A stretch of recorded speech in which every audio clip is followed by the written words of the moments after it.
To me, death isn't the end, but the notification sound for an upgrade.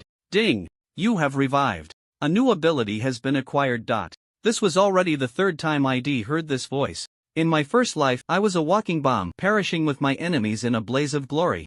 In my second life, I was a healing frog. To upgrade my skill, I got myself killed in the jaws of a hunting dog. With every death, I am reborn in a new body, stealing one of its talents. Self-destruct, healing, fireball, God's eye view. Like a greedy thief, I continuously stacked the abilities of others. But my soul, like a hard drive stuffed to capacity, began to sound an alarm, unable to bear the load. I urgently needed a summoner to expand my capacity, and just at that moment, a summoning circle shimmering with a rainbow of colors, visible only to me, appeared before my eyes. I had become a bug, perched on an unfamiliar green leaf. My head buzzing. 1 second I was stir-frying in the back kitchen of my family's restaurant, the next I was in this godforsaken place. A virtual box appeared out of thin air before me, with a book titled Survival Guide at its center. Welcome to the Summoned Beast world. All humans from Earth have been reincarnated as summoned beasts. This is a dangerous world where the strong prey on the weak, but it is also the starting point to godhood. You only have one life. Please be careful. A series of a woman's voice messages echoed in my mind, a massive info dump. All of humanity has become summoned beasts? And with only one life? I opened the guide and found the description for myself. Self-destruct bug extremely dangerous. Dies after self-destructing. What is this? Starting the game by deleting my character? A heavy feeling settled in my heart. Ding! Infinite revival cheat system activated. Ding! Congratulations on obtaining infinite revival. After death, you will randomly revive in the corpse of another summoned beast and acquire a portion of the corpse's abilities and memories.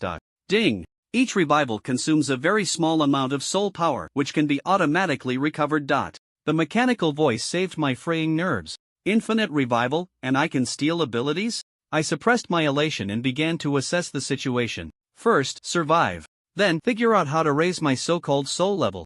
Boom! A thunderous crash came from beneath the tree. A black wolf the size of a bull and a rabbit with bulging muscles were fighting. The rabbit was standing, throwing punches with its forelimbs like a boxer, an extremely bizarre sight. I flapped my wings, trying to fly higher to get a better look, but unexpectedly, the moment the two dueling creatures saw me, they both showed looks of terror and turned to flee. They were afraid of me? A tiny self-destruct bug?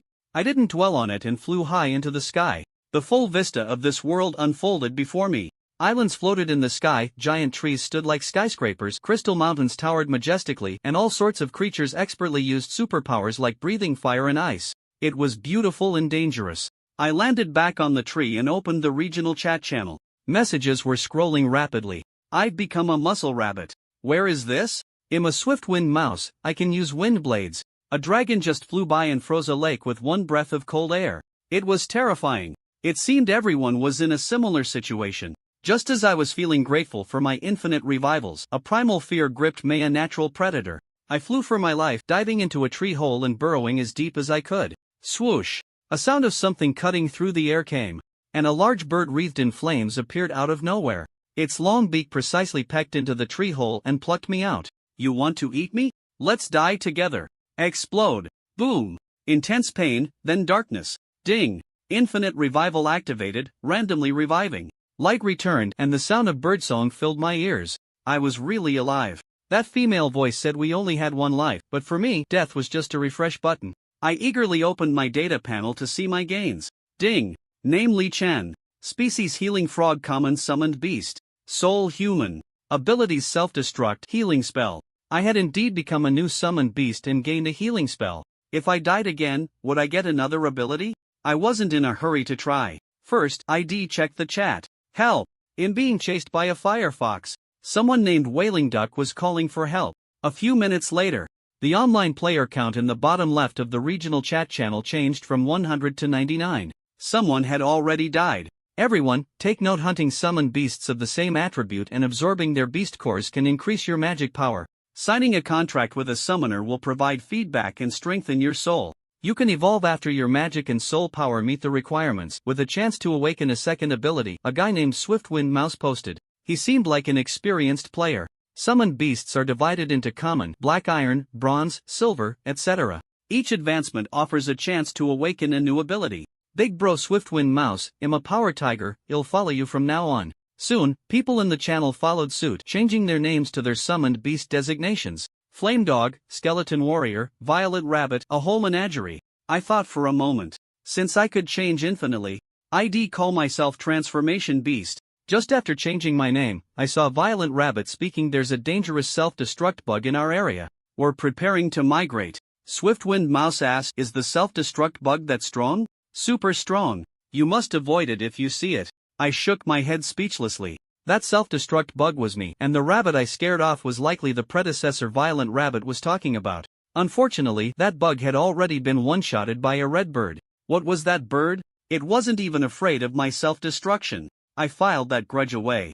The immediate priority was to study my new body and abilities. I began to browse the Healing Frog's memories. They were fragmented, mostly about how to avoid predators and find food. But one memory was interesting. It had once seen a contract summoning circle appear out of thin air. Many summoned beasts would rush in to compete for a chance to be chosen by a summoner. But the Healing Frog was slow and weak and had never succeeded. There was also information about its skill. Using the healing spell consumed soul power. The stronger the soul, the better the healing effect and the more times it could be used. My soul was human, definitely stronger than this frog's. The effect would surely be better.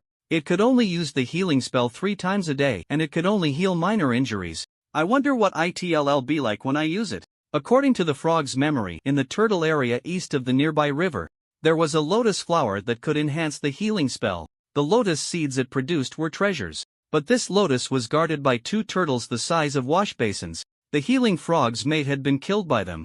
I couldn't miss something that could improve my healing. It was a good chance to test my skills and get a little injured to see the new spell's effect. I pushed off with my hind legs and jumped into the small river. The feeling of being in the water was exceptionally comfortable, as if this was my home turf. Soon, I swam to the turtles' territory and saw the beautiful pink and white lotus in the middle of the water from afar. 2 large green turtles were patrolling around it. I didn't approach rashly but hid in a corner to observe. Soon, 1 turtle swam away, apparently to forage, leaving only 1 behind. This was my chance. I didn't charge heeding foolishly like the original Healing Frog. Instead, I quietly dived to the riverbed. In the frog's memory, the turtles buried the lotus seeds they collected and the magic-enhancing lotus roots in a mud cave at the bottom. A minute later, I easily found the cave. The stupid turtle above was still diligently guarding the lotus. The cave was filled with a large number of lotus seeds and a few lotus roots. Turtles didn't eat the seeds, which was all to my benefit. I opened my mouth and swallowed the seeds one by one. They were hard, but the Healing Frog's body could digest them without any problem. My belly gradually swelled, and the words healing spell on my data panel began to tremble slightly, as if it could advance at any moment. The lotus roots were not very useful to me. My body would reset upon death, and my magic power would be cleared. I simply put them all up on the auction house, setting the trade item to treasures that could enhance the soul. This action instantly blew up the quiet chat channel. WTF? Magic enhancing lotus roots? Big Shot Transformation Beast is already auctioning treasures? For real? This Big Shot is too loaded. I'm still worrying about dinner, and the Big Shot is already selling strategic resources. A crowd of people went wild with their comments, a mix of envy, jealousy, and all. Big Shot Transformation Beast, are you taking followers? I'm a black-tailed snake. Big Shot, I'm a nightingale sister, I can cast illusions, looking for a team. Even the Black Iron ranked Flame Dog couldn't help but post Transformation Beast, give me the lotus roots, they'll carry you. I ignored them and continued to eat. There were too many lotus seeds in the cave, and my frog stomach had a limited capacity. I had to eat for a while and then rest. In the green river water, the other turtle returned, charging towards the underwater cave like an arrow. It had an ability to swim faster. I quickly swallowed the last few seeds nearby and prepared for battle. The large turtle rushed into the cave and opened its mouth to bite me. Instead of retreating, I advanced. I kicked powerfully with my hind legs, launching my body up to dodge the attack while hitting the cave wall. I ricocheted off it and slammed my head hard against the turtle's shell. Thump! I sent the large turtle flying, and it landed on its back, flailing its legs wildly. This week? I was a bit surprised. This boat's memories were filled with fear of it. I paid it no more mind. Every time it was about to flip over, I'd go over and give it another nudge, leaving it to rage impotently. Finally, it gave up and retracted into its shell like an ostrich. Brr! I'm stuffed. I patted my round belly. Not a single lotus seed was left in the cave. A strange aura began to ripple around my body. The healing spell seemed to have ascended. Ding! Healing spell has successfully advanced to intermediate healing spell. I went to a sharp rock and swiped my left forelimb hard against it. blood immediately flowed out. I raised my right forelimb and cast the intermediate healing spell on the wound. A white light shone, and a warm feeling spread through the wound. The bleeding stopped quickly. The effect was more than twice as strong as I remembered. A bountiful harvest. It was time to go. As for these two turtles, let them continue guarding the lotus. Maybe I'd be back later. I hopped out of the cave and returned to the shore. The moment I got on land, a hunting dog glowing with green light pounced at me, its speed as fast as the wind. You shouldn't have provoked me, because I'm about to treat you to a beautiful explosion. Boom! Ding! You have died. Randomly reviving. After the darkness, light returned. But this time, a feeling of heaviness and fatigue washed over me. The soul power consumed by revival was minimal. I shouldn't be tired. Could it be because of the body? I shook my head and looked around. It was a dim underground cave with clean, dry hay spread on the floor. It seemed the previous owner was a tidy fellow. I walked to the entrance, confirmed it was safe, and then opened my data panel. Ding! Name Li Chen. Species fire-breathing rabbit, common summoned beast. Soul human. Abilities self-destruct, intermediate healing spell, fireball. Another ability. Was the heaviness in my body because I had too many abilities putting a strain on my soul? I needed to look into it. For now, I browsed the memories of this fire-breathing rabbit. Memories flooded in like a tide, a map of this area, information on various summoned beasts. Combat experience, it was all incredibly beneficial. What surprised me most was that this fire-breathing rabbit had actually signed a contract. Its former master was a young summoner, and they had an equal contract. The boy would feed soul power back to it and worked hard to earn money to buy it a plant called a flame flower to level up its fireball skill. Unfortunately, the flame flower was too expensive. By the time the boy died from poisoning, its fireball had still not advanced. It seemed signing a contract with a summoner was a good choice. It was like having someone help you level up, with food and lodging included. But my main goal right now was to collect as many talents as possible. According to the memories, there were no flame flowers nearby. I decided to go back to the river where I had self-destructed to check the power of the explosion. I hopped out of the cave. A blue sparrow flew down from the sky and plucked a tuft of fur from me. According to the memories, this was the fire-breathing rabbit's ally. The sparrow liked to use its fur to build nests, and in return, it would cry out a warning when it spotted danger. A dozen minutes later, I arrived at the river and saw the dead hunting dog. Two mice were facing off over the corpse. When they saw me, they immediately retreated cautiously. I ignored them and walked straight to the dog's corpse, looking for the beast core. Squeak squeak. One of the large-toothed mice seemed unwilling to have its prey stolen and actually let out a warning cry at me, then blurred into an afterimage and bit at my neck. You're courting death. I opened my mouth and a basketball-sized fireball shot out. Thump! The smell of barbecue filled the air. The other, a small flame mouse, turned and fled in terror. Not bad power, as expected of a near-intermediate fireball. I found the green beast core inside the hunting dog's body and threw it, along with its corpse and the corpse of the large-toothed mouse, into the auction house. In the chat channel, Violet Rabbit was recounting with lingering fear how it had almost been killed by a hunting dog with a speed-up ability. The dog that attacked us looks exactly like the one in the auction house. It's definitely the same kind. Violet Rabbit said in shock. What? That dog was so strong and it was killed by Big Shot Transformation Beast? Power Tiger was completely convinced, crying and begging to follow me. I couldn't be bothered with their praise because I saw my enemy. A flame creature resembling a peacock flew across the sky, its body wreathed in flames, radiating intense heat. According to the fire-breathing rabbit's memory, this was the overlord of this area, the fire peacock, and one of its favorite foods was the self-destruct bug. Even self-destruction couldn't harm it at all. This thing was absurdly strong. I memorized its appearance. After I got stronger, we would meet again. Now, it was time for the next reincarnation. Boom! Ding! You have died. Randomly reviving. A wave of fatigue, more severe than the last, washed over me. I slowly opened my eyes. I was in a rock cave, standing on a rather ugly nest. I looked down and saw a pair of feathered bird claws. A bird this time? I felt the burden on my soul growing heavier, likely due to having too many talents. I immediately checked my newly acquired ability. Ding! Name Li Chen. Species God's Eye Pigeon, common summoned beast. Soul human. Abilities self-destruct, intermediate healing spell, fireball, God's Eye View. God's Eye Pigeon? God's Eye View? God's Eye View can freely observe all scenes within a 1-kilometer radius with an adjustable perspective. A good ability. This was a divine scouting skill practically made for me. I began to browse the pigeon's long memories. The amount of information was immense. It wasn't until the next morning, when the fatigue in my soul had eased slightly, that I had mostly digested it. I activated God's eye view, and my perspective instantly soared, like a satellite map. I tried zooming in and saw a blue and white eagle on a cliff. Not far from it, a monkey shrouded in a membrane of light was quietly approaching the eagle's nest, and the eagle was completely unaware. God's eye view could even see through invisibility. This discovery made me ecstatic. What surprised me even more was that in the pigeon's memory, I found the location of the flame flowers. They were on a nearby flame mountain, which was the fire peacock's territory. What a small world. Since it was an enemy, I had to go. The worst that could happen was death, and I could revive anyway. My current body was a bit weak. I needed to fill my stomach first. I flew towards the Great Barley Valley from my memory, which was the pigeon's cafeteria. There were 2 violent rabbits and a giant thorngrass summoned beast in the valley.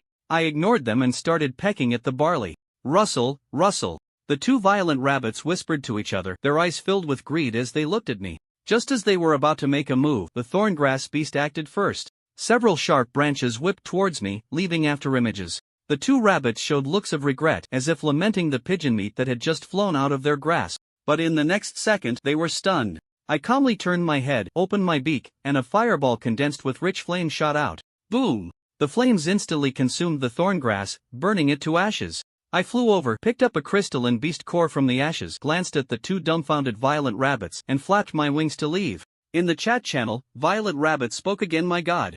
I saw a God's eye pigeon that can spit fireballs. It instantly killed the thorngrass. Swiftwind Mouse expressed his disbelief. Impossible. God's eye pigeons can only scout.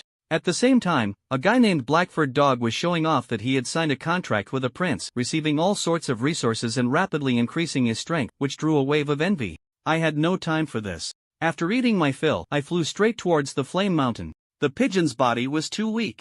I had to rest twice after flying for just over 10 minutes. Once my fireball ability advanced, I would self-destruct and reincarnate. Then I had to find a summoner to sign a contract with to strengthen my soul, otherwise I felt like I was about to burst. When I arrived at the flame mountain, the fire peacock happened to be away. I immediately used God's eye view to lock onto the location of the flame flowers and rushed over to gobble them up. As the flame flowers entered my stomach, I felt a warmth spread through my body. The fireball ability on my data panel began to tremble violently.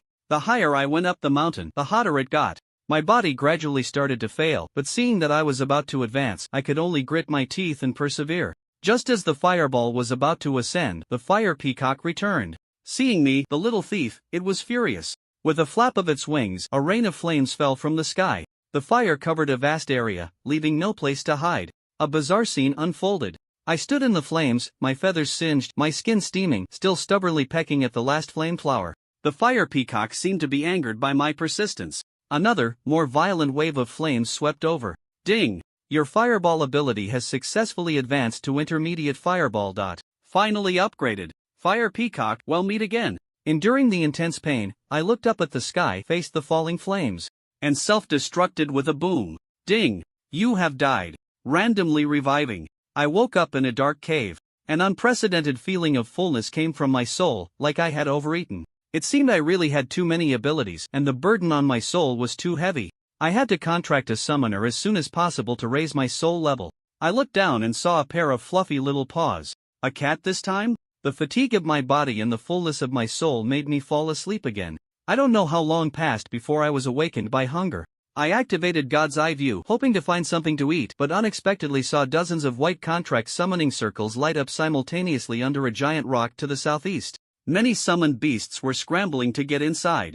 Among these circles, one had a border that glowed with a 7-colored light, visible only in God's eye view. This must be special. I couldn't miss it. I struggled out of the cave, my body too weak to walk. Instinctively, 2 green wings grew from my back and carried me into the air. Ding! Name Li Chen. Species Windwinged Cat. Common Summoned Beast. Soul Human.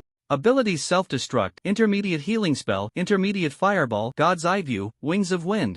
So it was a windwinged cat, abandoned right after birth. No wonder it was so weak. I flapped my wings and flew towards the giant rock. As I got closer, I realized that to the naked eye, that circle looked no different from the others, but the surrounding summoned beasts seemed to instinctively avoid it. The number of circles around was dwindling. I couldn't wait any longer. Just as I was about to enter the circle, a small, grimy wild boar charged over, trying to compete with me. How could I let the prize I was about to get be snatched away? I opened my mouth without hesitation. A basketball-sized intermediate fireball shot out, hitting the boar dead on. Boom! The force of the explosion blew a large crater in the ground, and 2 unlucky summoned beasts nearby were killed by the shockwave. But to my shock, when the dust settled, although the little boar was mangled and bloody, it actually got back on its feet quickly, its wounds healing at a visible rate. This was definitely not a common summoned beast. Oink, oink! The little boar pawed the ground and charged at me again. I held nothing back, launching 5 consecutive intermediate fireballs in a carpet bombing pattern at its area. Boom, boom, boom, boom, boom. After the continuous explosions, I felt completely drained. The weakness of my soul and the feeling of being overstuffed intertwined, making me extremely uncomfortable. There was no movement from the dust cloud. I breathed a sigh of relief. Just as I was about to go over and pick up the beast core, my god's eye view captured an astonishing scene. In the dust, the little boar's appearance had changed. On its original hide, thick, dragon-like scales had appeared, and its 2 tusks had become black and sharp. It was heavily injured and couldn't get up for the moment, but its eyes were still fixed on the 7-colored circle. This thing was a monster. I had to finish it while it was down, but I had no strength left to attack. I couldn't delay any longer. I flapped my wings of wind and, dragging my exhausted body, fell into the summoning circle and chose to form a contract. A joyous emotion came from the other side of the circle. With a flash of light, my figure disappeared, leaving behind only the roaring, unwilling little boar. Summoner Continent, Blackstone Academy. On the training ground, dozens of teenagers were performing summoning ceremonies. Haha, I got a violent rabbit. Mine is a power tiger, I can ride it. A rich girl named Song Xiaomei successfully summoned a black iron-ranked earth black bear, drawing the envy of the entire field. Finally, only a single, lonely circle remained in the center of the field. In front of it stood a petite girl with a bob haircut. Her name was Qin Yu. She was small, with fair skin, but a black birthmark on her left cheek marred her appearance. She was introverted and was currently wringing her hands nervously.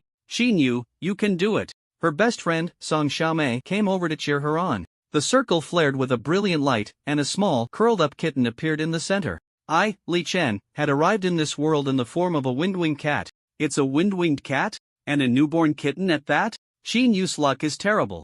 Wind-winged cats are support types, they're pretty useless. The students chattered among themselves. Even the teacher showed a look of disappointment. But just then, something strange happened. All the summoned beasts that had just been summoned looked at me, this little kitten, with vigilance. Some even showed signs of fear. What's going on?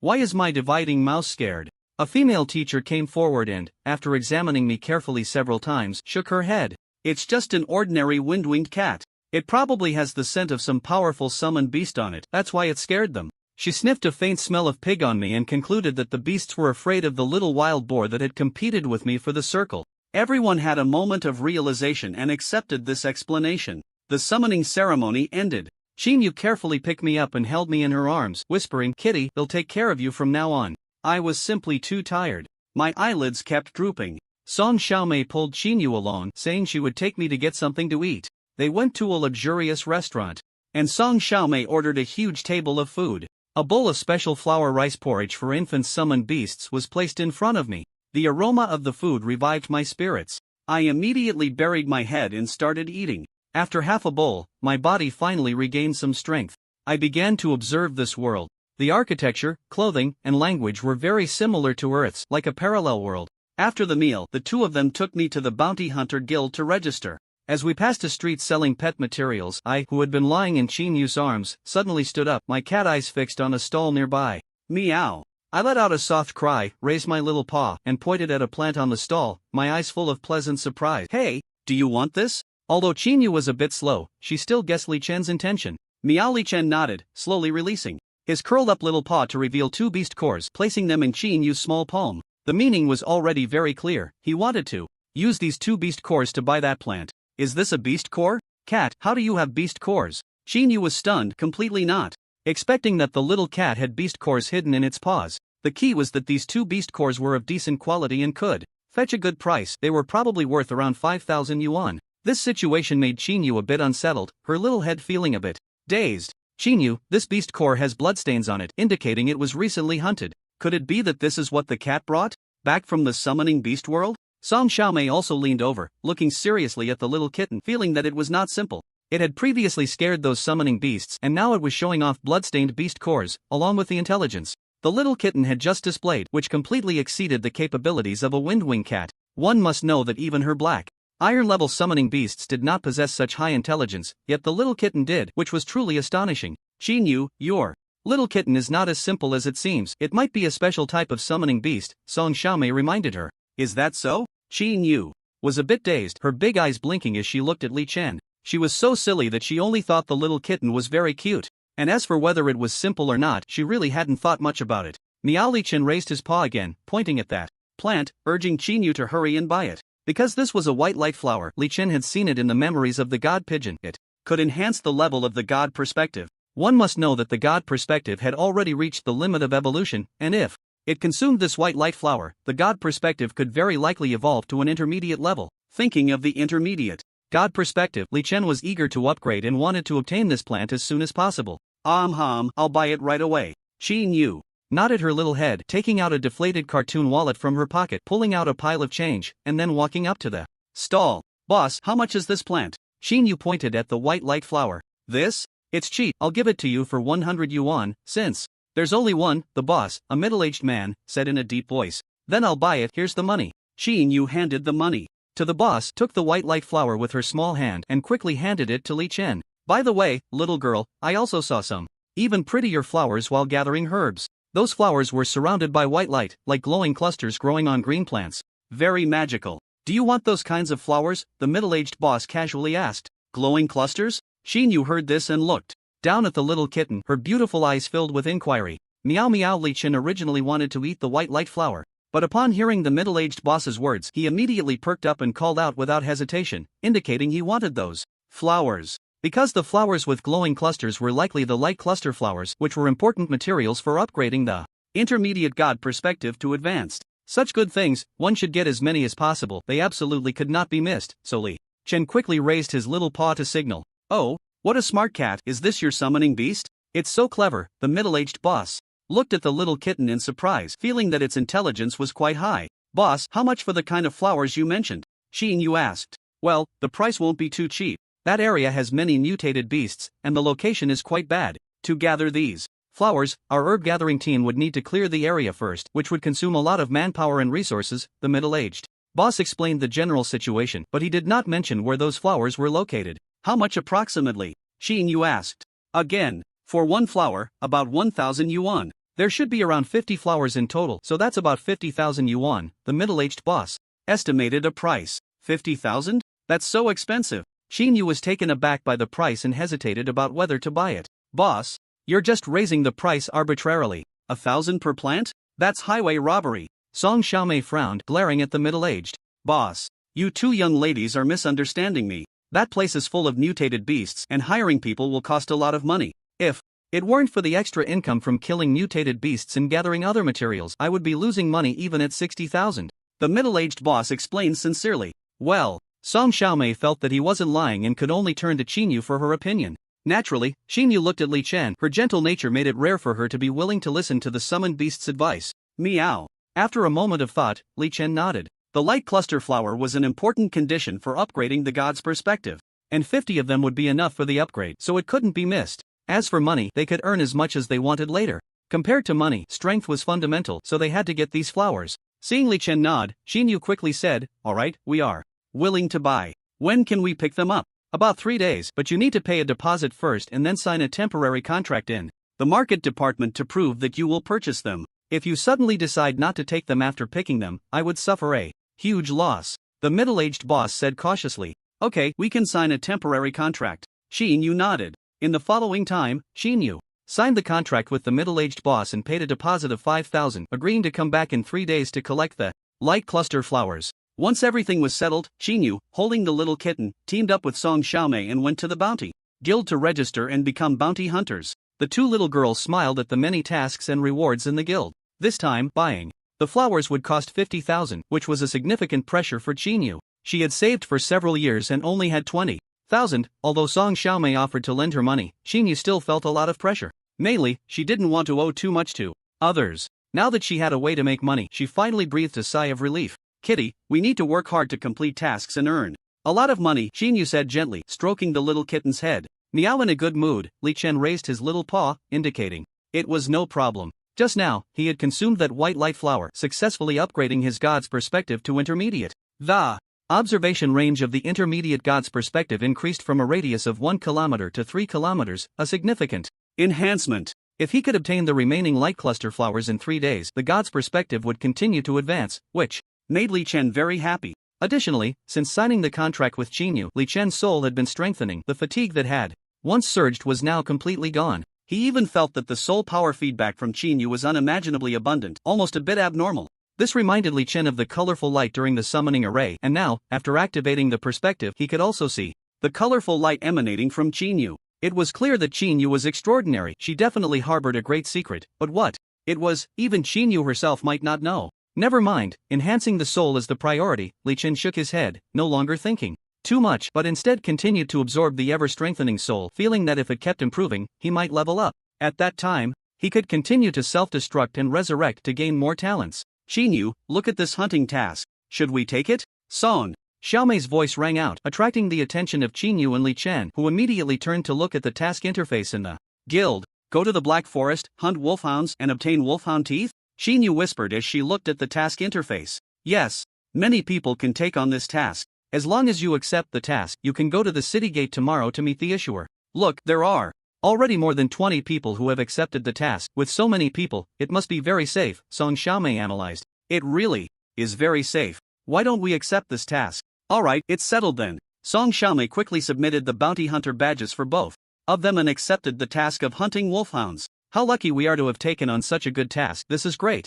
Song Xiaomei said, bouncing with joy, eager to celebrate. Qinyu, standing beside her, was also very happy because the task reward was decent, allowing her to earn money to support herself and her summoned beast. The two happily agreed to meet at the East City Gate at 7 o'clock tomorrow morning, and then each went home. Qinyu's home was in the civilian district, a small courtyard with only 3 rooms, and she was the only one in her family, which surprised Li Chen. Miao Li Chen saw the photo on the cabinet and raised a small paw to point at the middle-aged woman in the picture. That's my mother. She passed away 2 months ago, and now I'm all alone, Qinyu said, her mood a bit down. She took the photo with her fair little hand and gently caressed it. Miao Li Chen raised his small paw again, wanting to ask about Qinyu's father. What's wrong, kitty? Are you hungry? Qinyu didn't understand Li Chen's meaning, mainly because she had no reference. Miao Li Chen pointed to the left side of the photo where Qinyu's mother was, then pointed to the blank space on the right, making his meaning quite clear. Are you talking about my father? My mother said he died shortly after I was born, leaving just me and her to rely on each other. Qinyu's mood grew even gloomier, as if recalling the hardships of these years. Miao Li Chen gently leaped onto Qinyu's shoulder, raised his small paw, and patted her little head, offering a soft comfort. Being comforted by her summoned beast was definitely a first for Qinyu. Thinking about having a little kitten to accompany her in the future, she felt she wouldn't be so lonely anymore, and her mood improved significantly. Thank you, kitty. From now on, we'll rely on each other, Qinyu said, rubbing her unmarked cheek against the little cat's head, slowly revealing a smile. By the way, I should practice now. The spiritual breathing technique must be practiced every day. Only then can I improve my strength faster. Qinyu rubbed the little cat's head, took out a book on breathing techniques, and reviewed it again, then sat cross-legged and began to breathe according to a specific rhythm. This was a unique breathing technique in this world that could increase spiritual power, enhance mental strength, and strengthen the body. After years of practice, Qinyu's mental strength had already reached the qualifications of a summoner, otherwise she wouldn't have participated in the summoning ceremony. Moreover, her body had also received some enhancement, providing her with a bit of self-defense capability. Of course, as a summoner, she relied more on her summoned beasts for combat, and her physical enhancement was certainly not as significant as her mental strength enhancement. Li Chen, seeing Qinyu practicing, was also very curious and directly walked over to the book on breathing techniques, carefully examining the contents. Oh, Li Chen was surprised and gradually became serious. This breathing technique was very complex, involving many aspects, but after a little thought he found it quite reasonable. Li Chen became engrossed in the reading, directly lying in front of the book, wide-eyed as he looked. Time passed slowly in this atmosphere. When Qinyu finished her practice and opened her eyes, she was astonished to see her summoned beast looking at the breathing technique and even turning the page with its little paw after finishing. 1. This scene left Qinyu very surprised, feeling that her summoned beast was overly intelligent. Kitty, can you understand it? Qinyu couldn't help but ask curiously. Miao Li Chen nodded, indicating that he understood. Although this breathing technique was very complex, it wasn't too difficult. The only challenge was the large amount of knowledge that needed to be memorized. This type is what Li Chen is best at. In his previous life, he excelled in memory during school, so the more he looks at this, the clearer it becomes. Ha, you really understand it? Xinyu asked, her small mouth slightly agape. Miao Li Chen nodded again, indicating that it wasn't difficult. Such a performance made Xinyu even more surprised, her big eyes widening. It should be noted that when she was in school, it took her a whole year of patient teaching from her teacher to learn this, and she was considered quite smart. There were even students in her class who took 2 years to learn it. Now, seeing that her summoned beast could understand it without anyone teaching, Xinyu felt both shocked and increasingly amazed by the little cat's extraordinary abilities. You're really amazing. Wait, I just realized that you can actually read? Doesn't that mean we can communicate with words? Xinyu suddenly had an epiphany, and her adorably naive self finally reacted. Miao Li Chen rolled his eyes at Xinyu, feeling that she was adorably foolish. Kitty, this is paper and pen. We can communicate with words. Xinyu hurriedly brought over paper and pen, looking at Li Chen with anticipation. Sleep. Li Chen dipped his little paw in some water and wrote the word sleep on the paper, then nestled in the corner of the bed to rest. After becoming a windwing cat, Li Chen was also influenced by some cat traits, becoming fond of sleeping and enjoying curling up lazily. So impressive. Xinyu looked at the 2 words on the paper, astonished as she gazed at Li Chen, her heart filled with curiosity about why the little cat was so clever. However, seeing that Li Chen was unwilling to say more, she didn't press the issue but quickly washed up and snuggled beside Li Chen, choosing to sleep. Time passed little by little, and soon it was the next day. The next morning, the sun shone brightly on the earth, bringing vitality to all things. Xinyu got up early, and after having breakfast, she took the little cat to the East City Gate. To her surprise, many people had already gathered there, including Song Xiaomei, who had arrived early. She's here. Team leader, look quickly, this is my friend Qin. You, Song Xiaomei said, pulling Xinyu to speak with the team leader. The team leader was the one who issued this mission. He was a chubby young man leading a strong red-toothed pig. When the chubby team leader saw the little cat in Xinyu's arms, his brows furrowed. A juvenile windwing cat? Are you sure you want to participate in this mission? Can your pet handle reconnaissance tasks? It should be okay. Xinyu replied uncertainly, her voice very soft, lacking confidence. Should be? The chubby team leader frowned again. He had invested a lot of money in this mission to gather enough wolfdog teeth. Naturally, he was reluctant to accept someone who seemed to be slacking off. Team leader, don't worry, I will help Xinyu. Just pay me according to the price of an ordinary summoned beast. Song Xiaomei quickly stepped forward to assure him, worried that the chubby team leader would refuse Xinyu's participation. Since you've said that, it would be too unreasonable for me to refuse again. Alright, I agree. The chubby team leader finally nodded and then looked at Xinyu. Young lady, you have a very good friend. Yes, Xiaomei has always taken good care of me, and I'm very grateful to her, Xinyu said. Sincerely, tightly holding Song Xiaomei's hand. Song Xiaomei also held Xinyu's hand back, her small face adorned with a genuine smile. Since that time when she saved Xinyu, their relationship had been very good. Song Xiaomei had helped Xinyu multiple times, and they had become very close friends. Even last night, many people contacted Song Xiaomei wanting to team up with her to hunt mutated beasts, but she had refused them all. Because if she teamed up with others, no one would take care of Xinyu, which was something Song Xiaomei could not tolerate. So she preferred to participate in this large-scale event with a lower price just to team up with Xinyu. One reason was to repay her kindness, and the other was that she regarded Xinyu as a sister and was willing to take care of this little sister. Xinyu actually hoped to become stronger quickly. As long as she became strong, she could help Song Xiaomei in return. Therefore, she had high expectations for the little kitten. Alright, we have a total of 25 people divided into 5 groups, and we will head to the Black Forest in a squad formation. The chubby team leader clapped his hands, gathering everyone to start the grouping. Song Xiaomei was assigned to a group, specifically the Vanguard group, because her Earth Escape Black Bear was very strong and suitable for the front line. As for Xinyu, she was placed in the central group, mainly because the little kitten looked too weak and the leader was genuinely worried. So, the chubby team leader put Xinyu in his group, in the safest area at the center of the team. This decision caused some bounty hunters to frown. Some felt a bit uneasy. If it weren't for Song Xiaomei, they would have definitely opposed it. However, since Song Xiaomei's big black bear was of black iron level, although everyone had their opinions, they couldn't say much and could only express their emotions through indifference. Hanyo, the scouting task is up to you. Make sure to alert us if you see any danger, the chubby team leader said, looking at a dark-skinned woman beside him. Don't worry, leader. My scouting eagle not only has sharp eyesight but can also share vision with me. Its scouting ability is definitely top-notch. Hanyo confidently raised her head. She indeed had the confidence to back it up. While ordinary scouting summons could scout, they couldn't share vision, but Hanyo's eagle could. This also elevated her status a bit, making her more popular, second only to Song Xiaomei. Alright, let's go. With the leader's command, the team quickly set off towards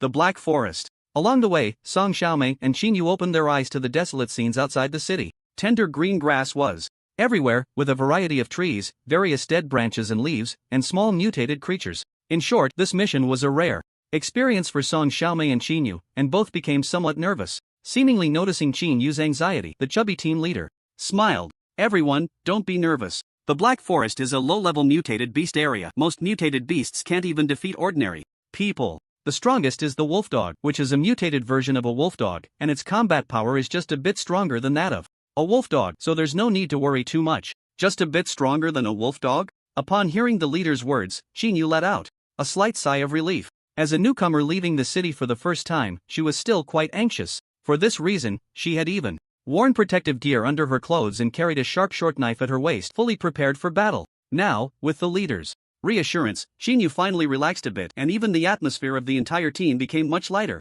Everyone vaguely sensed the change in atmosphere, and their pace quickened a little. After a few thrilling yet uneventful battles, they finally arrived at the Black Forest. This is the Black Forest, indeed. The trees are all black, even the bark inside, Song Xiaomei said, curious about the trees, and even ordered the big black bear to dig into a large tree to take a look and study it. Everyone, pay attention. Once we enter the Black Forest, my scouting ability will be hindered by the trees, so everyone needs to be a bit careful. Hanyo loudly reminded everyone to prevent any accidents.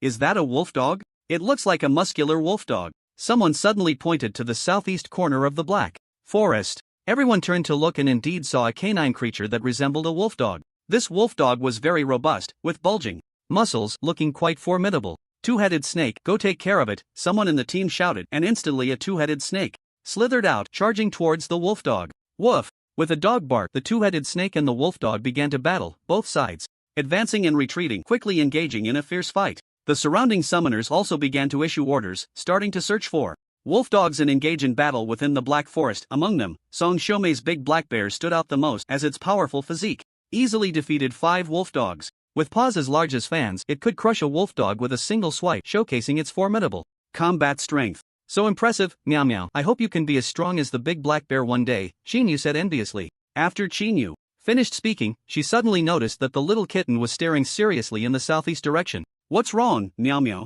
Qin Yu asked softly. Meow. Li Qin pointed to Qin Yu's pocket, signaling her to take out what was inside. Okay, here you go. Qin Yu pulled out paper and ink from her pocket, which she had prepared in advance to communicate with the little kitten. She was now curious about why her little kitten seemed so serious. When Qin Yu saw what the little kitten had written, she too became serious. The paper read, "Behind the big tree in the southeast direction, there is a mutated porcupine. The mutated porcupine is actually very dangerous, capable of launching sharp quills as a ranged attack. For ordinary summoners, facing a porcupine is extremely perilous. A single misstep could result in a quill striking the heart, leading to death." Realizing the danger, Qin Yu immediately shouted, "Everyone be careful, behind the big tree in the southeast direction, there is a mutated porcupine." Mutated porcupine? Upon hearing this, everyone's expressions changed, and they began to retreat. The scout, Black Girl, asked in confusion, "No way, mutated porcupines have never appeared in the Black Forest. Are you sure you didn't see it wrong?" "I didn't see it wrong, my kitten discovered it, right behind that big tree," Qin Yu insisted, urgently, her little face turning red with anxiety. "Is that so? Your kitten has been in your arms the whole time, hasn't it gone to scout?" Black Girl remained skeptical. "It's true, Meow Meow never lies, you all need to leave there quickly," Qin Yu urged again, worried about an accident. "I'll have the eagle scout it out." Black Girl still doubted, preparing to send the eagle to investigate. But just after she said this, a large porcupine suddenly burst out from behind the big tree, its eyes glowing red as it charged towards the crowd. "Damn! It really is a porcupine. Run," the chubby team leader shouted, giving the order without hesitation. Everyone realized the danger and hurriedly fled with their respective summoned beasts, not wanting to encounter the porcupine. Whoosh! Whoosh! Whoosh! Dozens of sharp porcupine quills suddenly shot up, falling from the sky like a rainstorm, enveloping the crowd. The porcupine quills, moving as fast as arrows, caused the onlookers to change their expressions, with some collapsing in fear. "Defend," someone urgently commanded their summoned beast to take a defensive stance, but they could only protect themselves and couldn't save others. Just as everyone was about to face danger, the big black bear roared and charged out, its body glowing with a stone and earth defense shield blocking the porcupine quills. Bang! Bang! Bang! A dull sound echoed as numerous porcupine quills struck the big black bear's shield, being deflected and saving everyone. However, a few quills were too fast and flew towards the crowd, one of which was aimed at Qin Yu. "Watch out!" Song Xiaomei exclaimed in shock, immediately ordering the big black bear to save Qin Yu, but it was too late. The big black bear couldn't make it in time. At that moment, the little kitten, curled up in Qin Yu's arms, suddenly leaped up, blue wings appearing behind it. The little kitten then rapidly swung its paws, leaving behind afterimages, and those porcupine quills were swatted away in the process. This scene startled everyone present, and their gazes towards the little kitten completely changed. Such fast porcupine quills could only be blocked by black iron level summoned beasts. None of the summoned beasts present could do it. Yet, that little kitten, which had been sleeping, managed to swat away 3 porcupine quills in succession, which was simply unimaginable. However, there was no time for everyone to think, as another round of porcupine quills flew towards them, this time aimed directly at Song Xiaomei. The reason was that her summoned beast had blocked the porcupine quills and had become the target of the porcupine's attack. The angry porcupine suddenly released all its quills, transforming into a quill-less pig. Whoosh! The sound of piercing air echoed as a dense shower of porcupine quills fell from the sky, flying towards Song Xiaomei like a curtain of rain. In this critical moment, the big black bear once again showcased the might of the black iron summoned beast, using its towering body to block the incoming quills. However, the big black bear had just been ordered to save Qinyu, and was a bit far from Song Xiaomei's position. By the time the big black bear rushed back, it was still a dozen centimeters away from Song Xiaomei, and those few centimeters became the key to life and death. 5 quills were not blocked and shot straight towards Song Xiaomei's body. Be careful! Qinyu shouted, and the birthmark on her left cheek inexplicably revealed strange patterns. Li Chen suddenly felt a surge of soul power flowing back from Qinyu, which had previously been like a stream, now rushing forth like a river or ocean. In an instant, Li Chen's soul was greatly nourished and strengthened, and his power received a tremendous boost. Ding! Your soul has been nourished by an unknown source, advancing to black iron level soul. With the mechanical prompt, a terrifying soul power surged from within Li Chen, and his body suddenly flew into the air, tracing a stunning arc across the sky. Ding ding ding! A crisp sound rang out, and with it, the 5 porcupine quills aimed at Song Xiaomei were swatted away by Li Chen, saving her life. After doing all this, Li Chen abruptly turned to look at Qinyu, and when he saw the strange patterns on her left cheek, his eyes narrowed. However, once the crisis for Song Xiaomei was averted, the patterns on Qinyu's face quickly disappeared, as if they had never existed. What on earth is that birthmark? It actually allowed my soul to evolve to black iron level in an instant. It's truly unimaginable. Li Chen was filled with doubt, and from a god's perspective, the colorful light surrounding Qinyu's body became even more dazzling and brilliant. Roar! An angry roar echoed throughout the area as the big black bear rushed in front of Song Xiaomei, howling and anxiously pacing back and forth. Because at the position of Song Xiaomei's thigh, a porcupine quill had pierced through her snow-white leg, causing blood to flow uncontrollably. This scene caused everyone's expressions to change dramatically, and Qinyu ran to Song Xiaomei's side with tears streaming down her face.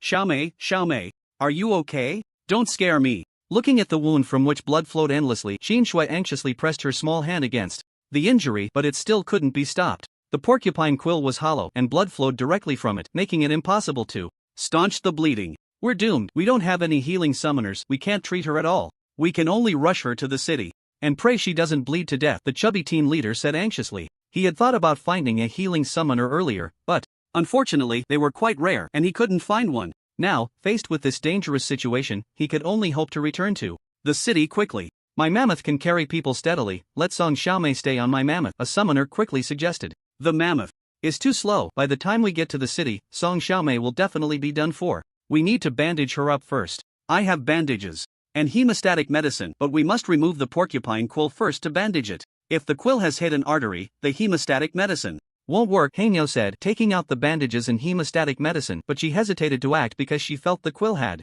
struck an artery. Don't pull out the porcupine quill. The location it hit is indeed an artery. If you pull it out, it's over, someone hurriedly reminded. Then what do you suggest we do?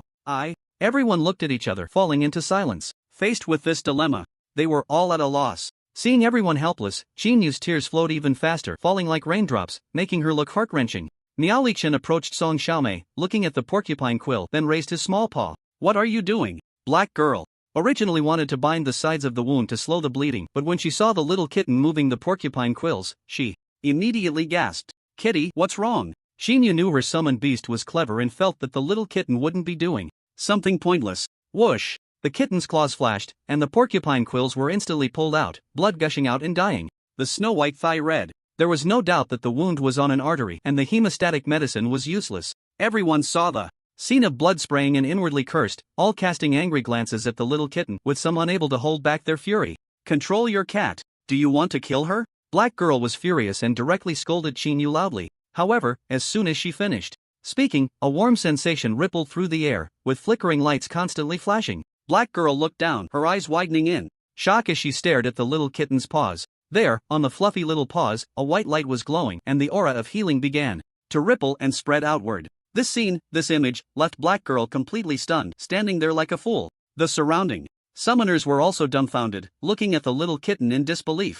They never expected that this little kitten would have healing abilities. It felt like a dream. Healing spell? This little kitten can actually use a healing spell. How is that possible? Isn't it a Windwing Cat? The chubby teen leader said blankly, his mind in a daze. Xinyu and Song Xiaomei were also somewhat dazed. They had the most contact with the little kitten, but they were unaware of this ability. Thus, everyone fell into a state of stupor, staring foolishly at the little kitten. Zizizizi. The light of the intermediate healing spell flickered continuously, emitting a gentle aura. With this aura, the bleeding wound on Song Xiaomei's round, beautiful leg gradually stopped bleeding. The wound slowly healed and scabbed over, ultimately leaving a small scar. This scene once again caused everyone to show astonished expressions, and the well-informed Black Girl couldn't help but shout, "Intermediate healing spell. It's actually intermediate. How is that possible? Intermediate? Are you sure this is intermediate? Didn't they say only Black Iron level summoned beasts can achieve intermediate skills?" the chubby team leader hurriedly asked. "Absolutely sure. A basic healing spell can at most stop the bleeding. It can't leave just a small scar like this, so I can guarantee this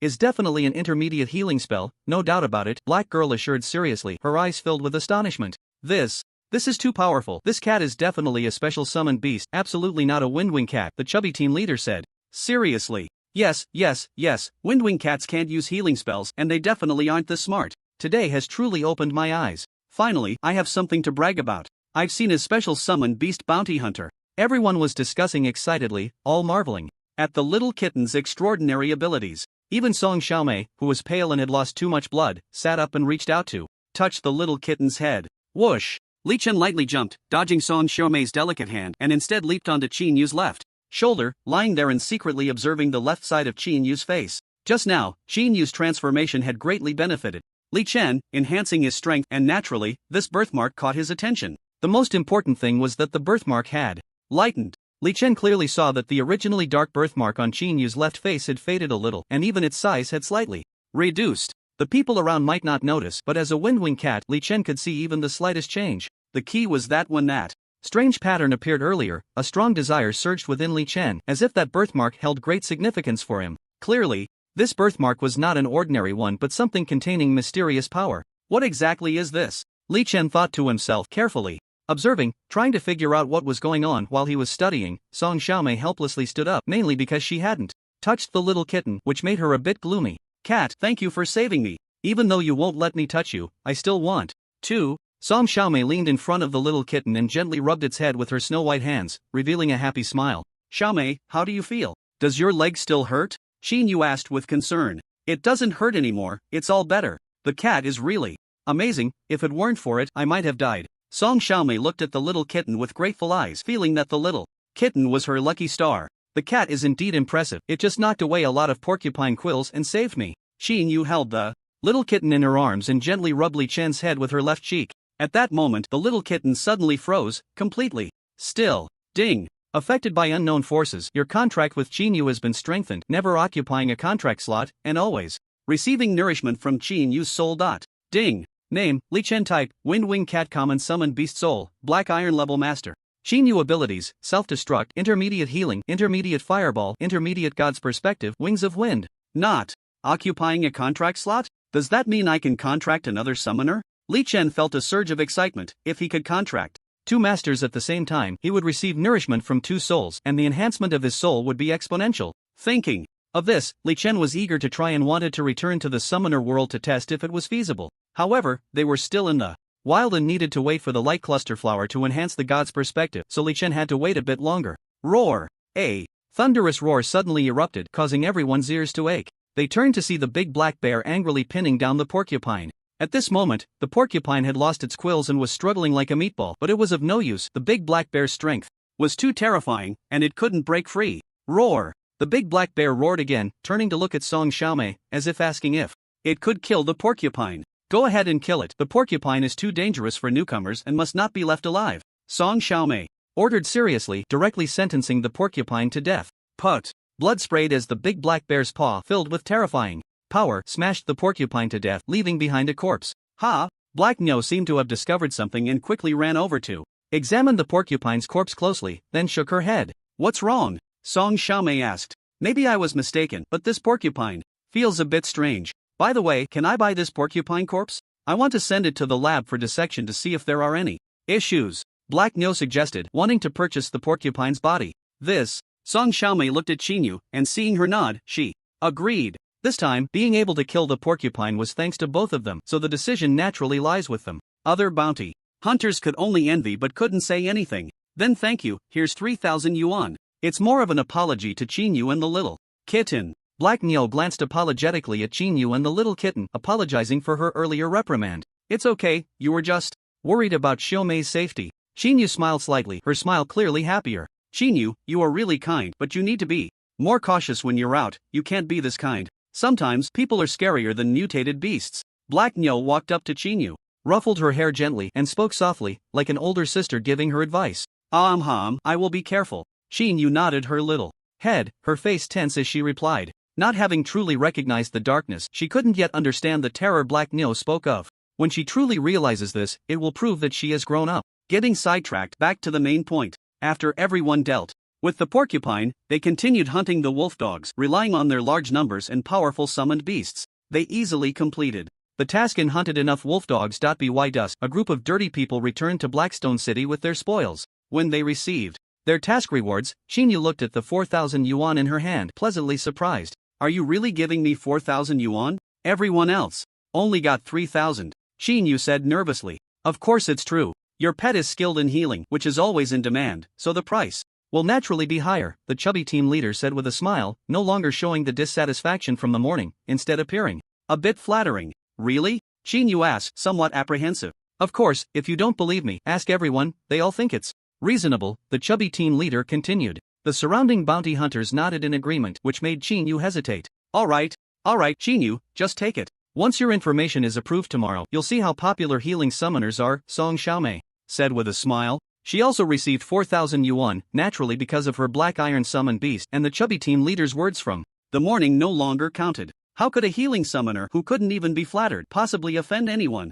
So both Song Xiaomei and Qinyu received 4,000 yuan. Well, okay then, thank you, chubby team leader. Qinyu expressed her gratitude. Chubby team leader? The chubby team leader was somewhat speechless. He hated it when others called him fat, and now Qinyu had directly said it. However, he wasn't angry. Instead, he joked, chubby team leader is a nice title, you can call me that from now on. Qinyu then realized she had misspoken, accidentally voicing her thoughts, feeling quite embarrassed. Fortunately, everyone was in good spirits, chatting and laughing, which made Qinyu breathe a sigh of relief. Soon, it was finally time to leave, and everyone greeted each other as they departed. Xiaomei, come stay at my house tonight, I'll treat you later, Qinyu invited. When Qinyu's mother passed away, it was Song Xiaomei who stayed by her side and took care of her, and she had often visited Song Xiaomei's home. Now that she had grown up, she could finally repay Song Xiaomei. Okay, let's go, Song Xiaomei said, taking Qinyu's hand, and the two little beauties skipped away. Time passed, and soon the next day arrived. In the morning, the sun rose in the east and everything came back to life. Song Xiaomei, wearing a white cartoon bear shirt, got up early to wash up. When she saw her well-developed figure in the mirror, she proudly lifted her head a little. Song Xiaomei was very satisfied with her figure, especially how the shirt accentuated her curves, which made her even more confident. However, when she saw Qinyu walking in from outside, rubbing her eyes like a little beauty, Song Xiaomei was instantly struck down. Her big eyes fixed on Qinyu's clothes, comparing them, and she sighed, I don't know what to eat to grow that big, I'm really envious. Xiaomei, what did you say? Qinyu sleepily walked into the washroom, washing up while asking, nothing, I was just thinking about whether we should do a two-person mission today or join someone else's team. Song Xiaomei began to wash up as well. And then? Qin, you pressed, still dazed while washing. If it's just the two of us, we can earn more, but it's relatively more dangerous. If we join a team, we'll definitely earn less, but it's safer. I prefer joining a team, preferably a 5-person team, that way, it's both safe and profitable. What do you think? Song Xiaomei asked while picking up her toothbrush. Either is fine, you decide, Qinyu said, lacking any strong opinions and fully trusting Song Xiaomei, leaving everything to her. Alright, then we'll join a 5-person team. After making the decision, the two hurriedly finished washing up, and after a flurry of activity, they left their home with their summoned beasts, heading straight to the Bounty Guild. Hello, are you Qinyu and Song Xiaomei? We are the Stone Team. Do you want to join our team? As Qin Yu and Song Xiaomei stepped into the Bounty Guild, someone approached them with a flattering invitation. Ladies, why not join our Iron Man team? Our Iron Man team is powerful, as everyone can see. Join our Black Fish team. We are a black level team. A crowd quickly gathered around Qin Yu and Song Xiaomei, bombarding them with questions. This scene made Qin Yu hurriedly hug the little kitten in her arms, fearing it might be snatched away. Please make way, we need to change our task badges first, Song Xiaomei said loudly. Without hesitation, directing the big black bear to clear the path as they walked straight to the guild window. Hello, we would like to change our bounty badges. We submitted our information yesterday, Song Xiaomei said skillfully at the window. Alright, your information has been updated. Please hand me your old novice badges and I will exchange them for official badges, the staff member said with a gentle smile, glancing at Qin Yu. Here you go, this is the badge. Here you are. Congratulations to both of you for passing the novice period and becoming official bounty hunters. Thank you. Song Xiaomei took the badge, looked at it, and nodded in satisfaction before turning to the bounty hunters waiting around. Everyone, we want to join a 5-person team, which means you can only have 3 members. 3 members? That's hard to find. Only newly established teams or those that have suffered significant losses would have such a setup. Yeah, teams like that are hard to come by. Are you really not considering our Iron Egg team? The crowd buzzed incessantly, sounding like a bustling market. Qin Yu, Song Xiaomei, why not establish a team? We can join yours. A familiar voice called out, and Qin Yu and Song Xiaomei turned to see a pair of twin boys approaching. Behind the twins were 2 blue wind wolves, their presence quite imposing. Feng Yu, it's you. Song Xiaomei and Qin Yu exclaimed in surprise, as the twins were their classmates. So, what do you think? Want us to join? We can also introduce others. Cousin, come over. The twin brothers waved to someone in the distance, and soon, Hanyo arrived with her eagle. Oh, Hanyo, are you Feng Zhuo and Feng Yu's cousin? Song Xiaomei asked. Yes, what a coincidence. I was originally looking for an established team, but if it's a team you're forming, I'll be the first to join. Hanyo smiled, glancing at Qin Yu, clearly valuing her. Alright, then let's establish a team. Let's call it the Dawn Team, Song Xiaomei said, pulling Qin Yu as they quickly ran to the counter. After a series of paperwork, their Dawn Team was finally registered successfully. Congratulations to everyone in the Dawn Team for successfully registering and becoming part of the team. You can now accept regular tasks and upgrade your team level. The young lady at the counter explained the team upgrade process in detail. Thank you. Song Xiaomei and Qin Yu found it very beneficial, then discussed and decided to take on a safe task to get accustomed to their new team. Hello, we accept the task to hunt fat-headed mice, Song Xiaomei said. The fat-headed mouse task involved going to the farmland area outside the city to clear out a large number of fat-headed mice. These mutated beasts have a strong reproductive ability and cause significant damage to crops, leading to many tasks, each year aimed at hunting them. Today, a fat-headed mouse task happened to be available and they naturally wouldn't miss it. After accepting the task, the group happily walked out of the guild. However, the little kitten in Qin Yu's arms squinted its eyes, looking towards the dim alley on the west side of the guild. In the corner of that alley stood a tall, thin man wearing a baseball cap, quietly watching the entrance of the guild. On his shoulder, a black crow also gazed at the guild entrance, fixated on Song Xiaomei and the others. The black crow is not the same as a normal crow. Its form is very stiff, its eyes a dull gray, exuding a sense of deathly stillness, completely lacking the liveliness of a normal creature. Being stared at by such a bizarre combination is clearly unsettling. Song Xiaomei and Qin Yu are not the type of girls who easily offend others. They generally do not hold grudges. Instead, the newly joined black girl raises some suspicion. First, she paid a high price for a porcupine carcass yesterday, and today she coincidentally encounters them again. The key is that her joining the Dawn Squad seems too smooth, almost excessively so. This inevitably raises doubts that the black girl might have some ulterior motive, perhaps related to the man in the duckbill cap. What should they do? Li Chen's eyes narrowed slightly as he contemplated whether to halt this mission, but after some thought he decided to continue. First, to avoid alarming the snake, and second, the farmland area is very close to Blackstone City, with other hunting teams around. Third, Li Chen is confident in handling crises because that crow is a black iron level summoned beast, not particularly strong. So, Li Chen lightly jumped onto Qin Yu's shoulder, using a god's eye view to monitor the man in the duckbill cap. I declare, the Dawn Squad is setting off. Song Xiaomei's voice suddenly rang out. Li Chen turned to look and saw Song Xiaomei proudly raising her fair little hand, issuing commands. In this pose, she really does look a bit like a captain, though her small face is a bit juvenile, lacking some authority and adding a touch of cuteness. Let's all ride on the big black bear. Its back is wide enough for the 3 of us, and we can reach the mission site faster, Song Xiaomei suggested. Sure. Qin Yu nodded happily, even a bit excited. Feng Zhuo and Feng Yu, you ride the swift wolf. Okay. Moments later, the team set off, quickly heading towards the city gate. Ha! Li Chen suddenly glanced at the sky. The black crow was flying above, silently following them. Even when Li Chen and the others reached outside the city, the crow continued to follow, showing no signs of giving up. Mao Mao, what's wrong with you? Xin Yu noticed Li Chen's vigilance and blinked her big eyes in confusion. Miao Li Chen let out a soft sound but said nothing, instead looking at the black girl beside him. The black girl's expression showed no abnormalities. She was still the same as before, seemingly unrelated to the man in the duckbill cap. However, caution is still necessary. One can know a person's face but not their heart. No one knows what the other is hiding. As they observed, the group slowly arrived at the mission site, which was the farmland area.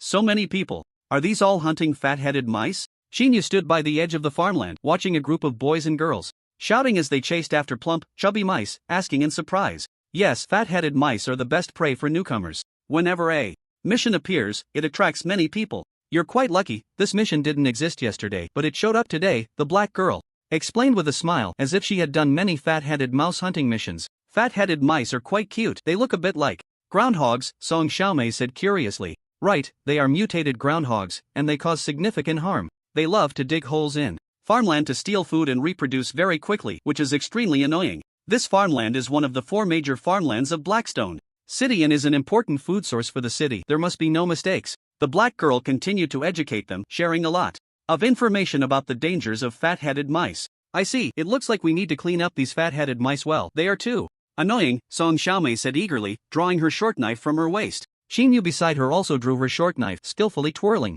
it as if she had learned some related skills. Today, we must exceed our mission goals. Let's go. After Song Xiaomei finished speaking, she called to the big black bear and charged towards a nearby mouse burrow. Upon reaching the area around the mouse burrow, she immediately ordered the big black bear to pound the ground around the burrow. Bang! Bang! A dull sound echoed, and the mouse burrow trembled slightly. Soon, a dozen fat-headed mice burst out of the burrow, scattering in panic. Kill them! With Song Xiaomei's shout, the battle began, and everyone was caught in a chase. These fat-headed mice were very clumsy and timid creatures. As long as someone struck the ground around their burrows, they would fearfully rush out and scatter in all directions. Howl! 2 gale wolves howled as they chased, and being swift, they quickly caught up to the fat-headed mice and began to bite. However, surprisingly, the fat-headed mice had extremely strong defenses, requiring considerable effort to kill one. Fortunately, the fat-headed mice dared not attack. They only knew how to flee, posing no real threat, allowing everyone to pursue them without restraint. But after half an hour of killing fat-headed mice, everyone was panting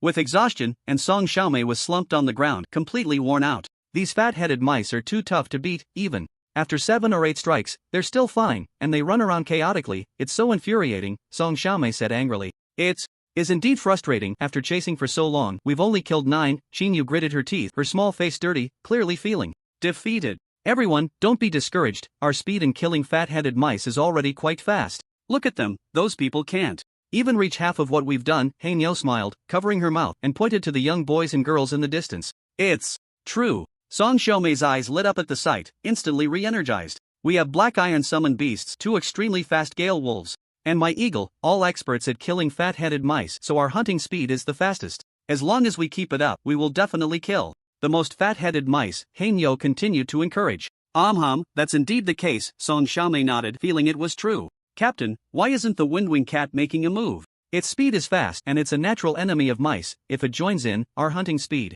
would be even faster. Fengzhua, one of the twins, stepped forward and asked in confusion.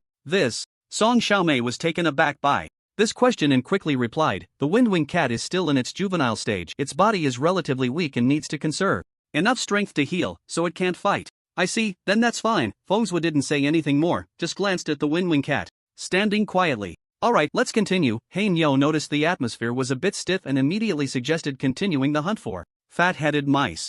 Okay, Song Xiaomei nodded eagerly, gripping her short knife and charging out energetically. Roar! The big black bear roared, swinging its 2 paws to swat at the fat-headed mice. The big black bear was quite large and slow, appearing very clumsy, but its powerful strength could easily crush a fat-headed mouse with just a couple of swats. Plus, it had to keep slapping the ground to scare the fat-headed mice out. One could say the big black bear had the hardest job, even panting with its tongue out. The hard-working big black bear stood in stark contrast to the quietly standing Windwing cat. Even some hunting teams in the distance were whispering and pointing at the Windwing cat. In response, Li Chen paid no attention as he was using a god's eye view to lock onto a black crow. Just moments ago, the crow suddenly split into 2, with one flying away, not knowing what it was up to. But Li Chen felt it wouldn't be anything good, so he stood in front of Chinyu, pointing to her pocket. Cat, do you need paper and ink? Chinyu blinked her big eyes, cutely asking. Meow Li. Chen nodded, quietly waiting. Here you go. Chinyu trusted Li Chen completely, sitting in front of him without hesitation and handing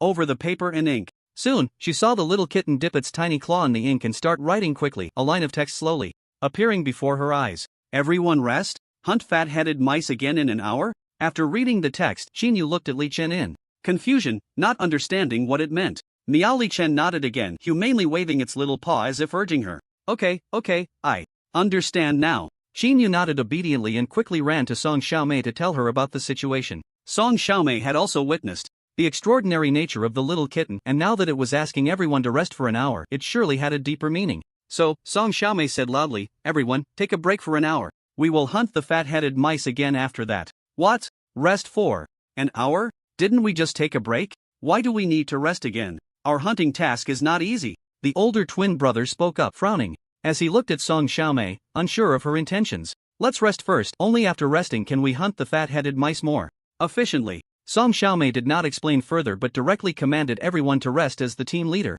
Although this decision caused some resistance from the brothers, they still followed the captain's orders. Han Yo was also puzzled, not understanding why they suddenly needed to rest, but having fought alongside Song Xiaomei once, she did not feel any resistance. Thus, everyone began to rest again, chatting on the grass beside the farmland. Meanwhile, while they were resting, other teams in the distance took the opportunity to speed up their hunting, gradually catching up from behind and killing a large number of fat-headed mice, reaping a bountiful harvest. This scene made the twin brothers very anxious, as the prey was related to their mission and income. So the two brothers were eager, checking the time repeatedly, waiting to move out at any moment. After finally waiting for an hour, the brothers immediately stood up, impatiently ready to hunt. Rest for another half hour. Song Xiaomei glanced at the note Chinyu handed her and spoke again. What? Another half hour? Why do we need to rest? Isn't an hour enough? If we keep resting, the fat-headed mice will be hunted down by other teams. The twin brothers could no longer hold back, angrily questioning her. Hanyo beside them also looked at Song Xiaomei in confusion, then at the small note, and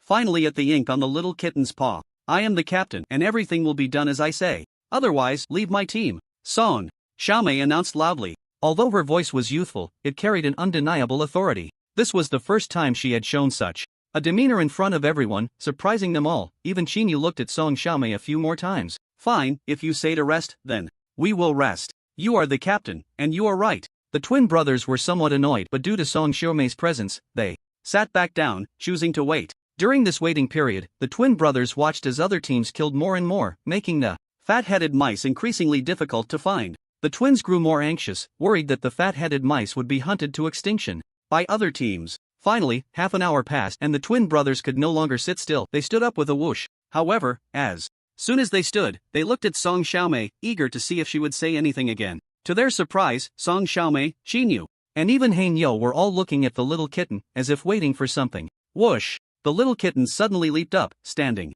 on Chinyu's shoulder, looking towards the northwest, its gem-like eyes filled with seriousness. What's wrong with the cat? Chinyu asked softly, but just after she finished asking, she suddenly heard a scream. Red wolves. There are over 20 red wolves, run. Damn it, the leading wolf king is of black iron level, we're in big trouble. Quick, send a distress signal. Damn it, how can there be red wolves here? And they attack when we are at our most exhausted? The screams came one after another from the northwest direction. Upon hearing this, Song Xiaomei and the others quickly looked towards the northwest, seeing over 20 red wolves charging towards them. The hunting teams that had originally been hunting fat-headed mice were already exhausted, and their summoned beasts had no skills left. Now, faced with the sudden onslaught of red wolves, everyone panicked and began to flee in terror, but the red wolf's speed was incredibly fast, and in just a moment it charged over and began its attack. The twin brothers stared wide-eyed at the scene, unable to believe it, while the black girl looked at the little kitten. Should we take action? Or run away? Song Xiaomei looked at the little kitten, and as the team leader, she surprisingly sought advice from a little kitten. Miao Li Chen called out, waving his little paw, and the meaning was clear, it was time to hunt the red wolf. Alright, Big Black, charge in and block that red wolf king. Song Xiaomei immediately commanded. Roar! The roar echoed throughout the area as Big Black the bear charged forward on all fours, like an armored vehicle, fearlessly charging straight at the red wolf. Kill! The twin brothers and the black girl also commanded without hesitation, leading their summoned beasts into the fray. Only Chinyu remained still, as Li Chen blocked her, urging her to stay quiet. The Howl of wolves resonated through the area as over 20 red wolves launched their fearless attack, not retreating even in the face of the black iron-level big black bear. However, these red wolves moved stiffly, their eyes vacant, as if they had lost their souls. This resulted in their combat power being weaker than that of normal red wolves, but their fearless attacks made up for this shortcoming. Roar! Big Black the bear roared in pain, swatting away a red wolf that had bitten his paw, killing it instantly, and then engaged in a fierce battle with the Red Wolf King. The hunting team that had originally fled, after receiving help from Song Xiaomei and the others, finally caught their breath and began to summon their beasts to attack. Although they had lost their skills and were exhausted, their numbers were overwhelming, and for a moment they fought evenly with the red wolves. The battle thus became a stalemate, with both sides engaged in a life and death struggle at the edge of the farmland, exerting all their strength. It was at this moment, during this critical time, the crow that had been silently observing from the sky suddenly split off a small crow. The next second, that small crow dove rapidly from the sky. Its target unmistakably Qinyu. This sudden attack, this dive at such a critical moment, caught everyone off guard. Song Xiaomei, who was in the midst of battle, felt her heart leap into her throat upon seeing this scene. Meow, a soft meow sounded at that moment. With this call, a little kitten flapped its wings and dove upwards, heading straight for the small crow. Both sides rushed towards each other at the fastest speed, poised for a great battle. However, at that moment, just as the small crow and the little kitten were about to clash, the small crow suddenly split into two, one continuing towards the little kitten and the other suddenly charging towards Qinyu. Not good, someone shouted loudly, their voice filled with concern. Below, Qinyu looked at the diving small crow and immediately tightened her grip on the short knife, preparing for battle. The birthmark on her left cheek began to ripple, revealing unknown patterns, while her eyes turned golden. In the sky, Li Chen suddenly stopped flying, his cat mouth wide open, and a scorching fireball began to form. Boom! A loud explosion echoed as the fireball struck the diving small crow like a cannonball, turning it to ashes amidst its screams. After doing all this, Li Chen's figure flickered and directly intercepted the other small crow, his cat paw slicing through the air like lightning. Whoosh! The sharp cat claws left behind after images, easily killing the small crow with their fierce attack. Well done! Song Xiaomei, who had been keeping an eye on Qinyu's safety, couldn't help but exclaim in admiration upon seeing the little kitten swiftly eliminate two crows. However, she felt a bit bewildered about the little kitten's ability to unleash fireballs, as if she were dreaming. Whoosh! The sound of air being sliced filled the air as Li Chen quickly flapped his wings, flying at top speed above the Red Wolf King, then opened his cat mouth. Boom! An intermediate fireball fell from the sky, suddenly flying towards the Red Wolf King below. At this moment, the Red Wolf King was locked in a life and death struggle with Big Black the bear, both being black iron level, with not much difference in their combat power. A massive fireball suddenly fell from the sky, instantly disrupting the battle rhythm of the Red Wolf King, which could only dodge the fireball while sustaining injuries. However, it underestimated the power of the fireball, unaware that it had reached an intermediate level, with greater force and speed. Boom! The explosion echoed throughout the area, and the dodging Red Wolf King was engulfed by the searing flames. Awoof! The anguished howl of the wolf resonated across the region, the smell of roasting meat wafting through the air as the Red Wolf King collapsed to the ground, its left paw completely shattered. Roar! The great black bear seized the opportunity, swinging its paw down hard onto the Red Wolf King's forehead. Crack! The sound of bones shattering rang out, and the formidable black iron-level Red Wolf King fell to the ground, completely perishing in the scorching flames. Boom! Another fireball descended, crashing down like a meteor onto a red wolf, obliterating it. But this was not the end. One after another, more fireballs fell from the sky, each one capable of killing an ordinary red wolf upon impact. Soon after, the battle ceased. Over 20 red wolves lay dead, 5 of which had been instantly killed by the fireballs. The terrifying fireballs left everyone present with serious expressions, as they vaguely guessed what was happening. Intermediate fireballs. Only intermediate fireballs can instantly kill red wolves. This little kitten is terrifying, someone said gravely. What kind of summoned beast is it? How can it cast fireballs? It looks like a windwing cat to me. It can't be a windwing cat. Have you ever seen a windwing cat that can cast intermediate fireballs? This is an intermediate fireball. Other teams murmured among themselves, gazing at the soft and adorable little kitten in the sky with awe. The little kitten, at the center of everyone's attention, quietly watched the sky, observing the black crows flying high above. Caw caw caw. The black crows cawed a few times, scrutinizing the little kitten as if it were an unknown creature, and they distanced themselves. The crows flew very high, any creature attempting to approach them would be detected in advance. Moreover, as a black iron-level summoned beast, they flew at incredible speeds, making it impossible to catch up unless one had an intermediate windwing. Therefore, no one attacked it, they simply watched as it flapped its wings and departed. After it left, Li Chen slowly descended from the air, skillfully landing on Qinyu's left shoulder. touching the birthmark on her left cheek with his head, and in the next moment, Li Chen became still. Kitty, you're amazing. You can even breathe fire. Song Xiaomei ran over from a distance, looking at the little kitten with shock as if she were meeting it for the first time. This is definitely not a windwing cat. Being able to heal is already terrifying, and now it can even breathe fireballs. It's too strong, Hanyo said in disbelief. Yeah, I never expected that we would be saved by a little kitten, the twin brothers said with bitter smiles as they looked at the little kitten, recalling the scene where the windwing cat had requested to rest. Now thinking back, if they had fought the fathead mice for a long time like others, they might have suffered casualties when the red wolf pack suddenly attacked. This realization left the twin brothers feeling a bit scared, but also very grateful to the little kitten. Thank you for saving our lives. From now on, we will obey any command you give, the twin brothers said in unison, making a promise to the little kitten. Qingyu, I really envy you. I want to say, give me 10 cats like this. Hanyo looked at Qingyu with envy, wondering why she wasn't speaking. At that moment, the hunting teams that had been saved approached, carrying a large number of fathead mouse corpses, sincerely expressing their gratitude. Thank you for saving us. These fathead mice are a gift for you. Please accept them as a token of our appreciation. In that moment of crisis, the exhausted hunting teams had been unable to withstand the sudden attack of the red wolf pack, which would have resulted in heavy casualties. Fortunately, there was Song Xiaomei's black iron level big black bear and the fire-breathing cat. These two powerful summoned beasts displayed their might and saved everyone. Thus, several hunting teams were very grateful and expressed their thanks at the first opportunity, while also looking at the little kitten with curious eyes. Can we ask, what kind of summoned beast is this? Why is it so powerful? Is it black iron level? Pretty much, just put your things here, we accept your thanks, Song Xiaomei said, noticing that Qingyu and the little kitten were not quite right. She immediately sent the hunting teams away and ordered the big black bear to guard.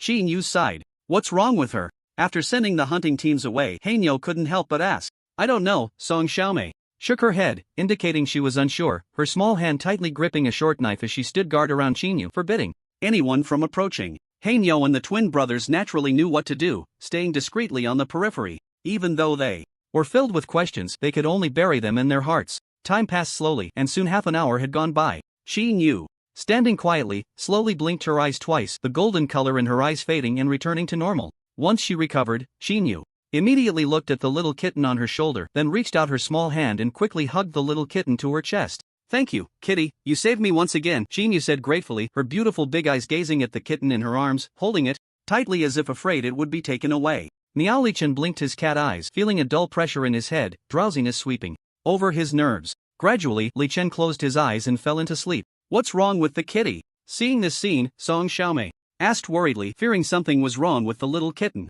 It's fine, it's just sleepy. Let's go back. Qingyu understood the little kitten's condition well and planned to find a secluded place to tell Song Xiaomei after they returned. Okay. Song Xiaomei also sensed something and immediately nodded, announcing their return. After this battle, Song Xiaomei paid even more attention to the little kitten, willing to forego the mission to take good care of it. So everyone hurried towards Blackstone City, even having other teams help carry back the corpse of the fat-headed rat. However, they were very concerned about the attack, unable to understand why the red wolf pack had targeted them and what was up with that black crow. Upon returning, they planned to report this matter to the Bounty Hunter Guild for handling. Additionally, Hanyo noticed something strange about the red wolf corpses. None of the red wolves had beast cores, and most of the blood in their bodies had dried up, resembling walking corpses. Captain Xiaomei, the last porcupine, was also in this condition, with very little blood in its body and its eyes lacking vitality. I can assert that there must be a connection here. To find clues, we need to look for that black crow, Hanyo said seriously. I understand. I will report this to the guild. Song Xiaomei nodded solemnly, preparing to investigate this matter thoroughly and uncover the true culprit behind it. With this thought in mind, Song Xiaomei led the members of the Dawn Squad back to the city to report the incident. After completing all this, they finally parted ways, preparing to go home. Qin, why don't you stay at my house tonight? Your place is still a bit unsafe. What if you encounter another attack? Song Xiaomei said.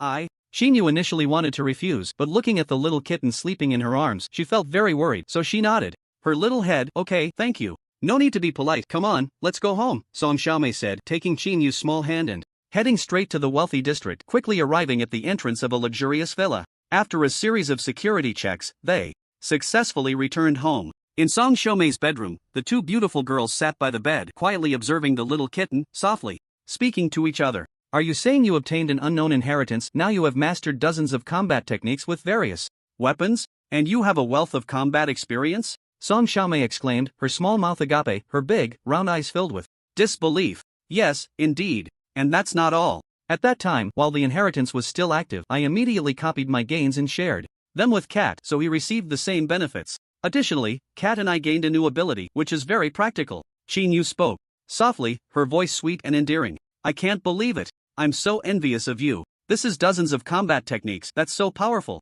And you have a new ability too. Song Xiaomei felt happy for her friend while also feeling a pang of envy. However, there are too many techniques. I can absorb them quickly because of the inheritance, but for Cat, it will take 2 or 3 days. During these 2 or 3 days, we won't be able to go out on missions. We must stay by Cat's side, Qin Yu said earnestly. That's fine, let's just rest for a few days. Besides, we haven't fully investigated the matter of the Black Crow yet. We need to wait until that issue is resolved before we can act again, otherwise, it could be very dangerous, Song Xiaomei replied, suddenly remembering the new abilities that Qin Yu and Cat had gained and couldn't help but ask, what abilities did you gain? It's the ability to communicate. We can connect mentally, Qin Yu said happily. You can communicate mentally? That's such a practical ability. Song Xiaomei looked at Qin Yu in surprise, feeling that her best friend was incredibly lucky. First, she got a mysterious little kitten summoning beast, then she received an inheritance, gained a wealth of combat experience, and now a new ability. Of course, being continuously attacked by mutated beasts also surprised Song Xiaomei. She felt that ever since the day of the summoning ritual, Qin Yu's life had taken a dramatic turn, with both good and bad things coming her way. It was as if Qin Yu had become the center of events. However, compared to the crises, these gains were still very appealing, which made Song Xiaomei very envious. Qin Yu, can you teach me some knife techniques? My short knife feels uncomfortable to use, it feels strange, Song Xiaomei asked. Of course. The inheritance contains a lot of information about knife techniques covering various cold weapons. Even my knife skills have greatly improved, Qin Yu explained confidently. That inheritance was extraordinary, as if a master who had trained for many years had preserved their combat skills at their peak. These techniques encompassed multiple aspects, knife skills, sword skills, archery, gun techniques, and so on, in vast numbers. With so many combat techniques and experiences, Qin Yu had truly become a master of weapons, her strength significantly enhanced in an intangible way. Swish, swish, swish. The short knife began to dance, casting bright reflections in the spacious bedroom. Song Xiaomei moved swiftly, showcasing her knife skills in the best way possible. Strange. Your knife skills are basic, but you use them very skillfully, with no major issues. So why does it look odd to me? Qin Yu frowned, as she had never noticed these things before. However, after receiving the inheritance, her perspective had sharpened, and she could see the problems at a glance. But these issues were minor and shouldn't have such a significant impact. Yet, when Song Xiaomei performed her knife techniques, it just looked strange. The key was that although it seemed odd, Qin Yu couldn't pinpoint the reason, which left her feeling quite frustrated. She felt foolish for not being able to identify the cause even after receiving the inheritance, which was truly disheartening. It's not a problem with the knife techniques, it's just that Song Xiaomei is more suited to using a scythe, a man's voice suddenly chimed in, pleasant to the ears and very comfortable to listen to. The unexpected voice startled Qin Yu, and she quickly turned to look towards the door, saying sternly, who is speaking? Ha? Is someone talking? Song Xiaomei, who was in the middle of practicing her knife techniques, immediately stopped and listened closely, but she couldn't hear anyone else's voice. It's me. The man's voice rang out again, and with it, a small windwing cat came to Qin Yu's side, lifting its little head. Cat, is it really you speaking? Could this be what they call telepathy? Qin Yu looked at the little kitten in surprise, feeling quite intrigued. Beside her, Song Xiaomei also looked at the little kitten in astonishment upon hearing Qin Yu's words. Yes, this is telepathy, but only you can hear my voice. You're really quite foolish, Li Chen's voice echoed once more, resonating in Qin Yu's heart. Yes, I clearly know I've gained telepathy, yet I was still startled by the voice. I really am too foolish. Qin Yu shook her head helplessly, suddenly recalling the issue of inheritance, and hurriedly asked, Cat, have you completed the inheritance? Isn't it supposed to take 2 or 3 days? It's just one inheritance. Why take so long? If you can absorb it quickly, how could I possibly need 2 or 3 days? Li Chen said calmly, as if it were the most natural thing in the world. Ha? Qin Yu felt a bit disheartened. She had the assistance of the inheritance to absorb it quickly. If it were someone else, it would at least take 2 days. Not to mention a summoned beast with a weaker soul that would probably take 3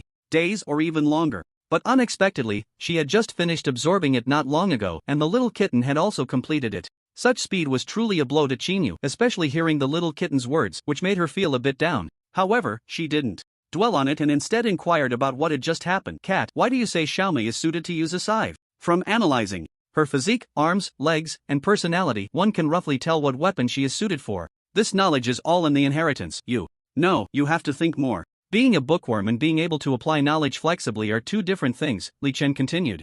The inheritance contained a wealth of knowledge, and Li Chen had greatly benefited from it. I understand now, thank you, cat. I will work hard, Qin Yu said earnestly, clenching her little fist. Don't call me cat, I'm older than you. Call me Li Chen replied. After saying this, Li Chen thought for a moment, feeling that even if someone called his name, it lacked uniqueness, it was just too ordinary. Plus, since summoners usually tamed their summoned beasts, he wanted to be different, so he said, you can call me brother instead. Ha! Qin Yu was taken aback, completely not expecting Li Chen to say that. Mainly, what she had learned and seen since childhood was that summoned beasts followed their masters and obeyed their commands. Now, unexpectedly, her summoned beast wanted to be her brother, which truly caught Qin Yu off guard. But seeing the little cat's expectant expression and recalling how Li Chen had saved her twice from danger, he was her savior. Compared to the heavy debt of gratitude for saving her life, a small issue of how to address him was nothing, so Qin Yu nodded and said, Li Chen, brother. Li Chen found it quite amusing and couldn't help but jump onto Qin Yu's shoulder, continuing their telepathic communication. This scene made Song Xiaomei, who was watching from across, quite unsettled, completely unaware of what was happening. Initially, Qin Yu communicated with the little cat through speech, but later, she stopped talking and instead exchanged glances with the little kitten, clearly engaging in telepathy. This left Song Xiaomei dazed, unable to hide her curiosity. Xiaomei, let me tell you what happened. Qin Yu noticed Song Xiaomei's confusion and, after getting Li Chen's consent, began to explain everything that had just occurred. Upon learning about Li Chen's extraordinary nature, Song Xiaomei was astonished and even more curious. Alright, for the next few days, you stay at Song Xiaomei's house. I'll return to the summoned beast world for a bit and summon me again in 3 days. Li Chen felt that his soul had strengthened significantly and there was a wealth of knowledge waiting to be verified. So he planned to go back for a while to gain new talents and increase his strength to face the upcoming crisis. Qin Yu felt very reluctant about his decision, but since Li Chen insisted on going back, she had no choice but to comply. And so it was. Li Chen's figure slowly faded away, disappearing into the mysterious magic circle. In the world of summoned beasts, a vibrant green meadow appeared, and the mysterious magic circle suddenly materialized, followed by Li Chen's figure emerging within it. Finally back. I can start accumulating talents again. I wonder how many times I can reincarnate. Twice should be fine, so let's get started. Li Chen wasted no time and decisively chose self-detonation. Boom! With a loud bang, darkness enveloped Li Chen's vision. Ding! You have died, randomly resurrecting. As the prompt sounded, the dark world gradually brightened and Li Chen felt the coolness of the breeze and the damp scent of grass. What kind of summoned beast have I turned into this time? Open the data panel, Li Chen said without hesitation. Ding! Name, Li Chen. Type, transforming beast. Ordinary. Summoned beast. Soul, black iron level master. Qin Yu abilities, self-detonation, intermediate healing, intermediate fireball, intermediate God's perspective, wings of wind, transformation. Transforming beast? I actually became a transforming beast. Li Chen looked at the data panel in surprise, completely not expecting this outcome. Earlier, to hide his reincarnation ability, he had named himself Transforming Beast in the chat channel, and now he had truly become one. Is the ability a basic transformation? Li Chen thought to himself, trying to move his body, only to find it round and lacking hands and feet. Does the transforming beast's true form not have hands and feet? Li Chen activated God's perspective, preparing to observe himself from all angles. But at that moment he completely lost his composure. Slime? Why does it look so much like a slime? Perhaps it's a creature similar to a slime. Whatever, let's continue to acquire new talents. Li Chen didn't dwell too much on the issue of his body but prepared to reincarnate once more, ready to self-detonate. Let's begin. Not feeling an intense fatigue means I can reincarnate at least 1 or 2 more times. After saying this, Li Chen decisively chose self-detonation again. Boom! The loud noise roared once more, and the dim world descended again, plunging Li Chen back into darkness. Ding! You have died, randomly resurrecting. Light came like dawn, and Li Chen's dark world brightened again, but he sensed something was off. What kind of summoned beast have I turned into this time? Something feels wrong. Wait, it's actually this. In the real world, Blackstone City. It had been 2 days since Li Chen left. During these 2 days, Qin Yu had been obediently staying at Song Xiaomei's house, digesting the inheritance she received while teaching Song Xiaomei how to use the scythe. Oh right, I forgot about the light orb flower. This is for brother Li Chen. I've already paid the deposit. Qin Yu suddenly remembered their previous agreement, which was a flower that Li Chen valued greatly, and today was the agreed upon time. Qin Yu, don't worry. I'll message Fengzue and Feng Yu to buy it. It's better if we don't leave, Song Xiaomei said seriously. Qin Yu nodded obediently, fully agreeing with Song Xiaomei's words. Mainly because Li Chen had instructed them not to leave, so Qin Yu felt she had to be obedient. However, Qin Yu thought of one thing, the money issue. Buying the light orb flower required tens of thousands, and they had been staying in the villa for the past 2 days, so they hadn't gathered enough money, which made her anxious. Xiaomei, I don't have enough money. It's okay, I have plenty here. Look. Song Xiaomei opened a drawer filled with cash. So much? Qin Yu was shocked, staring incredulously at the stack of money, feeling that Song Xiaomei was like a little rich girl. Hee, it's all saved up by me. 50,000 is from my parents, they went out on a mission the day before yesterday and won't be back for over 10 days. This 50,000 is my living expenses. Song Xiaomei said confidently, her little face full of joy. Indeed, a little rich girl. Whoever marries you in the future will be so lucky. Qin Yu said enviously. Of course, but I don't look up to ordinary people. The person I like must be a towering hero, Song Xiaomei said, clenching her small fist, her big eyes sparkling with little stars. However, she quickly remembered the important matter and hurriedly picked up her phone to call her twin brothers. This phone could only be used within Blackstone City, mainly because the outside was filled with mutated beasts, and the signal was greatly interfered with, making it impossible to use. Therefore, the phone had significant limitations, and even within the city, only wealthy families could afford to use it. Ding-dling. Hello, this is Song Xiaomei. I need you to help me with something. After getting through, Song Xiaomei didn't give the other side a chance to speak and rattled off a long list of requests. Alright, it's settled. Let them pay up front, and when they deliver the light flower, I'll give them 1,000 bucks for running errands, Song Xiaomei said, feeling quite pleased with this money can do everything approach. I'll cover that 1,000 bucks. I've saved up some money from my last 2 missions, Qin Yu said after a moment of thought. No, your current task is to teach me how to use the scythe. Consider this. Money is tutoring fees, Song Xiaomei replied, picking up 2 scythes that resembled those of the Grim Reaper, handing one to Qin Yu.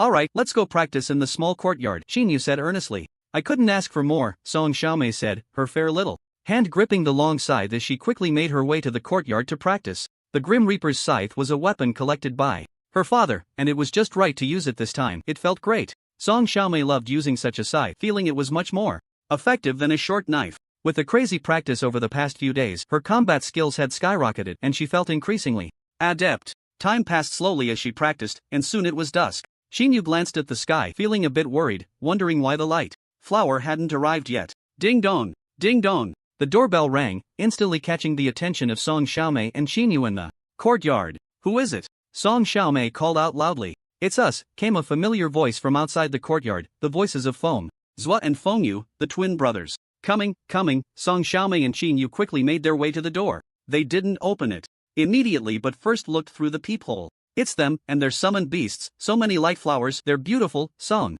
Xiaomei confirmed there were no strangers outside before slowly opening the door. Why did you come so late? We were getting anxious waiting, Song Xiaomei said, dissatisfied. We got held up by something. Feng Zhua smiled as he handed over a bunch of light flowers, but he didn't give them to Song Xiaomei. Instead, he turned and handed them to Qin Yu. Both Song Xiaomei and Qin Yu were puzzled, but since the light flowers had to be received, Qin Yu reached out to take them. Whoosh! A sound of breaking air suddenly rang out, and a dagger with a cold gleam stabbed fiercely towards Qin Yu's abdomen. Watch out! Song Xiaomei screamed in alarm upon seeing this. Put! After a tearing sound, black blood dripped from the scythe blade onto the ground. Qin Yu's fair little hand gripped the Grim Reaper's scythe. Standing behind Feng Zhua, the sharp scythe tearing a deep wound in Feng Zhua's arm. In that moment of crisis, at the extreme moment of being attacked, Qin Yu instinctively swung the Grim Reaper's scythe, narrowly dodging the attack and taking the opportunity to injure the opponent's right arm. This instinctive reaction not only surprised Song Xiaomei but also caught Qin Yu herself off guard. However, now was not the time to think about these things. Song Xiaomei tightened her grip on the Grim Reaper's scythe, glaring at Feng Zhua, her whole body tense and ready to fight at any moment. Why did you attack Qin Yu? Are you crazy? Sorry, kill me, let me be free. A hoarse voice suddenly rang out, and Feng Zhua's hair lifted slightly, revealing his dazed eyes and stiff, wooden face. What's wrong with you? Song Xiaomei was stunned, unable to believe how Feng Zhua had changed, as he hadn't been like this just moments ago. Step back, there. Movements and expressions are very similar to the red wolves that attacked us earlier. Qin Yu immediately pulled Song Xiaomei away, keeping a vigilant eye on the twin brothers and their swift wolves. Die! The twin brothers suddenly sprang into action, wielding 2 sharp daggers and began to swing them recklessly. The 2 swift wolves followed closely behind, opening their foul-smelling mouths, their cold teeth biting fiercely at Qin Yu, targeting her hands and feet. Da-hey! Song Xiaomei immediately called for Da-hey, seeking rescue. Roar! The roar shook the surroundings as the black iron-level bear, Da-hey, charged forward, crashing into the 2 swift wolves and knocking them aside. Clang, clang, clang! The scythe and daggers clashed in the air, sparking bursts of fire. Qin Yu's scythe danced with impenetrable precision, blocking all attacks, and even managed to leave wounds on the opponents a few times with counterattacks. Be careful. They have turned into living dead like those red wolves, unafraid of pain. Song Xiaomei noticed the dark wounds on the opponents and immediately warned. Qin Yu nodded, her fair hand gripping the scythe tightly. As she swung it, she suddenly felt a sense of freedom. That feeling of integration, that instinctive counterattack, made her feel incredibly exhilarated. In this state, she had originally been fighting alongside Song Xiaomei against the twin brothers, but as the battle progressed, she found herself blocking all attacks on her.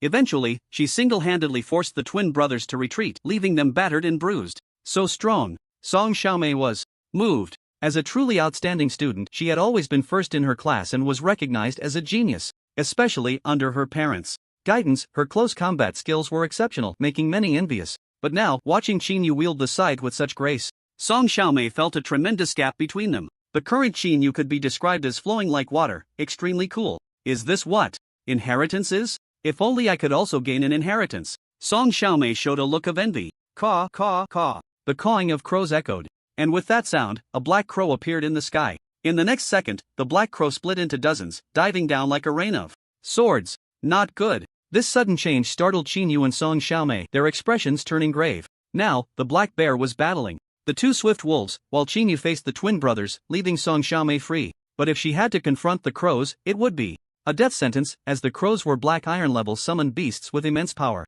Da hey! Song Xiaomei shouted, calling for the black bear's help. Roar! The loyal black bear immediately turned around, ignoring the swift wolves tearing at its body, and without hesitation, faced the crows of the same level. However, against the black iron-level crows and the two swift wolves attacking, the black bear quickly found itself in a dire situation, likely to sustain fatal injuries. Kill! Qin Yu's small figure darted forward, the scythe of death swinging rapidly, blocking one swift wolf and engaging it in battle. Song Xiaomei also stepped in to assist, fighting alongside the battered twin brothers. For a moment, both sides were once again locked in a fierce struggle. However, facing enemies unafraid of death, Qin Yu and Song Xiaomei found themselves in a precarious situation where a single misstep could lead to death. Therefore, Qin Yu prepared to summon Li Chen, ready to call for help. Li Chen, I'm sorry, according to our agreement, I can only summon you tomorrow, but we really can't hold on any longer. Qin Yu watched as the black bear was attacked by the crows and one swift wolf, its body already covered in wounds, and she could only seek Li Chen's assistance.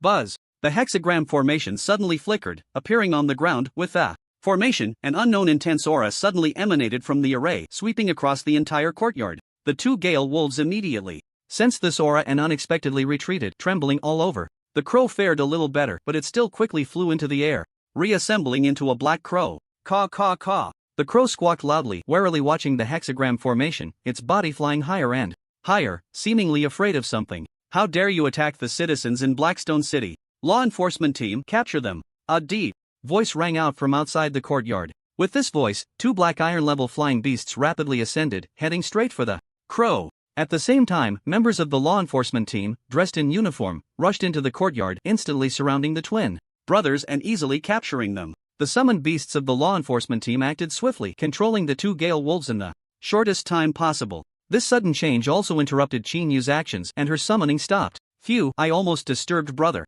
Li Chen. Luckily the law enforcement team arrived, so I don't have to trouble brother Li Chen. Qin Yu sighed in relief, canceling her summoning and preparing to summon again tomorrow. Are you alright?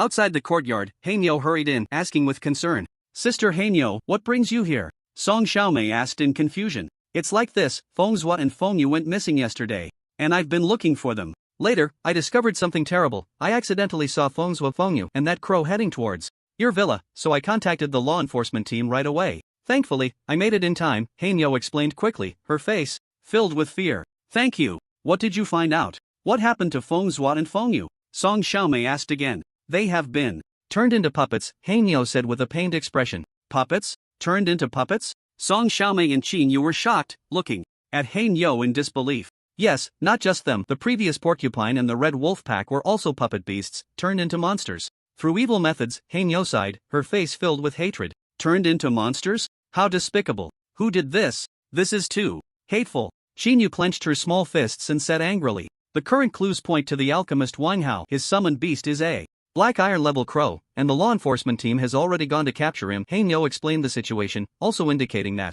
as long as it was confirmed that Wang Hao was responsible, he would be doomed. Such a person deserves to die, he must be eliminated too. Prevent more harm to others, Song Xiaomei said angrily. Right, as long as we find out, it's death. The authorities have zero tolerance. For this, Hanyo explained. That's good. Without such people, we can live more peacefully, Song Xiaomei said, looking at Fengzhou and Fengyu being restrained, watching their stiff struggles, feeling very uncomfortable. They had clearly been teammates just 2 days ago, and now they had become puppets. This feeling was truly heartbreaking. There's no way to reverse this. All we can do is strengthen ourselves, become stronger, and save more people. Hanyo spoke to comfort them. What will happen to them? Qin Yu pointed at the twin brothers and asked softly. There's no choice, they can only be dealt with, Hanyo said helplessly. Dealt with? Qin Yu and Song Xiaomei exchanged glances, feeling very sad and somewhat mournful, while their desire for strength grew even stronger. Tap tap tap. Footsteps slowly approached, and a burly bald man walked over, looking at Qin Yu. Little girl, my name is Tai Hu, and I am the captain of the law enforcement team. What is your summoned beast? Can you show it to me? Tai Hu asked. Why? Qin Yu was on guard, worried that someone might harm her summoned beast. It's nothing, just a bit curious. Forget it, we'll talk about it later. Tai Hu thought for a moment and did not continue to press, instead chatting with Hanyo for a couple of sentences before turning and leaving with the others. Along with them were the crow, the 2 gale wolves, and the twin brothers. However, as they left the villa and stepped outside, Tai Hu furrowed his brows and glanced back at the villa. What's wrong, Captain? Is there something else going on? The vice captain asked as he approached. Something feels off. When we pass by the Bounty Guild later, come in with me to check on Qin Yu's summoned beast's information, Tai Hu replied. Ha? The vice captain looked confused, not quite understanding, but knowing that their captain had been through a lot and wouldn't do anything meaningless, he nodded immediately. Soon, they arrived at the entrance of the Bounty Guild, presented their credentials, and began to review Qin Yu's information, as well as that of her summoned beast. Captain, this cat is amazing. Healing spells, flight, fireballs, it's actually a special summoned beast, the vice captain exclaimed in surprise. It is indeed impressive, but something still feels off. The information is incomplete. Tai Hu continued to frown as the data didn't match what he knew.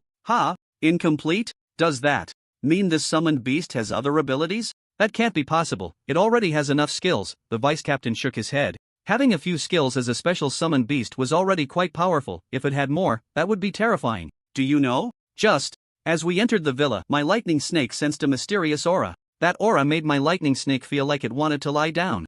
It's a black iron perfected summoned beast capable of advancing to bronze level at any time, Tai Hu said seriously, his expression very grave. Is that so? What kind of aura? I should have sensed it too, given my exceptional talent and strong perception. Why didn't I feel anything? Captain, are you sure you didn't misinterpret it? The vice captain was somewhat skeptical, mainly because of his exceptional talent, which often allowed him to detect danger in advance and give him warnings. This had led to him resolving many issues and becoming a formidable figure in the enforcement team, even rising to the position of vice captain without any background. If his strength were just a bit stronger and his pet reached black iron level, he might even become the captain. Being such a perceptive person, he had noticed nothing earlier, which made him doubt.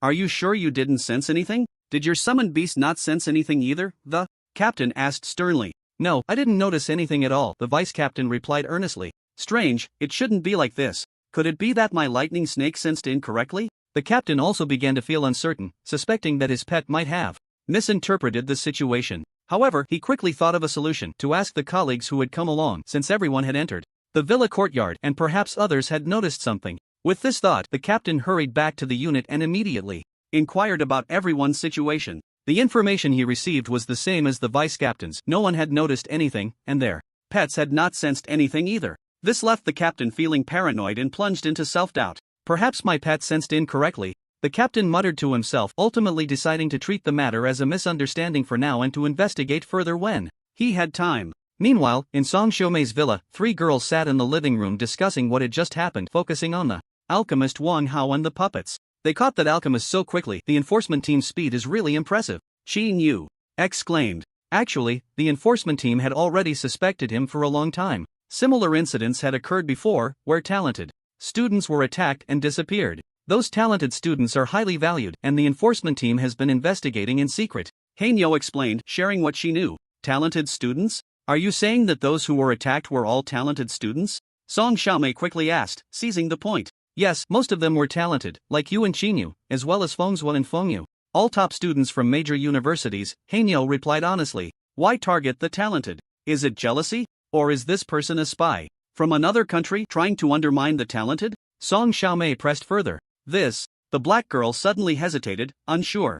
whether to reveal the rest. Because what was to come was still too shocking for Song Xiaomei and Qinyu, and it might not even be true. What's wrong? Is it inconvenient to say? Song Xiaomei frowned. How about this, give me some time to confirm again, and once I have a definite answer, I'll let you know the situation. The black girl decided to verify once more, so she left in a hurry to investigate. This outcome left Qinyu and Song Xiaomei feeling bewildered, completely at a loss. Could it be that some alchemist is jealous of a genius's talent and is trying to harm them? Song Xiaomei pondered. It shouldn't be, right? If it's an attack on a genius, why would they target me? I'm not a genius at all, Qinyu whispered. You're not a genius? You're already incredibly impressive, okay? No one in the entire school surpasses you now, Song Xiaomei said enviously. Really, is that so? Qinyu asked in confusion, her big eyes blinking, completely unaware of this fact. Of course. Don't forget, I used to be the best in our school. If you've surpassed me, then you've surpassed the entire school, right? I guess that's true, Qinyu said, adorably clueless. You're really hopeless. At this rate, you'll never get married in your life, Song Xiaomei said, tapping Qinyu's smooth forehead, and soon they began to playfully tease each other.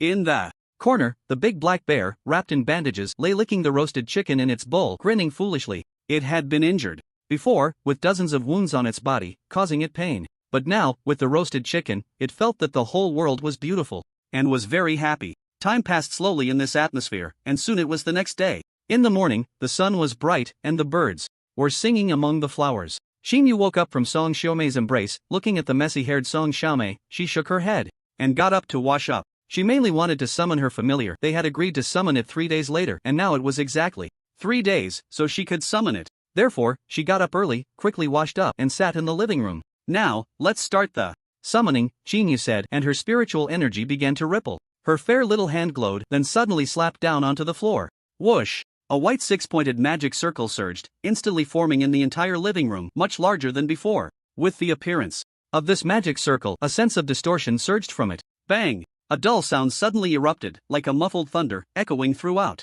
the villa. In the bedroom, the disheveled Song Xiaomei was startled awake by the sound, and without bothering to tidy her pajamas, she sat up immediately. What's going on? Is someone attacking again? Song Xiaomei exclaimed, hurriedly grabbing the scythe of death from the corner and rushing out barefoot. When she reached the living room and saw the scene, she suddenly stopped, because she saw Qinyu sitting on the sofa, perfectly unharmed, staring blankly. And on the living room floor stood a small white cat, fluffy all over, very cute. But that wasn't the main point. The main point was that the living room floor was cracked into pieces, with twisted cracks resembling worms. There were many of these cracks, spreading directly from the center of the living room to the corners, which also startled Song Xiaomei. What's going on? Did an enemy come? Song Xiaomei quickly asked, looking around warily.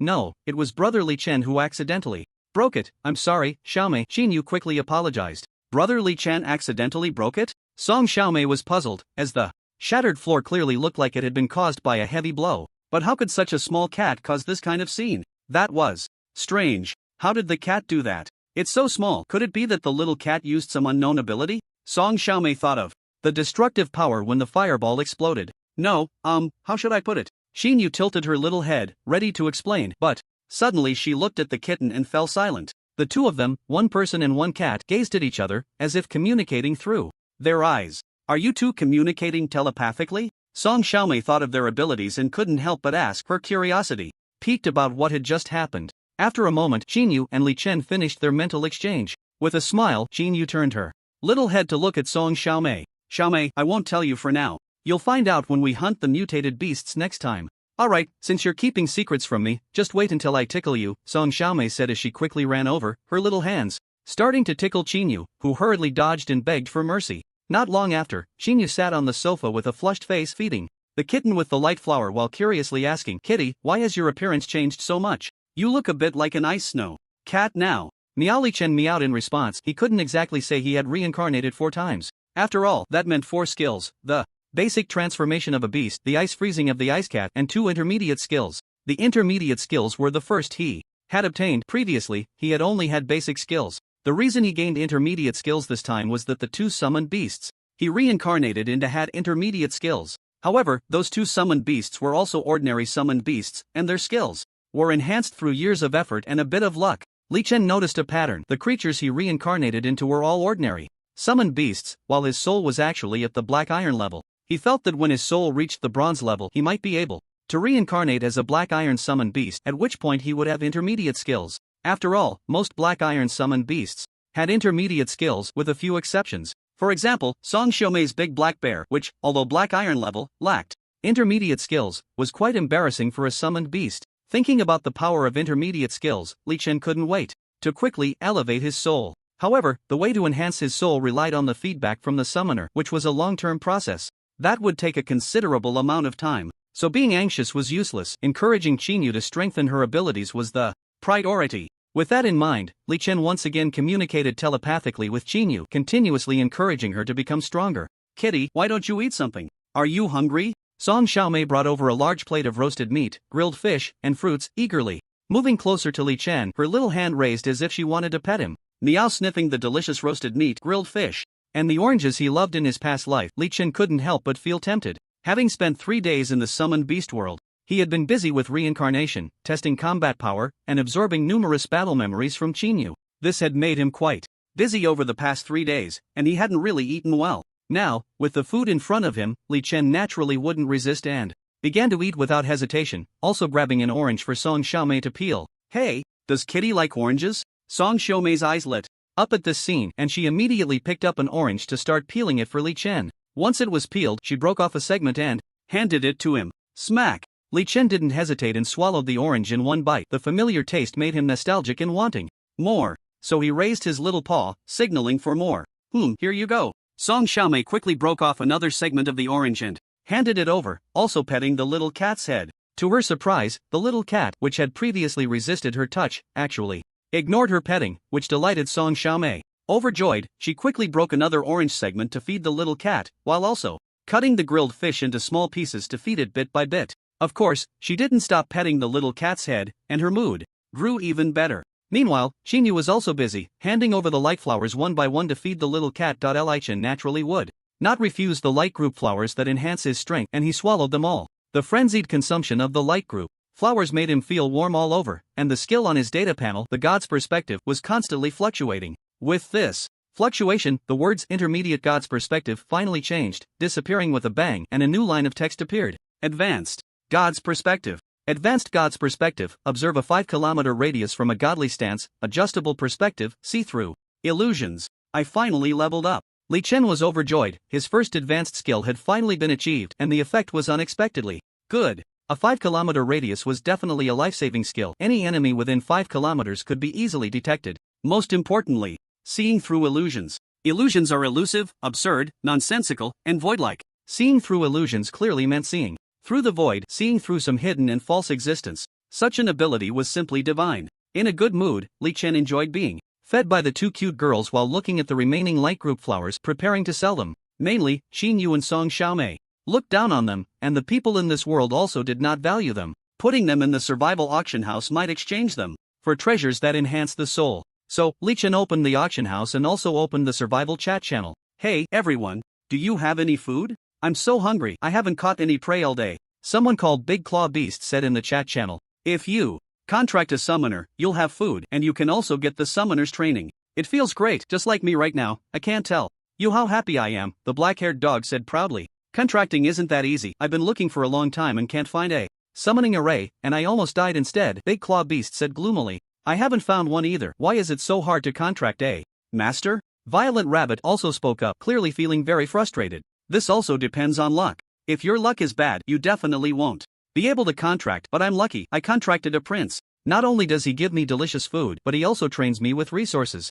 Those are good things that can elevate skills to intermediate level. I forgot to tell you, the prince also said he would help me find advanced resources in the future, which can elevate skills from intermediate to advanced. Of course, such resources are very expensive. The prince has mobilized the entire country's efforts and has only found one so far. He still needs to find 99 more. But having a master is really good. I can't tell you how happy I am now. Haha, I guess I'm the happiest among us, the black-haired dog said again, boasting, proudly, feeling like the luckiest. You are indeed very lucky. I'm the unluckiest. I finally found a summoning array, but the summoner rejected me because I'm male and chose to contract with another summoning beast. It made me so mad, Swift Wind Mouse said indignantly, feeling utterly unlucky. Ah, don't worry, there will always be opportunities. You're a high-level player in the game, very strong.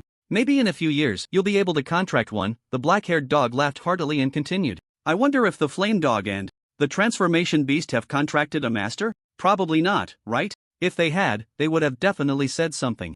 You don't need to worry about it. It's just contracting a master, right? I'm a black iron summoning beast. I'll succeed sooner or later. The flame dog replied, seemingly a bit gloomy. Black iron level summoning beasts are indeed popular, but you need to speed up. I enjoy the prince's feedback every day. My soul is constantly strengthening and my strength is improving daily. Sooner or later, I will become a black iron summoning beast and surpass you, the black-haired dog said smugly, feeling very happy. The flame dog snorted coldly, feeling increasingly worse, especially when looking at the black-haired dog's boastful demeanor, which made him even angrier. At this moment, the flame dog suddenly saw a new item appear in the auction house, and he immediately looked over, his eyes widening. High grade resource light flower? Seeing the new item in the auction house, the flame dog became serious right away. According to the information he had gathered from the survival guide, resources that could elevate skills to a high level were extremely precious. But now, someone was actually putting high-grade resources up for auction. How extravagant could that be? Shocked, the flame dog quickly clicked on the description and looked at the auctioneer. Upon seeing this, he immediately showed a look of realization. So it's the transformation beast. What a formidable guy, always so unpredictable. The flame dog sighed. Originally, as the only black iron summoned beast, he felt he was the strongest and looked down on other summoned beasts. However, the transformation beast repeatedly auctioned off items, each time with high value, especially this time, which was even more astonishing. This also dealt a significant blow to the flame dog, making him feel that the transformation beast was not simple at all. But seeing the black dog flaunting in the chat channel, the flame dog suddenly thought of a way to deal with the black dog. Black dog, you just said high-grade resources are very precious, and your master mobilized national strength just to find one high-grade resource? Yeah, this is a high-grade resource that can elevate intermediate skills to high-level skills. It's normal for it to be quite valuable, the black dog replied. Is that so? Then take a look at the auction house, the flame dog said. Auction house? What's so interesting about that? I remember the transformation beast had put up some items before. Could it be that he has put up something again? The black dog was skeptical and slowly opened the auction house, and in an instant he was stunned into silence. Other summoned beasts, who had been following the chat channel, naturally also opened the auction house. High-grade resource. Light flower? A light flower that can elevate intermediate skills to high-level skills? Selling 66 pieces? Wow, this is too impressive. It's the transformation beast again, casually selling 66 high-grade resources. That's incredible. How did the transformation beast manage to do this? I can barely afford a meal, and this big shot is already selling high-grade resources. The gap is just too huge. The chat channel instantly became lively, with many lurking summoned beasts starting to discuss the items in the auction house. The previously smug black dog fell silent, clearly shocked. His master had mobilized national strength just to find one high-grade resource. But now, the usually silent transformation beast had actually put up 66 high-grade resources for auction. The disparity stunned him so much that he didn't dare to speak. However, the black dog thought about the fact that he had contracted a summoner, which brought him a slight sense of balance. Although I admit you're impressive, you don't have a contracted summoner, while I have long since contracted one, so I'm still stronger than you. The black dog thought to himself, wanting to send this message out, but ultimately didn't dare to, fearing ridicule from others. At this moment, the chat channel was interrupted by the Great Claw Beast, whose words drew everyone's attention. Transformation Beast, can you sell me some food? I have a soul crystal that enhances the soul and would like to exchange it for some food. A crystal that enhances the soul? Trade with me, I have half a pig leg here, the Mad Lion Beast suddenly chimed in. Don't trade with him.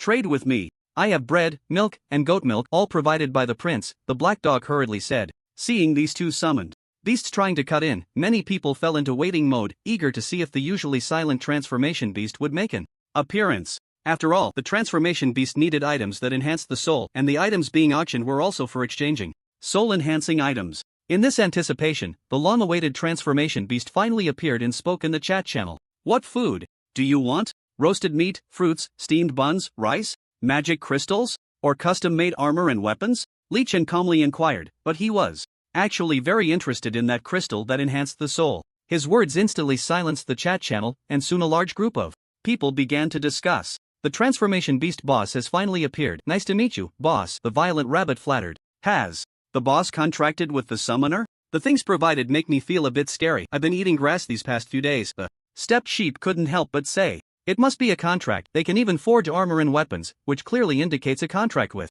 the summoner. The Gale Mouse also started to speak, his words laced with envy. Ha ha, I knew it. The items auctioned by the transformation beast before are enough to prove his strength. The black-haired dog thought he was the only one contracted. Maybe the transformation beast had already contracted and just didn't bother to mention it. The flame dog laughed heartily, speaking freely in the chat channel. Such remarks left the black-haired dog feeling extremely frustrated, not even knowing how to refute them, as he also felt the probability was quite high. Thinking that he was not the first to contract with the summoner made the black-haired dog feel even more uncomfortable. He wanted to curse, but that wouldn't relieve his anger and might even invite ridicule from others. Soon, the black-haired dog thought of a solution. He could simply use food to snatch the soul crystal. After all, it was a fair trade. Whoever offered the highest price would win, and others wouldn't have much to say. So the black-haired dog shouted, "I can provide more delicious food and can supply you with food. Long term. Big Claw Beast, let's trade the soul crystal. I'll protect you from now on." After the black-haired dog finished speaking, the chat channel fell into a brief silence, mainly because the conditions he proposed were quite tempting. They had to go out hunting every day for food, often getting injured and attacked by other summoned beasts. If they had a stable food supply every day, they could survive safely, so the conditions offered by the black-haired dog were quite good. However, everyone knew that the transformation beast boss also needed the soul crystal and would definitely come out to compete, which could lead to a fierce battle. Sure enough, a line of text soon appeared in the chat channel. It was the words of the transformation beast boss, but there were very few words, just a question. Big Claw Beast, what level have your claws reached? It's the lowest level Big Claw, because I don't know how to advance to Iron Claw, so my strength is very weak. The Big Claw Beast replied helplessly. I can tell you how to advance. Trade your soul crystal for it, Li Chen said casually. What? Transformation beast boss, you know my advancement method? How is that possible? I don't even know myself. The Big Claw Beast was shocked and asked in disbelief. You can put the soul crystal in the auction house and I'll exchange it for the information. The truth will naturally be revealed, Li Chen replied casually. He had reincarnated as many summoned beasts and obtained a wealth of memories from them, including those about the Big Claw Beast. In these memories, there were many scenes of the Big Claw Beast eating fruit, after which its claws transformed into iron claws. Li Chen recognized that kind of fruit. It was called the brown round fruit, a plant that grows in iron mines, and there were quite a few of them, not a rare item at all. Simply put, there were many Big Claw Beasts. As long as a summoned beast lived long enough, most had seen a Big Claw Beast, and how to advance was not a secret. It was just that the survivalists had come to the summoned beast world for a short time, otherwise, they would have known. Now, he could use this information to exchange for the soul crystal. Transformation beast boss, I've put the soul crystal in the auction house, you can buy it, the Big Claw Beast spoke in the chat channel, clearly looking forward to it. Li Chen replied casually and immediately chose to purchase. Ding! Purchase successful, you have obtained a soul crystal. Ding! Your soul crystal has been placed in the temporary storage box, which can be stored for free for 3 days. With the crisp sound, Li Chen saw a square crystal appear in the temporary storage box, emitting a mysterious glow. At that moment, the chat channel was also filled with sounds of surprise. I actually succeeded in the trade, that's great. I finally know how to level up. Thank you, Transformation Beast. I'm going to level up right now. I know where to find that fruit. After saying this, the Great Claw Beast fell completely silent, clearly off to level up. Such a scene, such a moment, made the entire chat channel quiet, and then a flood of messages began to fill the screen. Transformation Beast, I'm the black-tailed snake. How should I level up my skills? Big Shot, I'm the illusion lark. How can I upgrade my illusion to intermediate? I'm a girl, can you tell me? A large number of messages flooded the chat channel, all hoping to receive guidance from Li Chen, with even some girls speaking in a coy manner. But no one said anything. Instead, there was a hint of envy. In this dangerous world, strength is the foundation of everything. As long as one improves their strength, they can live better. So, a few coy words are worth it if they can lead to becoming stronger. Exchange with soul crystals or other items that enhance the soul. As long as you have them, you can put them directly in the auction house, Li Chen replied calmly. He wouldn't reveal everything just because a girl spoke sweetly. He wasn't infatuated. If they wanted information on skill upgrades, they had to trade with items that enhanced the soul, otherwise, it was pointless. After leaving this message, Li Chen directly closed the chat channel and took out the soul crystals from the temporary storage box. Whoosh! A soul crystal emitting a faint glow suddenly appeared, catching Li Chen's attention. Ha! What is this? How did it suddenly appear? Song Xiaomei was holding an orange, ready to feed it to Li Chen, and when she saw him wave his little paw, a crystal appeared out of nowhere. This scene stunned Song Xiaomei, her beautiful eyes widening. Could it be that brother Li Chen can transform things? Xin Yu blinked her big eyes, asking cutely, what is this crystal? Why do I feel like it can help me? Song Xiaomei said, her eyes filled with curiosity. Li Chen turned to look at Song Xiaomei, then at Xin Yu, noticing that they both seemed to desire the soul crystal. It seemed they needed it too. Xin Yu, is this crystal helpful to you? Li Chen asked through mental communication. Yes, yes. Brother Li Chen, it feels like a hungry person seeing food, Xin Yu replied honestly. I see, I need to find a way to get more soul crystals, Li Chen said thoughtfully. Xin Yu was his master and his loan.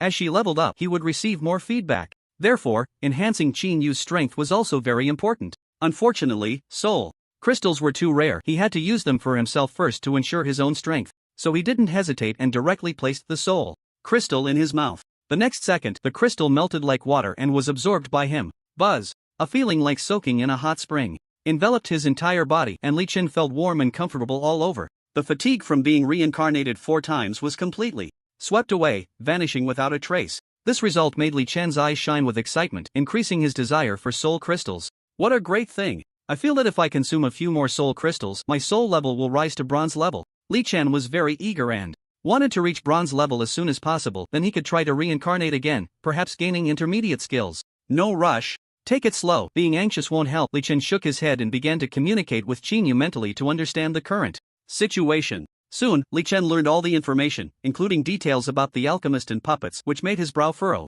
Brother Li Chen, let's not go on missions for now. We'll wait until the enforcement team captures the alchemist before we go out, Xin Yu suggested for safety, wanting to see Li Chen's thoughts. Sure, it's a good opportunity for you to practice more and master various combat memories from the inheritance, especially archery. It will be very helpful for you. Li Chen thought for a moment and said, Alright, brother Li Chen, I will do my best. Xin Yu nodded her little head and replied firmly.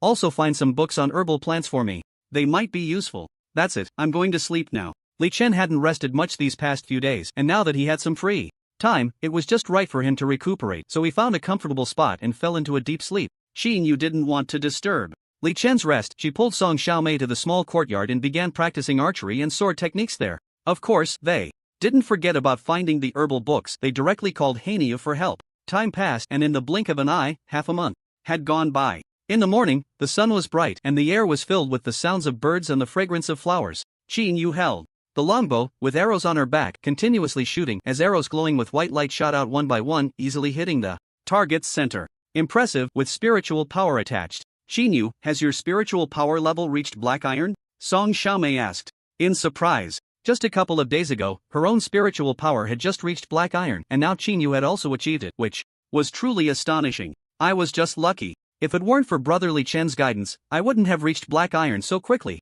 Xin Yu said gratefully, glancing at the nearby lounge chair where a small white cat lay on a book, quietly observing the contents. Its focused demeanor and serious attitude were quite reminiscent of a studious person. Your little cat is really amazing. It even helps you with your training. Unlike my big black bear, who just knows how to eat every day, Song Xiaomei glared fiercely at the big black bear in the corner, feeling that the big bear was both clumsy and foolish, which was a disgrace to the Black Iron summoned beasts. Roar! The big black bear noticed Song Xiaomei's gaze and immediately picked up its food bowl, standing up with a silly grin, looking like a glutton wanting to eat. Song Xiaomei couldn't be bothered with the big bear. She turned around and continued practicing with the Scythe of Death, striving to enhance her own strength. Knock, knock, knock. Xiaomei, yeah, it's me. Hania's voice came from outside the door, and she was soon invited in. I've found out everything. The alchemist was captured. It was all his doing. However, he didn't know how to create puppets. Before, an organization told him how to do it. Hania came straight to the point as soon as she entered, sharing the information she had piece by piece. What organization is that? Song Xiaomei asked anxiously. That organization is called the Evil Energy Organization. Unlike our spiritual power, they cultivate evil energy, which is more powerful but also causes great harm to themselves. They love to collect geniuses. It's said they can steal a genius's talent and even turn the genius's corpse into evil energy puppets. It's very terrifying.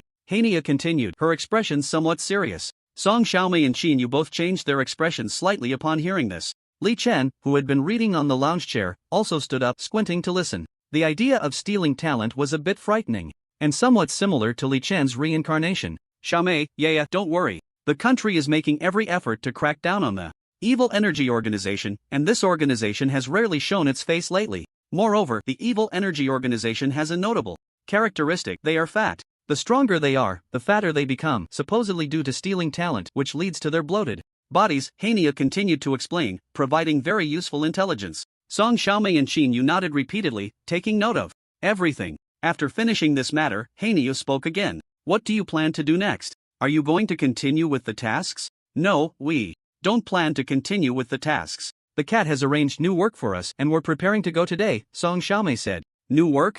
What new work? Hanyo asked, puzzled, as she held the clever and capable little cat in high regard. It's to work at the herbal shop, learning to identify and refine herbs. Perhaps in the future, I could become an alchemist, Xinyu said, somewhat lacking in confidence. Identifying herbs was one thing, but refining them was much more difficult and required a high level of comprehension. Her comprehension has always been quite ordinary, not particularly outstanding, so she felt a bit worried. Don't worry, I'll teach you when the time comes. I had some exposure to alchemy when I was young, so I have a little foundation, Song Xiaomei comforted her gently. Thank you, Xiaomei. Xinyu expressed her gratitude. No need to be polite with me, black girl. Are you going to the herbal shop? Learning to recognize herbs for alchemy is actually quite good. If you really become an alchemist, you can earn respect, Song Xiaomei thought of the alchemist who had been captured. The reason they could hide for so long was because of their identity as an alchemist. With that identity, ordinary people really wouldn't dare to investigate them, which led to alchemists creating so many puppets and harming many people. If they also became alchemists, they could apply for strong protection and they wouldn't have to worry about being attacked when leaving the city. So, when the little cat made this request, Song Xiaomei was the first to agree, nodding without hesitation. I won't go. This time, because of the puppet incident, the enforcement team valued my investigative ability and gave me a trainee badge. If I pass the test, I can join the enforcement team. Black girl raised her right hand and took out a small badge from her pocket. This badge looked very similar to the ones worn by the enforcement team, just a bit smaller, belonging to the trainee category. Not bad, black girl, you've become a civil servant. In the future, if we run into trouble, you have to help us a lot, Song Xiaomei quickly said. No problem, just call me when the time comes, and yeah too, no need to be polite with me, black girl promised sincerely, her words clearly coming from the heart. Then thank you. Black girl, Xinyu smiled sweetly, feeling warm inside. After chatting for a while longer, black girl took her leave, and Song Xiaomei and Xinyu left the house with the little cat heading towards the herbal shop they had found in advance. However, as they passed an alley, the little cat perched on Xinyu's shoulder suddenly turned its head to look into the alley, its eyes narrowing. What's wrong, cat? Xinyu asked softly, her beautiful eyes filled with confusion. It's nothing, keep walking, Li Chen replied, his sapphire-like cat eyes glancing at the alley again. Xinyu obediently followed Li Chen's words, continuing to walk forward. Although she felt that something might be wrong, she still complied with Li Chen's request. The three of them continued on, quickly leaving the area and heading into the distance. After they had walked far away, a figure emerged from the shadows of the alley, accompanied by a 2-meter-long white snake. This person was none other than Taihu, the captain of the enforcement team, and the white snake was his summoned beast. Lightning snake. What keen observation. This cat is really impressive. It spotted me even from so far away, Taihu said gravely, his sharp eyes fixed on the direction Xinyu and the others had left. As the captain of the enforcement team, ever since his last visit to Song Xiaomei's house, where the lightning snake sensed a mysterious aura, Taihu had been troubled. Although everyone said they felt nothing, Taihu, based on his years of experience and keen investigative skills, still felt that something was off, so he hadn't let go of the matter. Keeping it in mind, today, he was out for a stroll and happened to see Song Xiaomei and Xinyu along with that cat. The moment he saw the cat, Taihu decisively chose to observe from the shadows. However, he hadn't been watching for long when the cat noticed him, which surprised him with its level of observation. Lightning snake, did you sense any aura from that cat? Taihu asked the white snake. Hiss, hiss, hiss, the white snake hissed, shaking its head. Are you saying you didn't sense any aura from the cat? Taihu frowned, doubting whether he was being overly suspicious. If even his summoned beast didn't sense anything, Taihu began to frown. Hiss, hiss, hiss, the lightning snake hissed again, urgently trying to express something. Wait, are you saying you didn't sense any aura, but you're very afraid of that cat? Taihu was stunned, completely not expecting the summoned beast to say such a thing. It should be known that his summoned beast had already reached the limit of black iron level, just a step away from bronze level. As long as Taihu himself improved from high black iron to bronze level, his pet would be promoted. A pet that's strong should not be afraid of an ordinary little cat. However, the white snake actually said it was afraid, which was strange. Let's go, keep observing, there must be a secret here, Taihu said, leading the lightning snake forward while falling far behind to observe carefully. In the distance, Xinyu and Song Xiaomei arrived at a herbal medicine shop. After some polite exchanges, they finally became apprentices here. They had to start by learning the basics of identifying herbs, striving to master everything, as only then could they refine medicines and become someone of importance. This is the herbal medicine guide, study it well and do not slack off in the slightest. I will conduct random checks and grade you based on your performance, the shop owner, a woman in a qipao, said, her demeanor and tone very proud. After finishing her sentence, she tossed the herbal guide onto the table and said lightly, this time I recruited 10 people, but I will only keep 3, so you must work hard and perform well. Whether You can stay depends on yourselves. After the Qipao herbalist finished speaking, she walked away with her long, graceful legs swaying.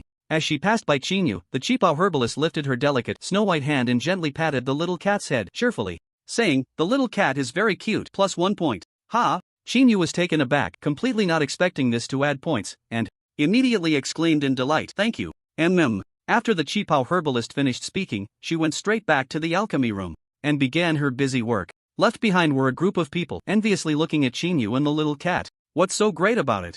It's just a little cat, right? Tomorrow I'll bring a cat too, along with some cute things, someone said sourly, looking at Qinyu with envy and jealousy. Exactly, I have a foundation in herbal medicine, I will definitely stay in the end. I have it too, everyone here must have a foundation, that's the most basic. The people around were discussing animatedly, all believing they could stay. On the contrary, Qinyu fell silent because she realized she had no foundation, which made her feel a bit uncomfortable. As a poor person, wanting to live well in this world, money was essential, and refining medicine was one of the most profitable professions. Moreover, since they entered the shop, the little cat had been staring intently at a certain herb on the counter, clearly valuing that herb. But the price tag for that herb was 100,000, an outrageous price that she could not afford. Yet she wanted to buy it for the little cat, so she thought about becoming an alchemist, earning a lot of money to buy herbs for the cat. I must study hard, even without a foundation, I cannot give up. I must become an alchemist and buy herbs for the little cat, Qinyu silently vowed, her big, dark eyes filled with determination, and she remembered the name of that herb. Giant flower, priced at 100,000 each, available but rare. After memorizing the giant flower in her heart, Qinyu picked up the thick herbal guide and focused intently on studying, striving to recognize the herbs. Since she had no foundation, you needed to start learning from the first page, aiming to memorize everything. With such a thick herbal guide, mastering it in a short time was indeed not easy. This also made Qinyu's learning very laborious and difficult. In contrast, the remaining 9 apprentices all had a foundation and had studied before, most of them only flipped through it once before moving on to other things. Even Song Xiaomei had already picked up the herbs and was trying to prepare a hemostatic medicine. This gap made Qinyu feel increasingly urgent and anxious, which affected her learning speed. "Don't worry, with me here, everything is not a problem. Take your time," Li Chen said softly, leaning on Qinyu's shoulder, offering firm comfort. Such reassurance made Qinyu breathe a sigh of relief and diligently study with focus. A person and a cat were thus immersed in their studies, occasionally walking over to the medicine cabinet to compare and observe the herbs, discerning their scents. Time passed slowly in this atmosphere, and soon 3 days had gone by. That noon, Qinyu, who was in charge of the shop, and the little cat were lying on the counter reading. Since it was noon, it was time for a break. After reading for a while, Qinyu began to feel drowsy and dozed off, resting her head on the counter. Only the little cat quietly squatted in front of the illustrated guide, its small paws occasionally flipping through the pages, studying diligently. Tap, tap, tap. The sound of high heels striking the floor echoed rhythmically. With this sound, a female alchemist in a red cheongsam swayed her slender waist and slowly walked from the alchemy room to the hall. Upon seeing Qinyu asleep, the female alchemist frowned slightly, a hint of displeasure crossing her face. However, when she noticed the snow-white little cat earnestly flipping through the illustrated guide, her expression turned to one of surprise. It was known that studying was very tedious, even humans found it quite boring after a while. Yet this little snow-white cat was so focused and serious in its study, which was rather astonishing. "Interesting, truly interesting," the female alchemist said, twisting her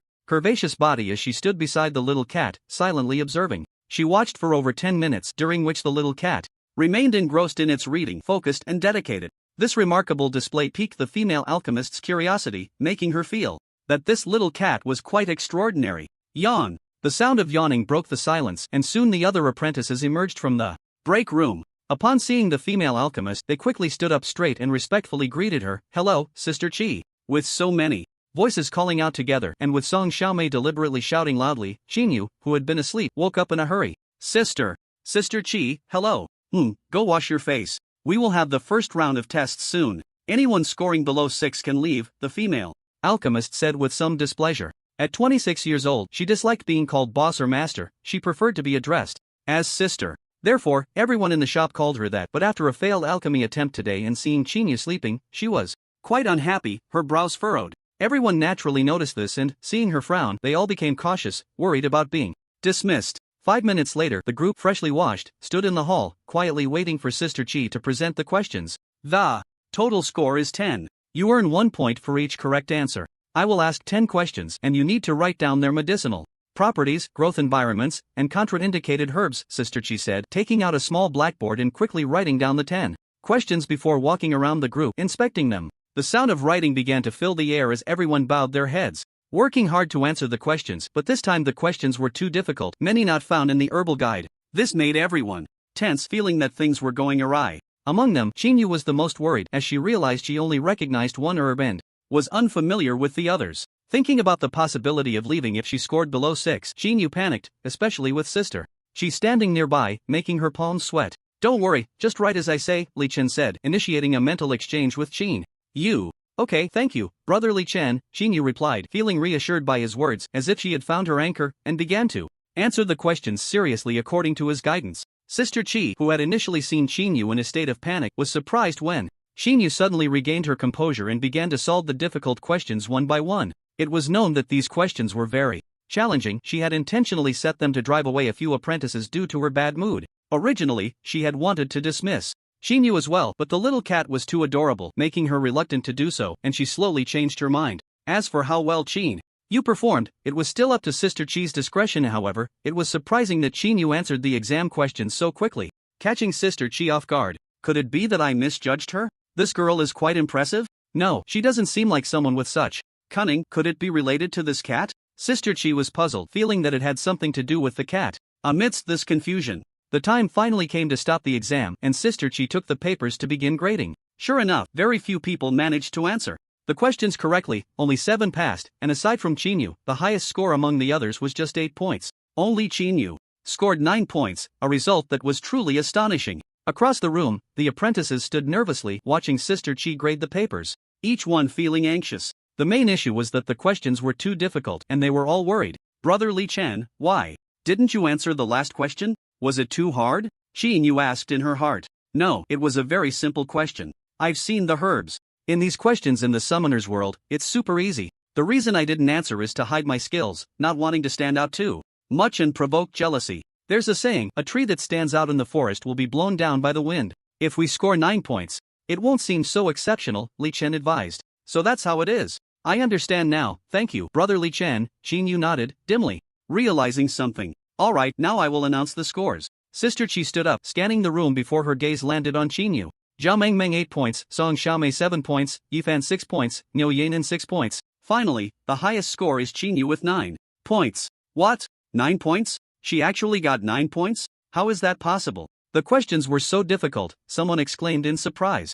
Exactly, didn't she have no foundation? How could she score 9 points? Even Mengmeng only got 8 and she has been studying herbs since childhood. The crowd looked at Chinyu in disbelief, finding it a bit frightening that she scored 9 points. These are the questions. Chinyu answered. You can see for yourselves, the answers are very standard. She didn't even attempt the 10th question. Was it because she didn't know how, or was she just too lazy to do it? Sister Qi handed out the exam papers for everyone to review. After everyone passed the papers around, they looked at Chinyu with incredulous eyes. They felt that Chinyu was truly impressive, managing to answer so well, even detailing the growth environment of the plants, and the key was that she wrote it all very thoroughly. This time, everyone completely believed it, and their gazes towards Chinyu changed entirely. In the center of everyone's attention, Chinyu stood there dazed, nervously swallowing, and quietly thought, Brother Li Chen, didn't you say to hide your skills? Why did it turn out like this? I made a mistake. I didn't expect them to be this weak. Sorry. Li Chen shook his head helplessly. Chinyu was taken aback, although what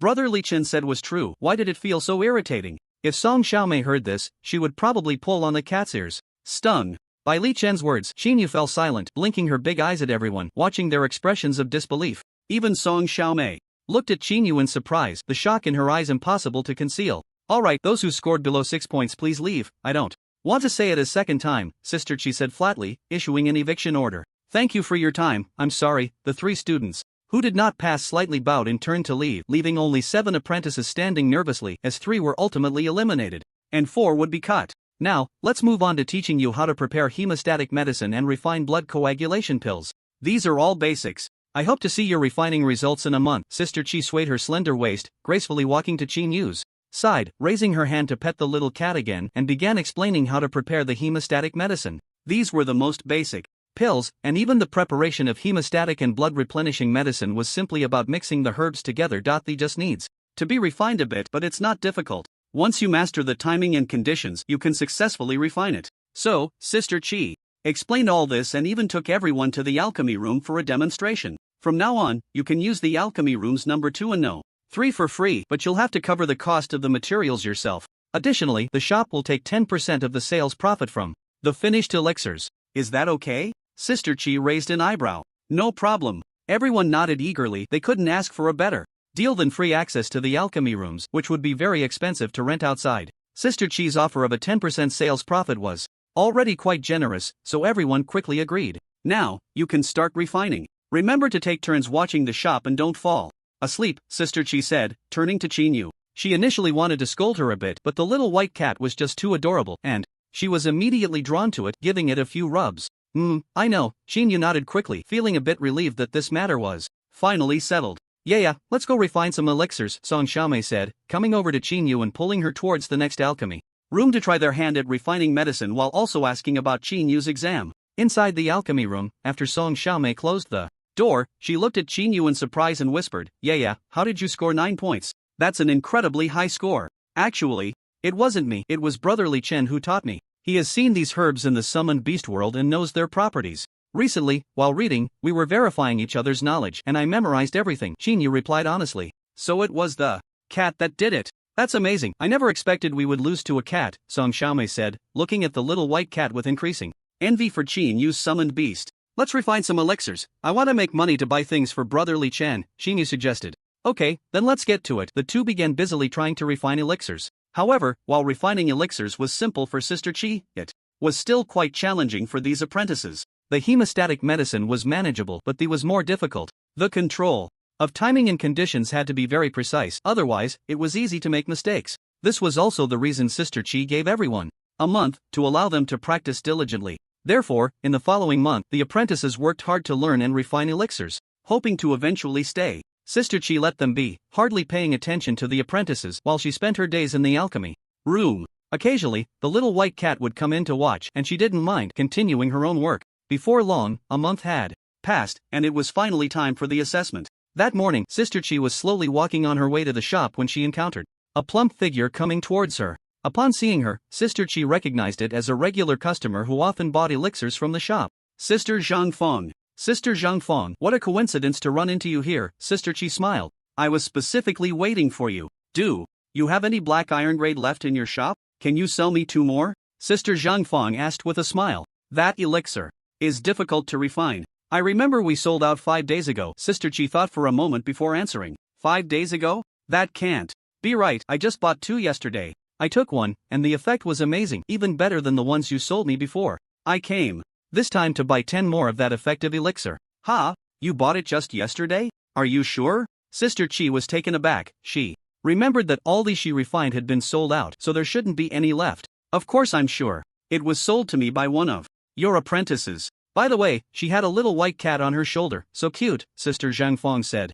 A little cat? Sister Chi was slightly stunned, her brows furrowing. There was only one person who brought a little cat on her shoulder, and that was Chinyu. But why would she sell elixirs to others? Where did she get the elixirs from? It should be known that the black iron level medicines in the store are all painstakingly refined by Sister Chi and cannot be sold to others casually. Every time precious elixirs are sold, Sister Chi must be informed, but now Chinyu has actually sold a Runshui Dan, which has made Sister Chi somewhat dissatisfied. How could she have a Runshui Dan? Did I let her take 2 after I finished refining and she secretly took them? Sister Chi analyzed quietly, feeling that this elixir was likely hidden by Chinyu and sold yesterday. I didn't expect her to be this kind of person. It's too disappointing. Sister Chi took a deep breath, her fair little face showing anger, preparing to go over and ask properly to see what was going on. What's wrong? You look very angry? Sister Zhang asked in confusion. Sigh, there's a troublesome person in the store. I misjudged her, Sister Chi sighed, looking very disappointed. A troublesome person? Just fire that kind of person. Speaking of elixirs, the ones you've refined recently are really good, with great effects. I took one and could feel it immediately, and the color is even more azure, more beautiful. Sister Zhang smiled. More azure? Aren't the colors all the same? Sister Chi asked in confusion. Not the same, look, the color is prettier. After Sister Zhang said this, she took out a small box from her pocket, slowly opened it, and soon a beautiful, crystal-clear azure elixir appeared. Looking at this beautiful elixir and smelling its pleasant fragrance, Sister Chi was stunned, staring blankly at the elixir. Because this elixir was not refined by her, her own couldn't meet such standards, and there was a significant gap between the 2 elixirs. This Result was quite strange, proving that Qinyu did not steal the elixir, but Sister Qi was perplexed, unable to understand where Qinyu got the elixir. With her heart full of doubts, Sister Qi prepared to go back and ask to see what was going on. With this thought, Sister Qi hurried back to the store. However, as soon as she walked into the hall, she noticed that the atmosphere in the store was very off, appearing quite tense. What happened? Sister Qi frowned and asked, her beautiful eyes scanning the surroundings. Sister Qi, you finally came. You have to make a decision for me. Qinyu has been frequently using the alchemy room. She has been occupying it since this morning. Niu Yanan ran to Sister Qi and complained. As one of the earliest disciples, Niu Yanan was still quite valued, and Sister Qi often believed her words. The alchemy room has been occupied by Qinyu? Sister Qi frowned upon hearing this. She had previously stated that the alchemy room should be used in turns, and after using it for an hour, it must be changed. But now Qinyu had occupied it for so long, which was clearly excessive. Feeling displeased, Sister Qi said directly, does she take my words lightly? Let's go take a look. Okay, Sister Qi. Niu Yanan felt delighted upon hearing this, thinking there was a good chance to drive Qinyu away this time. This also led Niu Yanan to hurriedly lead the way, quickly running to the door of the alchemy room. However, at that moment, Sister Qi suddenly stopped in her tracks, her mind flashing with insight. She thought of the elixir Qinyu sold and how she had been occupying the alchemy room, all of which seemed to indicate that those elixirs were refined by Qinyu. But then Sister Qi thought again and felt something was off. Qinyu's aptitude was not particularly strong. Even refining the most basic elixirs was difficult, let alone the black iron level Runshui Dan. The key was that the Runshui Dan was so perfect, surpassing her own peak black iron alchemist skills. Therefore, Sister Qi felt that this elixir must have been refined by someone else, and Qinyu might just be selling it for someone. However, it was strange that Qinyu had been occupying the alchemy room, which was hard to understand. Let's check the surveillance, Sister Qi thought to herself. She had set up special surveillance in the alchemy room, which could be observed when necessary. So Sister Qi waved her hand and said, wait a moment,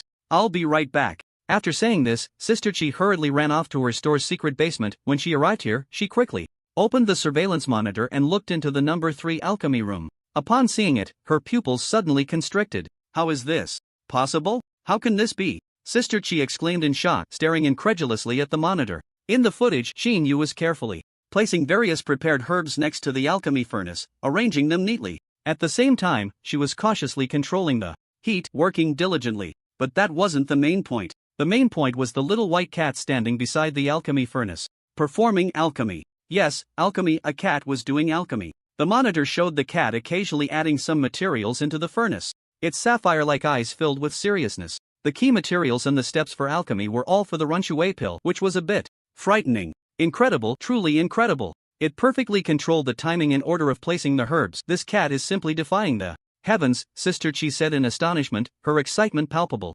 Remembering how the little cat had been diligently reading and learning about herbs these past few days, and how it had sneaked a peek at her alchemy in the number 1 room, Sister Qi's heart raced. Could it be that in these 2 months, the little cat not only learned to identify herbs but also learned alchemy? Did it even sneak into my alchemy room to watch me? And the pills it produces are better than mine? Sister Qi swallowed hard, genuinely frightened this time. She also recalled that assessment where Qinyu scored 9 points on such difficult questions, which was quite strange. Now that she thought about it, perhaps it was that little cat that had informed Qinyu. If I'm guessing correctly, this cat and Qinyu can communicate telepathically. It must have a rare mental skill. Sister Qi took a deep breath, trying to calm her unstable emotions while contemplating how to handle the situation. If the little cat is so powerful, why doesn't Qinyu mention it? Wait, I know. The nail that sticks out gets hammered down. Sister Qi thought of the strange cult in the slums, the evil energy organization, and the various monsters lurking within the city, and she suddenly understood. With so many dangers, not to mention the evil energy organization that collects geniuses and the terrifying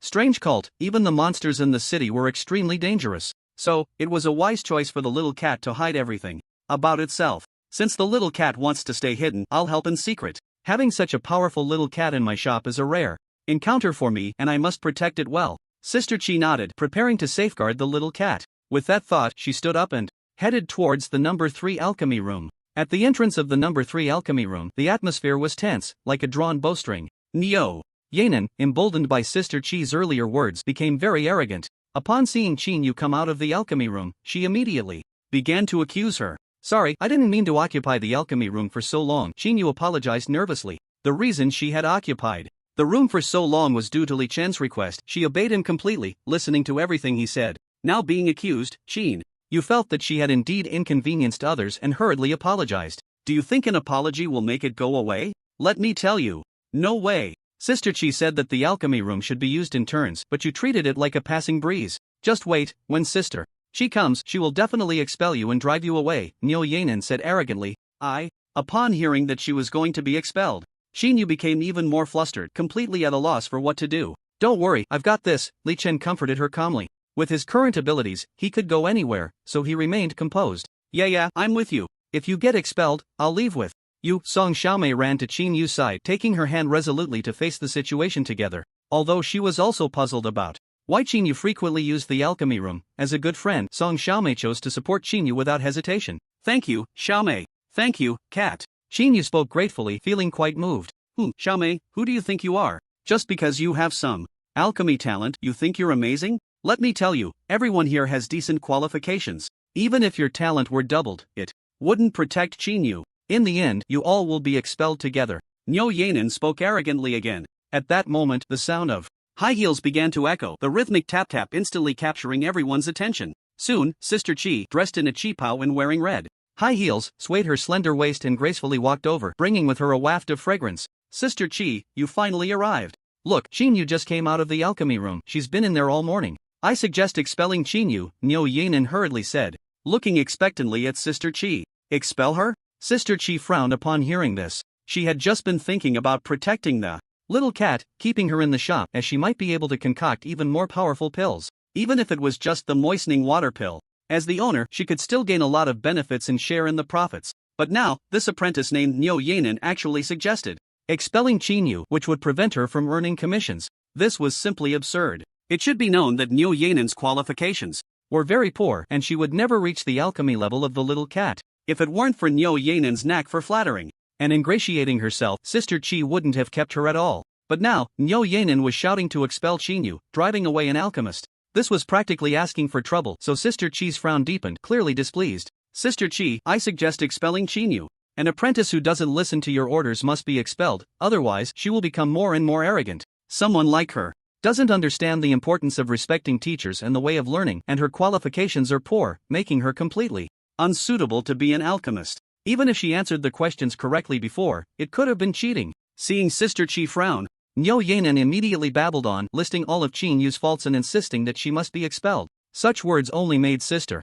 Chi angrier, and she shouted, "Shut up! You're expelled, you can leave." Did you hear that, Qin Yu? You're expelled, you can leave, Niu Yanin said immediately to Qin Yu upon hearing Sister Chi's words. Slap! A loud sound of a slap rang out as Sister Chi struck Niu Yanin's face, leaving a bright red handprint. Sister Chi, why did you hit me? You hit the wrong person, Niu Yanin said in confusion. I hit you, now get lost. You're expelled, Sister Chi said loudly. Ha? I'm expelled? Why? Isn't it Qin Yu who's being expelled? Niu Yanin was stunned, her mind buzzing as if filled with glue. The people around her were also in a daze, all staring blankly at Sister Chi. They couldn't understand how it was that Qin Yu was supposed to be expelled, but suddenly it was Niu Yanin instead. This left everyone puzzled, their minds somewhat foggy. After a while, they finally reacted. A disciple couldn't help but say, Sister Chi, it's the alchemy room, occupied by Qin Yu, not Niu Yanin. Shut up, do you need to say so much? Niu Yanin, hurry up and leave, I don't want to say it a second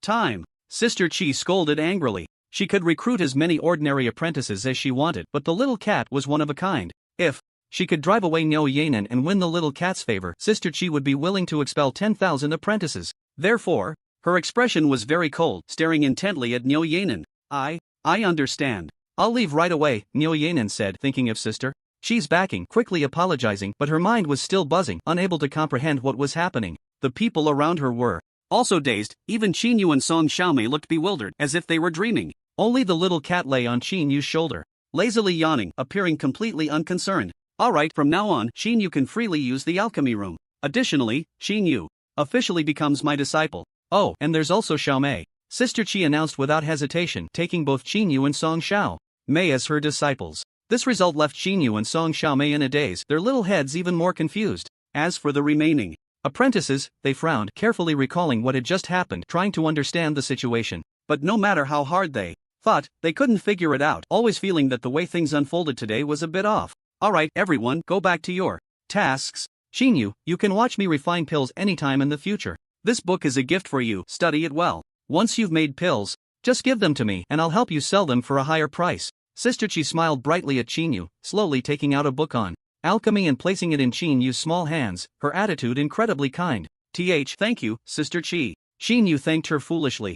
So obedient. Work hard, okay? These 5 giant flowers are for you. Sister Chi took 5 flowers from the counter, each worth 100,000, and handed them directly to Chinyu. This scene left everyone even more bewildered, with some even suspecting that Chinyu was Sister Chi's illegitimate daughter. This is too precious, I can't accept it, Chinyu said in a panic. Meow. Li Chen called out, waving his little paw to push the 5 flowers into his embrace, then quickly started eating. This scene left Chinyu stunned, unable to utter any words of refusal. Alright, working hard in the future is the best way to repay me. I have something to attend to today, so I'll leave the shop first. Sister Chi smiled slightly, reached out to rub the little cat's head, then turned and left the shop. Only the dazed crowd remained, along with a little cat munching on the giant flowers. The 5 giant flowers, each worth 100,000, were quickly devoured by the little cat, clearing out 500,000 in an instant. Meow. The little cat meowed, feeling warm and gradually closing its eyes, falling into a deep sleep. Seeing this scene, Chinyu carefully cradled the little cat in her arms, worried about its condition. Yeah, let's take the little cat to the dormitory. It ate such potent giant flowers, it definitely needs time to absorb them. It's better to let it rest comfortably, Song Xiaomei suggested. Okay, then I'll go to the dormitory. Chinyu nodded eagerly. I'll accompany you and you can tell me what just happened. The two quickly left, leaving the crowd looking at each other, all puzzled about what had happened today. One girl named Meng Meng found an excuse to step out of the shop and walked into a dim corner of the alley nearby. There, a burly man was sitting in the alley, eating while accompanied by a 2-meter-long white snake. This man was none other than Tai Hu, the captain of the enforcement team, along with his summoned beast, the lightning snake. He had not let go of that matter and often came to investigate Qin Shui's situation. Uncle Tai Hu, the Chinyu you asked me to monitor had something strange happen today. Meng Meng walked into the alley and quickly recounted what had just happened, telling the whole story as it was. Tai Hu, who had been eating, felt like giving up after so long without any leads, but as he listened, he sensed something was off. You mean, Sister Chi inexplicably changed her attitude and was very nice to Chinyu, even gifting her giant flowers worth 500,000? Tai Hu asked. Yes, she even took Chinyu as a disciple, and Song Xiaomei became a disciple too. I always feel like Song Xiaomei is benefiting from Chinyu, but I can't figure out why. Meng Meng continued to explain, unable to understand the reason. Keep an eye on Chinyu, and let me know immediately if anything happens, Tai Hu said seriously. Okay, Uncle Tai Hu, I'll take my leave now. Goodbye. Meng Meng skipped away, leaving Tai Hu alone in the alley, frowning in thought, unable to comprehend why this was happening. No time to think about it now, I need to go patrol. The city has been getting more chaotic lately. Tai Hu sighed, swallowed the last bun, and then choked, drinking several sips of water before he could finally swallow it down. Damn it, I almost choked to death. Feeling frustrated, Tai Hu left the small alley and headed towards the city gate. It had been quite unsafe lately, especially with several homicides occurring near the city gate. He had to be cautious. However, not long after he started walking, a one-eyed man accompanied by a raging lion summon passed by him, moving further away. The moment Tai Hu saw this person, his expression tightened. A black iron level expert, and a perfect one at that, stronger than me by a level. Wait, that face, it's him. Wang Jun, the brother of the alchemist Wang Hao. Tai Hu's expression finally changed, becoming very serious. At that time, alchemist Wang Hao had turned people into puppets, and after they were secretly captured, they underwent severe interrogation. It was learned that he had an older brother named Wang Jun, who cared for him deeply. The enforcement team had been on high alert for a while, prepared for any eventuality. Unfortunately, Wang Jun hadn't shown up, and everyone thought he was too afraid to come. Yet, this guy had actually appeared. Wait, the direction he's heading in is towards the herbal shop, right? This is bad, he's going to take revenge on Chinyu. Tai Hu was startled and quickly took out his phone to contact headquarters for help, then turned and chased after him. Tai Hu was extremely anxious, mainly, this opponent was too strong, a black iron level perfect expert, and he even had a black iron level perfect summon with him. Although Tai Hu's summon had also reached perfection, his own strength was lacking, only at the high black iron level, a full level away from perfection. Even if he reached perfection, Tai Hu still had no confidence in defeating the opponent, as there were still differences among perfect experts. Just like summons, there was a huge gap between a summon with skills and one without. Even the level of skills, whether basic or advanced, made a difference in combat power. It was rumored that the one-eyed Wang Jun was extremely powerful. He had once been chased by 2 perfect experts and not only survived but had also killed one of them in return. Such combat power was truly alarming. Therefore, Tai Hu sought help immediately, praying that nothing would go wrong. In his urgency, Taihu hurriedly chased after him, quickly arriving at an alley entrance, where he stopped. Inside the alley, the one-eyed Wang Jun stood quietly, coldly watching Taihu. His summon was not there, and its whereabouts were unknown. Wang Jun, where's your summon? Taihu shouted loudly. Of course, it's gone to deal with those two girls. They got my brother captured, they must die. Wang Jun spoke coldly, staring at Taihu, without a hint of concern for his own safety, even without his summon beside him. Lightning Snake, kill him, Taihu ordered without hesitation, white spiritual energy manifesting on his fist as he suddenly exerted force with his legs, his body shooting out like a cannonball. Bang! A dull sound echoed as Taihu's expression changed slightly, retreating repeatedly before immediately lowering his head. Wow! He spat out a mouthful of blood, touching the blood at the corner of his mouth, staring in horror at Wang Jun. He never expected that his full-powered punch would be so easily blocked, causing him to spit blood, which left Taihu utterly shocked. Fortunately, his summon was on par with Wang Jun, perhaps it could hold him off. Hiss, hiss, hiss. The lightning snake twisted its body, white lightning rippling around it, and in an instant, bolts of lightning fell from the sky. Boom! The powerful lightning struck Wang Jun, causing his body to convulse. After being electrocuted for a while, Wang Jun not only didn't die but instead revealed a cruel smile. This is exhilarating. I haven't felt this good in a long time. Today is going to be so much fun. Wang Jun twisted his neck, making crackling sounds, and the next second, he leaned slightly forward, charging out like a raging lion. I'm all in. Taihu hurriedly mobilized his spiritual energy, joining forces with the lightning snake to begin the battle. If faced with the formidable one-eyed king's army, Taihu had no chance of victory. All he could do was hold them off and wait for reinforcements to arrive. He was also very worried about Qin Yu and Song Xiaomei. Both were rare little geniuses, and it would be a great pity if something happened to them. As the captain of the enforcement team, he had the responsibility and obligation to protect these two little geniuses and could not just stand by while they were in danger. Therefore, Taihu mobilized all his spiritual power and fought with all his might against the one-eyed king, which led to a brutal battle, with blood staining the ground. Bang! Taihu was sent flying once again, 3 ribs breaking simultaneously as he crashed into the nearby wall, collapsing into the ruins. Cough cough, vomit. Red blood gushed out again, and Taihu's face turned as pale as paper. He wanted to stand up, but no matter what, he couldn't get up. His lightning snake was also battered and bruised, completely outmatched by the powerful one-eyed king's army. Bang! The lightning snake was also sent flying, crashing into the wall and losing consciousness, unable to continue fighting. Tisk. TSK, you kid have some skills. It's rare to encounter such an opponent. Truly exhilarating, the one-eyed king said coldly, his remaining eye filled with cruelty. To repay your hospitality, I will split open the head of your summoned beast, using its brain matter as my delicacy, and cook with your blood. The one-eyed king laughed, stepping closer to Taihu, his scarred hands reaching for Taihu's head. Wait, why are you so strong? My lightning snake has extremely high damage. Why are you completely unharmed? Even if I die, let me die with some clarity, Taihu hurriedly said. Finally, someone has asked me this question. It's been so long since anyone paid attention to me. I can finally speak. The one-eyed king stopped, excitement spreading across his face, his whole body trembling, and a strange smile appeared, making him look like a madman. Kid, do you know why my wild lion has a snake for a tail? The one-eyed king asked sickly. I don't know. Taihu quickly shook his head. He had seen this scene before and couldn't understand why the wild lion's tail was a snake. It's simple. My wild lion possesses the bloodline of the rock snake, and I have also injected the bloodline of the rock snake, which makes my physique extremely powerful, even allowing me to master the power of earth control.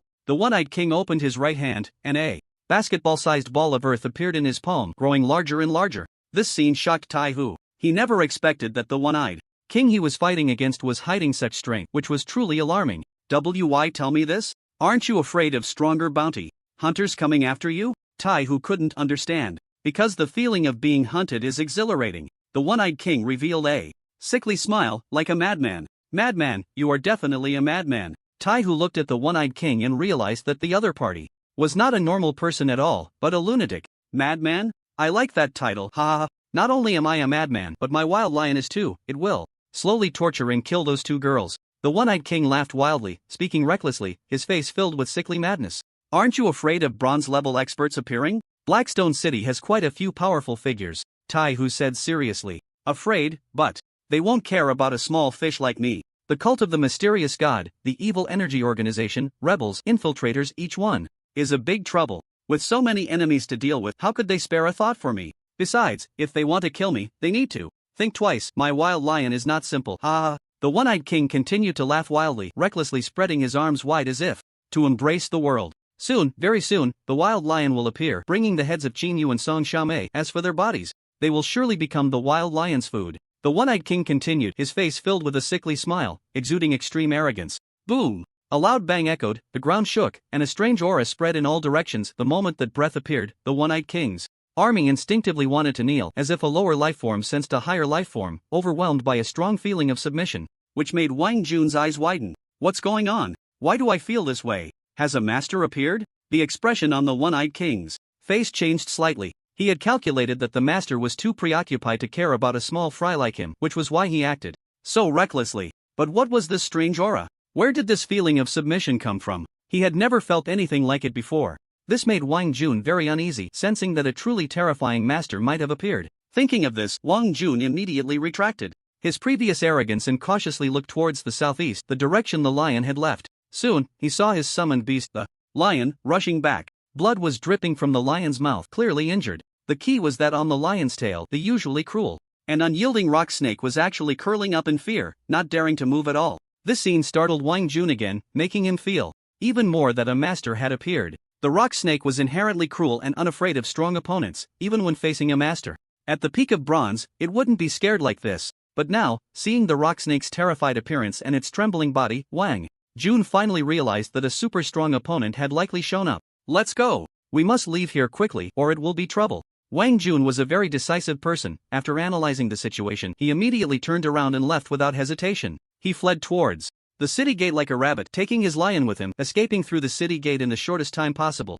Only the bewildered Iron Tiger was left behind, staring blankly at everything. What's going on? Iron Tiger blinked, feeling a bit dazed. He hadn't sensed anything, he just heard a loud noise and then saw the lion running in blood. Then the lion ran off with Wang Jun, leaving Iron Tiger confused, not knowing what had happened. But that loud noise definitely signified something, so he was very curious and wanted to see what was going on. With confusion, Iron Tiger struggled to stand up, placing his hand on his ribs, using spiritual energy to realign a few ribs. He also carefully reattached his injured left arm and woke up the fainted lightning snake. Although they all needed to recuperate, they could manage to walk. I must go see what happened. If it's a real master, I need to observe closely. Masters don't show themselves often. Iron Tiger took a deep breath, enduring the pain in his body, and slowly made his way down the alley. After walking a distance, he gradually saw the herbal medicine shop. From afar, he saw several apprentices standing at the shop's entrance, looking terrified inside. This scene made Iron Tiger even more curious, and he couldn't help but walk over slowly. Then he heard voices.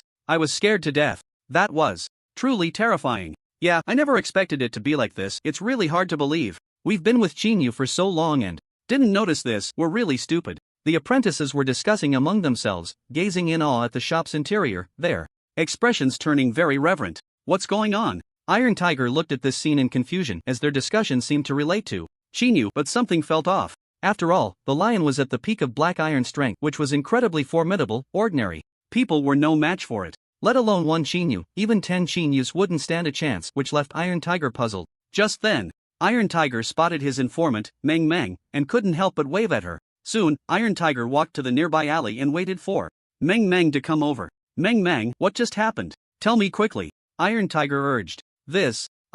Meng Meng hesitated, stammering. What's wrong? Can't you say? Tai Hu frowned. It's not that I can't say it, it's just too unbelievable and shocking. I need to organize my thoughts. Meng Meng replied seriously. Oh, what is it? I'm getting more and more curious. Tai Hu's anticipation grew. It's Qin Yu, it's all Qin Yu's doing. Meng Meng spoke solemnly. Qin Yu? Be more specific, Tai Hu said with a serious expression. Okay, just. Now we were busy in the store when suddenly a powerful mad lion burst in, charging straight towards the dormitory in the backyard. At that time, only Qin Yu and Song Xiaomei were in the backyard dormitory, and with a mad lion suddenly appearing, it was clearly very strange. So we hurried to look inside. At that moment, we suddenly heard a loud bang, and then the mad lion flew out covered in blood. You didn't see that scene? The powerful mad lion rolled out and crashed right in the middle of the road, then took off running. But that's not the main point. The main point is that the backyard dormitory collapsed directly, and a terrifying shadow appeared, standing tall like an iron tower. In the backyard, the shadow's feet were bigger than a person, exuding an inexplicable aura. Those nearby felt this aura, and even those further away, all snake-type pets sensed it. One of our apprentices had a little snake that was so scared it froze, Meng Meng explained, seriously, summarizing what had just happened, but due to the shock, her account was still incomplete. Is that so? Then why do you say this matter is related to Qin Yu? Tai Hu asked with a frown. Because that shadow is none other than Qin Yu's summoned beast, the little cat, but it has become super large and very frightening. Meng Meng continued to explain. No way, although Qin Yu's summoned beast is a special summoned beast with many abilities, it shouldn't have grown that big, right? It has always been very small, Tai Hu asked, in confusion, feeling that this matter was too unbelievable. I don't know why this is happening, but it's the truth and everyone can testify. If you don't believe it, you can go take a look. By the way, that cat is lying down, and you can still see that terrifying body from the store. Meng Meng continued. Alright, I'll go take a look. Tai Hu still had some doubts and immediately turned to walk towards the store. However, when he reached the store entrance, his lightning snake refused to move, trembling and coiling up. What's wrong, lightning snake? Tai Hu hurriedly asked. Hiss hiss hiss. The lightning snake hissed, constantly swaying its body, but it didn't dare to move forward. Are you saying you're scared? I remember you said before that you were afraid of that cat, but why is that? Tai Hu asked in confusion. Although cats eat snakes, the lightning snake was a black iron perfect completion, so it shouldn't be afraid of a cat. Moreover, Meng just said that all snake-type creatures were afraid, which made Tai Hu think of the snake on the Mad Lion's tail and the one-eyed King Army. Wan Jun injected the bloodline of the rock snake, so he must have sensed something I can't. Tai Hu had a vague guess. With this thought, he slowly walked into the store and immediately felt an inexplicable aura. This aura, could it be? Tai Hu was startled and quickly looked towards the back of the store, instantly seeing a pair of blue cat eyes that resembled lanterns. These cat eyes were very beautiful, but such large cat eyes were truly alarming. Combined with that eerie aura, Tai Hu felt a chill run down his back. This aura, could it be dragon might? How could a cat have dragon might? And this level of pressure, the dragon might is not low. Tai Hu's expression grew serious, feeling increasingly that the little cat was incredible. He knew about dragon might because a friend of his father's had a dragon-type summoned beast that possessed dragon might. He clearly understood that when dragon-type summoned beasts faced enemies, as long as they released their dragon might, they could scare enemies within a certain distance to the point of trembling. If it were a snake-type or a being with dragon bloodline, even from a great distance, they would still be affected by the dragon might. This explains why the One-Eyed King's army fled so quickly. They must have been influenced by the dragon's might, thinking a super expert had appeared and scared them off. It's not just the dragon's might, what about that massive size? This summoned beast is extraordinary. Gazing at the white cat in the backyard, towering like an iron tower, and its blue cat eyes, Iron Tiger slowly retreated, no longer daring to approach. Although he was less affected by the dragon's might, he felt a genuine hesitation to provoke the strange cat, fearing unnecessary trouble. So he gradually backed up to the shop's entrance, choosing to watch silently.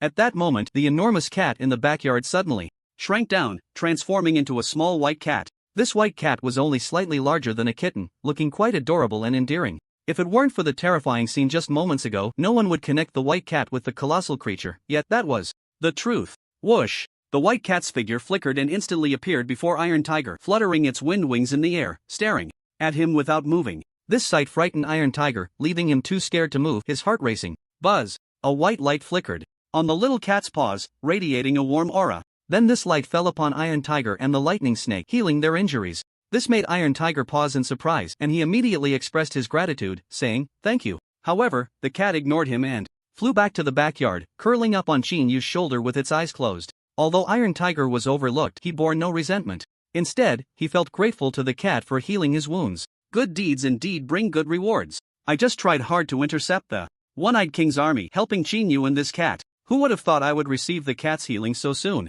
Moreover, as the cat grows, it will surely become a super powerful summoned beast. With it around, Blackstone City will be much safer. Iron Tiger felt very happy. In this dangerous world, mutated beasts were always a grave threat to humanity. One could never know when they might attack human cities. Just like those coastal cities, which often faced assaults from sea beasts, resulting in many casualties each year. If a powerful summoned beast appeared in Blackstone City, it would be a boon for the entire city. Thus, Iron Tiger silently vowed to protect this cat. Well, in the future, in the backyard, amidst the completely collapsed dormitory ruins, Qin Yu looked at the little cat on her shoulder, both surprised and curious, not understanding why her summoned beast had become so strong. She knew that the ferocious lion she had just seen was no ordinary summoned beast, yet such a powerful creature had been swatted away by her cat. It was even scared enough to flee, which was a bit frightening. But looking at the ruins of the dormitory, Qin Yu panicked. After all, she had caused a mess, and she was quite worried. Sure enough, Sister Qi quickly returned with a dark expression, but she did not blame Qin Yu. Instead, after clarifying the situation, she immediately turned and walked outside. As she left, she shouted angrily, "Dare to cause trouble in my shop? I will skin that lion alive." After saying this, Sister Qi strode away, heading straight for the Lord's mansion. What fate awaited the lion, Qin Yu did not know. After she and Xiaomei returned home, they immediately gathered around the little cat to watch. Brother Li Chen, what kind of summoned beast are you? Why are you so powerful? Qin Yu asked curiously, blinking her big eyes. Meow. Li Chen let out a soft meow, too lazy to explain, and directly found a corner to sleep. This behavior left the two cute girls helpless, and they could only choose to give up. In the corner, Li Chen lay lazily, quietly checking his data panel. Ding. Name, Li Chen. Type, Ice Cat, Ordinary Summon Beast, Soul. Black Iron Level Master. Qin Yu abilities, Self-Detonation, Intermediate Healing, Intermediate Fireball, Advanced God's Perspective, Wind. Wings, Transformation, Intermediate Dragon Might, Intermediate Enlargement, Ice Freezing. Looking at his various abilities, Li Chen felt himself becoming stronger and stronger. However, the improvement of his soul was still too slow. It had not leveled up for so long. And Li Chen was very anxious, especially with the appearance of the Raging Lion today, which heightened his sense of urgency. His own strength was not enough to defeat the opponent. If it weren't for the dragon's might and the sudden growth in size that caught the opponent off guard, he might have been killed. Although he could resurrect infinitely, Qin Yu could not. And she was very special. If something happened to her, it would be impossible to find someone like her to contract again. I must improve my strength as soon as possible, but my soul is too weak to accommodate too many skills. I can only enhance my soul first, to quickly increase the strength of my soul. Besides soul treasures, there is another method to contract a second summoner. Although this would affect the summoning on both sides, if I contract, I would receive 2 portions of soul feedback from the summoners. Li Chen's eyes were serious as he prepared to sign the contract. With the second summoner, he was different from other summoned beasts. Others could only contract 1 master, but he could contract 2 masters, and enjoy the feedback from 2 souls. Of course, after the contract was signed, he would also have to be ready to be summoned at any time, which could lead to conflicts if summoned by both masters simultaneously. Qin Yu is special, she will definitely be my first choice. As for the other summoners, I can only leave it to fate. Li Chen slowly stood up, turned to look at Qin Yu, and communicated through their minds. Qin Yu, I'm going back. Don't summon me unless it's necessary, of course, unless you're in danger. Going back? Qin Yu asked with reluctance on her small face. Yes, there's something I need to take care of. If you encounter danger, make sure to summon me immediately, and remember to work hard to improve your strength. After Li Chen finished speaking, a summoning array appeared beneath his feet, and in the next second, he vanished. Only Qin Yu remained standing there, dazed, her beautiful eyes filled with reluctance. Fortunately, with Song Xiaomei there to comfort her, she didn't have to worry too much. In the world of summoned beasts, Li Chen slowly appeared, flapping his wings of wind and soaring through the sky, searching for a summoning array. This time, he had no specific requirements. For the summoning array, any would do. So after just 2 days, he found a summoning array. Without hesitation, Li Chen directly landed in the white array and chose to contract. Ding! Successfully contracted the second master. You can abandon the contract by suicide and return to the world of summoned beasts.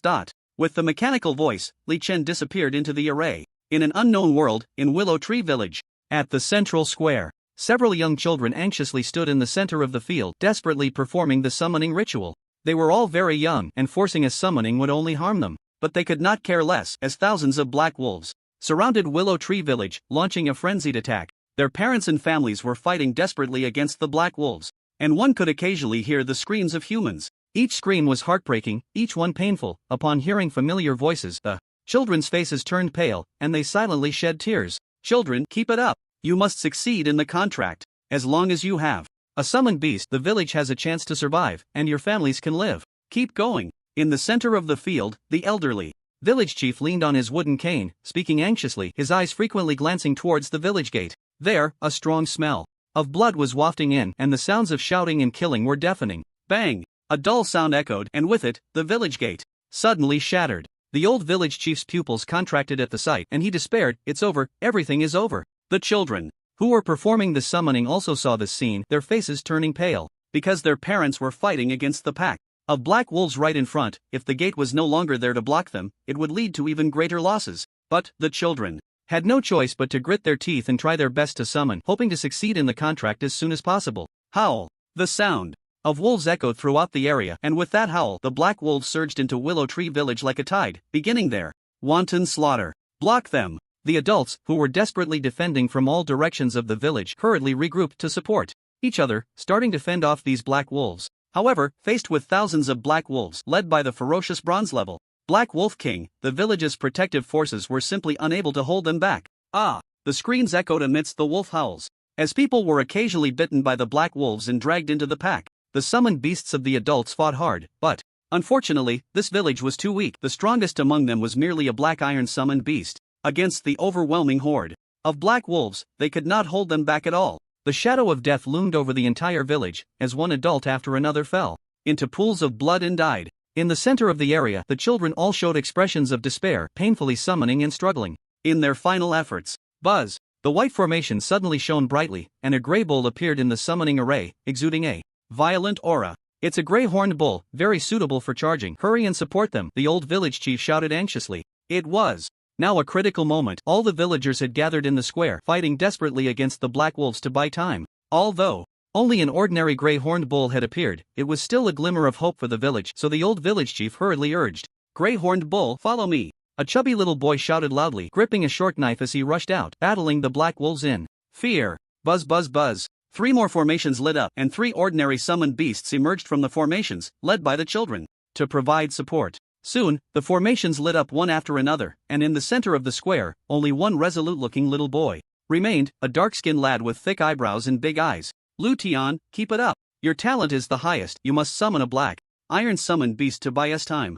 As long as we have a black iron summoned beast, we can hold off the black wolves until help arrives, the old village chief said, blood trickling from the corner of his mouth. His summoned beast had just died in battle, and he had suffered backlash, but he couldn't care about that. He kept encouraging the dark-skinned boy. Grandpa village chief, I will do my best. I will definitely try hard, Lu Tian shouted, slashing his wrist with the small knife, causing blood to quickly spill into the summoning array, making it expand rapidly. This scene filled the village chief with hope as he looked expectantly at the array, hoping to see the figure of a black iron summoned beast appear. Little fatty, don't die, please don't die. Whoa whoa, someone help us, someone help us. The sound of crying suddenly rang out at that moment, causing the old village chief and Lu Tian to tremble and quickly look in the direction of the voice. Upon seeing it, both of them instantly felt a surge of anger. Just ahead, by the grinding stone, the chubby boy who had taken the gray-horned bull to fight was now lying in a pool of blood, his life unknown. His gray-horned bull was also covered in wounds, desperately protecting the boy as it battled against a dozen black wolves. This scene pained everyone to see, but there was nothing they could do, as everyone was caught in danger and had no strength to rescue. In the center of the area, Lu Tian shouted hoarsely, "Heavenly Father, I beg you, let me contract a powerful black iron summoned beast. As long as it can save the village, I am willing to protect the weak for all eternity." Buzz. The white summoning array shook violently, and the light suddenly surged, becoming dazzling and brilliant. In that light, a small figure appeared in the center of the array, gradually becoming clearer. When the light of the array dissipated, Lu Tian hurriedly looked closely, only to be struck by lightning. "It's just an ice cat? Grandpa village chief, I'm sorry, I failed. I only contracted an ordinary ice cat." Lu Tian turned his head, his gaze filled with a dead silence, a blend of pain, despair, self-blame, and regret that formed an overwhelming stillness. He knew the village was doomed, even with his summoned beast, the ice cat, joining the fight. There was no way to save it. Faced with thousands of black wolves, an ordinary summoned beast was utterly useless, so Lushu village was completely finished and no one could save it. Meow. The sudden sound of a cat's meow broke the silence, not loud, but it plunged the scene into an eerie quiet. The frenzied black wolves all halted, their bodies trembling as they looked towards the source of the sound. This bizarre scene startled everyone present, leaving them confused about what was happening. "My summoned beast is trembling. What's going on?" "Mine too. Look at those black wolves. So many are trembling on the ground. Why is this happening? I think I just heard a cat meow." The surviving villagers hurriedly gathered together, seizing the opportunity to rescue their companions in danger and form a new defensive formation. However, they were somewhat at a loss regarding the situation. Even if some felt this was related to the ice cat, they still found it hard to believe. After all, the ice cat looked like an ordinary ice cat, showing no signs of abnormality, leaving everyone puzzled. "A woof!" The howl of a wolf echoed again, and with this authoritative howl, the trembling black wolves slowly stood up, no longer as fearful as before. Their gazes all turned towards the ice cat, filled with murderous intent. "I didn't expect to encounter such a situation. Right away, not only did I discover a new way to enhance my soul through the summoning," Li Chen muttered to himself. Now that he had formed a contract with Lu Tian, the soul feedback he received was minimal, barely reaching 1/10 of Qin Yu's. The key was that he had a feeling this was the normal soul feedback, highlighting Qin Yu's extraordinary and unique nature. At the moment he and Lu Tian formed the contract and were summoned to this world, just as the summoning array extinguished, Li Chen realized he received a lot of soul feedback at this stage, roughly on par with Qin Yu's. This meant that as long as he continuously contracted new masters and then self-destructed to cancel the summoning, he could barely reach Qin Yu's level of feedback. This made Li Chen smile, deciding to give it a try.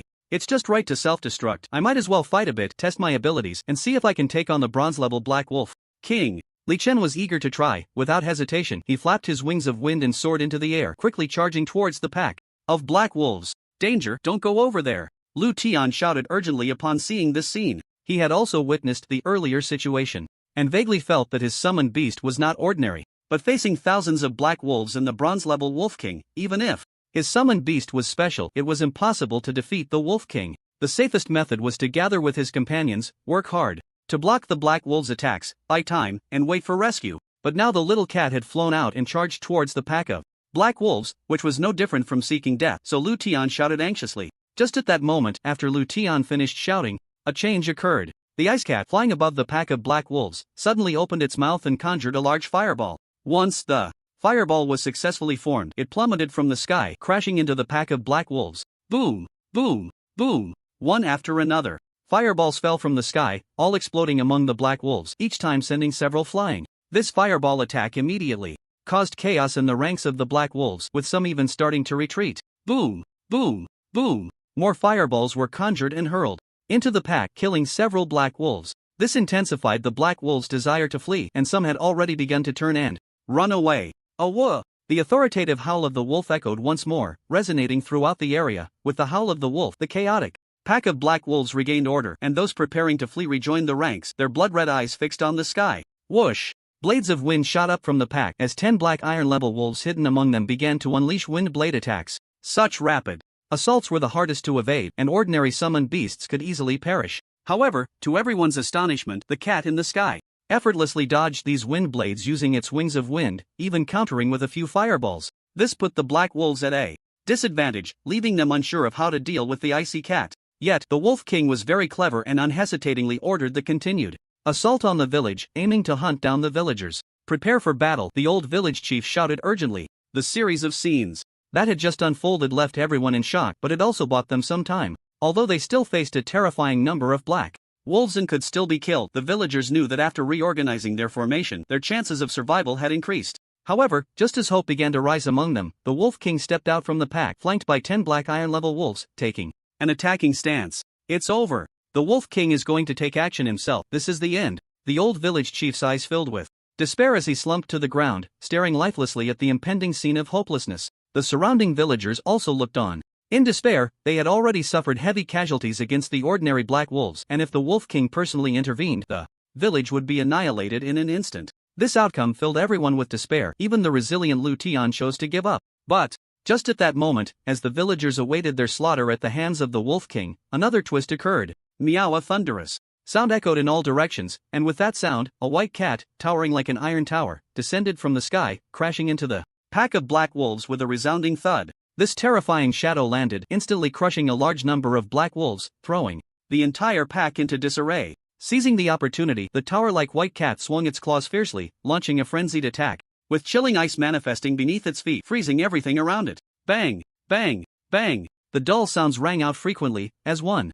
black wolf after another was sent flying, screaming in agony amidst the blood. The tower-like cat showed no regard, rampaging through the black wolves, annihilating everything in sight. This sudden reversal left not only the villagers of Willow Tree Village stunned but even the Wolf King was dumbfounded, staring at the icy cat like a fool. The Wolf King couldn't comprehend how an ordinary icy cat had suddenly become so large and terrifying. With its mind a bit muddled, the Wolf King shook its head, doubting whether it was hallucinating, yet it still saw the cat wildly hunting the black wolves. This infuriated the Wolf King completely, and with a furious roar, it prepared to personally eliminate the white cat. Awooh! With a commanding howl, the Wolf King charged towards the icy cat, accompanied by 10 black iron-level subordinates, launching an attack. With the Wolf King's involvement, the cat's hunting was instantly hindered, and a life-and-death struggle ensued amidst the pack. Faced with the formidable Wolf King, the bronze-level Wolf King, and numerous black iron-level wolves, the icy cat quickly found itself at a disadvantage. After a brief skirmish, the icy cat was already battered and bloodied.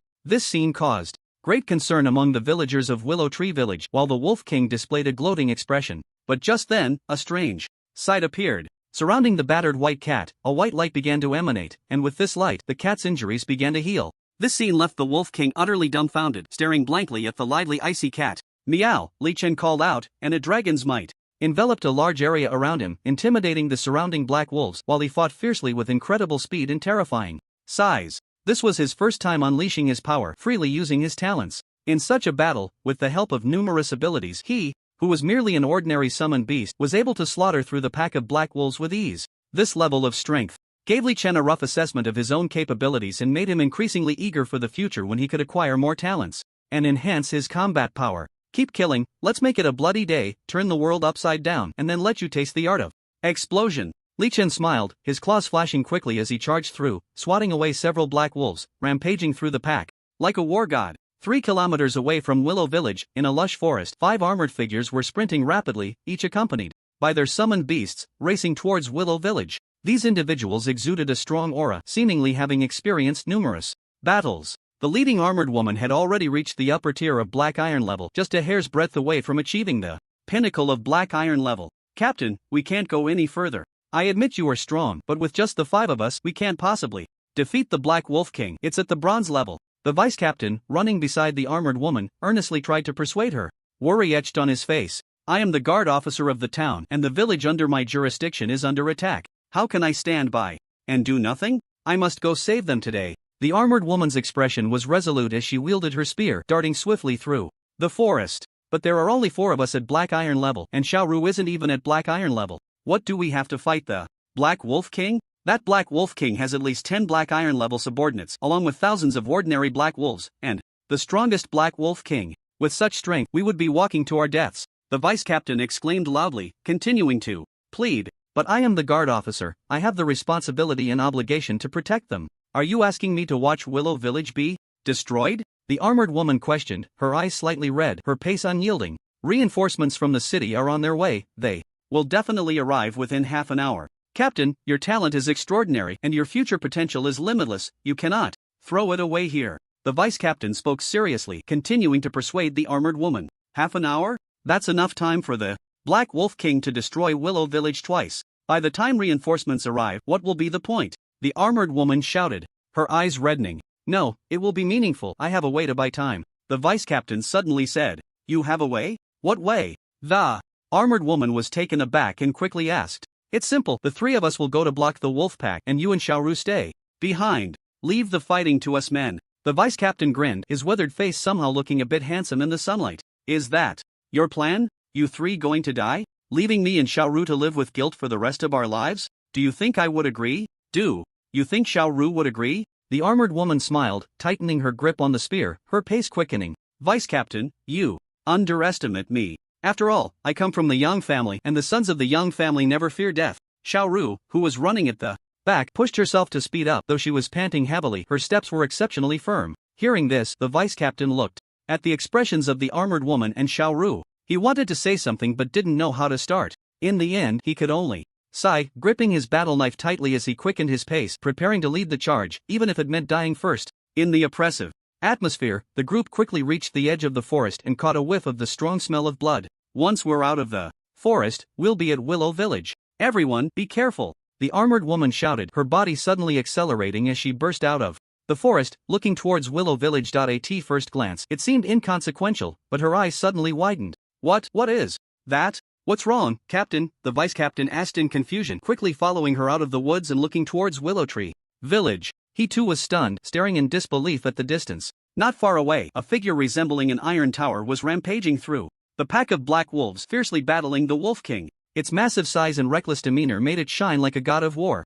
So big. Xiaoru finally emerged from the woods, and upon seeing that figure, her small mouth dropped open in shock as she stared blankly at the frenzied battle. Is that an ice cat? How can it be so huge? Xiaoru couldn't help but exclaim. I don't know, but it can wreak havoc among the wolves. Its strength is truly terrifying, the armored woman said solemnly. It is indeed powerful, but its situation is dire. Its vitality is rapidly depleting, the vice captain interjected. Are you sure? The armored woman's expression tightened. The depletion of vitality was no small matter, as it concerned lifespan and life itself. I'm sure. The blood within it is nearly gone, its vitality has reached the point of exhaustion. Even if we save it, it won't survive, the vice captain explained seriously. It won't survive? But why? Isn't it retreating? With its strength, it could easily leave. Even if its master has died, it can return to the summoning beast world. Why is it still fighting to the death? The guards who had come to assist looked at the figure battling fiercely among the black wolves, witnessing its desperate struggle against the Wolf King, and they were deeply moved.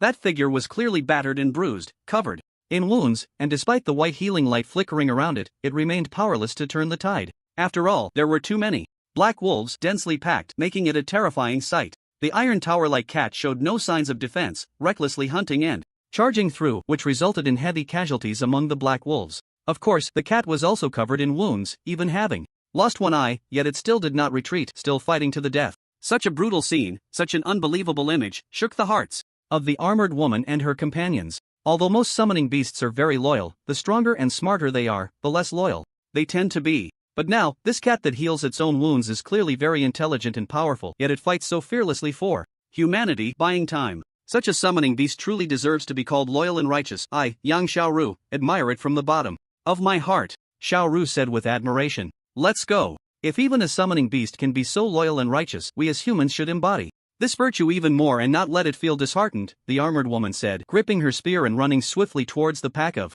black wolves. The other four did not hesitate either, charging into the dense mass of black wolves with unwavering determination. However, at that moment, just as the armored woman and her companions had not run far, the ice cat that was fighting suddenly froze, turning its head to look at them. What's going on? Why isn't it moving? Oh no, the Wolf King has bitten down on the cat's throat, the armored woman exclaimed in alarm, running even faster. The other four gritted their teeth and sprinted forward, disregarding their own safety. Meanwhile, Lu Tian, who was being protected in Willow Tree Village, shouted as he ran forward, but the adults blocked him, preventing him from rushing to his death. At that moment, as everyone watched the cat being torn apart by the multitude of black wolves, a strange scene unfolded. The cat's body began to glow, the light becoming increasingly dazzling like sunlight. In the next second, the iron tower-like cat suddenly self-destructed.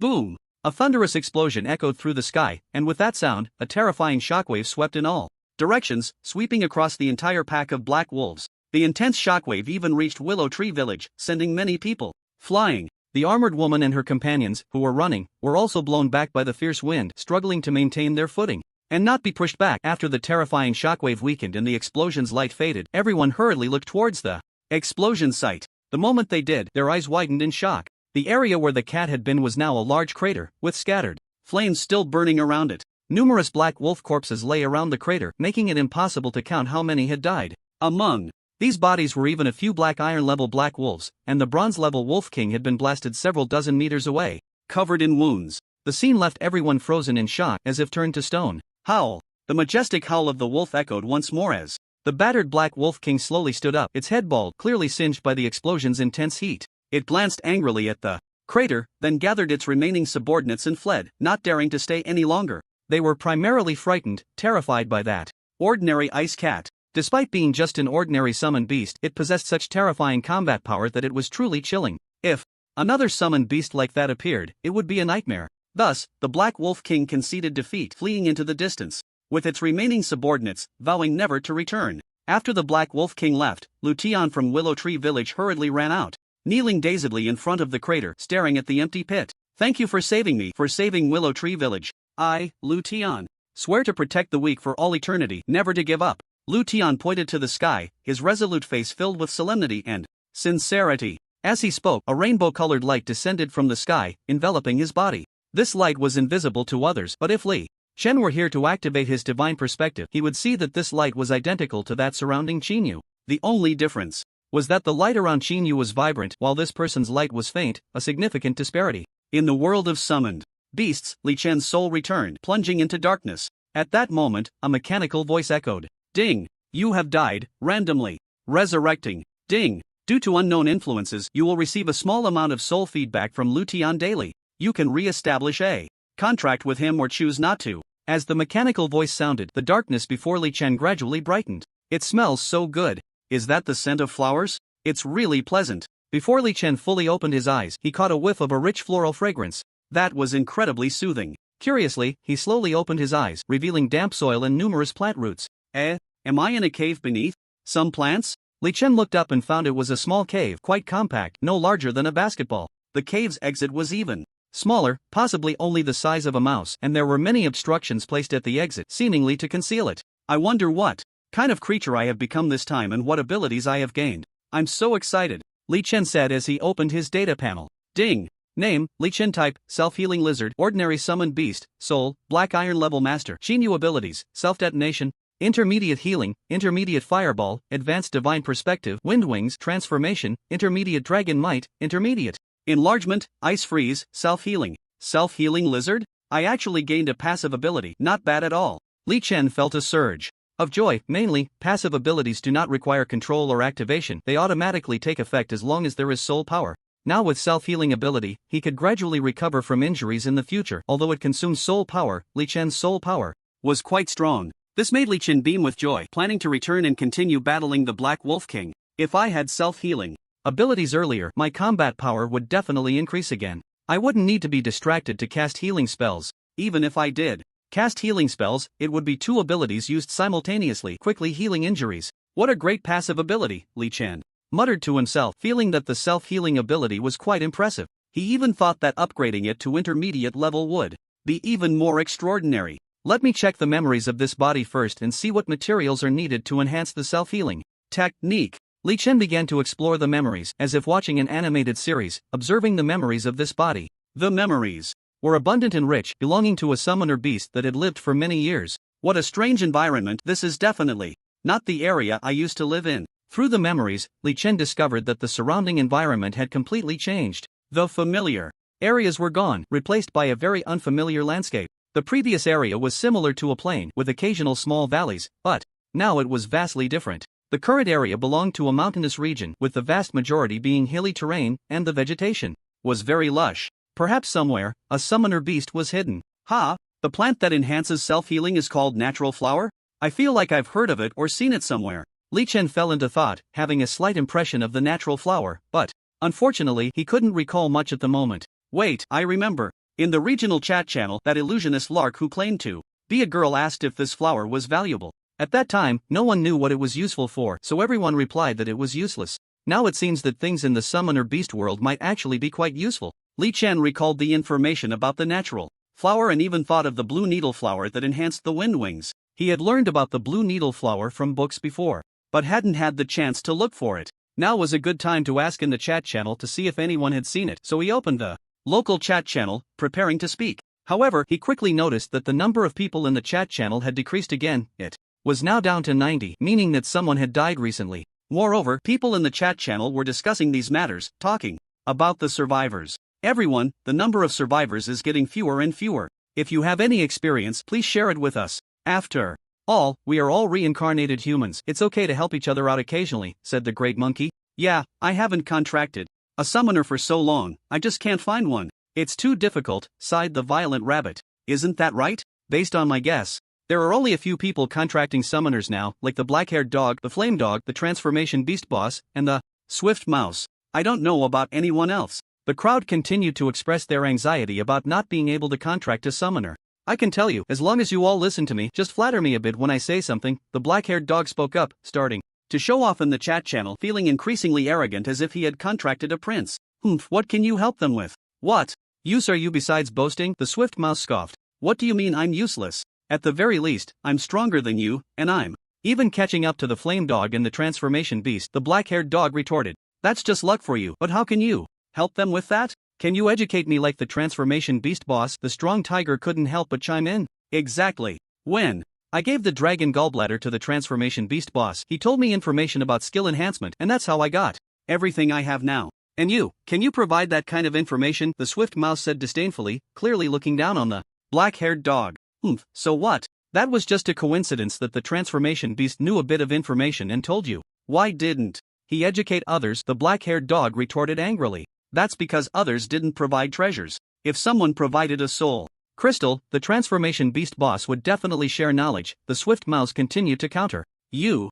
I don't believe it anyway. We all reincarnated together, how could he possibly know so much? Even if he knows more, it's just a tiny bit more than us, just a little. The black-haired dog continued to argue, his attitude infuriating. This attitude made the Gale Mouse extremely angry, but he couldn't find a retort, only grinding his teeth in frustration. You two, stop arguing for a moment. I found a strange plant called explosive grass. Is this plant useful? Does anyone need it? The Violent Rabbit spoke up, inquiring in the chat channel. After he asked this question, Li Chen, who was observing the chat channel, suddenly narrowed his pupils. He never expected to hear the name explosive grass. This plant is known to enhance self-detonation levels. As long as he consumes a certain amount of explosive grass, his self-detonation ability will be upgraded to intermediate. It's important to note that in his giant form, the power of his self-detonation would significantly increase. Compared to the power of self-detonation in a normal state, it would see a remarkable enhancement, which he concluded after battling the Black Wolf. If he could elevate his self-detonation to intermediate, he couldn't even be sure how powerful it would be.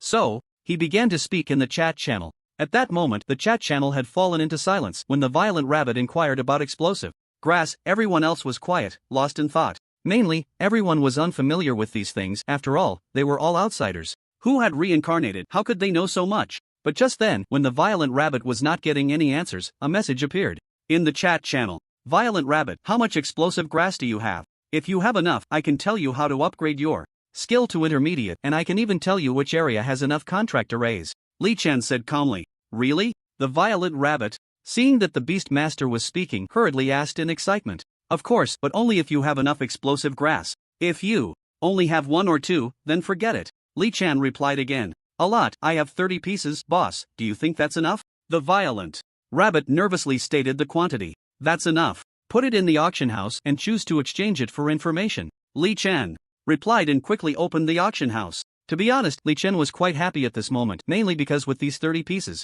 of explosive grass, his self-detonation could be upgraded to intermediate. At that time, combined with his giant form's self-detonation, it would create a terrifying explosion, which would also be one of his trump cards. Thinking of this, Li Chen eagerly awaited the appearance of the explosive grass. Soon, the 30 pieces of explosive grass appeared in the auction house, and Li Chen immediately exchanged them using a message. Ding! Transaction successful, you have obtained 30 pieces of explosive grass. Ding! Explosive grass has been placed in the temporary storage box, free for 3 days. Take out. Li Chen decisively chose to take it out and began to devour it ravenously. In an instant, a warm current flowed through his body, and Li Chen felt his entire being filled with warmth, as if he were soaking in a hot spring. In almost no time, he had consumed all 30 pieces of explosive grass, and the feeling of transformation reappeared. Ding! Self-detonation ability upgraded to intermediate. I've finally reached intermediate. That's great. I'm really looking forward to its power. Li Chen was eager to test his combat power, but he wasn't in a hurry. Continuing to search for materials and upgrading skill levels was the priority. So he eagerly opened the chat channel again, only to see the violent rabbit's words. Ha ha ha, I finally know how to upgrade my skills. I finally know where there are more summoning arrays. Thank you, Beast Master, I really appreciate it. The violent rabbit exclaimed in delight, starting to express his gratitude in the chat channel. Everyone who had been following the chat channel understood at that moment that the violent rabbit had successfully made the trade, and they all felt a bit envious. Mainly because false information couldn't be traded. As long as the trade was successful, it meant the information was correct and true. This also indicated that the violent rabbit would soon be able to upgrade its skills to intermediate level or even contract with a master, which made everyone very envious. Beast Master, are you taking in little brothers? I'm a big monkey, my strength is about the same as the violent rabbit. Will you take me? Beast Master, I'm a ground beast, I can walk in the earth. Whatever you need, just say it. If I know, I will definitely tell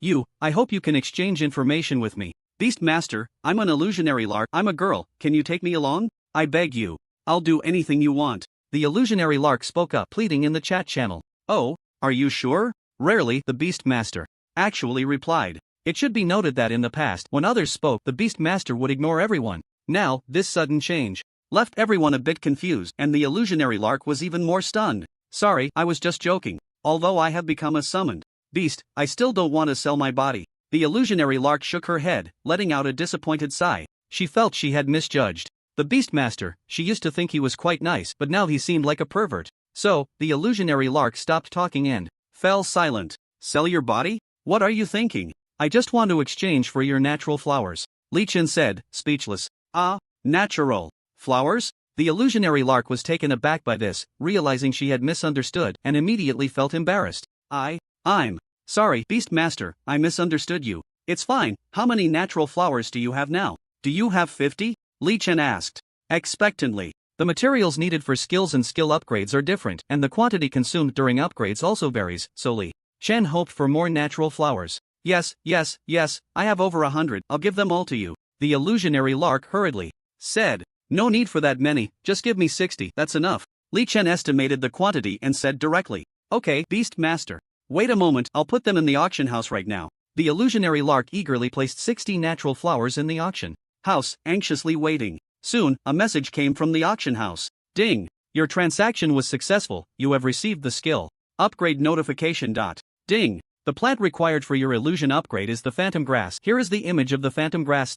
Is this the phantom grass? Wait, I've seen this plant before. The illusionary lark's big eyes widened as she saw the plant in the picture, and she quickly flapped her wings, heading towards the swamp area. In just 5 minutes, she arrived at the swamp area and saw those beautiful phantom grasses. I used to see so many monsters in the swamp that I didn't dare to come near, but I didn't expect to miss the opportunity instead. Luckily, I have the Beast Master. The illusionary lark hurriedly landed in the swamp, carefully picking up one beautiful phantom grass after another, carrying them away to eat. During this time, she saw many monsters, especially in the bubbling areas of the swamp where ferocious swamp crocodiles lurked, which was very frightening. Fortunately, she had illusions, which could briefly confuse the surrounding creatures, allowing her to quickly snatch the phantom grass and eat. Soon after, the illusionary lark successfully leveled up and happily opened the local chat channel. At this moment, everyone was waiting for the illusionary lark to speak. After all, she had traded with the Beastmaster, and everyone was eager to know if the transaction was successful. If the transaction was successful, it would prove that the Beastmaster was a knowledgeable person, and everyone could seek help in the future, exchanging good things for information. So everyone waited expectantly, but no matter how long they waited, the illusionary lark just wouldn't come out to speak. Just when everyone was getting anxious, a message finally appeared, and it was the happy voice of the illusionary lark. Haha, my skill has finally reached the intermediate level. The skill has become incredibly strong, able to continuously create a distorted illusion around my body. From now on, I won't have to worry about being killed anymore. Thank you, Beast of Transformation. If you ever need my help, just let me know, and I will give it my all. Upon hearing this, everyone was envious and fully understood the extraordinary nature of the Beast of Transformation. They immediately began to speak up, eager to flatter and curry favor. Beast of Transformation, is there anything you need? I have the ability of farsight and can search quickly. I'm very familiar with this area and have seen various beautiful plants. If you need anything, just say the word. And me, please take me along, I can be your little brother. A flurry of messages flooded the channel, one after another, causing complete chaos. Alright, I do need some things, Li Chen said in the chat channel, and instantly, everyone fell silent. Li Chen pondered for a moment and decided to look for more plants. After all, he could refine pills in the future and profit from selling them. This time, he would release all the various rare plants he had learned about his tasks to gain benefits. Of course, the blue needle flower to enhance the wind wing was also essential, and he would definitely look for that as well, so he posted it as a task 2. After doing all this, Li Chen closed the chat channel and continued to browse through the memories of this body, preparing to self-destruct after finishing, to gain new abilities. However, with the release of his tasks, the entire chat channel erupted. Everyone was shocked by the sheer number of task requests. My goodness, the boss actually needs so many things. What are these? I've never even heard of them. Yeah, the plants the boss knows are just too many. It's dazzling, I don't recognize any of them. I think I've seen this blue leaf tree before, I'll go check it out first. If it's the same, then I can complete the task. Is it really that good? I'll hurry to find them too, aiming to complete the boss's task. As Li Chen released his tasks, the entire regional chat channel exploded, and everyone got busy. They knew that as long as they found these items, they could exchange them for information from the Beast of Transformation and enhance their strength. So no one dared to slack off, wanting to complete the tasks as soon as possible to earn rewards. Consequently, the comments section fell silent again as everyone busied themselves. Only the black-haired dog stared blankly at the chat channel, gritting his teeth and cursing in his heart. He felt superior because he had contracted with the prince, but every time he tried to show off, he ended up with a face full of dirt, always encountering the Beast of Transformation. The key was that the Beast of Transformation spoke very little and never considered the black-haired dog a threat, which only frustrated him further, making him feel like he wanted to bang his head against a wall. I will definitely become stronger. I will reach the black iron level as soon as possible, and I will upgrade my skills to advanced level. I can definitely achieve this because the entire kingdom is helping me find materials. Over these days, I've already found 5, I just need to find 20 more and I can upgrade my skills to advanced. The black-haired dog thought about being the first to upgrade his skills to advanced level and reaching the black iron level, and he instantly felt excited. Just wait, I will definitely become the strongest, and then you will all feel the power of advanced skills. The black-haired dog secretly vowed, wanting to announce this in the regional chat channel. But considering he hadn't leveled up yet, he ultimately didn't dare to say anything in the chat channel, only grinding his teeth and letting his thoughts run wild. While he was lost in thought, Li Chen had also finished browsing through his memories and was ready to self-destruct. Right now, the fatigue of my soul isn't too strong. I can definitely gain 1 or 2 more abilities, then go to the world where Qinyu is, play for 2 months, and come back. 2 months' time, with the soul power from Chinyu, was enough for my soul to recover.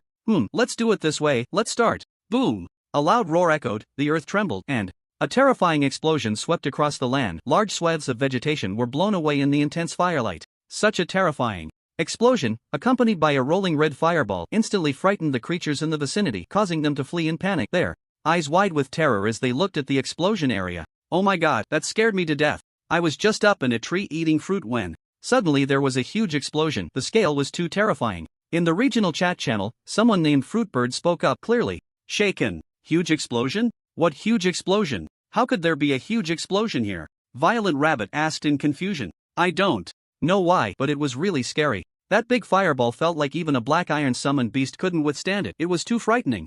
Fruitbird replied again. Is it that strong? Where is it? Tell everyone the location so we can be careful and avoid that place. Treat it as a forbidden zone. Okay, this is a mountainous area. It's... As Fruitbird was explaining, Li Chen fell back into darkness, plunging into a strange death. Ding! You have died, randomly resurrecting. With the mechanical voice, Li Chen's world regained light. I'm so hungry, I really want to eat something. Li Chen murmured, but after saying this, he froze, because he had actually spoken. I can actually talk? What kind of creature am I this time? I can actually talk. Li Chen was a bit surprised and quickly looked down at his body, soon seeing gray little paws in front of him. Little paws? They don't seem like a cat, they're a bit bigger than cat paws. Li Chen carefully observed his situation and soon saw a furry body, a soft little belly, and a long tail. This scene made Li Chen speculate.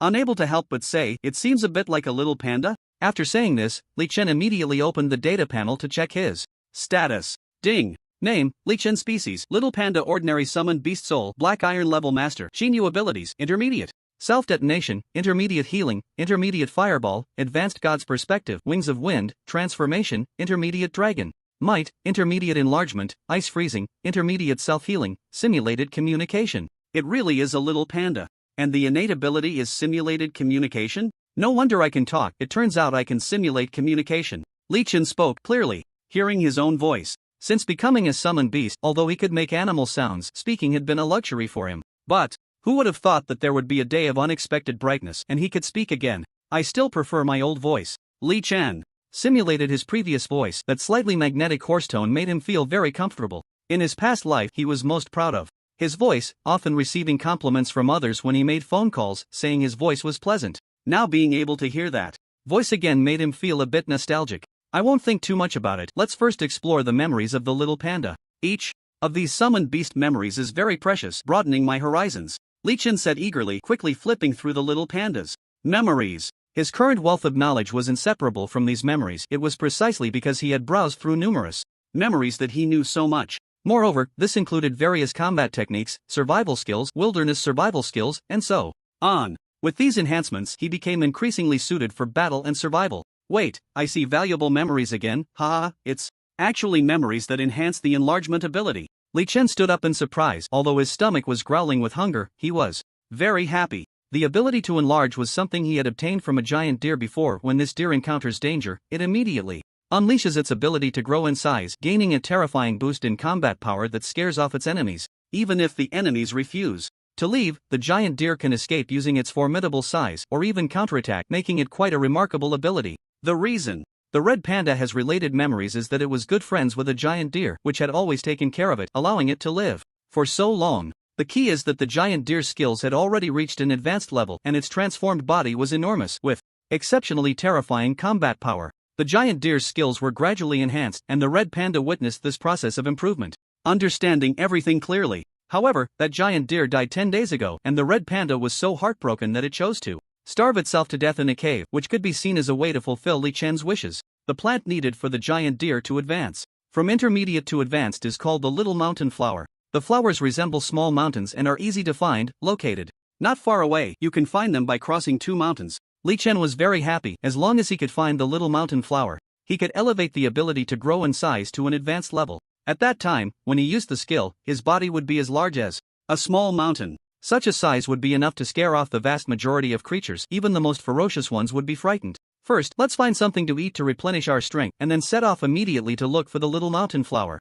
After Li Chen finished speaking, he took a step forward, dragging his weak body slowly ahead, preparing to pick some fruits to fill his stomach. The little panda had not eaten for a long time and was already skin and bones. Li Chen was worried that its body wouldn't hold out much longer. Fortunately, there's self-healing. I can feel my body healing itself, but I'm just too hungry. Li Chen rubbed his belly, feeling it was flat, and the main issue was that he felt weak all over, as if he had run 10 marathons. Let's go eat some wild fruits to fill our stomachs. Li Chen opened his divine perspective to scan the surroundings and soon spotted a wild fruit grove to the southeast. The grove had many fruits, one of which looked very much like an apple, but it was not an apple. The little panda had eaten this before, and it tasted a bit astringent, completely different from the taste of an apple. Li Chen didn't care about that. The priority was to fill his stomach, so he flapped his wings of wind and flew over quickly. These monkeys can really eat. They're about to finish off the wild fruit grove, which used to be the little panda's food. Li Chen watched the monkeys jumping around in the grove, picking wild fruits everywhere. And seeing that there were only a few trees left with fruits, he shook his head helplessly.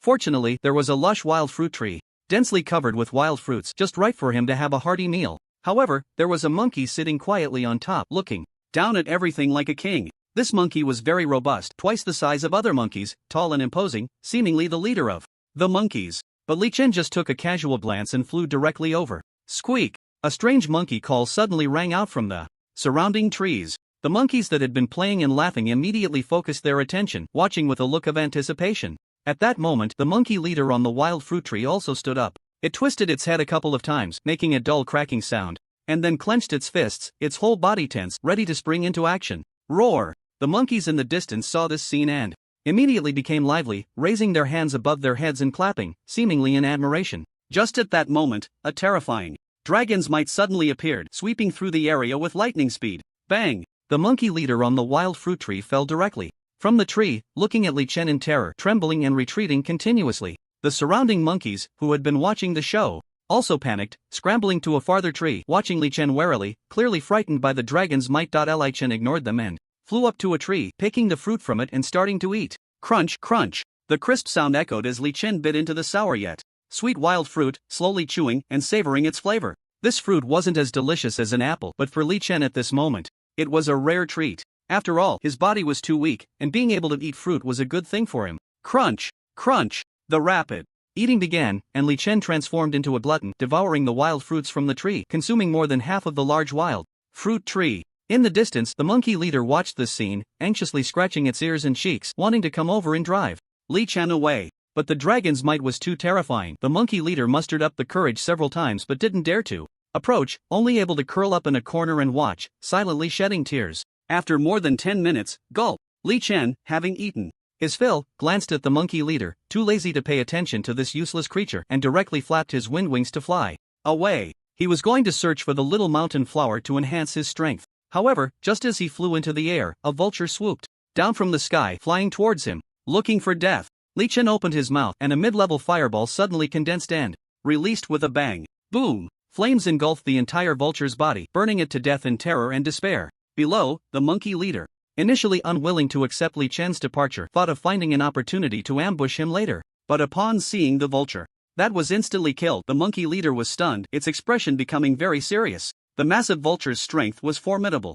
Among summoned beasts, although the monkey leader was confident it could defeat the vulture, killing it would be difficult. However, it didn't expect that this suddenly appeared little panda would actually kill the vulture in an instant, which was a bit frightening. Nevertheless, the monkey leader was still unconvinced and wanted to find an opportunity to ambush Li Chen later. After all, it was the monkey leader, and its strength was not far from the black iron level. It felt that in a few months, when its strength reached the black iron level, it could ambush the little panda. Wah wah wah! A harsh, hoarse voice echoed in the sky as a massive vulture radiating an evil aura descended, charging towards the little panda with overwhelming might. The monkey leader, who was initially dissatisfied with Li Chen, now shrank its pupils and widened its eyes in horror upon seeing the massive vulture. The aura emitted by the enormous vulture had already reached the upper black iron level, just a step away from the black iron perfection. Such a summoned beast undoubtedly belonged to the level of regional powerhouses in this area, and most summoned beasts would not dare to provoke it. So the monkey leader took 2 steps back, watching the massive vulture with a serious expression as it quickly flew towards the little panda. Squeak, squeak, squeak. A monkey ran in front of the leader, gesturing with both hands and even making a throat-slitting motion, seemingly saying the little panda was doomed. The monkey leader nodded in agreement because that was the truth. Facing an upper black iron summoned beast, a little panda was simply courting death. So the monkey leader quietly waited, along with many monkeys, looking up at the sky, anticipating the scene of the massive Vulture tearing the little panda apart. Rumble. A tremendous roar echoed throughout the area and thick clouds of dust swept in all directions. A terrifying figure, like an iron tower, suddenly appeared, swinging its little panda paw and fiercely slamming down from the sky. The massive vulture, which had just swooped down and hadn't had time to attack, was directly crushed to the ground by the little panda's paw, instantly killed. This vulture is really poor, it doesn't even have a beast core, Li Chen said, raising the little panda paw in disbelief, turning to look at the monkey leader, then shaking his head a couple of times, making a crunching sound. That towering figure looked down at the monkey leader, scaring it so much that it urinated, kneeling on the ground and hurriedly bowing its head. Useless! Li Chen scolded, and the terrifying figure suddenly moved, crashing through the trees along the way, heading towards the distant mountains. With each step he took, he covered a great distance, gradually moving toward the horizon. In the wild fruit forest, the monkey leader and its subordinates stared blankly at the terrifying figure disappearing into the distance, as if petrified and unable to move. After a long while, they finally snapped back to reality, and the monkey leader hurriedly scurried back to a corner, choosing to cower. There was no other choice, it was too frightening. That vulture was a powerful summoning beast of black iron rank, and it had been killed in an instant. The key was that this little panda had transformed into a gigantic monster, and that massive claw descending from the sky caused the very ground around them to tremble violently. The disparity in strength and the sheer terror of that figure were enough to instill fear just by thinking about it. Thus, the monkey leader completely lost its nerve, hiding in the corner and no longer daring to think about revenge.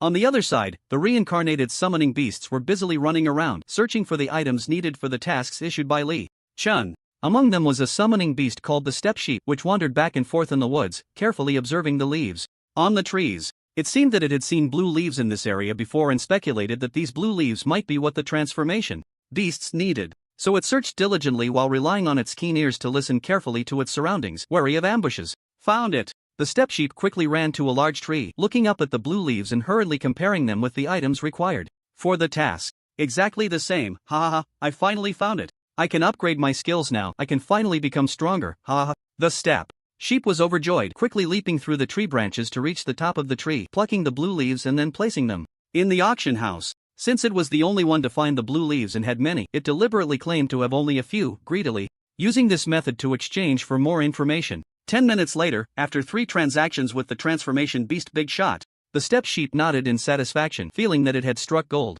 Not only did I gain information to enhance my skills from the transformation beast, but I also learned where the summoning arrays are plentiful, and I even scammed it out of a magic crystal. The steppe sheep took out the magic crystal with satisfaction, feeling very pleased. A pile of blue leaves had exchanged for so many important items. It felt worth it. If the transformation beast knew I had so many blue leaves, it would probably be furious, ha ha ha. The steppe sheep looked at the numerous leaves on the big tree, feeling quite smug and gloating. Suddenly, a sharp root spike pierced into its neck, causing it to widen its eyes in pain. Gah! The steppe sheep looked at the location of the root spike and saw 2 large, dark-headed dolls emerging from the ground, exuding an evil aura. Gah! The steppe sheep wanted to say something, but its throat was pierced, and it could only let out a couple of gasps before collapsing to the ground, breathless. Gurgle, gurgle. The root spike continued to absorb something, and soon, the steppe sheep turned into a dried corpse. How is it? Is the memory retained intact? One of the male dark-headed dolls asked coldly. Very intact. There are still 89 human reincarnators in this area. As long as we clear them out, we can earn honor points. The other female dark-headed doll nodded. Humans are so easy to kill, they don't even know about soul perception and can't distinguish who the reincarnators are. What a laughable race, the male dark-headed doll mocked. Indeed, humans are easy to deal with, but the spirit race reincarnators are a bit troublesome. Those guys level up quickly and have special abilities, they're hard to handle. No worries, this time the captain will personally take action. We will definitely find that spirit race reincarnator and eliminate her, the male dark-headed doll declared proudly. Indeed, in such a short time, the captain has risen from an ordinary summoning beast to a black iron rank. That speed is astonishing, and it's a flying giant vulture, so strong. Of course, the captain is not the same as others. He participated in numerous battles before reincarnation. If he hadn't been forced to reincarnate into this world, he would have surely been promoted. Unfortunately, there's no chance left, we can never go back. Yeah, it's good enough that we are alive. Many races have been exterminated. Speaking of which, humanity is truly lucky. Indeed lucky. They don't even know anything. Their guardian died unjustly. That human guardian is truly admirable. At the cost of her own fall, she sent humanity into this world, leaving behind a spark. Such a thing is rare in our race. It's true, but unfortunately, no one remembers her. These humans don't even know what happened. Someone will always remember. The guardian. Like a dream, a godlike woman protected humanity for many years with her own strength. Back then, with her around, no one dared to provoke humanity. Now that she's dead, humanity is like livestock at our mercy. The male big-headed doll sneered, an evil aura rippling intensely. Crack! A sound of breaking echoed, and a round object resembling a pearl fell to the ground, shattering into powder. The captain is dead? The soul pearl shattered. He actually died. The black iron level captain is dead, the female big-headed doll exclaimed in horror. Impossible, absolutely impossible. The captain has the ability to heal quickly and teleport. As long as he isn't killed in an instant, he will definitely not die. The male big-headed doll shook his head in disbelief. But he really is dead. The captain's soul pearl is shattered like this, and you still don't believe it? The female big-headed doll shouted angrily. No, why would this happen? This is clearly the edge of the summoning beast world, the safest area. As long as the captain doesn't provoke that fire peacock, nothing should happen. But why did he die? Who could kill him? And it was likely a single strike. The male big-headed doll's voice trembled, clearly unwilling to accept such a fact. We need to see what's going on. We must find out who killed the captain. Okay, let's go. The two big-headed dolls, exuding an evil aura, ran quickly, using the soul pearl's positioning to reach the wild fruit forest in the shortest time possible. However, upon seeing the body lying in a puddle of mud, both big-headed dolls were stunned, especially by the terrifying footprints on the ground around them, which were quite shocking. There's a monkey over there. Catch it and make it relive its memories. I want to see what happened. Okay. Whoosh. Soon, a monkey was caught and the female big-headed doll directly pointed her finger at the monkey's head. In an instant, an image appeared in midair, revealing the figure of a small panda. Is this a native summoning beast? I can't see any traces of a reincarnator within. It should be a native summoning beast of this world. Indeed, there are no traces of a reincarnator. Did it kill the captain? Impossible, this is just a simulated panda. It can only mimic speech, the male big-headed doll said skeptically, frowning at the image in midair. However, the next second, a terrifying figure suddenly appeared in the image. And the scene of it annihilating a vulture completely stunned the two. My god, what kind of monster is this? It actually killed the captain in one strike. That's terrifying. I don't know, but it's really strong. The captain is a black iron level summoning beast, just a hair's breadth away from great perfection. For such a powerful captain to be killed in an instant, that panda is simply a monster. It truly is a monster. It can grow that large, and it's a native summoning beast of this world. What a terrifying creature. What do we do now? The captain is dead. Should we continue the mission? Wait a moment, let's report this up and see how they arrange it. In any case, we must be cautious of this panda. It's too dangerous. Okay, let's hurry and leave. I have a feeling this place isn't safe. I'm afraid that panda might suddenly appear. Let's go, let's go. The two evil energy dolls glanced around in a panic and hurriedly left, no longer daring to linger in this area, fearing they might be crushed. On the other side, on the verdant and towering mountains, Li Chen transformed back into a small panda, flapping his wings of wind as he landed on the mountaintop, standing on the cliff and gazing down at the earth and the living beings below, looking at the lush green plants beneath him, observing the various creatures foraging around, and listening to the melodious bird calls. Li Chen felt a sense of calm in his heart. What a beautiful world, but I'm curious, why did I receive honor points after killing that big vulture? Li Chen pondered, slowly bringing up the data panel to check. Ding! Name, Li Chen, 200 honor points. Type, small panda, common summoned beast, soul, black iron level master. New abilities, intermediate self-destruct, intermediate healing, intermediate fireball, advanced god's perspective, wind wings, transformation, intermediate dragon might, intermediate enlargement, ice freeze, intermediate self-healing, simulated communication. Looking at the 200 honor points next to his name, Li Chen furrowed his brows, unable to understand why this was the case, while also wondering why the big vulture had no beast core. I've killed quite a few enemies, and from the memories of summoned beasts, I've learned a lot of information. Normally, there would be a beast core unless that summoned beast was too weak, which could lead to the absence of a beast core. But that big vulture emitted a very evil aura.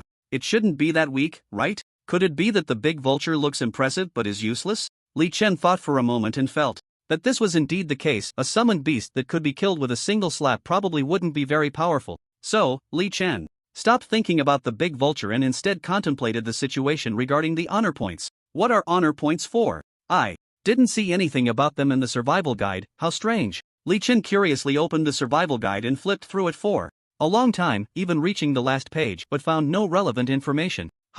There's actually information in the auction house. Li Chen browsed through and discovered that honor points could be used as currency to directly purchase items. Items auctioned by others can be bought with honor points. Isn't this just money? Li Chen's eyes sparkled, feeling as if he had discovered a new world. If it could really replace money, then he could earn more honor points and buy whatever he wanted later. After all, as time passed, the items in the auction house would only increase, and once everyone grew stronger, they would surely put up many items for sale. Just like now. That black-haired dog contracted by the prince had put many items in the auction house. For example, food, clothing, weapons, custom-made armor, and many little trinkets, including a soul crystal. Yes, the soul crystal that Li Chen valued the most. However, this black-haired dog was quite infuriating, deliberately setting the soul crystal at an exorbitant price, requiring 100 bronze summoned beasts for exchange. It was obvious that it didn't want to sell anything, just showing off in the auction house. Although Li Chen was very tempted, he wouldn't fall for such a trap. But now, Li Chen noticed that below the soul crystal, there was a second exchange option, a fair price given by the auction house. I can buy it for 100 honor points? What a stroke of luck! Li Chen was overjoyed and chose to buy the soul crystal without hesitation. Ding! Purchase successful. The soul crystal has been placed in the temporary storage box. Please collect it within 3 days.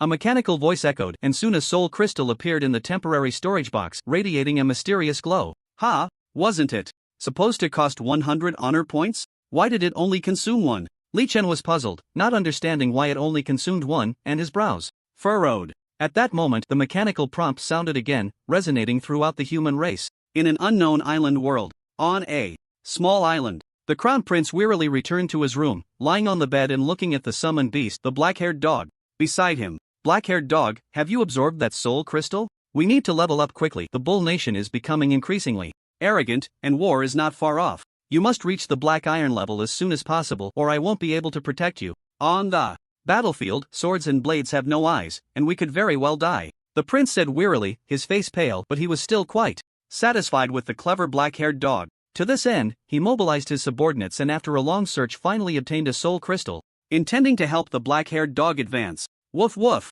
The black-haired dog barked proudly twice, indicating that it was slowly absorbing the crystal. In reality, it wasn't absorbing anything, it was just showing off at the auction house. Now that it heard about the impending war, it decided to find an opportunity to absorb it tonight. As for whether it would be bought by someone at the auction house, it didn't care at all. It would take 100 bronze summoned beasts to exchange for it. Who would be foolish enough to buy it? So the black-haired dog was not worried at all, even feeling a bit smug, thinking of the auction house as a storage facility. But just then, while the black-haired dog was feeling pleased with itself, a voice that only human reincarnators could hear suddenly rang out. Ding! Human reincarnator. Transformation beast, the first to obtain honor points and conduct a transaction, honor point function activated. Ding! Due to the transformation beast activating this function early, reward, tax exemption privilege. From now on, purchases at the auction house will be tax-free, others will incur a 10% tax. Ding! Due to the transformation beast discovering the black-haired dog's exploitation of the auction house loophole, reward, 5,000 honor points for the transformation beast. This transaction consumed 100 honor points, forcibly reduced to 1 honor point as a penalty for the black-haired dog. The mechanical voice echoed among the human reincarnators summoned beasts, and people all over the world heard it. Such news caused the chat channels in various regions to explode, with people discussing in astonishment, asking who the transformation beast was and why it was so powerful. The chat channel in the area where Li Chen was located also became lively, with people starting to chime in, eager to flatter. Wow, the transformation beast is incredible. It actually activated a new function. The key point is the tax exemption. From now on, the big shot can trade tax-free and they can completely use the auction house as a storage facility. Transformation beast, what are honor points? Is it something like reputation? Can you explain? I'm a girl, I can warm you up. The illusionary lark began to tease again, having wanted to provoke Li Chen ever since she learned he wasn't a pervert. Hey, look at the back end. The honor point function has been activated. Everyone, quick look. The Gale Mouse discovered the new function and immediately clicked to view. Honor points. Obtain rewards by hunting hostile races. Honor points can be used to purchase items at the auction house. So it's currency equivalent to money. That's pretty good. Yeah, with honor points, everyone can trade frequently. In the future, without the current heavy restrictions. This is really a good thing. Wait, hunting ordinary hostile summoned beasts only gives 10 honor points? That's too little, right? 10 points? So little? Then doesn't the transformation beast have over 5,000 honor points? Now, I'm so envious, it's practically a tycoon. The regional chat group erupted in chaos, with everyone eagerly speaking up. Even the lava dog was busy discussing honor points. Only the black-haired dog remained silent, staring blankly at the auction house, at the spot where the soul crystal had disappeared. It never expected that the soul crystal it was showing off would be bought by the transformation beast. The key was that the soul crystal, valued at 100 honor points, had only sold for 1 honor point. The most unbearable part was that the transformation beast had also received a reward of 5,000 honor points for this transaction. Such a huge gain nearly made the black-haired dog spit blood, its eyes turning blood red. Damn transformation beast, I won't let this go, you bastard, I will definitely kill you. Kill you, ah. The black-haired dog exploded in anger, shouting in the chat channel, vowing to kill the transformation beast. Such a scene left everyone dumbfounded, not understanding what the black-haired dog was up to. Black-haired dog, you used 1 honor point to buy a soul crystal worth 100 honor points, and you even received an additional reward of 5,000 honor points. How delightful. Thanks to you being my stepping stone, I could never have been this lucky otherwise. You've worked hard, huh? Li Chen spoke, deliberately using a tone that was infuriating. In such a scene, with such words, the black-haired dog was so enraged that it spat blood, splattering the prince. Although the crowd didn't know that the black-haired dog had vomited blood, they roughly understood the situation, and their expressions turned strange. Deserved it. Who told you to always show off? Always comparing yourself to the transformation beast boss who doesn't even pay you any mind, yet you keep jumping around. Now look where that got you, right into a pit. The illusionary lark, being female, scolded without restraint, reprimanding the black-haired dog on the spot. Exactly. You can show off all you want, but why do you always have to compare yourself to the transformation beast boss? The boss ignores you, yet you just won't quit. You really had it coming. Right.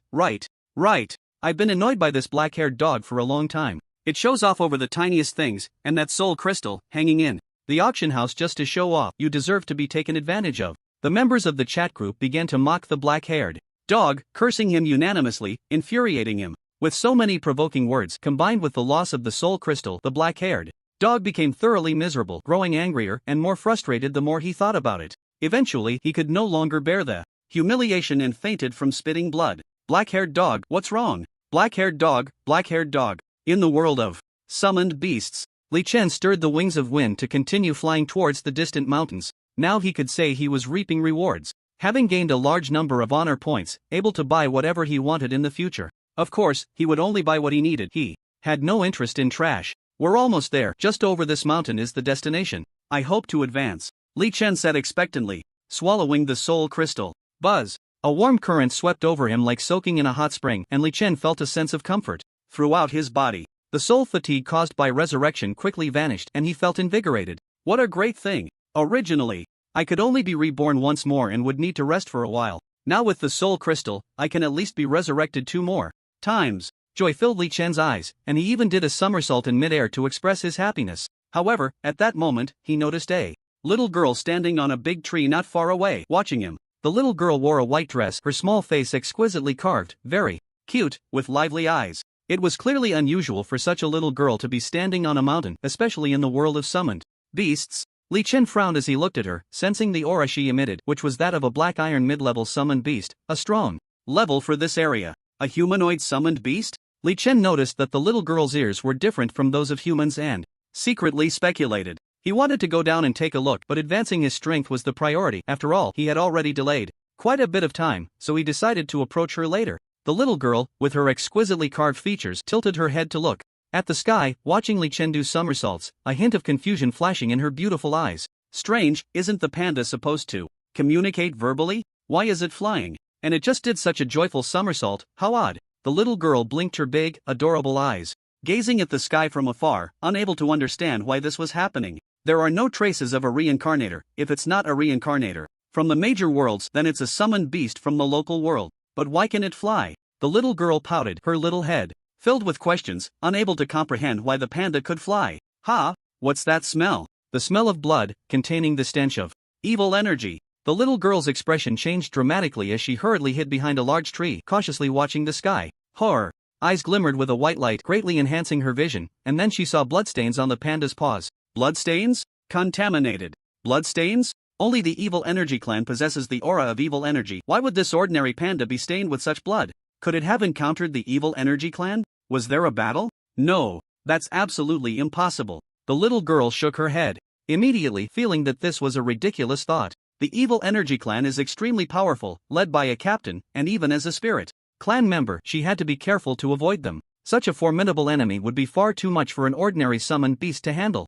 Although the panda could fly, if it fought against the evil energy clan, it would definitely perish. There was no way it could escape unscathed. The most likely scenario is that the panda accidentally stepped in the blood of the evil energy clan. But why would there be blood left behind? Did the evil energy clan fight against a strong opponent? The little girl thought of the fiery peacock, recalling that terrifying flame, and her expression became unusually serious. It's better to be cautious. I should continue hiding here. My brother should be arriving soon. After the little girl spoke, her fair and delicate fingers gently tapped, and soon a chat dialog box appeared. Brother, when will you come over? The little girl asked softly. I'm on my way, probably about the time it takes to burn an incense stick, came the voice from the chat dialog box, a boy's voice. Okay, brother, I'll wait for you. The little girl said a few more words before closing the chat dialog box. However, just as she closed it, the dialog box suddenly popped up again.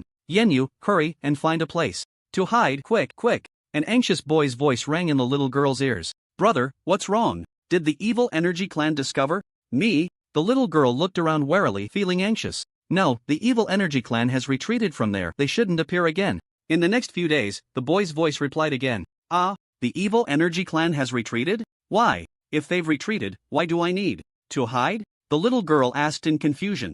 Yenyu, do you know why the arrogant evil energy clan suddenly retreated? The chat channel spoke again. Why? Did they fight against the fiery peacock? The little girl asked in bewilderment, as the only thing in this area that could make the evil energy clan wary was the fiery peacock, so she thought of it first. No, it's not the fiery peacock but another local summoned beast that could easily annihilate a black iron upper-level vulture in one move. A serious voice came again, leaving the little girl even more confused. Another summoned beast? Is there such a powerful summoned beast in Zone 99? And one that can annihilate a black iron upper level? Yes, it's a panda, very powerful. You must be careful to hide if you encounter it, or else it will be the end. The chatbox chimed in again, but this voice made the little girl pause slightly. Then she suddenly looked into the distance. There, a panda was flying away into the distance. The little girl suddenly thought of the bloodstains on the panda's paws. Her expression slightly changed, and she said with a serious tone, the panda you mentioned, does it look like a raccoon? And can it fly? Of course, it's just similar. After all, a panda is not a raccoon. Yes, exactly. Wait, how do you know? Did you encounter it? An anxious voice came from the chat box. Yes, it just flew over me a moment ago, and it definitely saw me, but it ignored me and flew away. The little girl spoke. Honestly, a hint of fear flashing through her heart. If that panda came down, a single swipe could kill her. She knew she had just reached the black iron middle level, and there was still a significant distance to the black iron upper level. According to what you said, the red panda shouldn't be too ferocious, which makes it much safer. But still, be careful. You hide for now, and I'll come to get you out soon. With the fire peacock in Zone 99 and this little red panda, having these two powerful summoned beasts is just too dangerous. It's better to leave safely. The chat box continued to sound, constantly narrating and advising the little girl. I know. I'm hiding. Here, the little girl obediently nodded, her big eyes gazing into the distance, using her special ability to see the little red panda that had left. On the other side, Li Chen was flying quickly, and after a long journey, he finally arrived at his destination.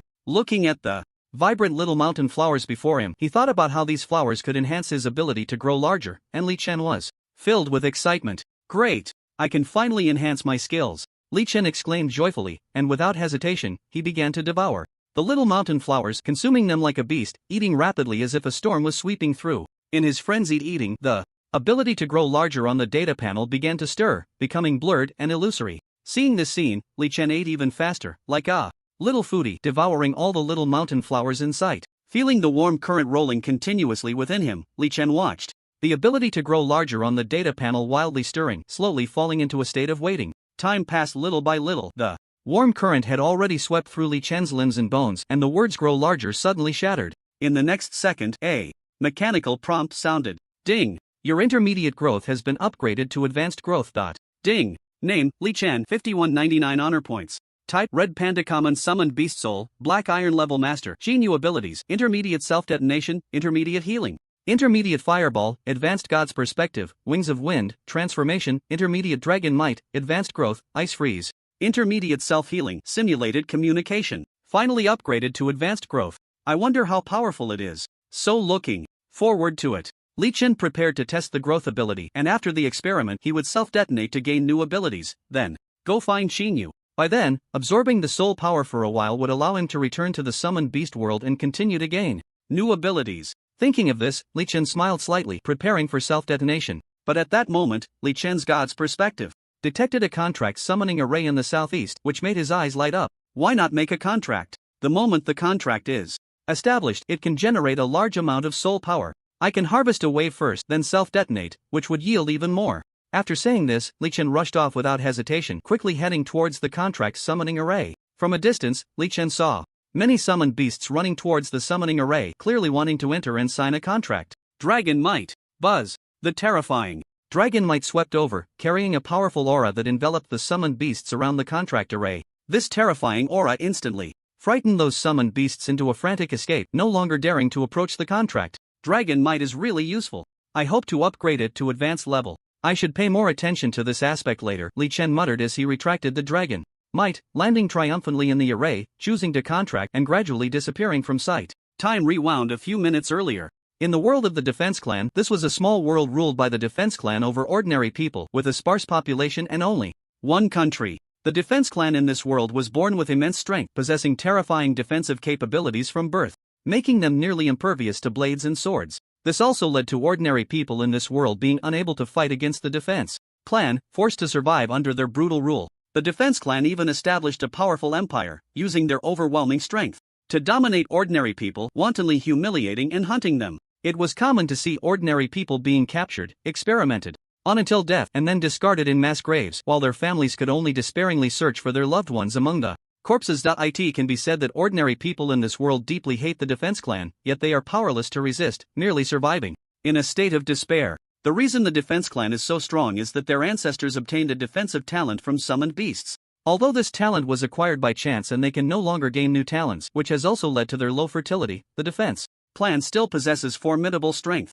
For this reason, they tirelessly study summoned beasts, hoping to gain even more powerful summoning talents, but unfortunately, they have all failed. Many experimental subjects have even died, all of them ordinary humans. On this day, after the prince of the Defense Clan killed 2 ordinary little girls, he arrived at the palace hall with brutality, ready to hold a summoning ceremony. Yes, today is the day the prince will contract to summon. He is highly anticipated by the emperor and the ministers, who hope he will summon a powerful black iron level beast. Brother, go for it. As long as you can contract a powerful black iron summon, you can solidify your rule over those lowly people. A plump girl in the crowd bounced around, her elephantine legs shaking the floor. Don't worry, I will definitely contract a black iron summon. Even if I can't, with the strength of our clan, we can easily dominate those human pigs, the prince boasted, twisting his rotund body and directly referring to ordinary people as human pigs. Brother, although only our clan possesses the method to summon beasts, those lowly people have formed a resistance and are trying to study summoning beasts to rebel against us. Our summoned beasts are not very high in level, but fortunately, we have Father's black iron level perfect summon to suppress this country. If you summon another black iron beast and elevate it to black iron perfection, we won't have to worry about those lowly people anymore. The plump girl spoke again, her large backside wiggling unattractively. What Xiaoxi said is right. As my most valued son, I hope you can summon a black iron beast to suppress the rebellion of the lowly people. Of course, even if you fail the first time, it's fine. I have 3 replacement crystals that can help you erase the contract 3 times and summon again, the emperor said from his throne, his expression filled with confidence and expectation. Yes, father, I will definitely summon a black iron beast or even a bronze beast, the prince confidently replied, a cold glint flashing in his triangular eyes, as if preparing to ride the black iron beast and hunt down the rebellious commoners. Alright, let's begin the summoning. The emperor waved his hand. Yes, father. The prince bowed and quickly approached the summoning array, taking out a dagger to cut his left hand, letting his blood drip onto the array to summon. Buzz.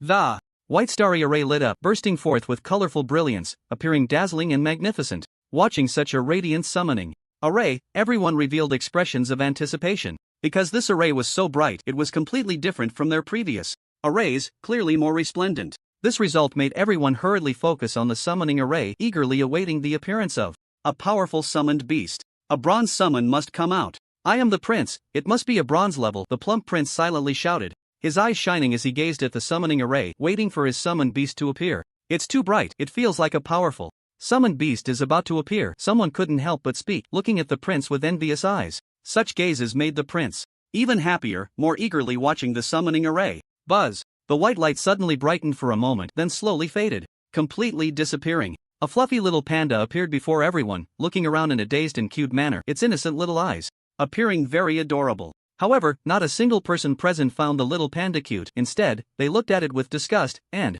some even looked at the prince with amusement. It's actually a red panda. This summoned beast won't fight at all, it can only communicate. And it's so weak it can't even defeat a slime. it really is weak. The red panda is known as the weakest summoned beast, even my farting bird is stronger than it. I'm dying of laughter. The prince actually summoned a red panda, it's just too funny. A few young people wearing crowns began to speak, discussing the red panda among themselves. The burly and overweight second prince even laughed out loud, openly mocking it. Such words, such discussions, completely enraged the prince, who exploded like a mad bull, throwing the dagger in his hand. Of course, he didn't throw the dagger at the second prince. The second prince was bored of the queen and had numerous factions supporting him. Although they didn't see eye to eye, they couldn't openly confront each other. So the prince didn't throw the dagger at the second prince but aimed it at that useless summoned beast, the red panda. Whoosh! The dagger flew swiftly, slicing through the air like an arrow, striking the ground beside the red panda. Li Chen squinted at the prince, anger rising within him. He had just been summoned, and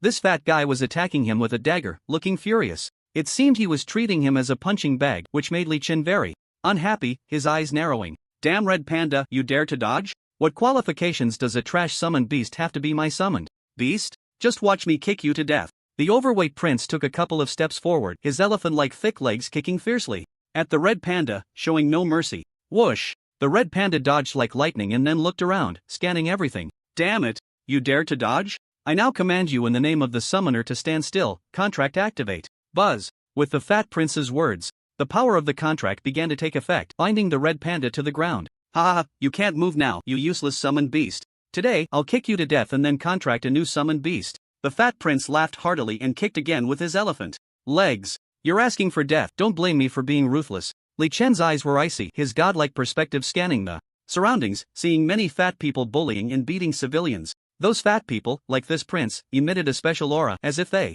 were born with certain abilities. But that didn't matter, since this fat prince was looking for trouble, he would deal with him. So Li Chen immediately activated his giant form. Boom! A thunderous roar echoed through the sky as a terrifying figure, like a small mountain, suddenly appeared in the palace, instantly turning the great hall into ruins. The fat prince, who had just been boasting, was directly sent flying by the terrifying figure, rolling for dozens of meters before finally stopping. Bloodied, he looked up at the sky, staring at the monstrous figure that loomed over all. What is that? So terrifying. I don't know, but I know we definitely can't provoke it. The nearby guards stared blankly at the terrifying monster, their scalps tingling and bodies trembling. The disheveled prince stood there in a daze, nervously saying, "Why you're the red panda from earlier? My summoned beast? I'm your father." Die. Boom! A terrifying explosion suddenly swept through the area, carrying a force that swept everything away, instantly leveling the entire palace. Like a fireball, with a protective shield, it continuously boiled within the palace, shocking all around.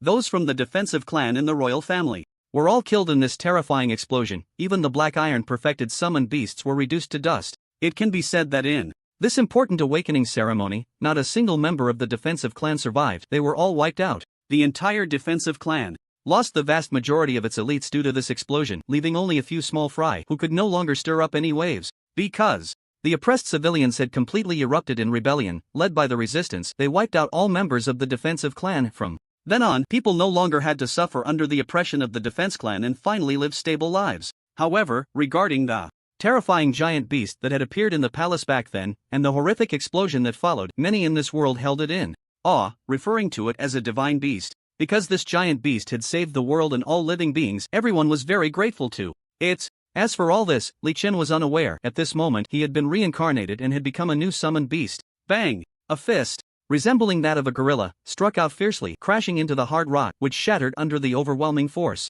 Li Chen looked at his fist and nodded in satisfaction. I didn't expect to gain a super strength talent this time. My power has greatly increased, truly lucky. Li Chen swung his fist, feeling the explosive power surging throughout his body, nodding in satisfaction. With the super strength talent, his combat power would rise again, not to mention ordinary summoned beasts. Even bronze-level summoned beasts would be no match for him. With so many talent abilities, he was practically a monster now, frighteningly strong. Next, I'll browse through the memories, hoping to gain more information. Li Chen squatted down, sitting on the rock, lost in thought, his consciousness like watching an animated show, continuously viewing the memories of this body. The owner of this body was a super-strength beast, resembling a gorilla, and was extremely powerful. Unfortunately, the super-strength beast was killed while challenging its kin, having one of its legs torn off.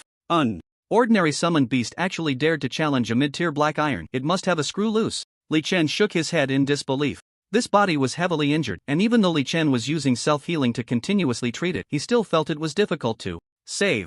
The main issue was that the leg could not be healed, while self-healing could treat many injuries. Regrowing a severed limb was currently impossible. Unless he could elevate self-healing to a higher level, perhaps he could reach the point of regrowing a severed limb. Even at a very high level, trying to self-heal a leg would likely consume a tremendous amount of soul power, making it not worth the cost. Self-destruct, after all, I can revive again, my soul can withstand it, and I can gain a new ability. It's a win-win. After browsing through the memories and confirming there was no particularly useful knowledge, Li Chen chose to self-destruct without hesitation. Boom! A loud explosion echoed, shaking the earth. Although he didn't use gigantification this time, the power of the self-detonation was still somewhat frightening, knocking down several trees around him. Of course, Li Chen was unaware of all this. At this moment he fell into darkness. Again. Ding! You have died, randomly reviving. As the mechanical voice sounded, the dark world gradually transformed into light, warm sunlight once again pouring down on him, feeling very comfortable. What summoned beast will it be this time? My body feels strange. Li Chen was somewhat puzzled and immediately opened the data panel to check his situation. Ding! Name, Li Chen, 5199 honor points. Type, Defense Beast, Ordinary Summoned Beast, Soul, Black Iron Level Master. Xinyu abilities: Defense, Super Strength, Ice Freeze, Wind Wings, Transformation, Intermediate Self-Healing, Intermediate Self-Destruct, Intermediate Healing Spell, Intermediate Fireball, Intermediate Dragon Might, Advanced God's Perspective, Advanced Gigantification, Simulated Communication. Defense Beast? The talent ability is Defense? Not bad, this ability is quite interesting. Li Chen was very satisfied with the defense ability he had just acquired. This ability was very useful, and if he upgraded it to a high level, perhaps no enemy would be able to break through his defense. I can't wait to see what it looks like after upgrading the defense to a high level. Li Chen was eager to try, diligently watching the memories of the Defense Beast. Another old summoned beast. The memories are truly rich, several times more than the Super Strength Beast's memories. Li Chen browsed quickly, but as he reached the later parts, he gradually frowned. The ones who killed this defense beast were two big-headed dolls? Why does this aura feel somewhat similar to that previous big vulture? Li Chen became serious, faintly sensing that something was amiss. The two big-headed dolls and the large vulture exuded an evil aura. From memory, those two big-headed dolls could even talk and were quite intelligent. Why did these two big-headed dolls run away? They seem very anxious, Li Chen pondered, unable to understand why. At the same time, he discovered a lot of geographical information from this body. The area I am currently in belongs to the realm of ordinary summoned beasts, most of which are not strong. Even black iron level ones are rare. The strongest is that fire peacock, whose strength is unfathomable, naturally containing some kind of bloodline. It is the lord of this area, known as Zone 99. I didn't expect the world of summoned beasts to be divided into zones. The direction the two big-headed dolls ran towards is Zone 98. Should I go take a look? Li Chen felt something was off and wanted to figure it out, but after thinking it over, he decided against it. Having powerful strength made everything else seem trivial. So, Li Chen didn't pay much attention to it and, after browsing through his memories, contemplated whether to find Xinyu. Xinyu didn't summon me, and I can be reborn once more. The fatigue of my soul isn't that strong. Should I give it a try? Li Chen was eager to experiment. His overwhelming talent made him increasingly greedy, wanting to resurrect again to gain more abilities. Then let's continue. It would be best if I turned into a cat again. After all, once I resurrect next time, my soul will reach its limit, and I need to stay by Qinyu's side for a long time. Li Chen mumbled as he stood up and used self-detonation once more. Boom! With a terrifying explosion, Li Chen fell back into darkness. Ding! You have died, randomly resurrecting. As the mechanical voice echoed, light appeared before Li Chen, revealing a small wooden nest. Is this a tree hole? Ha! I really turned into a cat. Li Chen lifted his little paw, surprised as he looked at his cat form, feeling quite amazed. He had only casually mentioned wanting to turn into a cat, but he never expected it to actually happen. It was truly astonishing. Could it be that my consciousness has a certain guiding effect? Can it allow me to turn into a cat? What if I turn into a human? Li Chen's eyes sparkled, eager to try, but the fatigue of his soul was too strong. It was no longer suitable for resurrection. Even if he continued to resurrect, what if he turned out to be an ugly creature without any talent? That would be frustrating. Forget it, let's leave it at that for now. There will be plenty of opportunities in the future. Li Chen shook his head and attempted to communicate with Qinyu in his heart. As a summoned beast, he could receive some hints due to their contract. Sure enough, as he communicated, the summoning on the other side began instantly. Let's change my form. Although I'm a cat now, the Windwing cat looked better before, Li Chen said as he activated his transformation ability, turning back into the Windwing cat. The next second, the summoning array lit up brightly, and Li Chen disappeared into it. Brother Li Chen, I miss you so much. Look, I have a gift for you. Just summoned into Qinyu's world, Li Chen was still enveloped in white light when he felt himself being picked up. a familiar scent lingering at his nose. Without needing to look, Li Chen knew it was Qin Yu holding him. That familiar smell and voice were easily recognizable. What gift? Li Chen spoke, using his original voice from his past life. It's this for you, Qin Yu thought. It was a mental exchange and immediately took out a small box she had prepared, handing it to Li Chen. What is this? It feels so strange. Why do I feel that the thing inside the small box is very important? Li Chen felt inexplicably odd, sensing that there was something significant inside the small box, which made him very curious. I also felt it was precious, so I picked it up. That day after work, I saw a small cat nest in a corner of a street. I thought there might be kittens, and feeling pity, I walked over. But there was nothing inside. Just this small box, Qin Yu said cutely, recounting the entire process. While she was speaking, Song Xiaomei beside her stared blankly at Li Chen, unable to believe that Li Chen could talk. Noticing that Qin Yu hadn't realized, Song Xiaomei raised her small hand and tugged at Qin Yu's clothing. Sister Xiaomei, what's wrong? Qin Yu turned her head in confusion, looking at the slender Song Xiaomei. Yeah, didn't you notice? Song Xiaomei hurriedly asked, her big eyes blinking. Notice? Notice what? Qin Yu looked adorably puzzled, her little head filled with confusion. Talking, your little cat is actually talking. Song Xiaomei said quickly. Ha, talking? Qin Yu was slightly taken aback, then looked at Li Chen in surprise, unable to believe. Brother Li Chen, you can actually talk now? You just noticed? You're really slow. Hey, there are oranges, peel one for me. Li Chen jumped onto the sofa, looking at the plate of oranges on the coffee table, his little paw raised to point. Okay. Qin Yu nodded eagerly, obediently coming to the sofa, extending her fair little hand to pick up an orange, and began to peel it bit by bit. During this process, her lively big eyes occasionally glanced at Li Chen, her little head filled with questions, as if she couldn't understand why Li Chen could talk. Brother Li Chen, why can you talk now? Can you tell? Yeah? Qin Yu finally asked, mainly because she was too curious. Just practiced my voice a bit. It's a small matter for me. Open that little box. Li Chen swallowed the orange segment that Qin Yu handed over, eating while looking at the little box. Okay. Qin Yu obediently opened the little box. In an instant, a golden light shone, and a mysterious aura that Li Chen had never felt before slowly emanated. This mysterious aura made Li Chen's cat eyes widen in disbelief as he looked at a golden fruit inside the little box. What is this? Li Chen asked in surprise, feeling that this golden fruit would definitely be of great use to him in the future. I don't know. Either. I picked it up on the way, and this is the first time I'm opening it. Qin Yu said adorably, looking quite confused. Bang! Li Chen immediately closed the little box, then with a flick of his little paw, the box instantly disappeared. Ha! Where's the little box? Qin Yu and Song Xiaomei both froze, looking incredulously at the empty coffee table. I put it away. This thing looks extraordinary at first glance. It must involve a lot of people. I'll check the situation first.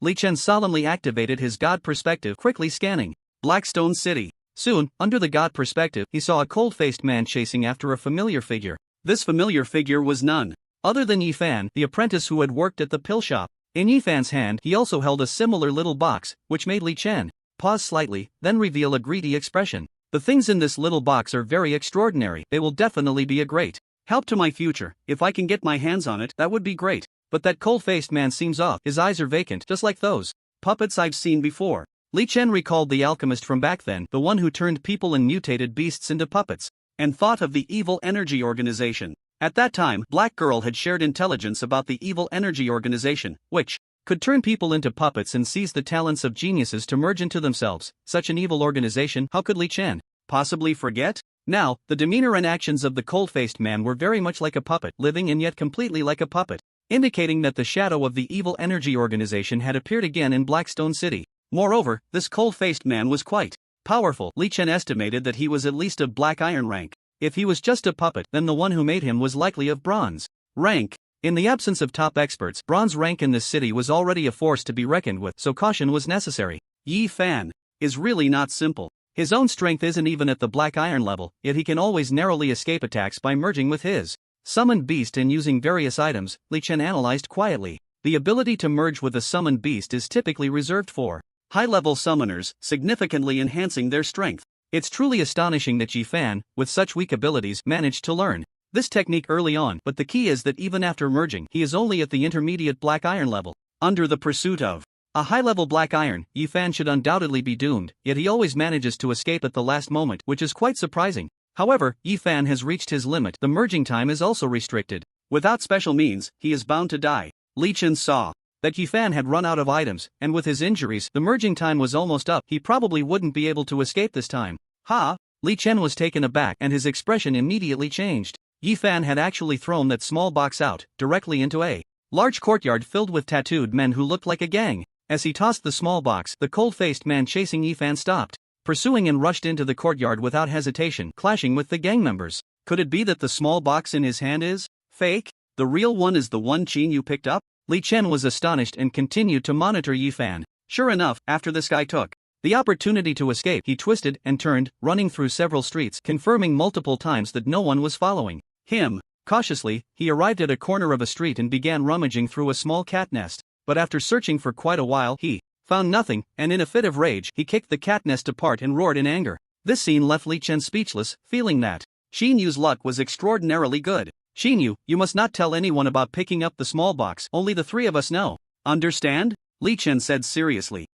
I won't tell anyone. Qin Yu nodded obediently, very much listening to Li Chen. Beside her, Song Xiaomei also nodded her little head. Being smart, she naturally knew what to do. However, she was very curious about where Li Chen had hidden the small box, so she couldn't help but ask, "Little cat, where did you put the small box? How did it disappear in the blink of an eye?" Well, Li Chen thought for a moment and then said, "Actually, I have a personal small space where I can store anything." His last reincarnation was called Space Cat, and he had obtained a basic skill of a personal space, allowing him to store items freely, which was very convenient. However, this was an auxiliary ability, and the space was too small, only about the size of a basketball court, so Li Chen didn't think much of it and instead focused on quickly improving his various abilities. He didn't take it seriously, but Song Xiaomei and Qin Yu, upon hearing this, were quite shocked. Space-type abilities are very rare. With such an ability, whether for missions or secret realm explorations, space-type summoned beasts are highly sought after. Even the country is recruiting such individuals to transport supplies between cities.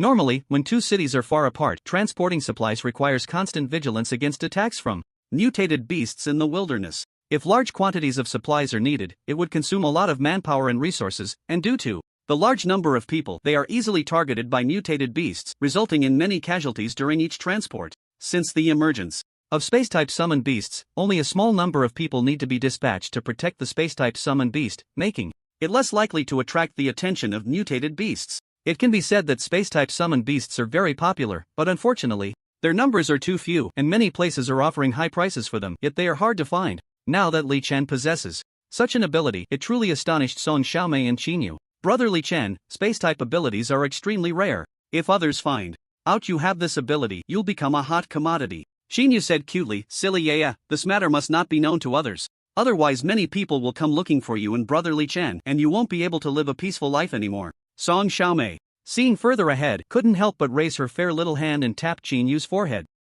Is that so? Qin Yu replied, her little head still a bit confused. Yes, Xiaomei is right, but it doesn't matter. If they dare to harass us, I can just beat them up, Li Chen said calmly, completely dismissing those people. He wasn't afraid of death, so what was there to fear? Moreover, the mainstream in Blackstone City was black iron level, and there were few bronze level beings. Li Chen was someone who dared to fight even against bronze level opponents. Back when his talent was still low, he had the courage to battle the Black Wolf King amidst a large pack of wolves, and that Wolf King was definitely a bronze level, very strong. But so what? Even the Li Chen of the past wasn't afraid of it. Thus, Li Chen's expression was indifferent, even as he spoke while eating the orange segments Qin Yu handed him. Brother Li Chen is the strongest. By the way, are we still going to the pill shop? Sister Qi has asked about you several times, and it seems she knows you can refine pills now. Qin Yu said softly. I know. We'll go together tomorrow. I need to refine some pills to exchange for money and buy plants, Li Chen replied, looking at his various abilities. So many abilities required a lot of materials, and the money spent was astronomical. Now that there was this lucrative industry of pill refining, he naturally couldn't miss out, and he could also put them in the auction house to sell to other summoned beasts for honor points. At that time, he could buy whatever he wanted. Just throwing money around would be so satisfying. However, at this moment, Li Chen thought of that mad lion and couldn't help but ask, "Yeah, how's the news about that mad lion? Has it been resolved?" "I guess it's resolved. The owner of the mad lion is called Wang Jun, who is the brother of that alchemist. But Wang Jun has already fallen off a cliff." At that time, the people's sister Qi found chased Wang Jun to the edge of the cliff, severed one of his arms, and then Wang Jun fell into the abyss, and after that, there was no news. That cliff is bottomless, so the chances of survival are slim, and his mad lion also died. Its head was chopped off, Qin Yu explained softly, sharing all the relevant information. It's not a big problem anymore, Li Chen nodded. In the past, facing the black iron perfected mad lion, he indeed felt a lot of pressure, but Now Li Chen was not worried at all. If it came, he could just smash it. With multiple talents as a foundation, Li Chen was increasingly confident, so he didn't care at all, and after eating and drinking enough, he sank into a warm bed. The next morning, the sun shone brightly on the earth, bringing vitality to all things. Li Chen got up early, yawning as he leaned on Qin Yu's shoulder, following her out of the house towards the pill shop. However, they had just stepped out of the door when they heard discussions around them, with many people gathered together talking about something. Li Chen's ears were sharp, and he easily caught the conversations of these people. Have you heard? The people from that big-headed gang are all dead. All of them died in the courtyard. Of course I've heard. My house is nearby. And the smell of blood was so strong. So many people died, and later when the law enforcement team went in, several pale-faced people ran out. I took a glance at the entrance and vomited. It was too tragic. Is it that serious? The law enforcement team shouldn't be that scared, right? How could they not be? I'm telling you, those people were all torn apart. It was terrible. A lot of discussion information came from all around. Listening to this information, Li Chen thought of the scene he saw yesterday and the cold-faced man who was chasing Yi Fan. This person is obviously a puppet. I need to be careful in the future, Li Chen muttered to himself, using his god's perspective to scan the surroundings, confirming there was no danger before putting it away. Moments later, the two and a cat arrived at the pill shop and saw the beautiful Sister Qi dressed in a qipao and wearing high heels. Oh, yeah, you finally brought your cat here. Come in quickly. Sister Qi's eyes lit up when she saw Li Chen, and a genuine smile immediately appeared on her fair face, clearly happy to see him. Yeah, come with me for a moment. I have something to ask of you. Sister Qi took Qin Yu's small hand and, without waiting for a response, led her towards the alchemy room. Once inside, she unhesitatingly closed the door. Yeah, can you help me refine some moisture pills? Those old clients have been asking for your moisture pills. Don't worry, they'll definitely sell for a good price, Sister Qi said with a beaming smile, her eyes frequently glancing at Li Chen, clearly already aware of everything. Okay then. Upon hearing this, Qin Yu instinctively looked at Li Chen, and after confirming he didn't refuse, she nodded in agreement. Then it's settled. The materials are all here, so do your best to refine them. Alright, I'm off. Sister Qi waved her hand and, with her long, graceful legs, swayed out of the alchemy room, her little shoes clattering on the floor. Inside the alchemy room, Li Chen glanced at the departing Sister Qi and lightly jumped to the side of the alchemy furnace. Let's get started. Soon, the two of them huddled together and began their busy work, bringing over the prepared herbs to start refining the pills. They were already quite familiar with refining moisture pills, and it was very simple, easily completing several batches. Some of these pills would be sold for profit, while others would be kept for the auction house. Moisture pills could increase spiritual power, especially for those with water attributes, who would benefit even more. Of course, in the world of summoned beasts, it was referred to as increasing magical power. The terminology was just different. With these moisture pills, many people would surely choose to buy them. Sure enough, as soon as he placed the moisture pills in the auction house, the chat channel immediately exploded. Wow, they actually started auctioning pills. Can the transformation beast boss really get this stuff? The violent rabbit exclaimed in surprise. The boss is just different, even able to get pills that increase spiritual power. So envious. Wait, you guys look closely at the description. It says the pills were refined by a transformation beast, the Swift Wind Mouse immediately pointed out. No way? Let me see. The big claw beast hurriedly opened the auction house's description and was stunned to see it stated that the refiner was a transformation beast. Holy cow, that's incredible. The transformation beast boss can actually refine pills. Now, that's just too monstrous, the big claw beast exclaimed in shock. Look closely, the auction house's evaluation is that it's a black iron grade superior pill. As long as it's a black iron level being, they can consume it, which means that as long as they take these pills regularly, they can smoothly reach the black iron level perfection, the Swift Wind Mouse analyzed. Black iron level perfection? So strong? Flame Dog Boss, your black iron level. Have you reached the mid-black iron level now? The mighty tiger asked eagerly. No, it's not that easy to level up. I don't have any pills, but I have a master, and he's starting to train me, the Flame Dog said in a flat tone, though his voice carried a hint of sourness. He had finally contracted a master, receiving full care from him, getting soul nourishment every day, and slowly increasing his strength. Unfortunately, the plants that enhance spiritual power were too expensive, and his master was a poor guy. They worked hard every day on tasks but only earned a little money. Right now, he even had a bump on his forehead from being punched by a stone monster in the wilderness. Fortunately, they made some money on this task to buy plants to enhance spiritual power, and the Flame Dog was initially quite happy. But looking at the precious pills in the auction house, his eyes turned red with envy. He really wanted to say, why is the gap between people so big? Can we not be so discouraging? The depressed Flame Dog was thoroughly disheartened, completely sinking into gloom. Sigh, when will I ever have a master? I'm so envious of you all having masters, the pangolin said. Rarely Speaking up, look for valuable things, and then buy information from the Transformation Beast boss, and there will be hope. Just like me. I have a master now, all thanks to the guidance of the Transformation Beast boss. The swift mouse smiled, growing more in awe of the Transformation Beast. I envy you all so much. I will continue to work hard to find materials and buy information from the Transformation Beast, striving to find a master as soon as possible. You guys have strayed off topic, haven't you? Now, about the elixirs, I just told my master about the introduction of the elixirs. He said this elixir is very powerful and really wants to get it because he also wants to enhance his strength. The Violet Rabbit spoke up. He had also found a master. Then buy it. The auction house has released 10 Runchue pills. As long as you have the money, you can buy them. Where do I have money? I don't even have soul crystals. Sigh, forget it. I'll find a way to make money. The Violet Rabbit sighed, feeling quite helpless. Could this elixir be a defective product? We've only just been reincarnated for a short time, and the Transformation Beast can already refine elixirs? I feel the quality must be poor. The black-haired dog jumped out again, questioning the quality of the elixir. You're jumping out again? Let me ask you, when has the stuff sold by the Transformation Beast boss ever been defective? Use your brain, will you? The swift mouse shot back directly. I'm stating facts. Refining elixirs isn't that easy, is it? Doesn't it require long-term study? If they can refine it in such a short time, it's highly likely to be a defective product. The black-haired dog continued to nitpick, and he spoke with a sense of righteousness. The key was that what he said had some truth to it, leaving the swift mouse unsure how to refute him. Why aren't you talking? Come on, keep talking. The black-haired dog continued to shout in the chat channel. Let me give it a try. I happen to have the 100-change fruit that the Transformation Beast boss needs. I'll buy a Runchue pill to test its effects. The illusionary lark spoke up. As a girl, she often teased the Transformation Beast and had come to see it as a good friend. Now that the black-haired dog was shouting, the illusionary lark naturally wouldn't allow it. How can you testify? Even if the Runchue pill is of poor quality, you would still say it's good. You flirt with the Transformation Beast every day. I don't believe you.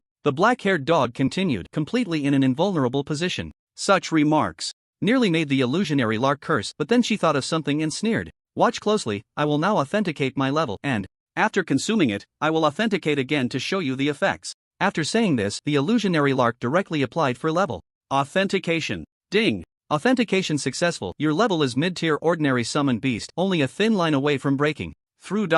With the mechanical voice, a certification label appeared next to the illusionary lark's name, and her level was displayed. Just mid-tier ordinary summoned beast, so weak. I'm already at great perfection and will soon reach black iron level. The black-haired dog shouted. However, this time no one paid attention to him because everyone realized a problem. The efficacy of the Runchue pill was too strong. Only black iron level could consume it. If the illusionary lark took it, it would be very dangerous for her, so everyone hurriedly advised. Horror! Wait, your level is too low. The introduction of this elixir says that if you can't withstand the medicinal power, you might explode and die. Yeah, I know you want to help the Transformation Beast boss, but you can't wager your life on it. The efficacy is too strong. Everyone, don't worry. My body structure is quite special. I won't explode and die. The illusionary lark replied and directly chose to auction. Ding! Auction successful. Congratulations on obtaining one Runchue pill. Ding! Runchue pill has been stored in the temporary storage box. Free storage for 3 days. With the mechanical prompt, the illusionary lark took out the elixir and consumed it directly, then fell completely silent. Time passed little by little, and soon half an hour had gone by, but the illusionary lark still hadn't spoken. Is the lark dead? Maybe she was poisoned by the inferior elixir. The black-haired dog jumped out again, barking loudly. Shut up. If you keep yapping, do you believe I'll kill you? The Gale Mouse said coldly. Come on, come kill me. I'm in the island world. Come kill me, come on. The black-haired dog continued to shout, feeling completely fearless, as if he were in a different world from everyone else, boldly provoking them. Damn it, this is infuriating. The Gale Mouse was fuming, but there was nothing he could do because he had already discovered that after the summoned beasts were called away, most of them were in different worlds, making it impossible to meet. So the Gale Mouse gritted his teeth in anger, but was utterly helpless. You deserve to be angry. If you have the ability, come fight me. And that lark, blindly trusting the Transformation Beast like a fool, thinking the inferior pills are good. Anyone with a bit of intelligence wouldn't think these are good pills. After all, we reincarnated together. How could they possibly refine pills in such a short time? It's truly laughable. The black-haired dog continued to rant, shouting endlessly. Just at that moment, while the black-haired dog was still shouting, a mechanical prompt suddenly sounded. Ding! Authentication successful. The level of the illusion lark is black iron. What the hell? Black iron? The black-haired dog was dumbfounded upon hearing this prompt, cursing loudly, his mind completely blank.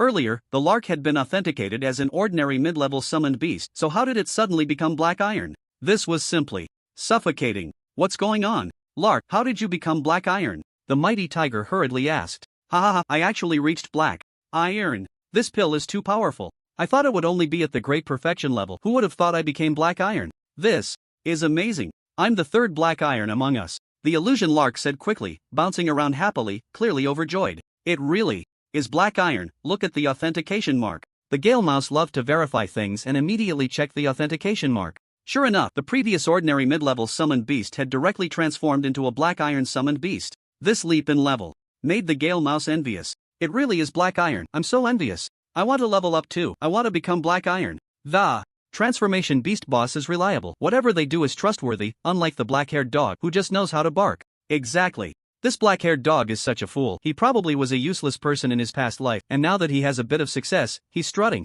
around and shouting. It's truly ridiculous. The chat channel erupted, with everyone praising the transformation beast boss while continuously mocking the black-haired dog, and many even directly cursing at him. There were over 80 people in the chat channel, and with so many people cursing at one person, it was truly overwhelming. The black-haired dog looked at the screen full of insults, furious, and couldn't help but retaliate. As a result, he attracted even harsher scolding, with everyone angrily berating him, making the black-haired dog question his life. The black-haired dog was furious, gritting his teeth in the chat channel, but felt incredibly aggrieved, especially thinking about how the transformation beast boss could refine pills, which made him even more frustrated. Damn it, if everyone buys the transformation beast's pills, won't they quickly reach Black Iron? They'll all surpass me? The black-haired dog was stunned and hurriedly walked into his storage box, slowly opening it. Inside, he had hidden some useful herbs that the transformation beast needed, called Yuyu grass. Originally, he planned to sell the Yuyu grass at a high price later to cheat the transformation beast, but now he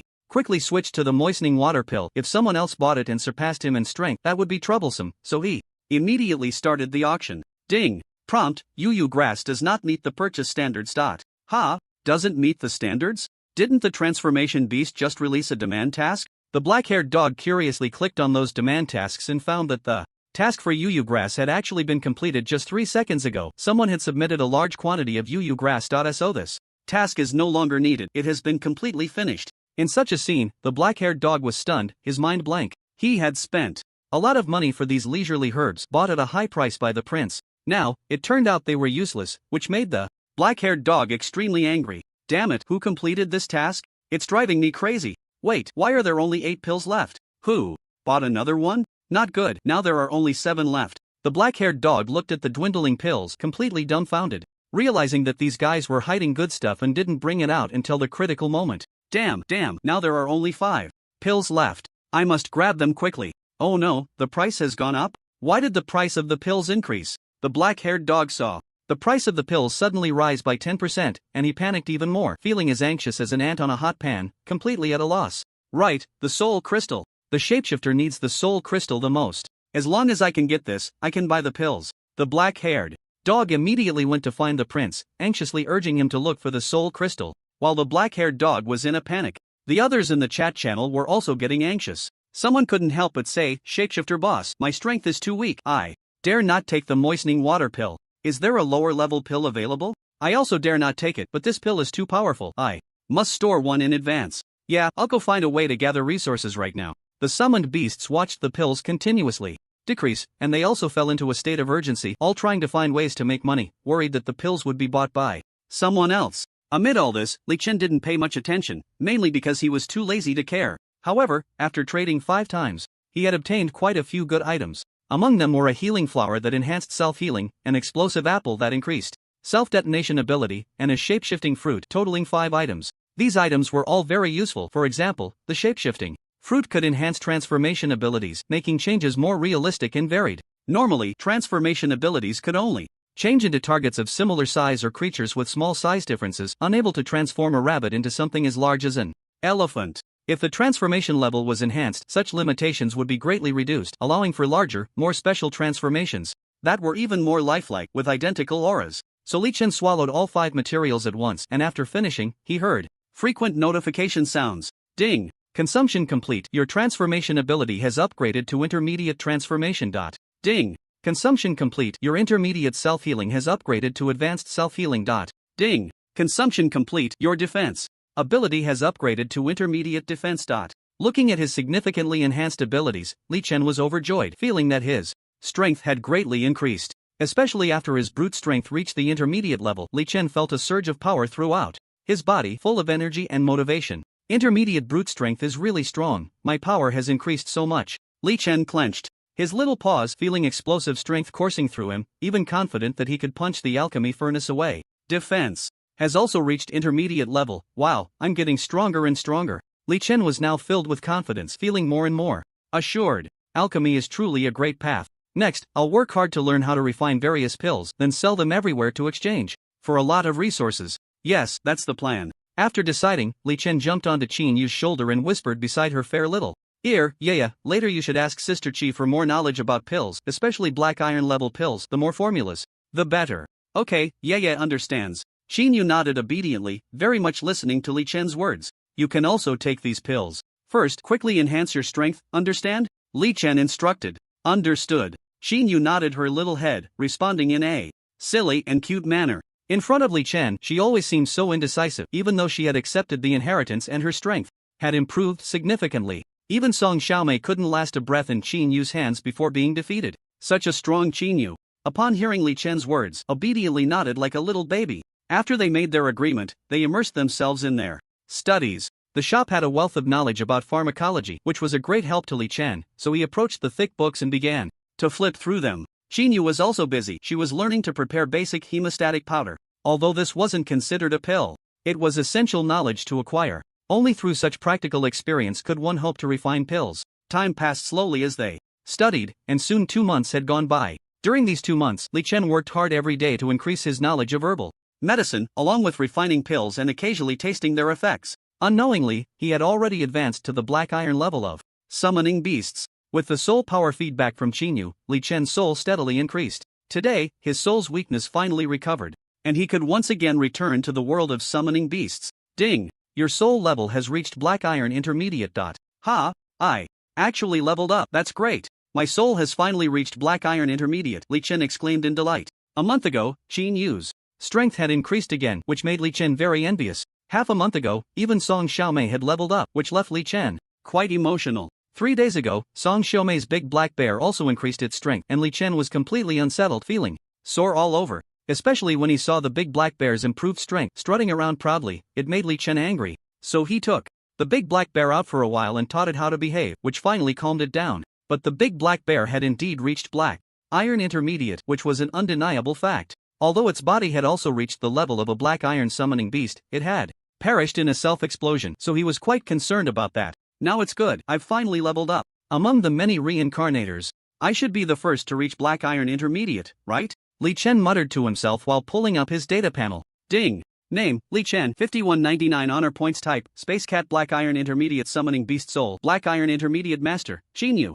Abilities, Spatial Storage, Advanced Defense, Advanced Super Strength, Ice Freeze, Intermediate Wind Wings, Intermediate Transformation, Advanced Self-Healing, Advanced Self-Explosion, Advanced Healing, Intermediate Fireball, Advanced Dragon Might, Advanced God's Perspective, Advanced Enlargement, Simulated Communication. 2 months of hard work and pill refining have not been in vain. My strength has increased a lot. Over these 2 months, Li Chen had refined quite a few pills in exchange for several useful materials, enhancing his own talents as well. For instance, Wind Wings had reached intermediate, Dragon Might had reached advanced, Defense had reached advanced, Super Strength had reached advanced, and Healing had reached advanced. The improvement in these 5 abilities had once again boosted his overall strength, making him less fearful of bronze-level opponents. However, recently, Blackstone City had been quite chaotic, and Li Chen was a bit hesitant about whether to return to the summoning beast world. After all, that mysterious fruit was still waiting in his space. Moreover, the cold-faced man who was hunting Yi Fan had not only stayed but had also brought 2 companions to search around the city.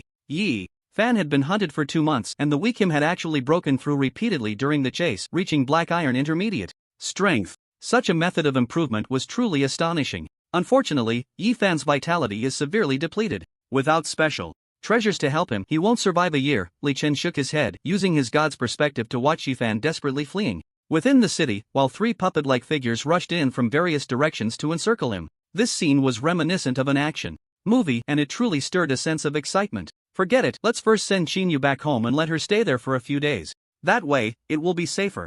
Meanwhile, I'll take this opportunity to return to the summoned beast world. After making his decision, Li Chen immediately informed Xinyu, telling her to take a leave of absence. Okay, I understand. I'll go ask for leave right now. Following Li Chen's words, Xinyu quickly requested a few days off and then walked home hand in hand with Song Xiaomei. However, when they reached a certain street corner, Li Chen suddenly looked towards a dark alley in the northwest, squinting his eyes. Yeah, you go back. First, I have something to take care of. Ha? Li Chen Gij, what is it? I can help. My strength is quite strong now. Xinyu, feeling uneasy about Li Chen, clenched her small fists and said earnestly, no need, it's just a small matter, don't worry. Li Chen raised his small paw and patted Xinyu's head casually. Alright, fine. Seeing that Li Chen truly didn't seem to care, Xinyu finally felt relieved. Okay, you head back first, I'm off. After leaving those words, Li Chen quickly leaped away, disappearing in the blink of an eye. Xinyu watched Li Chen leave, feeling very reluctant, her heart empty and wanting to follow him. Don't worry, Li Chen Gij is very clever. He's always the one playing others. No one can deal with him, even my Dehei has been made to obey him. Sigh. Song Xiaomei comforted her, but upon seeing Dehei the bear following from a distance, looking cowardly, her mood soured instead. Clearly, Dehei was a black iron level summoned beast and had already reached the intermediate level. The key was that with Sister Chi's help, Dehei's two skills had both been upgraded to intermediate. With such strong power, it shouldn't be this timid, right? Even if it couldn't beat Li Chen, Dehei shouldn't look so cowardly. It was truly speechless. I really don't know when Dehei became so cowardly. It doesn't even look like a bear anymore. Song Xiaomei said indignantly. It seems to have started yesterday. Before, Dehei was always holding its head high, looking very proud. Then, after Cat took Dehei out for a trip, it came back like this. Xinyu thought for a moment and said, it must have been beaten up. Li Chen Gij looks weak, but when he gets angry, his strength is no joke. Still, I'm really frustrated. A bear as big as Dehei shouldn't be this cowardly even if it got beaten up, right? So embarrassing. Song Xiaomei was quite upset, watching Dehei only daring to come over after Li Chen left, looking like a coward, made her want to hit the bear. Forget it, this stupid bear, I can't be bothered with it. Song Xiaomei shook her head in frustration and continued to pull Xinyu home. On the other side, in the dark alley, a hooded man stood quietly, exuding a bloody aura. If one looked closely, they would notice that the man's right arm was missing, with only his left arm remaining, but it was covered in scars. Finally made it in. Damn city guards, damn lord's mansion, damn alchemist, damn Qin. You all deserve to die. The hooded man raised his hand to cover his abdomen, and when he removed it again, his palm was already stained with blood. Damn, it hurts. Guarding the city gate with a bronze level expert, Blackstone City really is extravagant. I almost fell this time. The hooded man coughed twice, his muscles slightly twitching, and soon the bleeding area was compressed by the muscles, gradually stopping the blood flow. Although it hadn't healed yet, as long as he continued to control it with spiritual power, it wouldn't bleed again in a short time. This made the hooded man breathe a slight sigh of relief, then he looked towards the distant pharmacy. I need to kill that alchemist and Xinyu as soon as possible. I want you all to know that anyone who provokes me, Wang Jun, must die, even if you're bronze level, you can't protect yourselves. The hooded man, Wang Jun, said coldly, with a flicker of icy killing intent in his left eye, which had been upgraded. Ever since he entered Blackstone City with his summoned beast, the Wild Lion, he thought he could easily kill Xinyu. But instead, he was scared away by a little cat that could unleash dragon might. Be why the time he received the news and learned that it was just a little kitten that wasn't even black iron level, Wang Jun was nearly driven to madness, so furious he almost spat blood. With his illustrious reputation and formidable combat strength, many trembled at the mention of his name, yet who could have imagined that the mighty hunter Wang Jun would be scared off by a cat, and a little one at that? This experience was an utter humiliation for him. To wash away the disgrace and regain his face, he ventured back into the city. As a result, he was hunted down for several days by the backing that the alchemist Sister Chi had summoned, and in the end, even the ferocious lion was killed. After losing an arm, he fell into a cliff and narrowly escaped death. Fortunately, fortune and misfortune are intertwined. You would never guess that although I lost the lion, my right hand, and my right eye, my soul has progressed from black iron perfection to bronze level. As long as I absorb spiritual energy for a while longer, my physical body will also reach bronze level, and then I will truly be a bronze level expert, a real powerhouse. At that time, who could stand in my way? As for the so-called dragon might, even if I have the bloodline of a snake, it won't affect me much. I could kick that cat to death with 1 foot. Wang Jun said coldly, excitement flickering in his remaining eye, his body almost frenzied.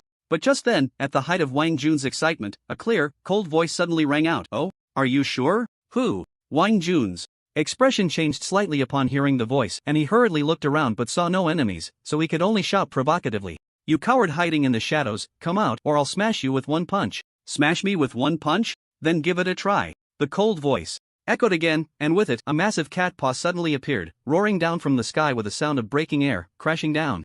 Hard. As the cat paw descended, a heart-stopping sensation swept over Wang Jun, causing his expression to shift. Damn it, do you think I'm afraid? I'm about to reach bronze level, I absolutely won't die. Gather. Buzz. As Wang Jun shouted, a white light radiated from his body, quickly condensing into a protective shield resembling an eggshell. This shield was infused with a lot of spiritual energy, unless it was bronze level, it could not be broken, which was Wang Jun's confidence and assurance. However, as that cat paw rapidly descended, a terrifying dragon might suddenly swept over, enveloping Wang Jun. This was at least 2 levels stronger than the previous high-level dragon might, and in an instant it caused Wang Jun's expression to change drastically. The protective shield he had condensed trembled under the dragon might, and this tremor became his fatal flaw, marking his final action. Boom! A deafening roar erupted, the ground shook, and a terrifying shockwave swept in all directions, making the area tremble as if an earthquake had struck. With this loud bang, Wang Jun, whose strength was close to bronze level, was thus buried here, leaving no last words, simply crushed to death so easily. High level. Gigantification is really nice. I can freely enlarge parts of my body. What a great ability, though it's a bit messy. Li Qian looked at the blood on his little paw, quickly shaking it off, then wreaked some havoc on the scene before jumping away, disappearing into the distance. Not long after he left, a group of law enforcement officers hurriedly arrived, led by Iron Tiger. Upon seeing the scene before him, he nearly vomited. The sight was too gruesome. A corpse lay face down, half of its body smashed, leaving only the head. And that head was facing down, so the face was temporarily hidden, but the area beneath it was drenched in blood. Ugh! Iron Tiger didn't vomit, but several newcomers in his team saw this scene and immediately retched, their faces turning pale. What a brutal murder, this is too cruel. They actually smashed half the person, leaving only the head barely intact, the deputy captain said with a grim expression. The city has been getting more chaotic lately, with several murders occurring, but this scene is the most brutal. Iron Tiger's expression was serious. Indeed, Blackstone City is getting more chaotic. I heard that even the hunter Wang Jun has come to the city, and he's a very ruthless guy. The vice captain said gravely. Yes, at that time, the bronze-level expert Lord Song Yuanda happened to be at the city gate. The moment he saw Wang Jun, he started attacking, but unexpectedly, Wang Jun managed to escape from the bronze mid-level expert using his bloodline power. He's truly a tough opponent. Iron Tiger said solemnly. This guy has a bloodline and is notoriously difficult to deal with. Now that he has escaped into the city, it's definitely a very troublesome matter. Yes, Lord Song Yuanda is particularly anxious right now, sending people everywhere to search, worried that Wang Jun might take crazy actions. I'm worried too. The hunter Wang Jun is very strong. Even if he loses his summoned beast, he is still very hard to deal with. Not to mention me, even our small team could suffer heavy casualties if we encounter Wang Jun, so let's pray we catch him soon. Iron Tiger and the vice captain spoke gravely, their faces filled with concern. However, they also had to deal with the murder case at hand, so they put on white gloves and began to approach the body, preparing to check the identity of the corpse. As they got closer, they smelled a strong scent of blood, so intense it was almost overwhelming.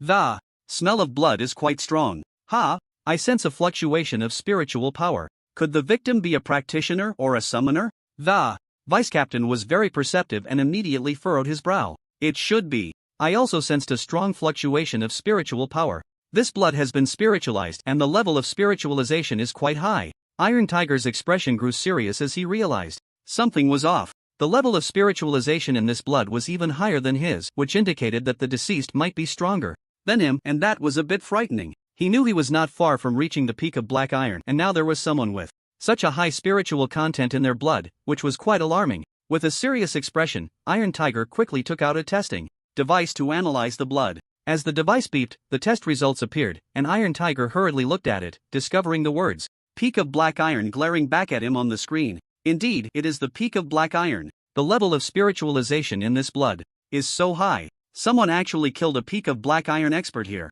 Iron Tiger was once again moved and quickly walked to the head of the corpse, looking at it seriously. Since the head was facing down, he couldn't see the face at first, but the moment he saw the head, Iron Tiger was momentarily stunned. An absurd thought flashed through his mind, and he quickly shook his head. Impossible, absolutely impossible. How could he be easily killed? And there are no signs of a struggle at the scene. He was killed with a single palm strike. With that guy's strength, it's absolutely impossible for him to be killed in one hit. He possesses a special bloodline. Iron Tiger muttered, falling into self-doubt. Mainly, as he looked at that head, he suddenly thought of someone, a very powerful person, and that person was the hunter Wang Jun. This guy was very difficult to deal with, strong and cunning, and even under the bronze mid-level expert Lord Song Yuanda, he could escape. Logically, someone like that could never be killed in one hit, so this corpse at the scene might belong to someone else. In this self-doubt, Iron Tiger cautiously turned the corpse's head over, and then he was directly paralyzed with shock. What the hell? It really is him. How is that possible? Iron Tiger was dumbfounded, staring blankly at the deceased Wang Jun, looking at the terrified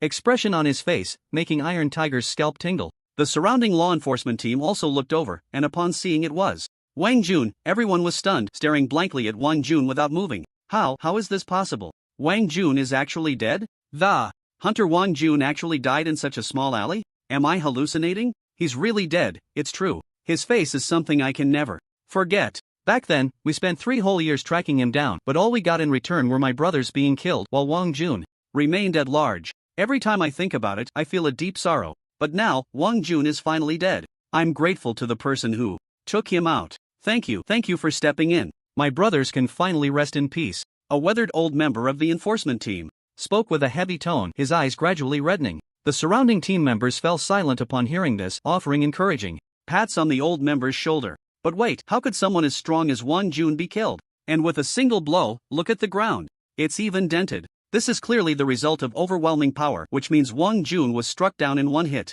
Who has such strength to kill Wang Jun? The vice captain frowned, unable to comprehend what kind of expert could achieve such a feat in Haishi City. Look at the dented ground. Although there are signs of destruction, doesn't it feel like an enlarged claw? Indeed, it looks like a dog's paw. Or a fox's paw. I feel like it's a cat's paw, or maybe a wolf's paw. It's damaged, making it hard to tell what it is, but it's definitely an animal's claw, that much is certain. This means that this summoned beast is incredibly powerful, capable of killing a black iron level perfectionist in one blow. This must be the work of a bronze level perfectionist, right? The vice captain said gravely. It could also be a silver level. Silver level? No, that can't be. That level already belongs to the city lord and the deputy city lord. Could it be that one of them acted? The crowd fell silent, exchanging glances, each secretly speculating. Impossible, the summoned beasts of the city lord and deputy city lord don't have such claws, it can't be. Taihu spoke up, well informed and aware of things others didn't. No such claws? Then who could it be? Could it be that Haishi City is hiding a third silver level? The expressions of the crowd grew serious. A silver level is already terrifying, but now the fact that Haishi City is hiding such a master without their knowledge made them feel both negligent and worried. However, based on the situation at the scene, that master who killed Wang Jun seemed to be on the side of justice, which brought some relief to everyone. In any case, I will report this matter. Of course, we must continue investigating. Based on the clues, I feel like things aren't that simple. Taihu felt something was off, and since there hadn't been a detailed investigation, he didn't provide a conclusion, planning to conduct a thorough investigation first. We definitely need to investigate thoroughly to see if it's an illusion-type summoned beast that used illusions to hide its massive form. The vice captain nodded and immediately began a detailed investigation. Li Chen, however, was not concerned with their investigation. After flying back home, he rushed to the washroom to clean his little paws. He washed for several minutes before stopping, but Li Chen still felt unsatisfied, as if something was off. Brother Li Chen, let me help you wash. Qin Yu had been watching Li Chen and, seeing him continuously washing his little paws, immediately reached out her small hand to offer assistance. No need, I'll just return to the summoned beast world and everything will be resolved. Li Chen declined. He had originally planned to stay for 2 days to see how things went, but he decided to leave instead, as reviving once would completely solve the issue. After giving some instructions, he returned to the summoned beast world under Qin Yu's reluctant gaze. I wonder when Brother Li Chen will come back. Qin Yu's little mouth pouted, looking quite unhappy, her beautiful eyes filled with reluctance. Every time Brother Li Chen leaves, you get all anxious. You should be focusing on yourself instead. Clearly, you have incredible strength, yet you act like a little fool. Song Xiaomei raised her delicate, snow-white little finger and tapped Qin Yu's soft forehead, looking a bit reproachful.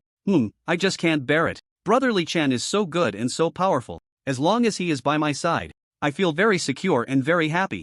Qin Yu said softly, her big eyes filled with admiration. Bang bang bang. The urgent knocking on the door suddenly rang out, and the anxious voice made the 2 girls pause slightly, then frown. The knocking was too hurried, clearly indicating that the person at the door was very anxious, which puzzled both Qin Yu and Song Xiaomei. With confusion, the 2 cute girls tiptoed to the courtyard entrance and looked outside, immediately showing expressions of bewilderment, because the one knocking was their friend. Black Girl, who had an eagle as her summoned beast, and her sudden appearance in such a hurry was indeed strange. Creak. The courtyard door was opened by Song Xiaomei, who asked in confusion, Sister Black Girl, why are you here? Why are you in such a hurry? Is something wrong? Something big has happened, and it concerns you too. It's very serious. Black girl said urgently, her expression very grave. It concerns us? What big thing? Song Xiaomei asked hastily. Wang Jun has come, he has entered the city, and even under the attack of a bronze-level expert, he managed to escape into the city. With his strength and his hatred towards you, I can guarantee he is definitely coming to take revenge on you, Black girl said seriously. Black girl had been working when she heard the news about Wang Jun, and she rushed over to relay the information, still unaware that Wang Jun was already dead. Wang Jun, the one with the mad lion summoned beast? Upon hearing this, Song Xiaomei and Qin Yu's expressions changed slightly, both becoming tense. Especially with Li Chen not around, they felt as if they had lost their anchor, appearing very anxious and uneasy. Yes, that's him. This guy is very troublesome. You two should hide. Why not come to my place for a couple of days? It would be safer that way, Black girl said earnestly. This, Song Xiaomei and Qin Yu exchanged glances, both at a loss. Usually, they listened to Li Chen, but now that he was gone, they suddenly didn't know what to do. Don't just stand there, hurry up and pack your things and come with me, quickly, Black girl urged. Oh.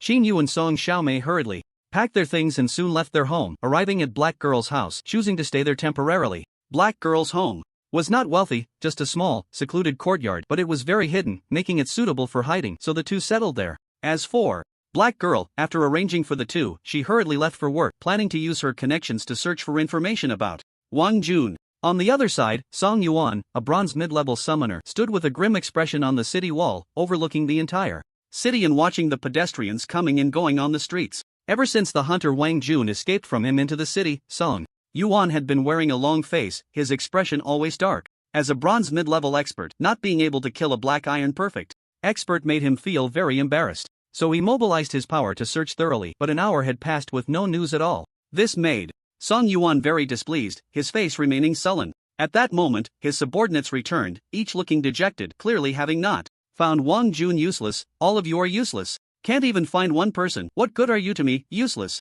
Song Yuan exploded in anger, pointing his finger at his subordinates and scolding them, his face dark enough to rain. My lord, the Iron Tiger from the enforcement team requests an audience. One subordinate suddenly ran over and bowed respectfully. The enforcement team? What do they want? I have no dealings with them, and I'm busy looking for Wang Jun right now. I don't have time to meet with the enforcement team, Song Yuan said darkly, preparing to leverage more connections and send more people to hunt down Wang Jun, determined to find him. Lord Song Yuan, the Iron Tiger from the law enforcement team, said there is intelligence regarding Wang Jun. The subordinate reported again. What? Intelligence? On Wang Jun? Why didn't you say so earlier? Hurry, bring them over, quickly, Song Yuan immediately ordered. Yes. The subordinate hurried away and soon brought back the Iron Tiger. However, the Iron Tiger was holding a wooden box that looked like a food container. Iron Tiger, do you have news about Wang Jun? Quickly tell me where he is. I want to surround him with troops and make sure he has no chance to escape, Song Yuan said seriously. Lord Song Yuan, you don't need to go. Iron Tiger shook his head. What do you mean no need? Wang Jun's strength is even greater than imagined. If we let him roam in the city, it will definitely cause a big incident. How can you say I shouldn't go? What are you plotting? Song Yuan immediately roared, his eyes glaring at Iron Tiger like knives. Lord Song Yuan, please don't be anxious. That's not what I meant, Iron Tiger hurriedly explained. Then what do you mean? Speak clearly, Song Yuan insisted again. Never mind, let me show you the food box, Iron Tiger said, not arguing further, and directly opened the box. Instantly, a strong smell of blood filled the air. Song Yuan frowned, a chill in his gaze as he stared at Iron Tiger, then looked down into the box, his pupils suddenly contracting sharply. Is this Wang Jun? He's actually dead. How is that possible? Who has the ability to kill him? Even I couldn't do it. Could it be the city lord or the deputy city lord took action? Song Yuan's eyes flashed with surprise as he looked incredulously at the head inside the box. No, it's neither the city lord nor the deputy city lord, it's an unknown powerful being, and it was only summoned beasts that acted, killing Wang Jun with a single strike, Iron Tiger explained. A single strike? Wang Jun possesses a serpent bloodline that enhances combat power. To kill him in one blow, it must be a silver level, Song Yuan said seriously. It's very likely a silver level. The situation at the time was like this. Iron Tiger began to explain bit by bit, recounting the entire process, including the scene and details at the time. I didn't expect such a master to be hidden in the city. Indeed, one cannot underestimate the world, Song Yuan said solemnly, a hint of awe flashing across his face. However, this matter must be investigated thoroughly. They must find out where that silver level being is. Otherwise, not just him, but even the city lord and deputy city lord would not be at ease. So, Song Yuan said sternly. Iron Tiger, continue to investigate this matter. You must find out the intelligence on that silver-level being. Absolutely. Yes, my lord, I will take care of it right away. On the other side, Hanyo also received the latest news about Wang Jun. Upon learning that he had been killed, she finally breathed a sigh of relief. It's good he's dead, now I can finally relax. With her mood restored, Hanyo ran back home and told all the information to Qinyu and Song Xiaomei. The two cute girls were equally surprised to hear this news, and Qinyu asked seriously, "Are you saying that the one who killed Wang Jun could be a cat or a dog?" Yes, there's a high probability it was a cat or a dog. The place where Wang Jun was killed is not far from your elixir shop in a small alley, Hanyo explained. Oh, Qinyu was slightly taken aback, recalling that when they walked into that area, Li Chen had suddenly left. Shortly after, Li Chen returned, his claws covered in blood, which made Qinyu suspicious. Could it be that brother Li Chen secretly helped me solve a big problem without me knowing? Has he been silently protecting me? Qinyu thought to herself, and the more she thought about it, the more she felt it was Li Chen's doing, because only Li Chen would selflessly guard her. Of course, she couldn't be sure, so she turned to look at Song Xiaomei. Sure enough, at that moment, Song Xiaomei was also looking at Qinyu with a surprised expression, clearly confirming something, and evidently guessing some of the situation. Their reactions left Hanyo feeling a bit confused, not understanding what these two girls were hinting at. What's wrong with you two? Hanyo couldn't help but ask. Ah, nothing. Qinyu hurriedly shook her head. Without Li Chen's permission, she didn't dare to speak carelessly, so she quickly shook her head. Oh, the black girl was very clever, otherwise she wouldn't have been specially invited to join the enforcement team. Now, seeing Qinyu's flustered expression, she vaguely guessed something. With this suspicion, the black girl suddenly said, "Do you know who killed Wang Jun?" "No, I don't know." Qinyu quickly shook her head, her eyes even more panicked, clearly looking like she was lying. This made it even more suspicious. The black girl scrutinized Qinyu with doubt and suddenly thought of that magical summoned beast Cat. Thinking of Cat's power, the black girl felt it might have been Cat who did it. After all, it was also a cat. Although this cat was an ordinary summoned beast, it might really be capable of such a thing. However, the black girl wasn't sure. After all, Captain Tai who said it was a silver level attack and the gap between them was huge, so she planned to investigate secretly. You, where's your cat? The black girl scanned the room and saw the big black bear in the corner drooling over a food bowl, but she didn't see Cat. Cat returned to the summoned beast world, Qinyu said seriously, her little face tense. Oh, I see. The black girl tilted her head and thought for a moment, then said, "I'll take you back. Now that Wang Jun is dead, everything is safe." Thank you, black girl sister. You're welcome, let's go. The three of them set off again and after some time returned to Song Xiaomei's home. Once there, the black girl had no intention of leaving. Instead, she carefully examined the room. After a thorough look, she found nothing, but when she entered the washroom, her nose twitched slightly. There's a faint smell of blood. The black girl brightened up and quickly examined the wash basin, soon spotting some small red dots which seemed to have been left during cleaning. This scene made the black girl even more suspicious, feeling she was getting closer to the truth. Suddenly, the faucet was turned on, and Song Xiaomei walked in to start washing, instantly rinsing away the remaining red dots in the basin. This scene made the black girl's face darken further, and she looked at Song Xiaomei with frustration. "Xiaomei, is this really okay?" the black girl blurted out, actually testing Song Xiaomei.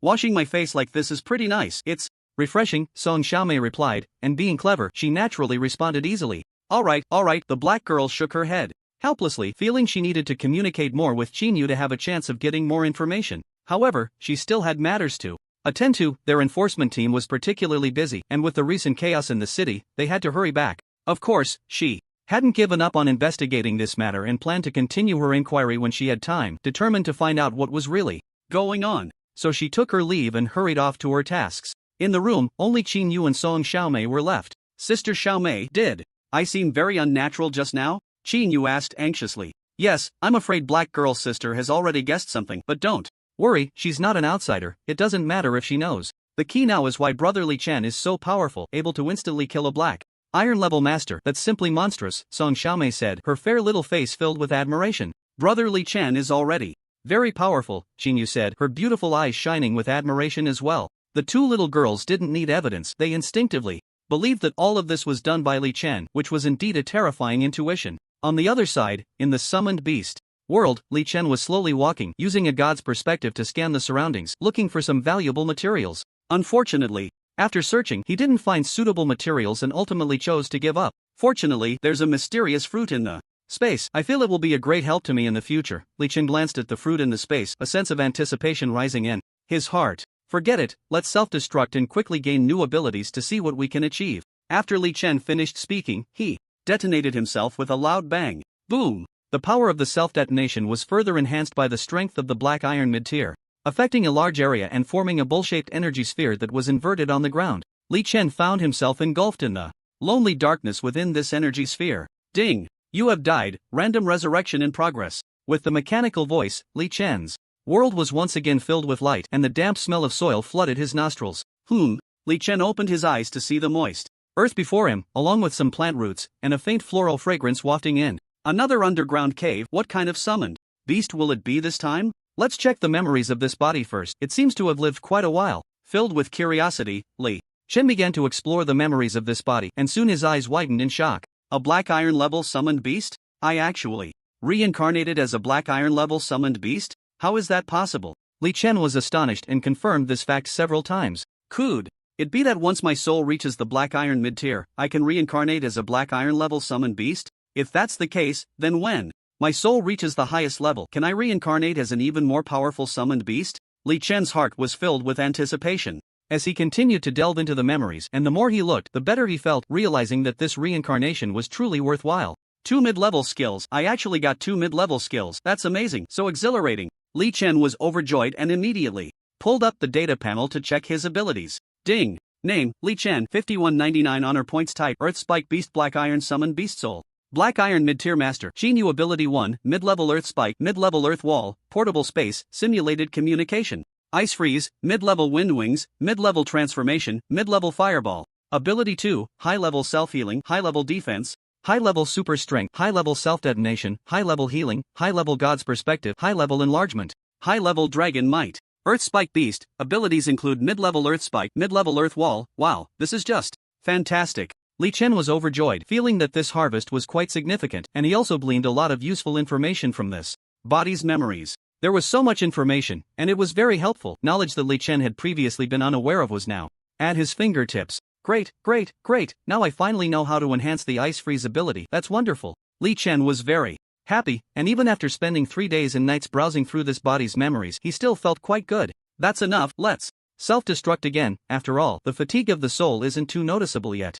Li Chen was eager to try again and activated the self-detonation once more. Boom! With a loud noise, Li Chen's world plunged into boundless darkness. Ding! You have died, random resurrection. In progress. As the mechanical prompt sounded, Li Chen once again felt his limbs and strength began to surge within him. Thud! A sharp pain suddenly shot from his abdomen, followed by a tearing agony. This pain ignited an unnamed fury within Li Chen, for he knew he had been attacked, assaulted right after his reincarnation. Enduring the intense pain, Li Chen opened his eyes wide and looked at the scene before him, momentarily stunned. Before him stood 2 familiar figures, 2 acquaintances he had seen in the memories of the summoned beast. These 2 were none other than 2 dark, large-headed dolls, exuding a sinister energy. Looking at the 2 large-headed dolls, Li Chen recalled the summoned beast that had been killed earlier, and connecting it to the present, he narrowed his eyes. Ha! You're still alive, a black iron lower-tier poison-resistant gorilla, having endured our multiple attacks, and yet you haven't died. The large-headed girl doll looked at Li Chen in confusion, feeling quite surprised. Indeed, this poison-resistant gorilla is quite a handful. If it hadn't suddenly attacked our team, the captain wouldn't have ordered us to kill it. It's a thankless task. We could earn honor points by killing other races. This local summoned beast only gives us a beast core when killed, which is useless to our evil energy clan. Another big-headed boy spoke, shaking his large head. Then let's give it another one. This time, let's pierce its heart directly. The big-headed girl opened her mouth wide, revealing sharp, dark teeth, her eyes flashing with a cold light. Whoosh! The sharp root spike shot through the air, suddenly piercing towards Li Chen's heart like lightning. Boom! A loud crash echoed, shaking the ground. A massive gorilla fist slammed down in the area where the big-headed girl was, creating a huge pit in the earth. The big-headed girl didn't even scream, she was crushed to death instantly. This unbelievable scene instantly widened the eyes of the big-headed boy, who stared in horror at Li Chen, who was now standing. What's going on? How can your arm become so big? The big-headed boy exclaimed in shock. No, you're mistaken, it's not just my arm. Every part of my body can become very large, Li Chen said, a murderous intent flashing in his eyes. His enlarged right hand returned to its original size, and he twisted his neck a couple of times. Crack! Crack! The sound of bones cracking echoed, and with that sound, Li Chen took giant steps towards the big-headed boy. Why you stay back? The big-headed boy's face turned pale with fear as he slowly backed away, his body trembling in terror. He was only at the Black Iron lower tier, while the girl just now was at the Black Iron middle tier. With a middle tier being killed, how could he possibly face such a terrifying poison-resistant gorilla? So he desperately retreated. In fear, while trying to sound tough. Our boss is nearby. He's at the Black Iron Great Perfection level and has a special bloodline. He's very powerful. I advise you to leave quickly, or when our boss arrives, you will definitely die. Oh, your boss? Are you a team? Tell me all your information, or I'll crush you, Li Chen said coldly. And no way. Our evil energy clan will never betray our own kind. I will never tell you anything, the big-headed boy stammered, his legs shaking. Is that so? Then let's see how you enjoy a close encounter. With the earth, Li Chen grinned, revealing his sharp gorilla teeth, then leaned slightly forward. Bang! A dull sound erupted as Li Chen's body shot forward like a speeding car, and by the time he stopped, he had grabbed the big-headed boy by the ankle, lifting him up. What do you want to do? The big-headed boy, being lifted like this, was terrified and sweating profusely, feeling increasingly afraid. What do I want to do? Of course, I want to smash you and let you taste the earth, Li Chen said. Boom, boom, boom. A series of crashing sounds erupted as Li Chen smashed the big-headed boy into the ground like a dog, wildly pounding him left and right. He even performed a reverse smash, sending dust flying, leaves scattering, and screams echoing. After smashing for a full minute, he finally stopped and coldly asked the half-dead big-headed boy, "Tell me everything about your situation, immediately." And no way. The big-headed boy knew he was doomed, so he refused outright. Boom, boom, boom. Another round of furious smashing followed, and Li Chen's eyes glinted coldly. Will you talk or not? And no, I won't. Boom, boom, boom. Last chance. Will you talk or not? If you do, I'll let you go. If not, I'll smash you. Against the rocks, Li Chen asked coldly. I'll say. Boom. Ha, you're going to say it? Li Chen suddenly realized after smashing twice. Whoa, I'm about to say it. Why are you still smashing? It hurts so much, I've lost over 10 teeth. The big-headed doll was directly smashed to tears, its face deformed from the impact. If it weren't for the dark energy protecting it, it would have been killed. Who told you not to say it earlier? I was already getting the hang of it, Li Chen shrugged. The big-headed doll was so infuriated by this statement that it almost fainted. It wanted to say, "Can you not be so annoying? And now you're blaming me?" I was about to say it. And you still smashed me. However, the big-headed doll dared not voice this concern, fearing further blows, and could only endure in frustration. Hurry up and speak, or I'll keep smashing you, Li Chen urged, mainly because from his godlike perspective he saw several big-headed dolls rushing over from a distance, and he needed to clarify the situation quickly. Alright, I'll say it. I'm naturally timid, and they all call me the Cowardly Doll. I didn't ask for your name. State your race, your faction, and why you appeared in the Summoned Beast world, Li Chen said coldly. Yes, we come from the Dark Energy Clan. Due to the destruction of various universes, we were sent to the Summoned Beast world by the guardians of our clan to survive. Destruction of various universes? Survive? Li Chen was taken aback, recalling how the human race suddenly arrived in this world, and immediately asked, is the human race also trying to survive? Yes, the human race is too, but there is only one guardian for the human race, and she's a woman who has secretly protected the human race for many years. Later, when crises suddenly appeared in various universes, she could have escaped, but she couldn't bear to leave her race behind, so she chose to sacrifice herself, giving the human race hope for survival. Speaking of which, the guardian of the human race is truly great. The Karmi clan, on the other hand, is very selfish. They have 2 guardians, but when the guardians ran away, their clan was directly destroyed. The Cowardly Doll quickly explained, summarizing the situation, including the Spirit Clan, Demon Clan, Dark Clan, Annihilation Clan, Thunder Clan, Three-Eyed Clan, and so on. Hearing so much information left Li Chen greatly surprised. He never expected there to be so much behind this, which truly shocked him. Why did the various universes face a crisis? What kind of crisis could affect so many universes? Li Chen asked seriously. I'm not sure either, but our Dark Energy Clan has a saying that 2 powerful beings fought at the edge of the universe, and the shockwaves from their battle swept through numerous universes. Because these shockwaves came too quickly, the various universes couldn't defend in time, so they could only send their respective races into the Summoned Beast world, hoping to protect their people and ensure their survival, the Cowardly Doll hurriedly explained. So that's how it is. So many races came to the Summoned Beast world. This world is even larger than I imagined, Li Chen said solemnly. Indeed, the Summoned Beast world is vast, but there are too many races coming. I know of dozens, and some races have populations as low as a few million, while others have trillions. No matter how big the Summoned Beast world is, it can't bear this much, so the race hunting war will inevitably begin, the Cowardly Doll said. Race hunting war? Li Chen raised an eyebrow. You are a native Summoned Beast, so you don't know this. Among our various races, we can perceive each other's souls to see what race they are. Hunting other races can earn you honor points, but of course, you won't earn honor points for killing because you are a native summoned beast, the cowardly doll continued. Oh, Li Chen was slightly taken aback, looking at the cowardly doll with a strange expression. After all, he was also a reincarnator, yet the cowardly doll couldn't see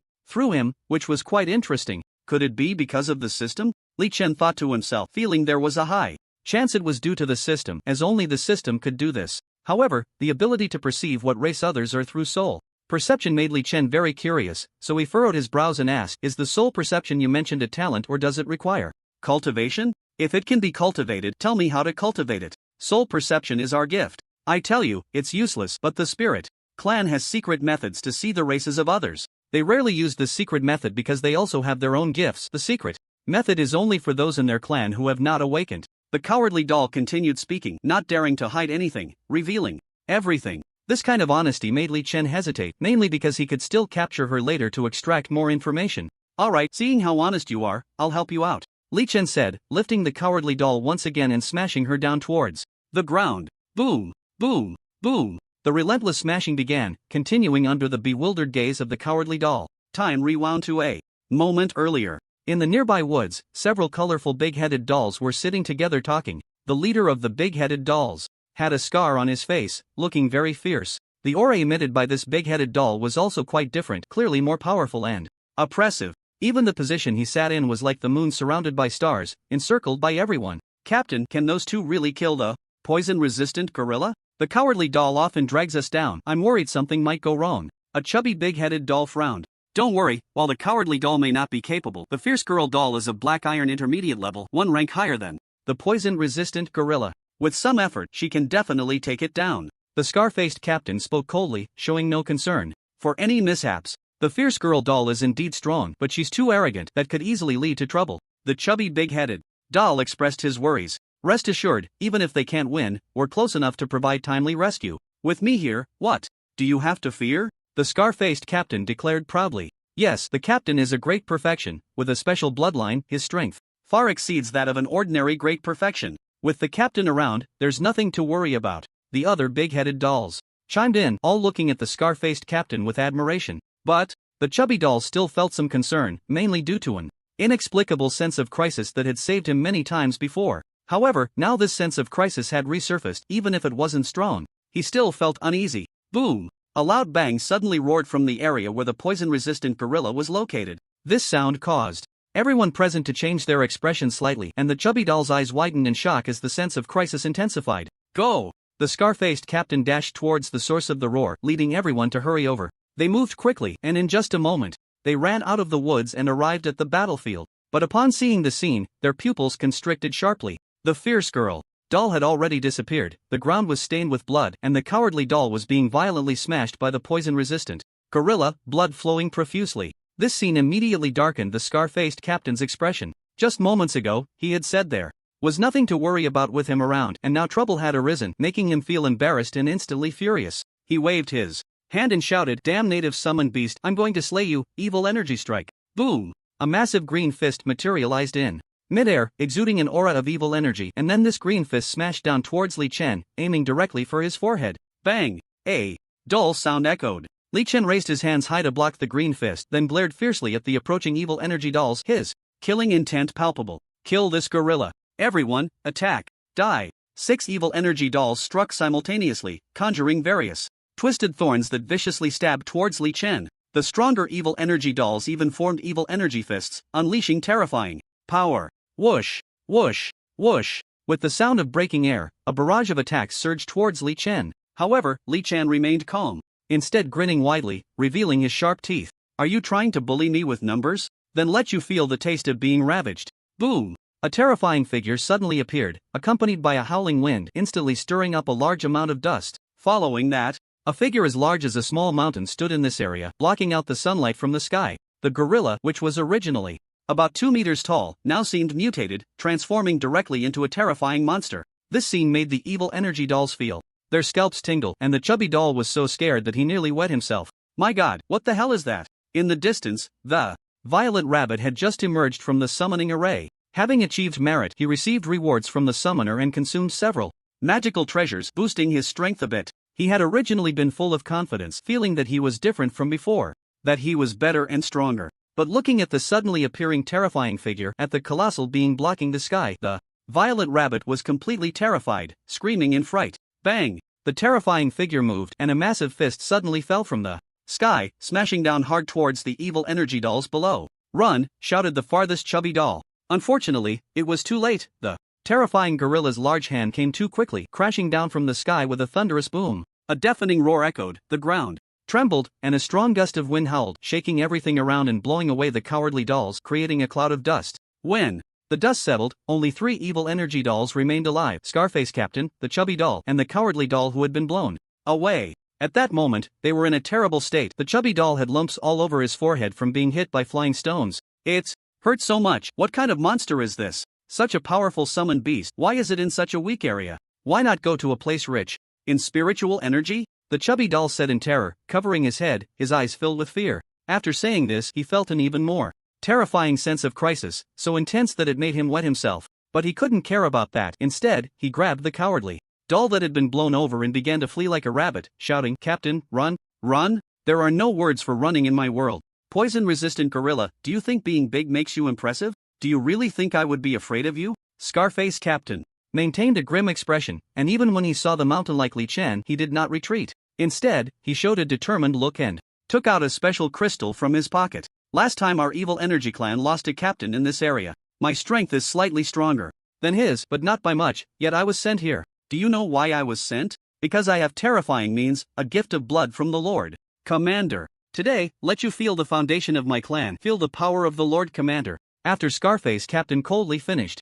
speaking, he crushed the crystal with a snap. In an instant, green power rippled outward and a drop of green blood slowly floated in mid-air, exuding an extremely oppressive aura. Looking at this drop of blood, Scarface Captain revealed a greedy expression, then opened his mouth and swallowed the drop of blood, standing still. Thud, thud, thud. A sound like drumming echoed, and with this sound, Scarface Captain's body suddenly began to swell. The veins on his arms bulged like earthworms, and his muscles grew stronger and twisted. Originally standing at 1 meter tall, he began to grow like an inflated balloon, eventually stopping at over 5 meters tall, becoming a small giant. Roar! A bloodthirsty and brutal roar resounded through the sky, a heart-pounding power enveloping a large area, scaring many summoned beasts into a panic. The fleeing chubby doll saw this scene, and his sense of crisis did not diminish. Instead, it grew stronger, which puzzled him. Because he realized that Scarface Captain had become a small giant, his strength should be even greater, far surpassing the poison-resistant gorilla. But why did the sense of crisis not diminish? This puzzled him. All he could do was run far away and hide behind a large rock to observe the battle. The current captain is incredibly powerful. His aura and the fluctuations of evil energy completely overpower the poison-resistant gorilla. Even though the poison-resistant gorilla has grown massive, what is this sense of crisis in my heart? Could it be that after the captain kills the poison-resistant gorilla, he will turn on me? The chubby boy was confused and couldn't quite understand what was happening. He decided to watch the situation in secret, and if there was real danger, he would use that treasure to protect himself. With this thought in mind, the chubby boy watched from a distance, and soon he saw the two monsters move, starting a fierce battle. Both monsters were quite large, especially the poison-resistant gorilla, whose size resembled a small mountain. However, Scar Captain was even stronger in terms of power. Thus, the chubby boy was filled with confidence in Scar Captain. Boom! Boom! Boom! The terrifying battle began, with the two monsters engaging in a life-and-death struggle outside the forest. They fought in the most primal, brutal, and bloodthirsty manner, engaging in a frenzied melee.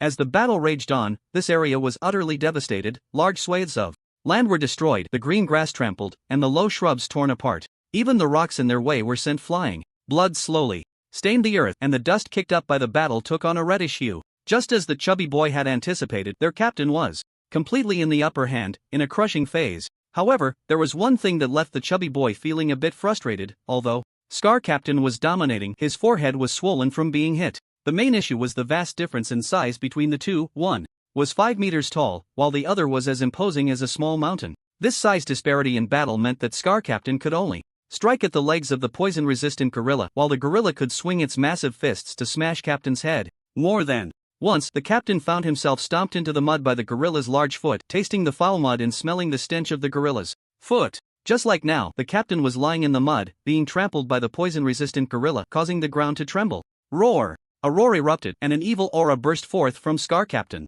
a large green hand materialized in the air, crashing down hard on the poison-resistant gorilla's abdomen, leaving a deep wound. Good. The chubby boy couldn't help but cheer at this scene, but the next second he was stunned. Because the poison-resistant gorilla's injury was rapidly healing, such a severe wound was recovering significantly in a very short time. This unbelievable sight left the chubby boy dumbfounded, and even Scar Captain was taken aback. His moment of distraction was quickly seized by Li Chen, whose terrifying fist came crashing down. Boom! Boom! Boom! The two massive fists swung wildly, raining down blows on Scar Captain, sending dirt flying and shaking the ground, embedding Scar Captain once again into the earth. Bang! After a struggle, Scar Captain emerged from the ground with a pale face, covering his head and roaring in anger. Damn poison resistant gorilla, I will make you die. I will make you die. Evil destruction gun. Whoosh! The green spear flashed through the air, disappearing like lightning. Drip, drip. Large drops of blood fell from the poison-resistant gorilla's heart, staining the fertile ground red, signaling the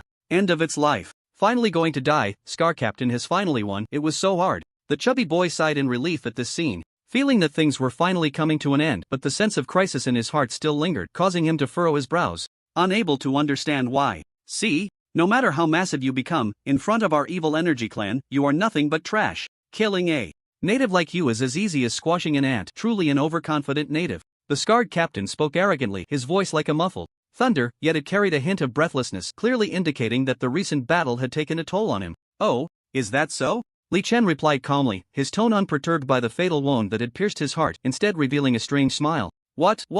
Are you laughing at? The scarred captain hurriedly asked, sensing something was amiss. Captain, run! Run! A hoarse scream echoed from afar, and the scarred captain recognized it as the voice of the chubby doll. Just as he was about to inquire further, he suddenly turned to look ahead, at the massive poison-resistant gorilla. He saw the gorilla's body suddenly swell, an incredibly terrifying power beginning to coalesce. Not good. The scarred captain's pupils contracted at this sight, and he took off running, but unfortunately, the next moment, an endless blaze engulfed him. Boom! The terrifying roar reverberated throughout the area, a dreadful explosion suddenly sweeping in all directions, devastating large swaths of land. The scarred captain, over 5 meters tall, did not even have time to scream in the face of the horrific self-detonation, as he was directly consumed by the explosion, leaving no trace behind. However, the power of the explosion was too great, and its reach was extremely wide. Even the chubby doll, who had run far away, was affected and sent flying. Fortunately, his bulk protected him, but he was still knocked back several meters by the shockwave. When he finally stopped rolling on the ground, clutching the cowardly doll, he turned to look at the explosion site, completely stunned, standing there like a fool. At that moment, the entire explosion area was engulfed in flames, with a large circular pit forming at the center, thick smoke billowing up from the pit, reminiscent of the smoke rising after a battle. Watching this terrifying scene, seeing the captain who had left no bones behind, the chubby doll felt his scalp tingle with fear, trembling all over. The cowardly doll he had been holding was also drenched in cold sweat, its back chilled. This is too strong. It's simply a disaster. Yeah, who would have thought that a random native summoner beast would be so formidable, and it can self-destruct too? That's just terrifying. The two evil energy dolls exclaimed in horror, feeling that the Fire Peacock Zone was too dangerous, with all sorts of bizarre monsters continuously emerging. I originally thought that as long as we didn't provoke the Fire Peacock in this zone, we would be fine, but first the captain was killed, then the scarred captain died too. Perhaps even more terrifying summoner beasts will emerge in the future. I think we should avoid the Fire Peacock Zone, it's too dangerous, the cowardly doll said in panic. Right, Zone 99 is vast, we can go to other areas, as long as we don't come to the Fire Peacock Zone, the chubby doll asserted. Let's go, we will never come back to the Fire Peacock Zone again. The two surviving evil energy dolls fled in disarray, vowing never to return to the Fire Peacock Zone, truly terrified, leaving an indelible shadow in their hearts for a lifetime. On the other side, behind a large rock at the mountain's peak, the violent rabbit also watched the massive explosion after the battle, feeling as if his worldview had collapsed. He had thought he was quite powerful, but now, in comparison, he felt like a useless being, mainly because the gap was too vast. He never expected that the summoner beast world could be so dangerous, with such terrifying existences. Shocked, the violet rabbit couldn't help but speak in the chat channel, quickly saying, "Do you know what I just saw? It's so scary." What did you see, Violet Rabbit? Is it related to the tremor just now? The ground suddenly shook a moment ago, the mighty tiger asked. Yes, it was the tremor just now. There were two huge monsters fighting here, one 5 meters tall and the other like a small mountain. The 5-meter tall monster was very strong, able to unleash green power, which felt very ominous, completely different from our spiritual power. The Violet Rabbit explained immediately. Two big monsters? Green power? Ominous? What happened next? Who won? The swift mouse immediately probed further. Later, the heart of the mountain-like monster was pierced. By all accounts, it was a crushing defeat, but it suddenly exploded, sweeping everything in an instant. By the time the explosion stopped, the 5-meter-tall monster had vanished, likely reduced to nothing but ashes. The violent rabbit immediately explained. Is that so? Green energy, tell me more. I feel something's off, the swift mouse said immediately. Ha, off? Why? This green energy seems stronger than spiritual power, more corrosive. Those releasing green energy are all big-headed dolls, the violent rabbit explained. Indeed, I've recently seen quite a few summoned beast corpses, many of which had traces of green energy. I suspect it was the big-headed dolls at work. A few days ago, several reincarnators were suddenly killed, and their bodies also had green energy residue, the swift mouse quickly explained, as he loved to research and dig deep, thus discovering some clues. Oh, are you saying these big-headed dolls are hunting us? The fiery dog said gravely. Yes, have you seen the big-headed dolls? Can you tell me what they do? The swift mouse continued. I've seen the big-headed dolls before. They killed a red-eyed monkey. The illusionary lark suddenly spoke up, recounting what she had witnessed. What? Are you sure? The swift mouse asked urgently. Of course I'm sure. I saw it with my own eyes. What's wrong? The illusionary lark inquired, puzzled. The red-eyed monkey is a reincarnator, but he was quite reclusive and never spoke in the chat channel. He relied on me, but I was summoned away by my master for a while. And when I returned, the red-eyed monkey was dead, his body mangled beyond recognition. I thought he was attacked by a summoned beast, but it turned out to be these big-headed dolls, the swift mouse said gravely. Everyone realized the seriousness of the situation. Upon hearing the swift mouse's words, if someone was indeed hunting reincarnators, it would be a disaster for them. Beast transformation. Boss, are you there? Do you have any information on this? Can you enlighten us? The illusionary lark spoke up as she admired Li Chen and sought his help immediately. Don't ask the beast transformation about everything. Although he's quite powerful, he can't know everything, the black-haired dog interjected, unable to hold back. Shut up. This isn't your place to speak, stupid black-haired dog, the illusionary lark retorted harshly, showing no mercy. You. The black-haired dog was furious and couldn't help but argue back. What I'm saying is the truth. I admit the beast transformation is impressive, but how long has he been reincarnated? Even if he's strong, he can't know everything, right? Shut up, black-haired dog. A fool like you will never understand the power of the beast transformation, boss. The illusionary lark continued to scold, her words dripping with disdain. Damn it! The black-haired dog was so angry he wanted to explode. But soon several people in the chat channel started cursing him simultaneously, making him feel stifled and unable to lash out. Yet he couldn't help but shout, "Time will prove everything I said, just wait." After saying this, the black-haired dog directly closed the chat channel and chose not to watch. But after a few minutes, he couldn't resist and opened the chat channel again, only to find the content had changed. I didn't expect it to be like this. The beast transformation boss really knows a lot, even this. Yeah, but the situation is too serious. What should we do? Should we form an alliance? If we encounter the evil energy dolls, we might be in danger. Right, everyone should unite. Even if summoned away, the rest can support each other. A flood of messages flashed through the chat channel, leaving the black-haired dog utterly confused, his mind in a daze, while also realizing he had missed important information. But he couldn't see the previous chat content and could only fall into a state of anxiety. Damn it, what did the beast transformation say? What's the deal with the evil energy dolls? Ah, if I had known, I wouldn't have closed the chat channel. It's driving me crazy. Ignoring the regretful black-haired dog, my gaze shifted to Li Chen. At this moment, Li Chen was adapting to his new body, feeling his own state. This time, Li Chen had transformed into a juvenile white leopard, covered in fluffy fur, looking very beautiful and adorably silly. With sharp claws and streamlined muscles, Li Chen was very satisfied with his current self. Not bad, my strength has increased again. This time, not only do I have a black iron summoned beast, but I've also gained the ability to become invisible. Li Chen nodded in satisfaction and slowly opened the data panel to check. Ding! Name, Li Chen, 6,000 honor points. Physique, invisible leopard, black iron. Lower tier, soul, black iron. Middle tier master, Xinyu ability 1, intermediate invisibility, intermediate poison resistance, intermediate earth spike, intermediate earth wall, portable space, simulated communication, ice freezing, intermediate wind wings, intermediate transformation, intermediate fireball. Ability 2, advanced self-healing, advanced defense, advanced super strength, advanced self-detonation, advanced healing spell, advanced god's perspective, advanced enlargement, advanced dragon might. 2 black iron summoned beasts, only got intermediate poison resistance and intermediate invisibility. The talents are a bit lacking. It seems the summoned beasts are too young. Next time, I'll aim to be reborn as an older summoned beast. Li Chen looked at intermediate earth spike and intermediate earth wall. These two abilities came from the earth spike beast, which is an older summoned beast. Long periods of time allowed the Earth Spike Beast to have more opportunities to explore its potential, awaken new abilities, and even enhance its own capabilities. Older summoned beasts are indeed better. They have strong talents, rich memories, and abundant combat skills far superior to juvenile summoned beasts. Li Chen felt a bit regretful, but wasn't disappointed. After all, there would be plenty of opportunities in the future. Although his soul was quite exhausted and it would be better to rest for a while before being reborn, Li Chen still didn't mind. No rush to find Qinyu, let's find another master and make a contract to gain more soul power. Li Chen pondered, activating his god's perspective to scan the surroundings in search of a contract array. Unfortunately, after scanning around, he couldn't find a contract array. Li Chen wasn't anxious. He slowly stepped forward, with his leopard paws, walking on the lush green grass, observing this strange yet familiar environment. The beautiful world of summoned beasts is indeed colorful, but such a beautiful place is filled with the cruelest survival of the fittest. Li Chen turned his leopard head to the northeast, where two summoned beasts were engaged in a fierce battle, one fighting for food and the other for survival. Both were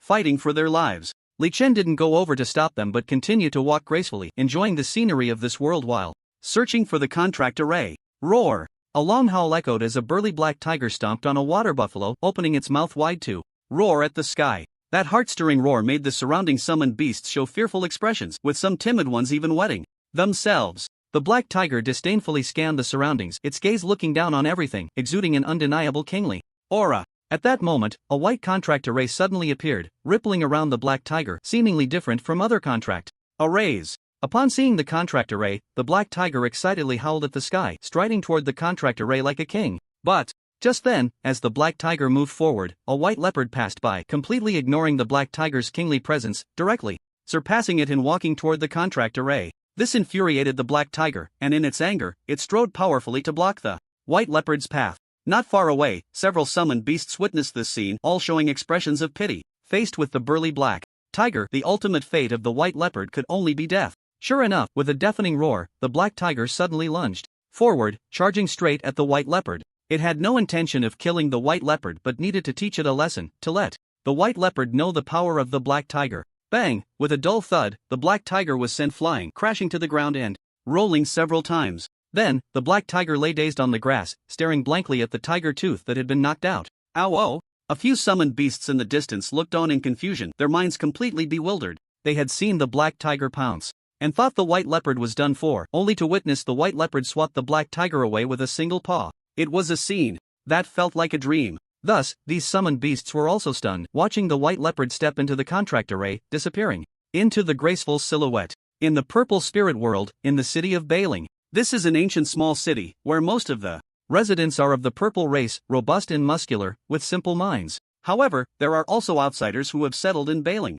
becoming permanent residents here. For example, the Zhao family, belonging to the yellow race, migrated from the distant eastern continent and took root here. Due to their different skin color, the yellow race has found it quite difficult to survive here, having faced many unfair treatments. Fortunately, the Zhao family has weathered the toughest times, and with continuous growth, they have finally stabilized and become stronger. Zhao Family Contract Square. Today is the Zhao family's annual contract ceremony, and this year, there are 30 children participating in the contract summoning, a full 20 more than last year. Having so many children participate in the contract is a great joy for the Zhao family. To showcase the Zhao family's prestige and to intimidate other forces, the Zhao family invited the Cha family, the Bai family, and the city lord's mansion to witness the contract ceremony. The reason for their confidence is that this year, the Zhao family has produced a genius, Zhao Buhui. He is a natural spirit body with a cultivation speed more than 3 times that of others, and the entire Zhao family has high hopes for him, expecting him to contract powerful summoned beasts. Of course, even if he only contracts ordinary summoned beasts, the Zhao family would not blame him, as 30 children contracting 30 summoned beasts would be enough to intimidate other families, so the Zhao family is not worried. Alright, everyone quiet down. I now announce that the Zhao family contract ceremony has officially begun. With the voice of the Zhao family patriarch, the contract ceremony commenced. The 30 children stood in the center of the square, took out small knives to cut their fingers, and dripped their blood onto the contract array, waiting for the results to appear. Soon, one by one, the contract arrays lit up, displaying beautiful patterns, dazzling like a hexagram. As these arrays lit up, summoned beasts appeared within them, completing the contracts. However, these summoned beasts were all weak, the strongest being only ordinary upper-tier summoned beasts, with not a single black iron level among them. This result left the Zhao family members somewhat disappointed, but they did not want to put pressure on the children, so they maintained smiles. However, the muscular Cha and Bai Families did not care about this. The younger generation they brought directly laughed out loud. Over 20 of them, and not a single Black Iron summoned beast. The yellow race is truly a weak race. Shoo, keep it down, or the Zhao family will rip you off again. Although their strength is lacking, they are quite good at business. Ha, do you think I would be so foolish as to let them rip me off? They've ripped you off 5 times already, and you still have the face to say that. I was just not paying attention when I got ripped off. Next time, I'll be prepared and definitely won't get ripped off, and I'm stating facts. They haven't contracted a single Black Iron summoned beast yet. That's true, they have many people participating in the contract ceremony every year, but it has been a long time since a Black Iron summoned beast has appeared. This year definitely won't be any different. This lowly foreign race surely can't be stronger than our purple race. Indeed, aside from being clever, their qualifications are not even close to ours. Last year, our Bai family contracted 2 Black Iron summoned beasts. The younger members of the Bai and Sha families discussed among themselves, deliberately speaking loudly. For everyone to hear, such words made the Zhao family members' faces turn ugly. In the center of the square stood a handsome young man, his eyes glinting with cold light. He was Zhao Buhui, the one whom the Zhao family had high hopes for, and he had always regarded his family with great importance. Hearing these people mock the Zhao family made Zhao Buhui extremely angry, so he signaled to a nearby fat man. The fat man nodded and shouted loudly to the clan members beside him. I heard that the Bai family hasn't had a Black Iron level summoned beast for decades. Last year, 2 appeared, but one of them didn't even belong to the Bai family. It was from their neighbor. In the end, the Bai family forcibly brought it in to fill the numbers, and later, that beast joined the city lord's mansion, yet the Bai family shamelessly claimed it was their own awakening. Their face is really thick. Yeah, the Cha family isn't doing much better either. They haven't had a Black Iron level beast in the past 2 years, only one appeared the year before last. Exactly, I don't know what they're so proud of. The Zhao family's younger members also deliberately discussed loudly, specifically picking at others' wounds and raising their voices in discussion. Such talk made the Cha and Bai family members grit their teeth in anger, with the Bai family members shouting even louder. At least we had a Black Iron level beast last year, while you didn't have a single one. You won't have a Black Iron level beast this year either, just wait and see. That's right, 30 young people participated in the summoning ceremony, and now 28 of them aren't Black Iron level. The remaining 2 definitely aren't either. The younger members of the Bai and Sha families shouted loudly, but deep down, they were also uncertain, mainly because Zhao Buhui's summoned beast had yet to appear, which made them very worried. At that moment, the light of the contract array flashed rapidly, and a tall figure appeared within the array, successfully contracting with Zhao Buhui. At this moment, Zhao Buhui and the Zhao family members eagerly watched the summoning array, waiting for the light to dissipate, so they could finally see the figure within the array. It was a gigantic woolly mammoth with sturdy limbs and a heavy body, and even upon its appearance, it exuded a strong sense of oppression. An ordinary upper-level summoned beast? Not Black Iron level, what a pity. The Zhao family members looked at the woolly mammoth and collectively sighed, feeling quite disappointed. Although the woolly mammoth was strong and could withstand attacks from Black Iron summoned beasts, it was still not Black Iron level. This left Zhao Buhui and the Zhao family members feeling very disheartened. Haha, I told you, there definitely wouldn't be a Black Iron level beast. I was right, wasn't I? Ha ha ha. The younger members of the Bai family laughed loudly, their laughter quite arrogant. Even Zhao Buhui has failed, the Zhao family won't have a Black Iron level beast this year. TSK, truly a big family, but there really is a gap between races. The younger members of the Cha family held their heads high, their sturdy figures standing straight as if to show off. Such words made the Zhao family's younger members extremely indignant, and the fat man couldn't help but shout, haven't you seen that there's still one person who hasn't contracted yet? Jumping to conclusions so early, be careful of embarrassing yourselves. Ha, there's only Zhao Adai left. With his silly, dazed look, do you think he can contract a Black Iron summoned beast? The Bai family members said disdainfully. How is that impossible? Just wait and see. The Zhao family members retorted, their faces flushed, but their voices were very soft. This was because the last remaining young man looked very ordinary, with poor qualifications, always appearing dazed. This led the Zhao family members to have little faith in Zhao Adai, so everyone felt quite disheartened. However, at that moment, just as the Zhao family members were feeling down, the dazzling contract array suddenly lit up, radiating an even brighter light. With this light, a handsome white leopard abruptly appeared in the array. To everyone's surprise, the leopard calmly surveyed its surroundings with tranquil eyes, completely devoid of the unease that other summoned beasts displayed upon arrival. This behavior left everyone momentarily stunned, and as they sensed the white leopard's spiritual energy fluctuations, they instantly erupted in excitement. Black Iron level. It's actually Black Iron level. And it's an invisible leopard skilled in assassination. Great! Our Zhao family finally has a Black Iron level again, so cool. Ha ha ha, look.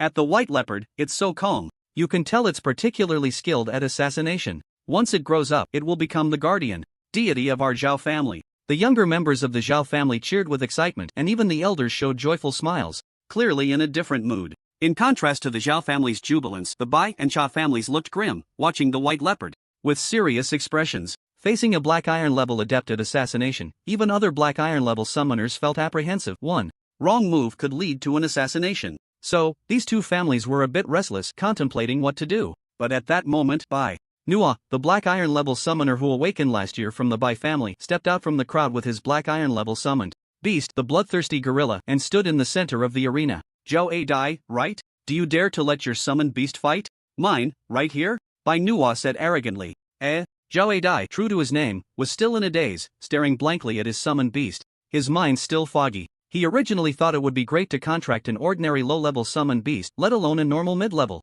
one. Unexpectedly, he had contracted a Black Iron level summoned beast, which left A Dai so shocked that he couldn't react. What's wrong? Afraid to accept my challenge? Is the younger generation of the Zhao family so timid? Bai Nua spoke coldly, his expression still haughty. This statement made the Zhao family members very unhappy, gritting their teeth in anger. However, facing a Black Iron level summoned beast, they truly had no good way to respond. Although there were older Black Iron levels, dealing with this young man would be too degrading, and the older generation of the Bai family would definitely jump in. So, at this moment, a tricky problem arose. The younger members didn't know how to respond and all looked to Zhao A Dai, wanting to see what he would choose. Under the gaze of so many people, Zhao A Dai immediately became very nervous and hurriedly turned to look at his summoned beast. My summoned beast, someone is challenging us. You go defeat him, Zhao A Dai said, anxiously watching the white leopard, hoping it would accept the challenge. However, to Zhao A Dai's dismay, the white leopard disdainfully glanced at him, then jumped onto a nearby tree branch, squinting its eyes to rest. This scene left Zhao A Dai stunned, and the crowd fell into confusion. Because under normal circumstances, summoned beasts would obey their summoners' commands, but what was up with this leopard? Why wasn't it listening? The crowd was puzzled, looking blankly at A Dai and the white leopard. White leopard, why did you jump up the tree? Someone is challenging us, and that person has ill intentions. I believe you can win. A Dai ran to the base of the tree and said. Unfortunately, the white leopard just lazily lay on the branch, completely ignoring A Dai. This made A Dai very anxious, like an ant on a hot pan, constantly pacing back and forth. What's wrong? Afraid to accept my challenge? Bai Nua, seeing this scene, shouted even more disdainfully, looking down at A Dai from his high position. A Dai's white leopard is still in its juvenile stage, not suitable for a challenge. If you want a challenge, I will accompany you. Zhao Bohui led the mammoth to the front of the stage. You? Bai Nua glanced at Zhao Bohui disdainfully. You are not qualified to be my opponent with an ordinary upper-level summoned beast. How would you know if you don't try? Zhao Bohui replied calmly, a cold glint flashing across his handsome face. Fine. Since you want a challenge, let me show you the difference between Black Iron level and ordinary level. Bai Nua raised his right hand and lightly snapped his fingers. In an instant, the bloodthirsty gorilla behind him stood up, pounding its chest with its fists. Roar! Roar! Roar! With the roar, the unique aura of the Black Iron level was released freely, mixed with a killing intent. This aura made the bloodthirsty gorilla even stronger and more oppressive. Mammoth, it's up to you, you must win. Zhao Bohui encouraged. Roar! The mammoth let out a loud call, then moved its massive feet, thudding towards the bloodthirsty gorilla, charging forward with an unstoppable momentum. The bloodthirsty gorilla was not to be outdone, roaring as it charged at the mammoth, and soon the two similarly sized summoned beasts were locked in battle. Bang! Bang! Bang! The dull sounds echoed continuously as the bloodthirsty gorilla swung its fists wildly, striking the mammoth repeatedly, leaving behind a series of fist imprints. The powerful punches forced the mammoth to retreat again and again. Although it managed to withstand these attacks for a short time due to its defensive attributes, defeat was only a matter of time. Seeing this scene, the Zhao family felt disheartened, only able to shout encouragement for the mammoth. Roar! The mammoth seemed to be inspired. Suddenly swinging its long trunk and striking the bloodthirsty gorilla in the face, the tremendous force knocking the bloodthirsty gorilla to the ground. Well done, the younger members of the Zhao family cheered, applauding the mammoth. Roar! The bloodthirsty gorilla was completely enraged, swinging its massive fists down hard, unleashing a flurry of blows on the mammoth. With its overwhelming strength and power, the bloodthirsty gorilla established a crushing advantage in a state of vigilance. Moments later, the mammoth fell to the ground, with a thunderous crash, kicking up a cloud of dust. Roar! The mammoth struggled to rise, but unfortunately, it was too severely injured. It failed to get up several times, only able to emit helpless cries. I concede. Zhao Bohui ran to the side of the mammoth, feeling heartbroken as he held it, also frustrated by the defeat. Even with the mammoth's incredible defense facing my bloodthirsty gorilla, defeat was inevitable. I forgot to tell you, my bloodthirsty gorilla hasn't even activated its bloodthirsty talent yet. If it does, its combat power will increase by 50%. Bino said indifferently, looking down at Zhao Buhui from a height. 50%? Zhao Buhui's heart trembled, personally feeling the gap between the ordinary level and the black iron level, suffering a significant blow internally. Exactly, that's why I said you can't do it. The strength of our purple race is beyond what you yellow people can imagine. After all, you are just lowly yellow people, Bino said flatly. As he spoke, the white leopard, which had been feigning sleep in the tree, suddenly opened its eyes, its gaze icy as it looked at Bino. Below the tree, Adai, seeing the white leopard open its eyes, hurriedly shouted, "Leopard brother, leopard master, please take action. That person is too hateful, his words are too unpleasant." Whoosh! The white leopard suddenly jumped down from the tree, walking step by step towards the center of the arena. Seeing the white leopard come down, Adai thought he had called it correctly and hurriedly said again, "Leopard master, you are the coolest." Nonsense. Li Chen opened his leopard mouth, enunciating clearly. With his words, the once lively ceremony square instantly fell silent, becoming eerily quiet. Everyone stared in disbelief at the talking leopard, their eyes wide in shock. They never expected that this leopard could actually speak. It was simply unimaginable. It actually can talk. Leopard master, you can talk. How did you do that? Adai stood there, dumbfounded. Strange, isn't this an invisible leopard? How can it talk? Isn't it only very powerful summoned beasts that can speak? Could it be a special type of summoned beast? Zhao Buhui looked at the clan leader in confusion. Perhaps it really is a special type of summoned beast. The clan leader also became curious, eagerly watching as the white leopard walked to the center of the arena, standing opposite the bloodthirsty gorilla. Then, the white leopard raised a paw, provocatively beckoning at Bino. "I allow you two to team up, otherwise, you don't even have the qualifications to challenge me."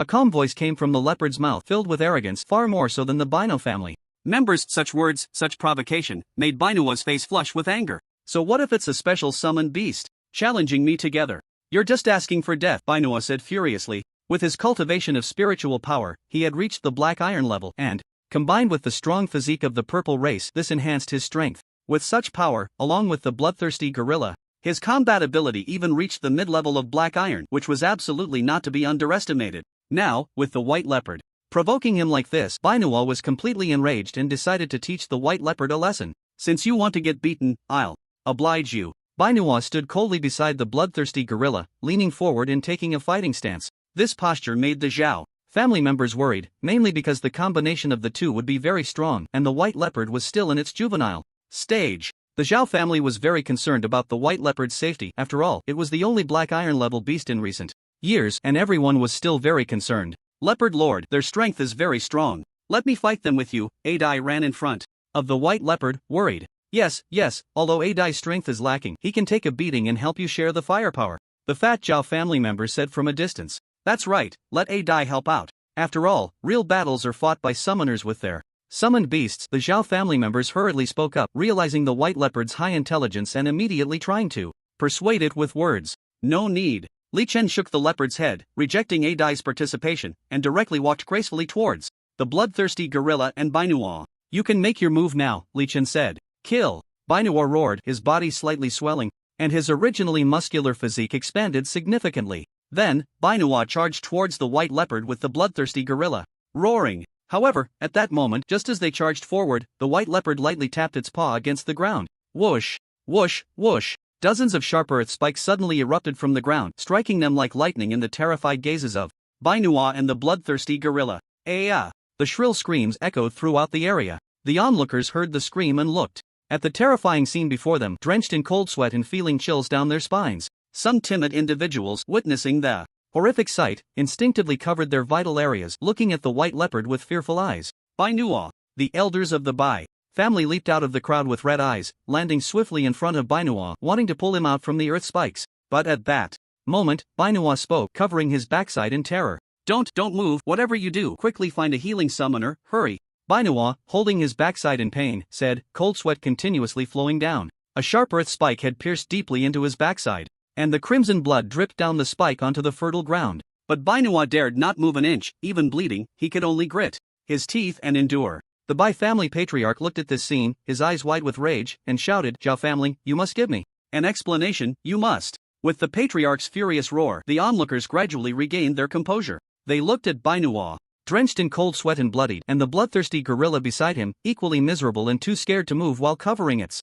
backside. Everyone felt their scalps tingle and their backs chill. Just thinking about being hit in such a critical area was terrifying. Especially the younger generation, their gazes towards the white leopard completely changed, turning into fear and dread. They swore in their hearts that they would never provoke this leopard again. If the leopard were to attack them, it would truly be painful. The key was the humiliation. If word got out, it would be social death, and they would never be able to face anyone again. So the younger ones secretly vowed never to provoke the leopard. The powerful elders, however, were not afraid. Their strength allowed them to dodge the moment the earth spikes appeared. However, the scene before them still needed to be dealt with. After all, the leopard had acted too ruthlessly. Although the Zhao family felt a sense of relief and satisfaction, the aftermath still had to be managed. So, the head of the Zhao family stepped forward, first instructing Zhao Eidai to calm the leopard and then addressing the head of the Bai family. It's inevitable for there to be some mishaps during sparring among the younger generation. Don't worry, we have a healing summoner. Saving lives is the priority, the head of the Zhao family said kindly.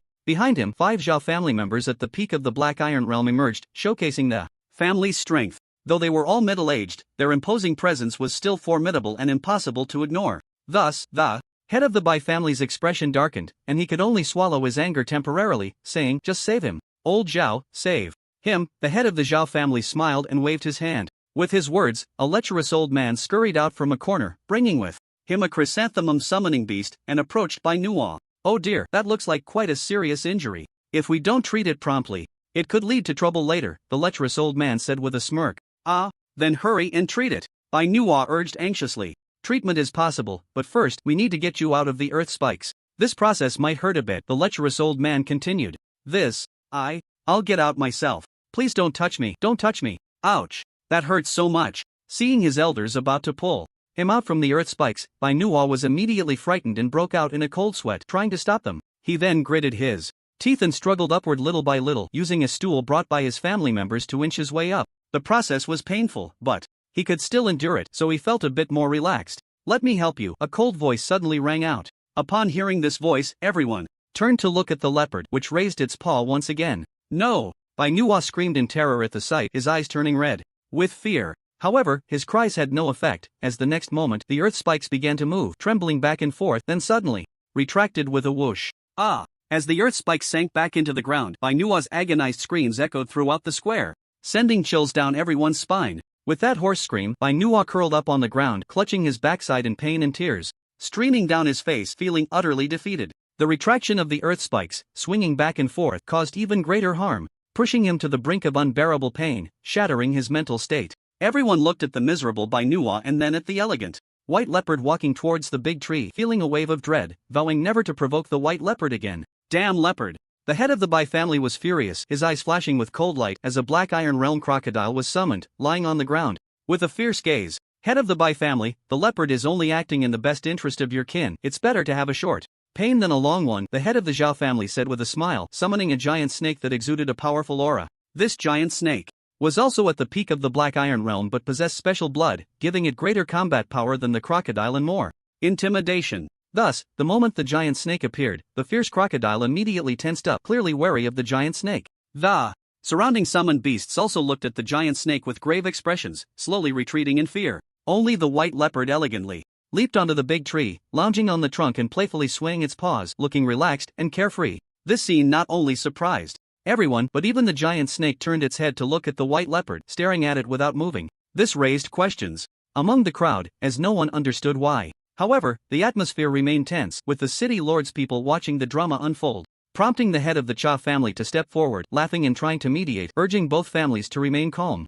After his intervention, the Zhao and Bai families finally ceased their standoff, and the atmosphere began to ease, though the Bai family members still held on to their pent-up frustration. "I'll come to treat you." The lecherous old man Zhao chuckled as he took the chrysanthemum and began to treat Bai Nuo, but his hands were not honest, groping Bai Nuo several times. This made Bai Nuo feel utterly disgusted, leaving a shadow in his heart. After finally stopping the bleeding, Bai Nuo immediately followed his family back home for treatment. The other spectators gradually left, and soon only the Zhao family remained in the square. At this moment, the Zhao family had the time to carefully observe the leopard, looking at the leopard in the tree with astonished eyes. Earlier, when the leopard was fighting Bai Nuo, they were worried that the leopard would suffer. After all, it was still in its juvenile stage. Who would have thought that the leopard would defeat Bai Nuo with just a lift of its paw, and in the fastest, most horrifying way possible? Such a defeat was nothing short of a nightmare for Bai Nuo. "Patriarch, you are well informed. What level is the white leopard's earth spike? I remember that earth spikes are very slow, so how come the leopard's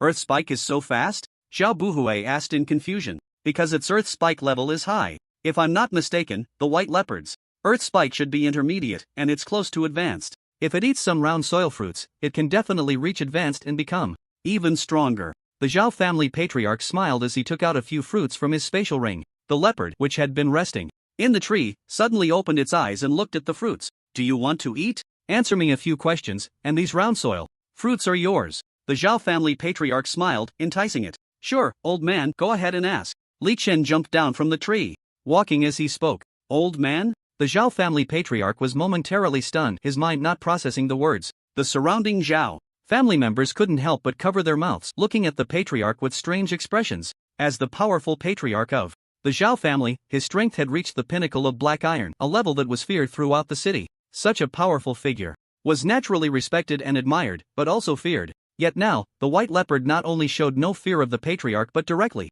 called him old man, which was truly amusing. Especially seeing the patriarch's dazed expression, everyone found it hard to contain their laughter. Put. A little girl couldn't help but laugh out loud, and when she realized everyone was looking at her, she hurriedly said in a small voice, I'm sorry, patriarch, I just couldn't hold it in. The Zhao family patriarch. The patriarch was genuinely frustrated. He wanted to tell the little girl that it would have been better if she hadn't explained. What do you mean you couldn't hold it in? Can we not be so infuriating? But he couldn't get into a serious argument with a little girl, after all, she was one of their juniors. However, for the white leopard that called him old man, the patriarch was grinding his teeth in anger, unable to help but say, do you know how valuable these fruits are? I took them out, and it was a big loss. A few $100 for round soil fruits? Who are you? Trying to fool? The white leopard scoffed. You, how do you know? The Zhao family patriarch was stunned, looking at the white leopard in disbelief. After all, the white leopard had just been summoned to this world and was still in its juvenile stage. Such a summoned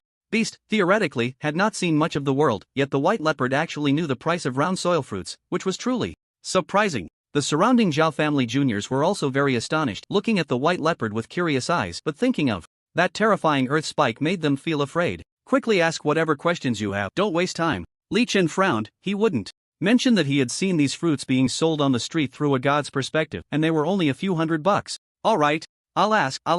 The Zhao family patriarch looked at the white leopard in surprise, unable to comprehend the reason, and could only change the subject. What kind of summoned beast are you? An invisible leopard? Yes, I am an invisible leopard. Li Chen nodded. Then, why do you have earth spikes? The Zhao family patriarch inquired again. I don't want to say. Li Chen spoke. A few $100 for the round earth fruit wasn't worth explaining. The head of the Zhao family was nearly choked by this statement, feeling quite frustrated. In the past, when he asked others questions, no one dared to not answer him, but now, the white leopard not only refused to answer, but also called him an old man, which truly annoyed him. Then what level is your earth spike? You can at least tell me that, right? The head of the Zhao family said helplessly. Don't you already know it's intermediate? Why ask when you know the answer? Li Chen looked at the head of the Zhao family with a strange gaze, as if he were looking at a fool. The head of the Zhao family felt increasingly frustrated, finding it too difficult to communicate with this leopard. It was exhausting. Forget it, I'll give you the round earth fruit. From now on, you and Dai can stay at the natural residence. The head of the Zhao family gloomily placed a large package in front of Li Chen and waved his hand to leave. He needed to find a quiet place, otherwise, he felt he would lose his temper. Li Chen didn't say anything more but opened the package, seeing a large amount of round earth fruit inside, and started eating right away. So cute. Few young girls watched Li Chen eat, finding him quite handsome, unable to resist the urge to touch him. The girl who had laughed earlier mustered her courage to run in front of Li Chen, carefully raising her snowy little hand to gently stroke the white leopard's fur. Seeing that the white leopard didn't drive her away, the girl immediately broke into a sweet smile and continued to pet it. Several other cute young girls also ran over, surrounding the white leopard and touching its soft fur, clearly enjoying it. This behavior made many people envious. Even Zhao Buhui was moved, so he looked at the chubby guy in the Zhao family crowd. The chubby guy was Zhao Buhui's little brother, named Zhao Fatty, and he was considered a responsible character. Now, receiving Zhao Buhui's signal, Zhao Fatty lumbered over, but just as he was about to raise his hand to pet, whoosh, a ground spike suddenly appeared, standing upright in front of him, towering over him by more than a person's height, just a hair's breadth away. The sudden appearance of the ground spike startled him. If it had been just a little closer, he would have definitely been hit. Thinking of Bino's tragic state and looking at this obviously warning ground spike, Zhao Fatty wiped the cold sweat from his forehead and cautiously stepped back. He decided that in the future, he would absolutely not approach places where the white leopard appeared. He wouldn't offend the leopard even if it killed him, it was too frightening. That ground spike, towering over him, would be a disaster if it struck him. After this incident, the young men of the Zhao family also ceased their attempts to touch the white leopard. Leopard Lord, let's go to the natural residence. The environment there is superb. A Dai spoke up nervously, inviting Li Chan to their new residence. Let's go, lead the way. After finishing the round earth fruit, Li Chan saw the ground spikes ability had upgraded and his mood was particularly good. Okay, Leopard Lord. A Dai immediately led the way, although he wasn't very smart. Seeing the awe-filled gazes around him, he suddenly liked his current life very much. I must serve the Leopard Lord well from now on. With the Leopard Lord around, I won't have to live a hard life anymore. A Dai secretly made a decision. The man and the leopard quickly arrived at the natural residence, reaching their new home where the beautiful environment made Li Chen quite satisfied. He found the best room and began to rest inside, checking the current situation. He discovered that the soul power reported back by A Dai was not weak. If the soul power reported back by an ordinary summoner was 1, then A Dai's was 3, while Qin Yu's was 10. Although it couldn't compare to Qin Yu, A Dai was stronger than an ordinary summoner, so Li Chen thought about keeping the contract for now and waiting to change it later when he encountered something better. After making this decision, Li Chen began to check his abilities, preparing to search for some advanced talent materials in this world. On the other side, in a secret meeting room, the clan leader and 5 elders sat together, discussing matters regarding Li Chen. The clan leader has considered this very thoroughly. Tianju is very close to us, so if anyone wants to attack A Dai, we can provide immediate assistance. Indeed, today's performance of the leopard was too eye-catching. We must prevent anyone from laying a hand on A Dai. From what I know, the Bai family and the Cha family do not have the guts to act against us at our base, but of course, we still need to be vigilant. Starting today, we will strengthen patrols. Elders 4 and 5, you will be on either side of Tianju. Please pay extra attention to A Dai's safety. Alright, if anyone dares to come, I'll knock them out with one punch, Elder 5 said proudly. After the senior members made their decision, they began to arrange and enhance the inspection posts, significantly upgrading the Zhao family's defensive measures. Li Chen, however, was too lazy to care about all this and wanted to find a place to test the advanced earth spikes. I wonder how powerful the upgraded earth spikes are. I'm a bit excited. Li Chen spotted the square, which was the most suitable for the experiment, but he became lazy again and simply lay down on the soft bed, falling into a deep sleep. Time passed, and soon it was the early hours of the morning. While Li Chen was sleeping, he suddenly opened his eyes, a glint of cold light flashing in his gaze. Whoosh! Li Chen's figure vanished, disappearing from the room. Moments later, he lazily returned, lying back down on the soft couch and falling asleep again. In the morning, the sun was bright, and the birds were singing. Zhao Buhui was sleeping when suddenly there was a hurried knock at the door. Bang! Bang! Bang! Brother Buhui, something big has happened, you need to come out quickly. Zhao Buhui sat up abruptly from his sleep, hurried to the door, and opened it to see the anxious Zhao Pangzi outside. Zhao Pangzi, what big thing has happened? Why the rush? It's a huge deal. A Dai has been attacked by a master of the Black Iron Great Perfection level. Even Elder 5 is wary of this master, Zhao Pangzi said urgently. What? Attacked? How is A Dai? He can't be dead, right? Zhao Buhui panicked. A Dai was the only one in the younger generation with a Black Iron level summoned beast. If A Dai died, the Zhao family would lose a future powerhouse. No, A Dai isn't dead. He hasn't even woken up yet, Zhao Pangzi replied again. Ha? Not awake? Didn't you say he was attacked? Zhao Buhui was confused. Yes, the attacker evaded the tight patrols, slipped past the investigations of elders 4 and 5, and quietly entered A Dai's courtyard, and then, Pangzi said gravely. And then what? Hurry up and say it, Zhao Buhui urged. Then, Pangzi seemed to remember something, and a look of terror flashed in his eyes. Pangzi's terrified expression made Zhao Buhui even more curious, unable to help but ask, what on earth happened? Hurry up and tell me. Alright, I'll say it. Pangzi took a deep breath and said seriously. The attacker, after entering A Dai's courtyard, never came out again. He died inside, and the death was extremely tragic.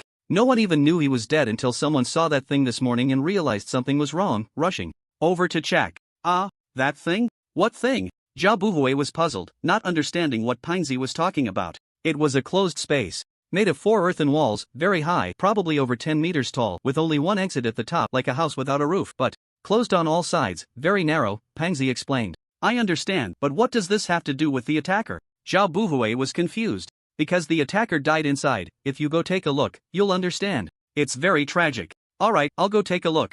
Zhao Buhui was very curious and couldn't figure out what was going on, so he immediately hurried towards A Dai's Tianju. Soon, they arrived. at A Dai's doorstep and saw the tall square earthen walls. The closed earthen walls, over 10 meters high, left Zhao Buhui somewhat stunned because under the earthen wall there was a long ladder and many members of the Zhao family stood at the top of the ladder, looking towards the interior of the earthen wall in all directions, then hurriedly came down with pale faces. This scene made Zhao Buhui even more curious, and he immediately walked in and climbed the ladder to the top, looking down at the enclosed space within the earthen wall. As soon as he looked, his pupils constricted sharply and his face turned extremely pale. What a terrifying method of attack, enclosing the enemy within a tall earthen wall, and at the moment the enemy cannot evade, releasing earth spikes to pierce them. Zhao Buhui looked at the small space inside the enclosed earthen wall, watching as sharp earth spikes pierced through a man in black. Seeing his expression of despair and terror, Zhao Buhui realized that the white leopard was not only powerful but also extremely ruthless. It was definitely not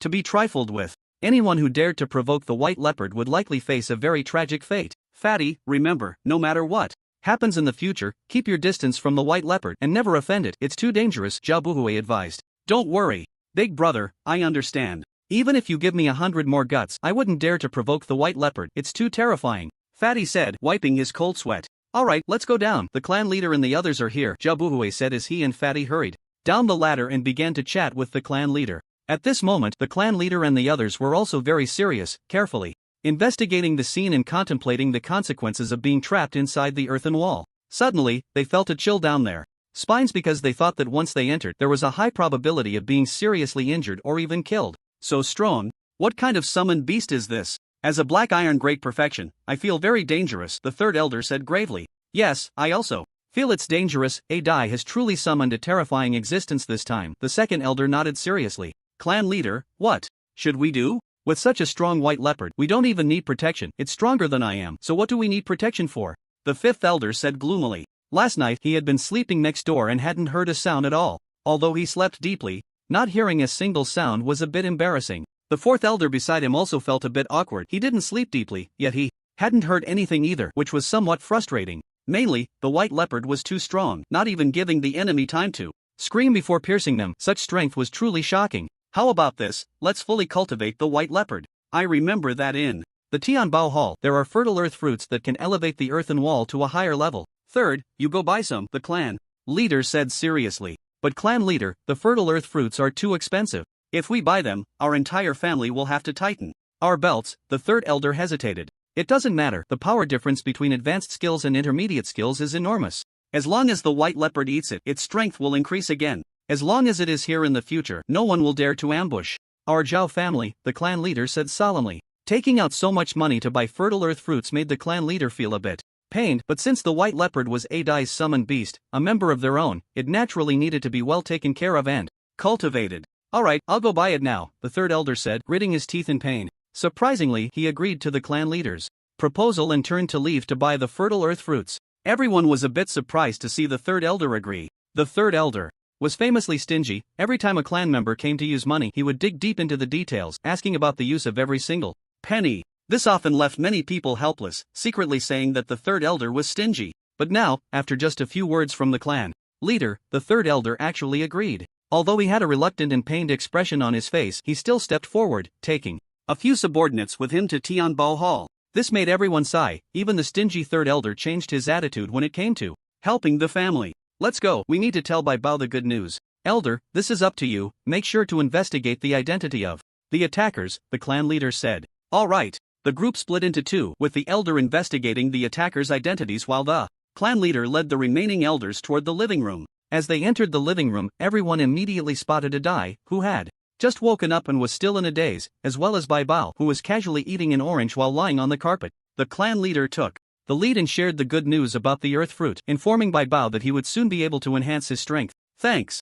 Upon hearing the clan leader's words, Li Chen used his divine perspective to glance at Tianbao Hall and was astonished by the terrifying price of the earth fruit. The boldness to purchase such an expensive item truly made Li Chen view the clan leader in a new light, and he made a note of this sentiment. You're welcome. Now you are also a part of our Zhao family. If you have any needs in the future, just let me know. As the clan leader, I guarantee I will do my utmost to help you, the clan leader said, patting his chest. Alright, I'll make a list later, and you can help me find it, Li Chen replied without hesitation.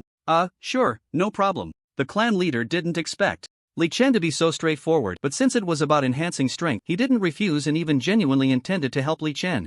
This attitude made Li Chen increasingly respect the family, especially seeing the unity among the elders. He felt that this family would undoubtedly shine in the future. Having seen so much deceit and trickery, Li Chen found this united family very interesting. Even staying here felt quite comfortable. Moments later, while Li Chen was conversing with the Zhao family members, he suddenly stood up and dashed out of the house like lightning. What happened? The Zhao family members looked at Bai Bao, who had suddenly left, all confused, not knowing what was going on. Let's go, follow him and see, the clan leader said with a serious expression, fearing that Bai Bao might completely leave the Zhao family, and hurriedly ran outside. They moved quickly, but as soon as they reached the Zhao family's entrance, they couldn't find Bai Bao's figure, which left them anxious. At that moment, a bloodied Zhao family member rushed over. He was a subordinate of the third elder and a very trusted clan member. Clan leader, something big has happened. We just bought the earth fruit and walked less than 100 meters outside the store when we were suddenly ambushed by 3 powerful experts. Those people are incredibly strong, all at the peak of black iron, and the third elder was severely injured in a single encounter. It's urgent, you must go save him, the bloodied Zhao family member said urgently. What? Seeking death? The Zhao clan leader's eyes widened in fury upon hearing this, his body radiating a cold killing intent as he charged out. The remaining elders were also quick to act, summoning their beasts while running with murderous intent. Only the elder stayed behind. He needed to hold down the fort at the Zhao family to prevent a surprise attack, but he wasn't idle either, quickly mobilizing a large number of clan members to provide support. Of course, healing summoners were the priority, as the third elder would definitely need treatment, so the elders sent the family's best healing summoner over. On the streets of the city, the Zhao clan leader and a group of clan members rushed swiftly toward Tianbo Hall.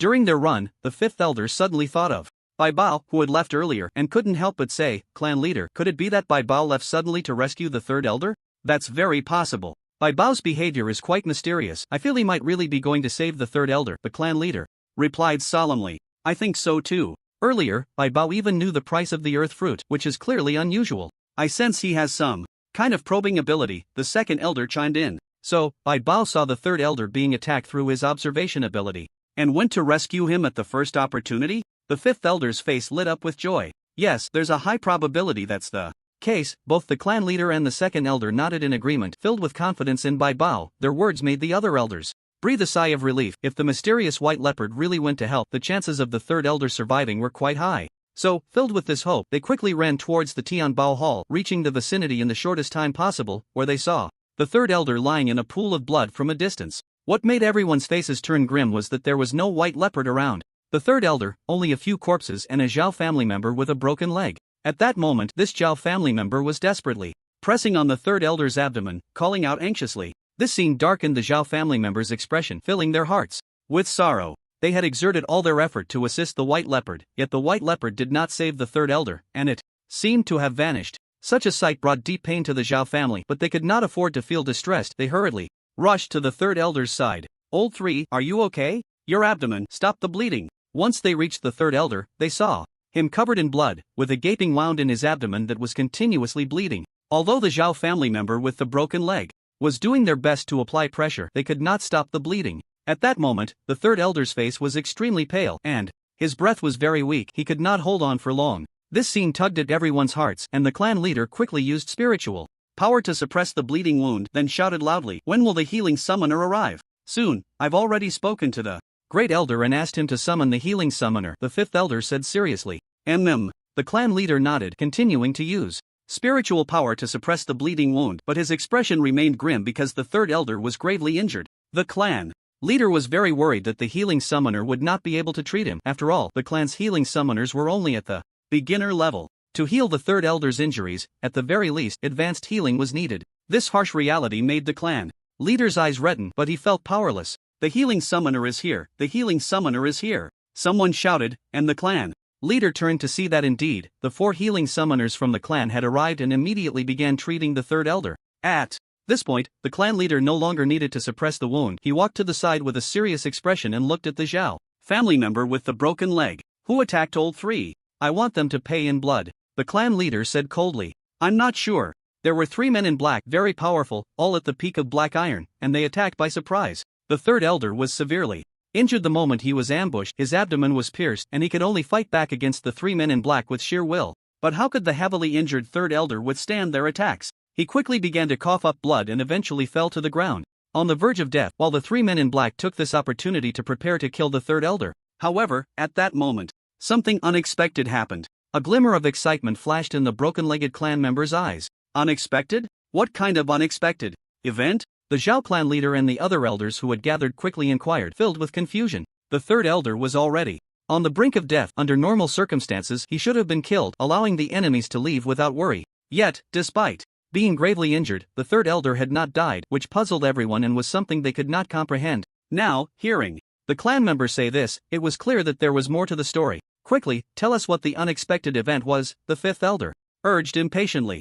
Alright, at the moment the men in black were about to kill the third elder, suddenly a white leopard appeared, instantly knocking one of the men in black away. Then the leopard's tail struck like lightning, with a loud bang hitting another man in black, sending him flying. Following that, the white leopard's claws, like phantoms, attacked the third man in black, knocking him away in just a few moves. Seeing the situation turn against them, the three men in black grabbed the third elder's granddaughter as a hostage and turned to flee, but the white leopard immediately chased after them, and shortly after, you all arrived. The members of the leg-broken tribe spoke quickly, recounting the entire sequence of events. The third elder's granddaughter was still young, only 6 years old. This time, she had accompanied the third elder, but unexpectedly, she was captured and taken hostage. This outcome caused great concern for the clan leader and the elders, but at the same time, a warmth flickered in their hearts, because the white leopard had not abandoned them. Instead, it had resolutely protected the Zhao family. It fought against 3 enemies to rescue the hostage, and such brave actions deeply moved the Zhao family. They also felt a sense of regret for their earlier misunderstandings. I wronged it. I didn't see the leopard earlier, and I thought it had left. I didn't expect it was already caught up in the battle, the fifth elder said with guilt. Me too. In that moment, I thought the leopard had gone, and I was very disappointed, but I didn't expect it was fighting desperately for us. Alright, no more guilt. Right now, saving the hostage is the priority. Second, let's go, the clan leader said, worried about the safety of the hostage and the white leopard, and he was ready to help immediately. But at that moment, as the clan leader was preparing to set off, a handsome leopard came running from a distance, carrying a little girl in its mouth, and slowly set her down. Grandpa.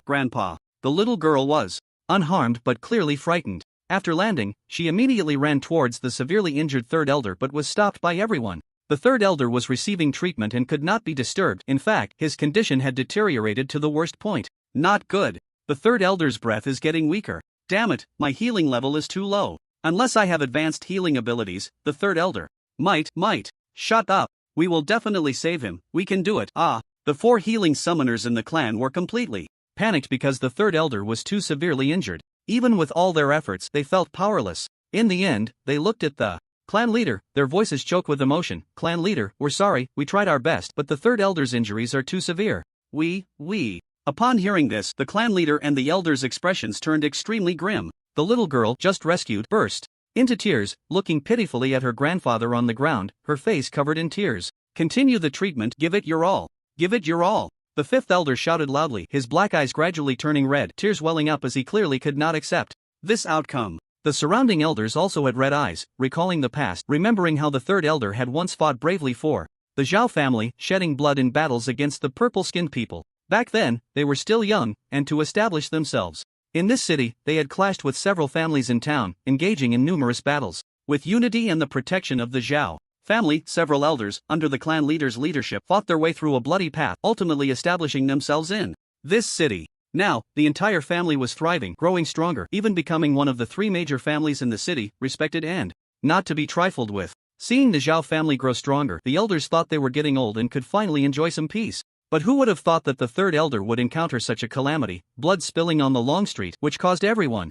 immense sorrow. At all costs, we must save the third elder. We must keep him alive, the second elder shouted hoarsely. Okay, we will do our best, we will definitely do our best. The several healing summoners gritted their teeth and continued to treat the third elder with all their might, hoping to grasp that glimmer of hope. But as they watched the third elder's breath grow weaker, the healing summoners finally could not bear the pressure in their hearts and collapsed to the ground, their faces filled with self-reproach. I'm sorry, it's all our fault. Our healing abilities are too low, I'm sorry. The several healing summoners apologized with regret, their eyes filled with guilt. The Zhao family members around fell silent, their eyes fixed on the barely breathing third elder, fists clenched tightly. Some couldn't help but start to cry slowly, their sobs trembling in the air. The sky had darkened at some point, thick clouds covering it, signaling that rain was imminent. Yet no one left. All the Zhao family members stood in place, sorrowfully gazing at the bloodied third elder. It was at this moment, amidst the crowd's overwhelming grief, that a white leopard slowly walked into the throng, stopping in front of the third elder, then swatted away the healer beside him with a paw.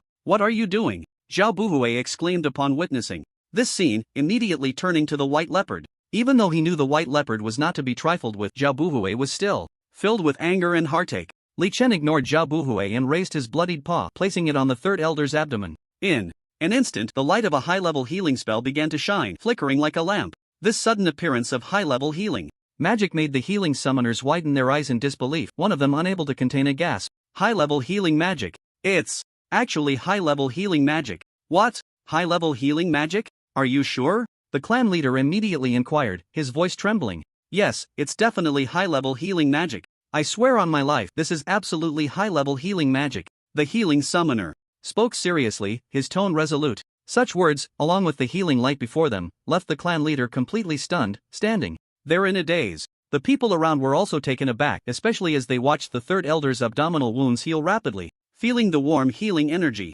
the crowd's gaze towards the white leopard changed completely, utterly different now. At that moment, they suddenly noticed a very deep penetrating wound on the white leopard, located near its right lung. This wound caused everyone to pause slightly, especially as they saw the injury still bleeding, yet the white leopard paid no mind to itself, instead using its healing magic to treat the third elder. This scene made Zhao Buhui feel deep guilt and remorse, gritting his teeth as he deeply bowed in apology to the white leopard. The enemies are 3 black iron great perfectionists, and the white leopard is only a low-level black iron, still in its juvenile stage. To save someone under such powerful foes, it's not easy at all. The second elder spoke softly, his eyes filled with gratitude. Suddenly, the sky opened up, pouring down heavy rain, drenching the street and everyone on it. No one from the Zhao family left. Instead, they quickly found things to shield themselves from the rain. They did not shield themselves but instead protected the white leopard, the third elder, and all the injured. The rain fell harder and harder, many Zhao family members got soaked, even the third elder's granddaughter was drenched, while the white leopard remained completely dry.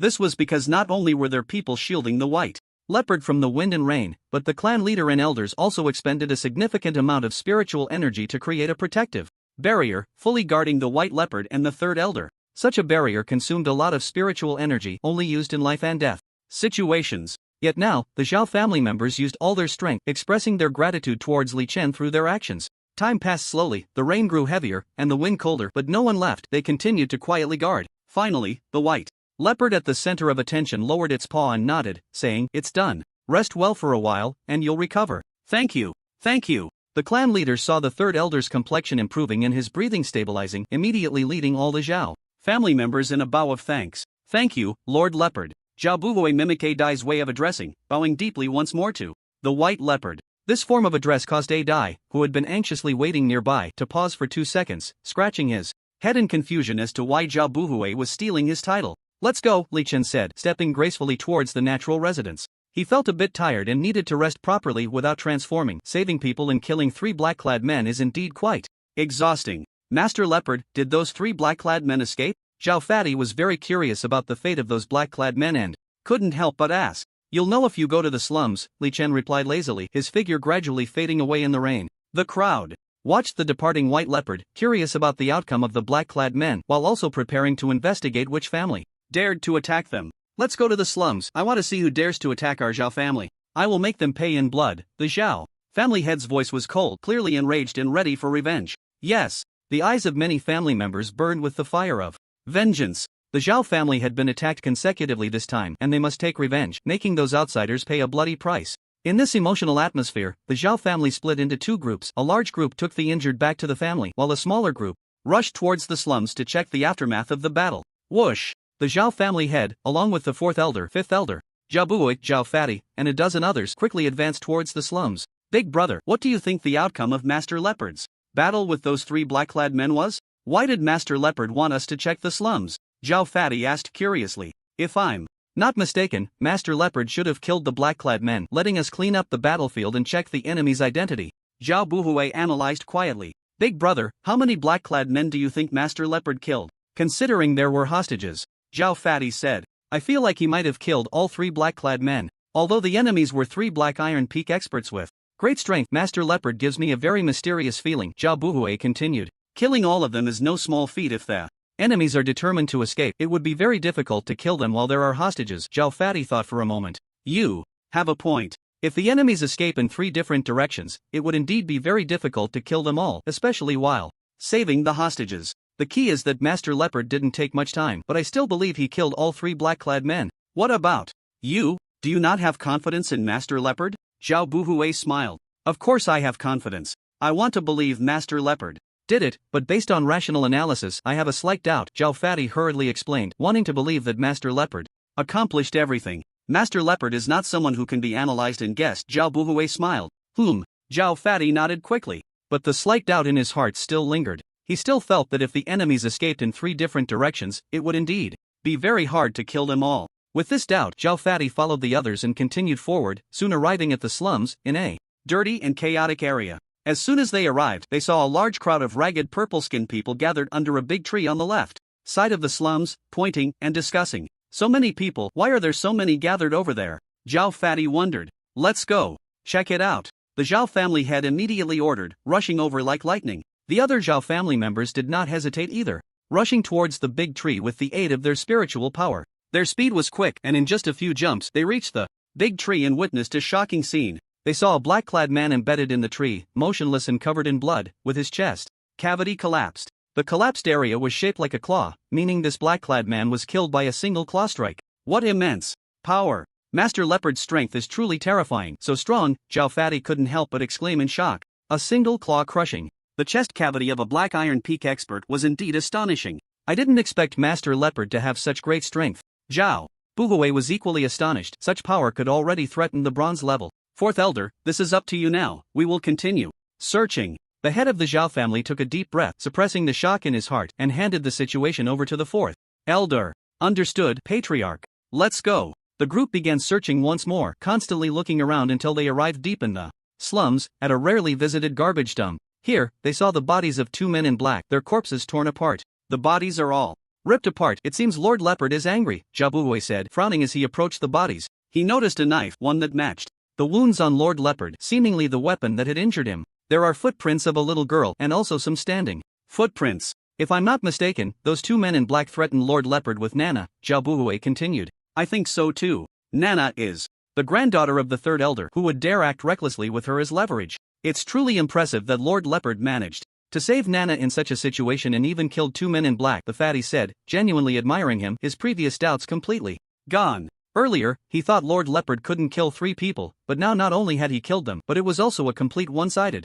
crushing, which made the fatty admire him deeply. Hey, look closely at the feet of the men in black. They show signs of being frozen by ice. It really does seem that way. They were suddenly frozen and killed in a hurry. Could it be that Lord Leopard has ice abilities? Or did someone else intervene? Lord Leopard probably doesn't have ice abilities, right? If he did, he would have too many powers. With so many abilities, Lord Leopard can no longer be called a summoned beast but rather a holy beast. The younger ones were puzzled and began to doubt, with some thinking it wasn't Lord Leopard's doing. You fools, do you have so little faith in Lord Leopard? What if he really does have ice abilities? Zhao Buhui said directly. The younger ones were left speechless upon hearing this, as it was indeed a possibility. Lord Leopard had repeatedly demonstrated various miraculous abilities, and now the ice ability might truly be his. If Lord Leopard can wield such abilities, that would be incredible. Could it be that he really is a holy beast? The fatty said gravely. This statement made everyone completely unsettled. Normally, an ordinary summoned beast would be lucky to have one innate ability. Even a black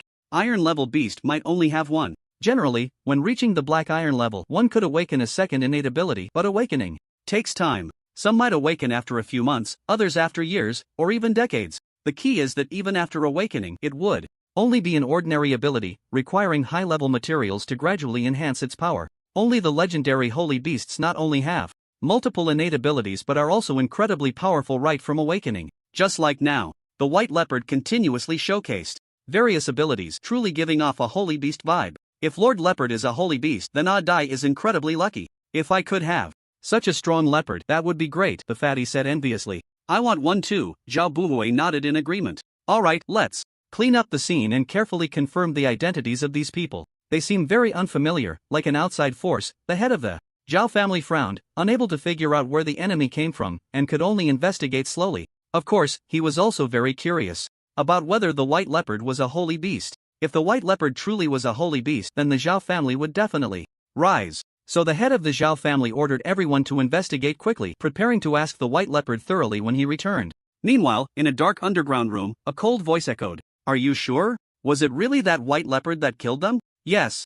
Master, I stake my life on it. That white leopard is extraordinary, possibly a holy beast. A holy beast? Are you certain? I'm not completely sure, but this white leopard can kill Old 13 and the others. Its strength shouldn't be underestimated. It's only in its juvenile stage, yet it feels very close to a sacred beast. Juvenile stage, huh? That's troublesome. If it is a sacred beast, then it would definitely be a big problem for us. Wait, if we use the rule scroll to rewrite the contract of the sacred beast and turn it into a contract with me, then TSK. Time slowly passed. The cleanup work of the black-clad men in the slums was quickly finished. The head of the Zhao family hurried back to the clan with everyone, holding a meeting with the elders at the first opportunity to discuss the general situation, even calling in the granddaughter of the third elder, Nana. Since these black-clad men were unfamiliar, they were definitely not from the Bai or Cha families. The clan leader speculated that this matter might involve the city lord or external forces. Clan leader, let Fifth investigate this matter. You should go thank the white leopard. It's thanks to it that Old 3 is back.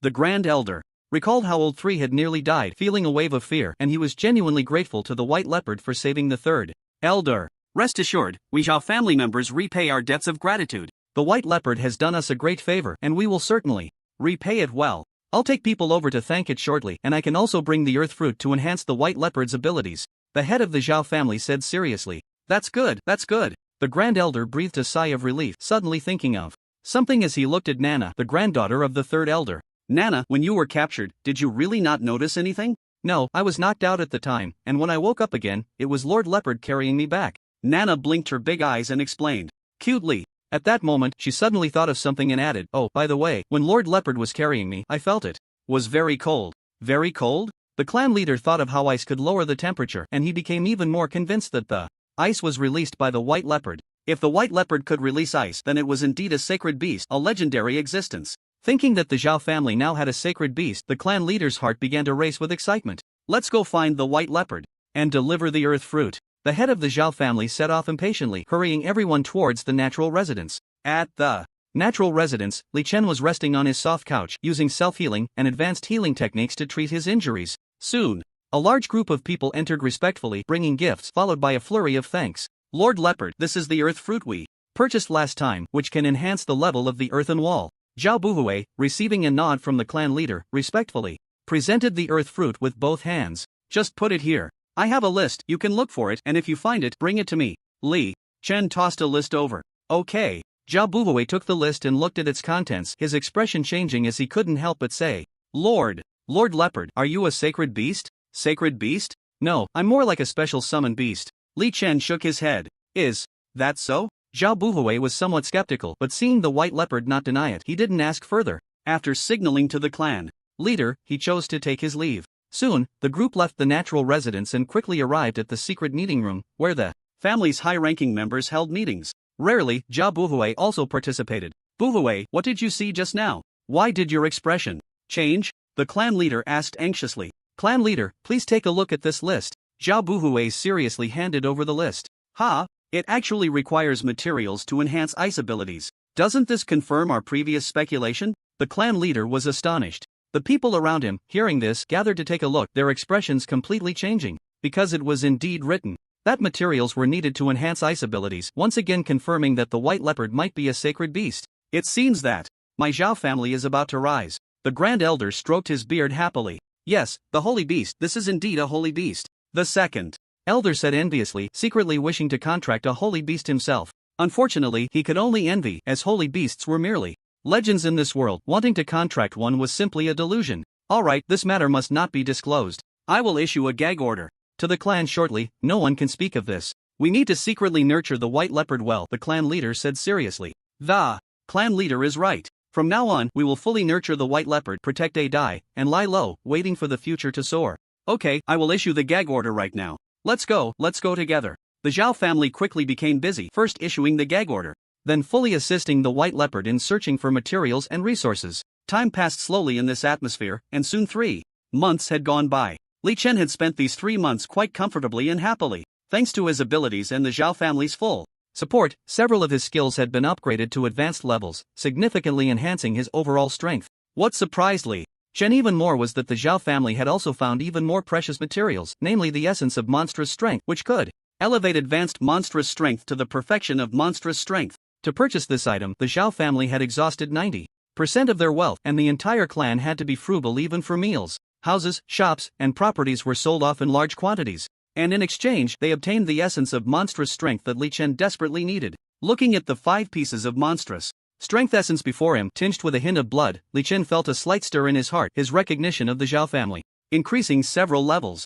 Touched, Li Chen slowly picked up the 5 pieces of essence, eagerly preparing to swallow them. Buzz! Suddenly, the sound of buzzing wings filled the air, and Li Chen felt a warm current flooding his entire body, an unprecedented heat surging within his heart. Boom! With a dull sound, Li Chen felt as if he had broken free from shackles, sensing the world suddenly becoming crystal clear. Ding! Congratulations, your advanced monstrous strength has reached perfection. With the mechanical systems prompt, Li Chen felt a terrifying power surging within him, even feeling as if he had endless strength. However, at that moment, Li Chen's expression changed slightly, and he immediately took out a mysterious golden fruit from his personal space. This golden fruit was found by Qingyu, and when Li Chen first saw it, he felt it was very important, but he had never known how to use it. But now, after his monstrous strength reached perfection, the fruit finally reacted, and Li Chen felt an inexplicable urge from deep within, a desire that came from his soul. Eat it! Li Chen suppressed his longing, carefully examined the mysterious golden fruit a few more times, and then swallowed it in one go. Crack! It felt as if something within him had shattered, and his entire body was enveloped in golden light. At the same time, mysterious radiance suddenly descended from the sky. It was the glow of the contract array, as if this fruit had activated the contract array, forming a towering golden pillar of light. This pillar was so conspicuous that the entire city could see it clearly, and everyone in the city looked on in shock at this towering pillar of light. The dark presence hidden in the shadows, desperately searching for the rule scroll, also looked up at the sky in astonishment. Crack, crack! The sound of shattering echoed in Li Chen's mind, and he felt as if his entire being was being torn apart, a pain that resonated from his very soul. That pain was even more unbearable than being stabbed 1,000 times. And, as the cracking sounds faded, an incredibly comforting warmth flooded deep within his soul. Ding! Your perfected monstrous strength has broken the shackles, achieving the extraordinary, evolving into extraordinary monstrous strength. The mechanical system's prompt sounded, and Li Chen squinted his eyes, listening to the voice, while an unparalleled terrifying power surged around him. But at that moment, the golden light surrounding his body flickered, and the survival prompt from the summoner world rang out. Prompt: among the human race, you are the first to break the shackles of ability and achieve extraordinary skills. In honor of your excellence, the world will announce it, and all human summoners will hear your name. Please enter your name. A melodious female voice echoed, the voice belonging to the summoner world, the same voice that Li Chen had heard during his survival. Name? Let's write Transformation Beast. Li Chen said softly. Ding! World announcement: Transformation Beast is the first to break the shackles of ability and achieve extraordinary skills, rewarded with 10,000 honor points. Ding! World announcement: Transformation Beast is the first to break the shackles of ability and achieve extraordinary skills, rewarded with 1 upper-level soul crystal which can elevate the soul to the black iron level. The pleasant prompt resonated throughout the entire summoner world, and all human reincarnators heard this information. This announcement detonated the chat channel like a depth charge, causing everyone to erupt in excitement. My god, extraordinary ability? Isn't that the existence after mastering skills completely? Has the transformation beast already reached that level? The swift mouse exclaimed in shock. Extraordinary ability? I never knew there was such a thing. My skills are still at a basic level, the mighty tiger said, astonished. You should read the survival guide more, it mentions it, but it's very difficult to improve. Ordinary people can never reach this level in their lifetime, the violent rabbit said enviously. Did you not notice? The reward includes an upper-level soul crystal which can elevate the soul to the black iron level. This means the transformation beast's weakest soul is already at the black iron level, the swift mouse quickly analyzed. Black iron level? Has the gap between him and me grown so large? I was the first to become a black iron level summoner, but my soul has been stuck, preventing my level from rising. My master said it would take several years for me to reach the lower black iron soul, yet now the transformation beast is already at the upper black iron level, the blazing dog said, completely unsettled. Previously, he thought he was the strongest, speaking with great arrogance, and even if the transformation beast surpassed him, he felt he wasn't much weaker. But now, with his soul taking years to reach the lower black iron level while the transformation beast was already at the upper black iron level, the disparity was truly shocking and enviable. I always said the transformation beast was extraordinary, but unfortunately, he doesn't look at me. I wish I could marry the transformation beast, the illusionary lark said pitifully. Messages flashed in the chat channel, all expressing shock because of the transformation beast. The other 100-person channels were also buzzing with messages, speculating on who the transformation beast was, in what area, and why he was so powerful. In short, the transformation beast had truly become famous. The entire human race knew about him, and even the alien races were gradually learning about him through various means. Of course, Li Chen was not concerned about any of this. Instead, he was delightedly looking at the upper-level soul crystal in his hand and quickly swallowed it. Soon, his soul was nourished, the soul power rippling continuously, and he successfully reached the upper black iron level, significantly increasing his strength. Ding! Your soul level has increased, reaching the upper black iron level.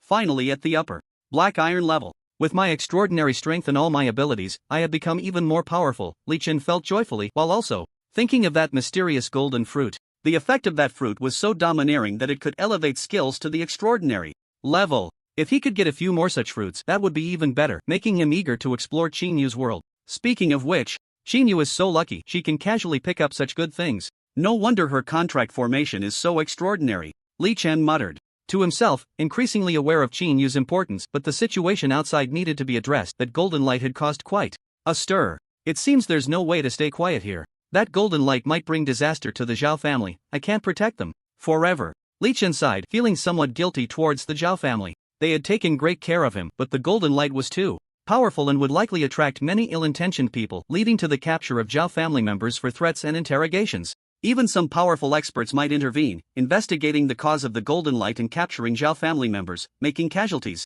inevitable. It seems the only option is to take them out of this city. Li Chen slowly stood up, thinking as he walked out the door and into the courtyard. At that moment, the Tianran residence was filled with people. Many Zhao family members stood nervously in the courtyard, looking inside with expressions of surprise and worry. When they saw Li Chen come out, their faces immediately lit up with joy. Everyone, go back and pack your things. We need to leave this city together. Danger will come soon, and even bronze and silver level experts may appear. Li Chen spoke loudly, using his god's perspective to see many people appearing near the Zhao family, silently observing. His words caused the Zhao family members' expressions to change slightly, and the family head hurriedly said, "Everyone, immediately go back and pack only the most important supplies. Hurry, we must be quick." Yes, the Zhao family members, having weathered many storms, knew what to do and immediately rushed to gather their belongings. Only A Dai stood there foolishly, scratching his head, not understanding why they had to leave. "Hurry up and pack your things," Li Chen said to A Dai. Okay, Leopard Lord." A Dai, though confused, was obedient and quickly slung his large black pot over his back. Li Chen found this scene somewhat speechless, but he couldn't afford to dwell on it. Instead, he took A Dai to the family head's residence to discuss maps and routes to which city they should go. "Leopard, brother, Leopard, let's go back to the east. Although we yellow-skinned people have our flaws, we are united in major issues. If they see us being chased by the purple-skinned people, they will surely help us." The family head's address to Li Chen had changed, showing clear respect. "Alright, then let's head east." Li Chen nodded without hesitation and continued discussing the return route with the family head. After some deliberation, they finalized the route for departure and began preparations. Meanwhile, within the city, information was being disseminated through various channels, leaving the city and reaching major factions, even stirring the attention of superpowers. The extraordinary scene of the golden light falling from the sky must indicate the emergence of something of great value. The outsiders did not know it was caused by Li Chen, so they speculated that the Zhao family possessed a treasure capable of causing celestial phenomena.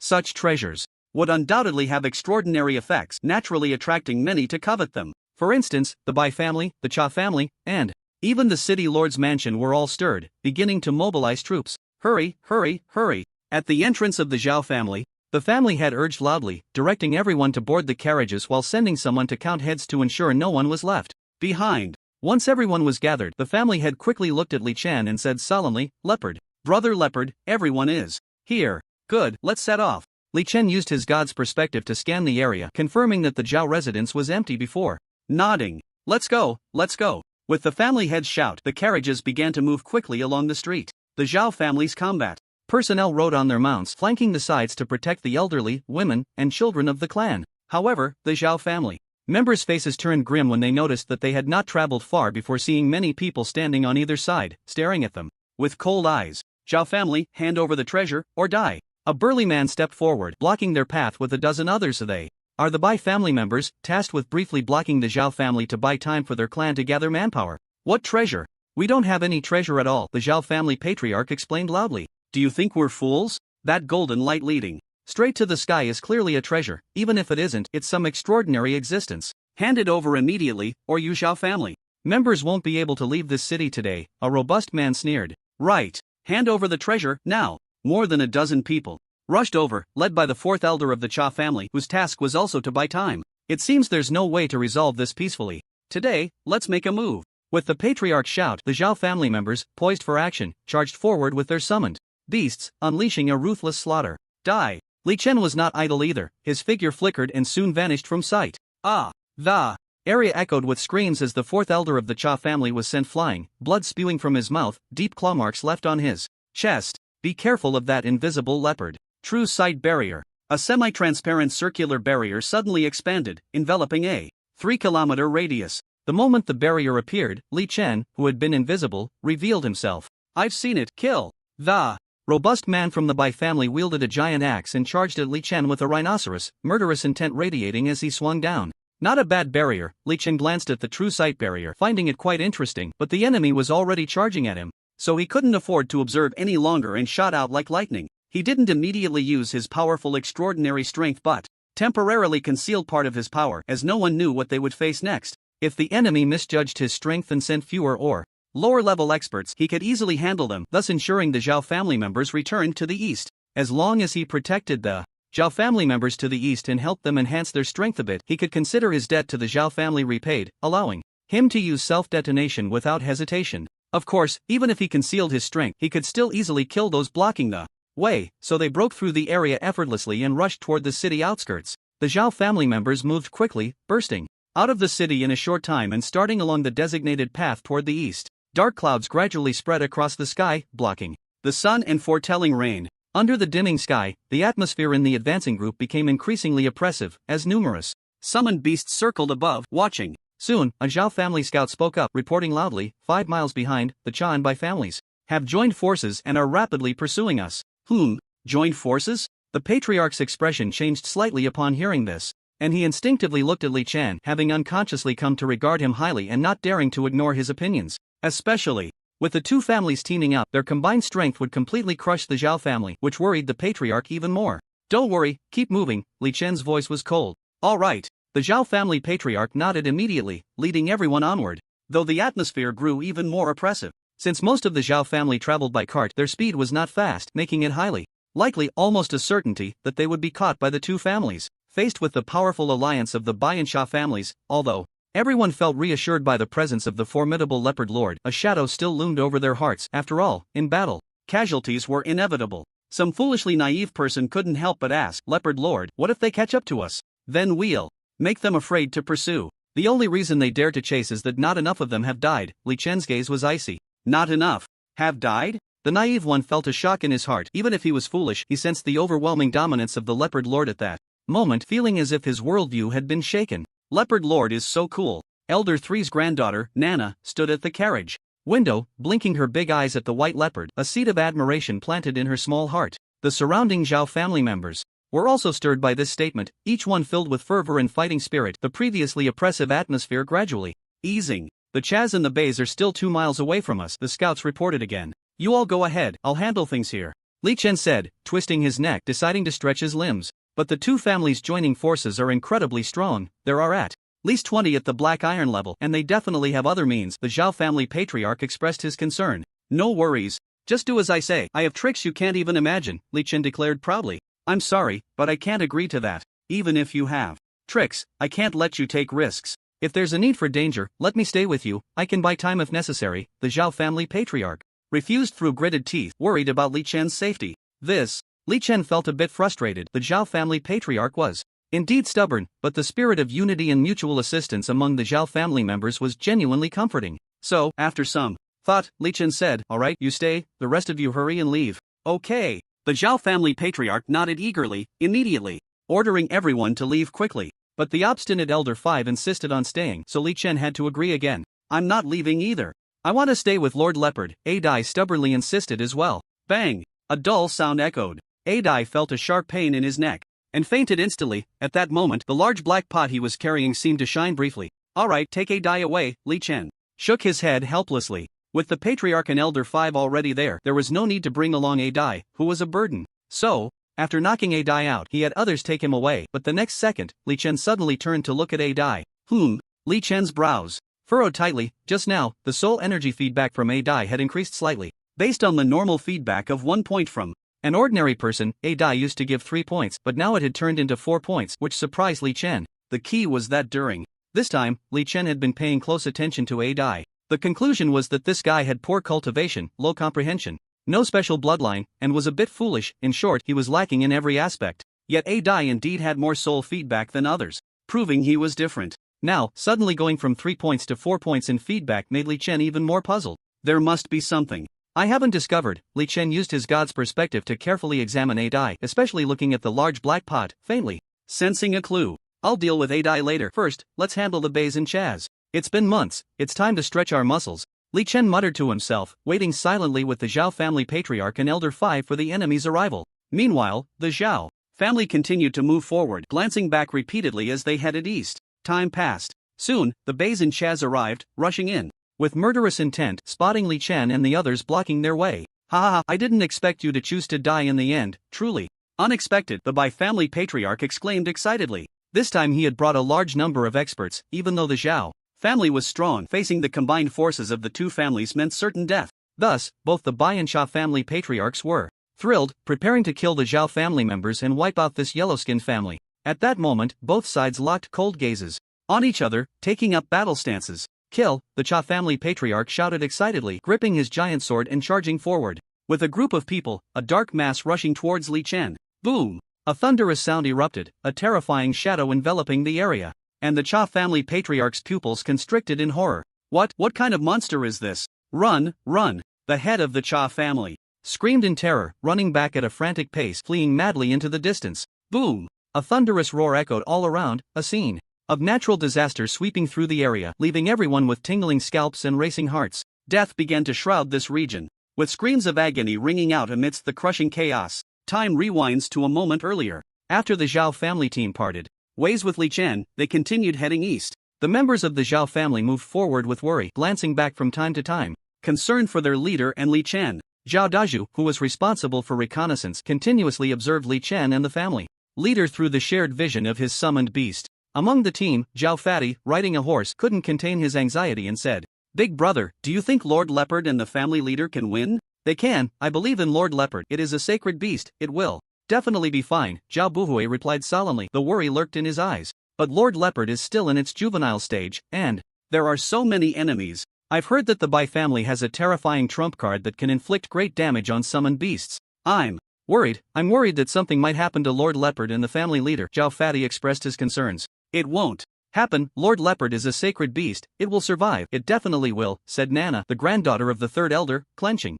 her small fists and speaking firmly. "Right, we must believe in Lord Leopard. Since it dared to stay behind, it must have absolute means to return." Zhao Buhui echoed with a similarly firm tone, though his voice was much quieter. Clearly, he was uncertain, especially when thinking of the Bai family's terrifying trump card, which made Zhao Buhui even more anxious. Just then, at that moment of worry, a loud boom shook the surroundings, like an earthquake, startling the horses into whinnying. "My God, what did I just see? Oh my!" the scout Zhao Daju exclaimed in horror, trembling as he looked at the sky, his eyes flashing with white light. "Daju, what did you see? Did the Bai family use that trump card?" Zhao Buhui hurriedly asked, clearly afraid that something might have happened to the revered Lord Leopard. Yes, they used the trump card. That trump card is a half-meter-long runic arrow containing terrifying power, and it hit Lord Leopard." Zhao Daju quickly replied, his voice trembling. "Runic arrow? Such a terrifying trump card. What happened to Lord Leopard? Is he still alive?" Zhao Buhui's face turned pale, feeling as if all his strength had been drained, nearly collapsing to the ground. Finally, he gritted his teeth and continued to inquire. "Of course he's alive, and he's doing just fine," Zhao Daju said again, his eyes widening in shock as he clearly witnessed something even more astonishing. Boom! The deep rumbling continued, the ground shaking as if it had been struck hard, causing the horses in the team to become increasingly restless. Zhao Buhui was puzzled by the scout's words. Clearly, Lord Leopard had been hit by the runic arrow, so how could he still be fine? At the very least, he should be injured, right? So Zhao Buhui asked again, "What exactly is going on? Can you explain it more clearly?" Of course, just a moment, let me take another look. This is too shocking. Is this really Lord Leopard? Is this really a sacred beast? This is so damn impressive." Zhao Daju continued, his voice still trembling, though this tremor seemed to stem from excitement. The Zhao family members in the team looked at Zhao Daju in confusion, their initial worry gradually fading, replaced by curiosity, because Zhao Daju's demeanor clearly indicated that Lord Leopard was fine, suggesting that things were developing positively. But Zhao Daju also mentioned that Lord Leopard had been hit by the runic arrow. So why wasn't he worried? Why was he excited? Everyone in the team was puzzled, waiting for an answer. However, Zhao Daju remained excitedly scouting, giving no explanation to the crowd, which made Fatty unable to hold back his anger. Bang! Fatty kicked Zhao Daju, sending him tumbling, and shouted angrily, "Speak up! What the hell is going on?" Alright, I'll tell you. Lord Leopard and the others won, and are on their way back. They'll be here soon. You have no idea, the scene just now was truly spectacular, Zhao Daju said excitedly, flailing his arms as if he were mad. The more everyone looked at him, the angrier they became. Even the lovely granddaughter of the third elder, Nana, tightened her little face and glared at Zhao Daju in indignation. The clan leader will be back soon, let him explain. Later. They experienced it firsthand, so they'll definitely be clearer, Zhao Daju hurriedly added.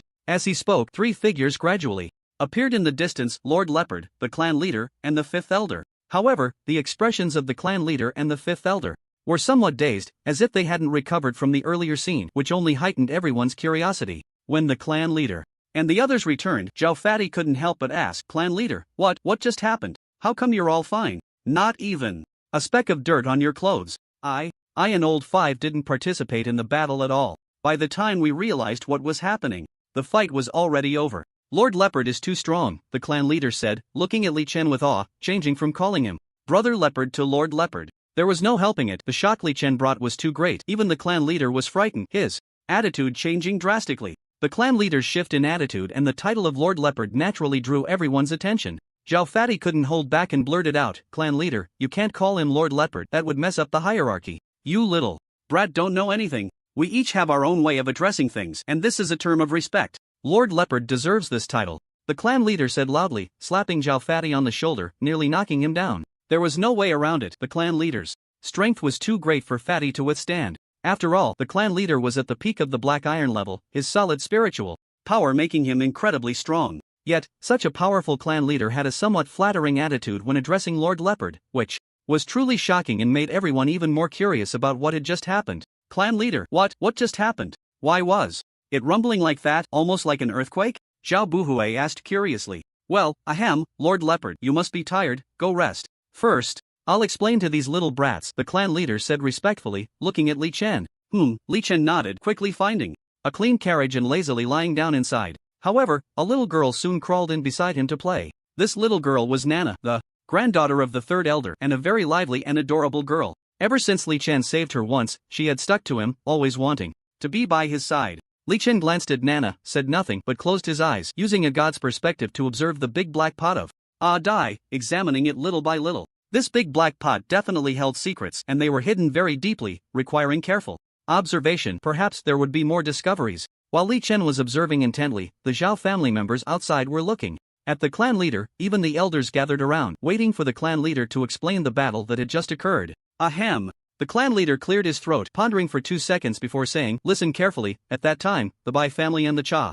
family joined forces, bringing a total of 20 Black Iron level experts, and they had secret weapons, yet they still lost. In a very short time, they suffered a crushing defeat, with many casualties. Crushing defeat? Clan leader, why is that? Lord Leopard is strong, but how did he win so quickly against so many enemies? And I didn't see any injuries on Lord Leopard. Earlier Zhao Daju said he was hit by runic arrows, yet he seems completely fine? Zhao Buhui asked in confusion. Zhao Buhui, let me ask you, if you get poked by a toothpick in your fingernail, what happens? The clan leader asked seriously. Of course, it won't matter. A toothpick is so small, and there's nail protection, but that seems unrelated to Lord Leopard, right? Zhao Buhui was puzzled, not understanding why the clan leader asked this. It matters a lot. Lord Leopard was just pricked by a nail, so it didn't affect him at all, the clan leader said. Zhao Buhui was confused. That rune arrow was half a meter long, and a nail couldn't possibly stop it, so he looked at the clan leader with a strange expression. Alright, I won't keep you in suspense. Here is a memory crystal. You can see for yourselves how powerful Lord Leopard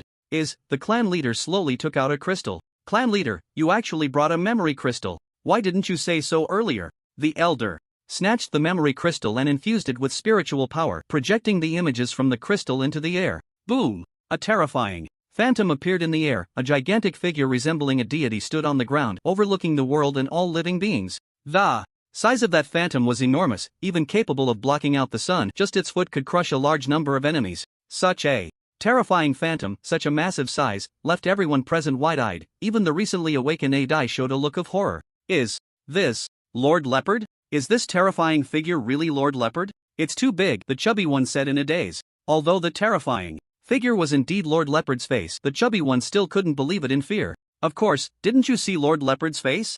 Those indifferent eyes, who else could it be but Lord Leopard? He's just too strong. I previously guessed that Lord Leopard must have a trump card, but I didn't expect this trump card to be so frightening. It's simply a natural disaster, Zhao Buhui said in shock. Not just a natural disaster, it's simply a nightmare. No wonder Lord Leopard easily dealt with enemies and effortlessly blocked the rune arrows. He is truly too strong. Yeah, with one slap, probably more than half of 2 families would die, and the rest would have no choice but to kneel and beg for mercy, the second elder said in horror. Lord Leopard is indeed a sacred beast. Only a sacred beast could possess such terrifying power. My Zhao family has made the right choice this time, the elder said excitedly. With Lord Leopard around, even if they had to flee every day, he had no complaints, because with Lord Leopard, they would eventually rise again. Adai, come here. From now on, listen to Lord Leopard's words, don't provoke him, learn more, be smart, understand? The clan leader said to Adai. Oh, I understand.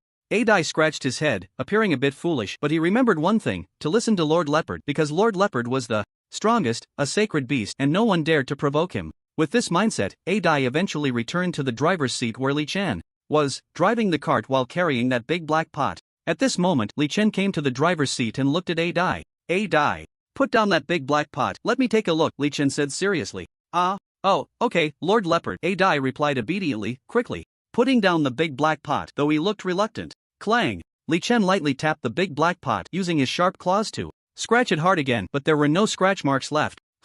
Li Chen's expression finally changed. Although he hadn't used extraordinary strength, even ordinary strength was enough to cut through gold and jade, yet now, this big black pot showed no scratch marks, which made Li Chen even more curious. It's a pity that the level of the divine perspective is a bit low. If it could be upgraded to perfection, perhaps I could see through the secrets of this big black pot. To enhance the divine perspective, I need the essence of light. I wonder where I can find it. I've been to several worlds and couldn't find it. Li Chen frowned secretly and turned to the clan leader. Clan leader, have you found any news about the essence of light? I wrote on the last list to focus on finding the essence of light. I've found out that actually, all the major forces are also looking for this thing, but no one has found it from the beginning to the end. However, there is a group called the Contracted Legacy Clan that might have it, the clan leader explained. Contracted Legacy Clan? Li Chen asked, puzzled. It is said that the Contracted Legacy Clan has the bloodline of the god of contracts, possesses a scroll that can rewrite contracts, and has a large piece of dark essence and a large piece of light essence.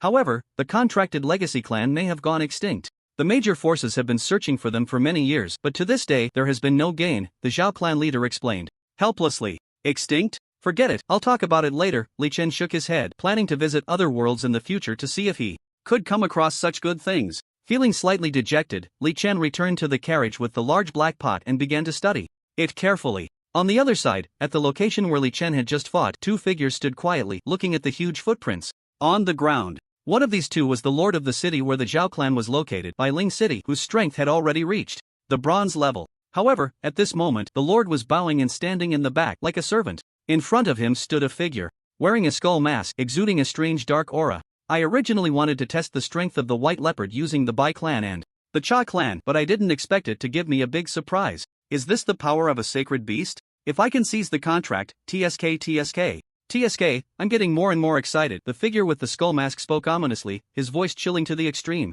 Master, do you really want to use that scroll? The woman from the Contracted Legacy Clan just said that using the rewriting scroll will consume a huge amount of life force, the Lord said anxiously. It's just a small amount of life force. You just need to keep an eye on the Zhao clan members. Once I finish interrogating that woman and confirm the correct usage of the scroll, it will be time to act, the skull-masked figure said coldly. Yes, master. The Lord knelt down, deeply bowing in fear. That woman from the Contracted Legacy Clan has a son, and the light essence is on that kid. Find him for me. Yes, master. The Lord continued to kneel, not daring to get up. After waiting for a long time without any sound around, he finally dared to rise, only to find that the skull-masked figure had already disappeared. The master is becoming more and more terrifying, but why isn't he afraid of consuming life force? Could it be related to the dark essence he obtained? The Lord couldn't figure it out and could only attribute the reason to the dark essence. On the other side, the Zhao clan members continued to drive the carriage forward. After this battle, many forces were frightened and chose to give up. But a greater storm was Still gathering, as more summoned beasts were tracking the Zhao clan members, and bronze-level summoned beasts were often seen flying in the sky. When night fell and everyone began to rest and recuperate, A Dai, holding a dagger, quietly slipped into the carriage where the white leopard was, a determined look flashing across his face.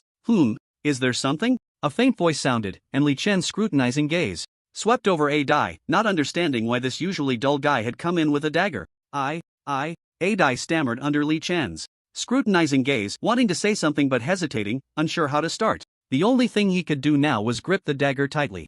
Speak, what is it? Li Chen stared at A Dai, and anyone could see that this guy had something to say. A Dai continued to stutter, trying several times to say something but falling silent again. Then he caught a glimpse of the large black pot and, as if possessed, said, I came to take the big black pot. Are you sure? Li Chen tilted his head, looking at A Dai, who seemed insincere. Why yes. I'm sure. A Dai dared not look at Li Chen, gesturing with his left hand at his abdomen, then picked up the large black pot and slowly left the carriage, returning to his resting carriage. What is this kid up to? Li Chen watched as A Dai left, frowning in confusion about what was wrong with him. I can't worry about him for now. The summoned beasts I'm monitoring are increasing in number, with 3 bronze-level ones already appearing. It seems many forces have gotten involved. From Li Chen's godlike perspective, he saw numerous summoned beasts secretly watching, their growing numbers becoming increasingly troublesome. Should I take them out? A surge of killing intent rose in Li Chen's heart, but after some thought, he abandoned the idea, believing it would be better to strike when the enemy was at its peak,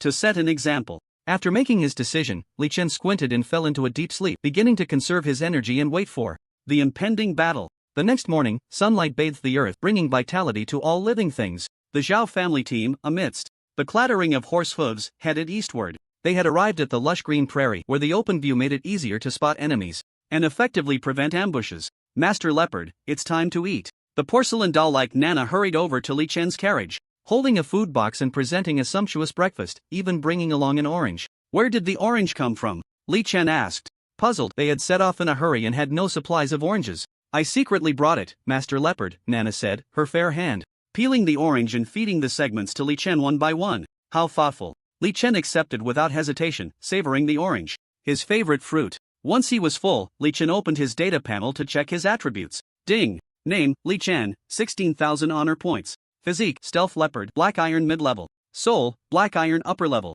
Master, Jinyu, A Dai. Ability 1, Personal Space, Simulated. Communication, Intermediate Stealth, Intermediate Transformation, Intermediate Fireball. Ability 2, Advanced Self-Healing, Advanced Defense, Advanced Self-Destruction, Advanced Healing, Advanced God's Perspective, Advanced Enlargement, Advanced Dragon Might, Advanced Earth Spike, Advanced Earth Wall, Advanced Poison Resistance, Advanced Ice Freeze, Advanced Wind Wings. Ability 3, Extraordinary Super Strength. Now my physique is at Black Iron mid-level. Combined with my various abilities and extraordinary super strength, I wonder what level I can reach? Li Chen analyzed quietly, feeling strong, but without a reference point to gauge his exact strength. He needed to experiment later. Moreover, with 2 masters, Li Chen's soul enhancement speed was 14 times that of an ordinary person. Following this trend, in just a few months, his soul would likely advance to the bronze level. A bronze level soul, I really look forward to it, Li Chen thought to himself, glancing over his attributes before turning to the Summoned Beasts chat channel. At that moment, the number of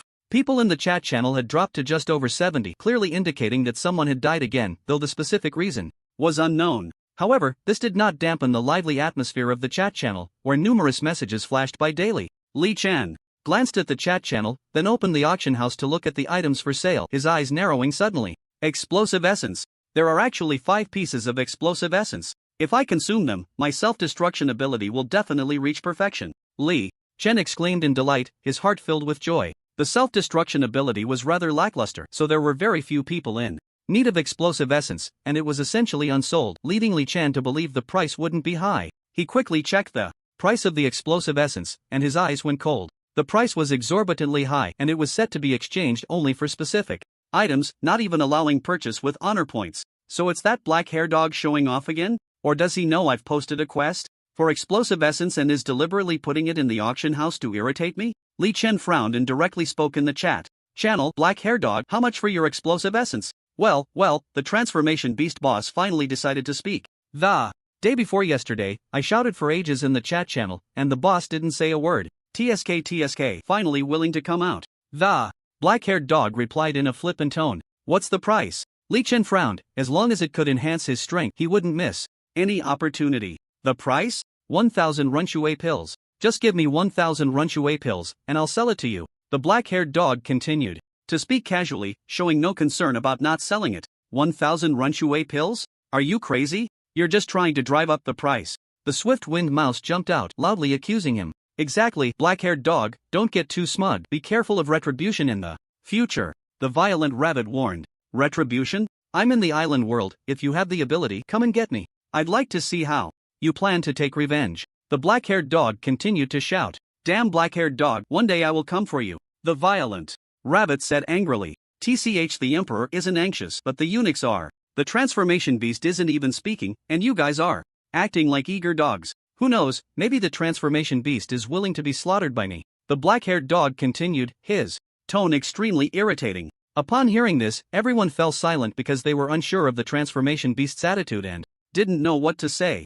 But they felt that given the transformation beast boss's pursuit of strength, there was a high chance he would rather be slaughtered than miss out on this item. This left everyone feeling helpless, and they felt it was not worth it for the transformation beast boss. Transformation beast, if you agree, let's trade. Not a single Runshui pill less than 1,000, don't think about bargaining. Even if the King of Heaven comes today, I won't lower the price. The black-haired dog continued to shout, still with a dismissive attitude, completely unconcerned about not selling it. Are you sure? Li Chen raised an eyebrow. Sure, I said, even if the King of Heaven comes, I won't lower the price. The black-haired dog declared proudly. Is that so? Let me share some news. We are in the territory of the Fire Peacock in Zone 99. Although the territory is not small, finding a person is not difficult. Li Chen said lightly. What do you mean? Find me and kill me? Are you threatening me? The black-haired dog said, somewhat blustering. No, killing you would only waste my time. In my eyes, you are nothing. Li Chen replied indifferently. Then, what do you mean? The black-haired dog asked again.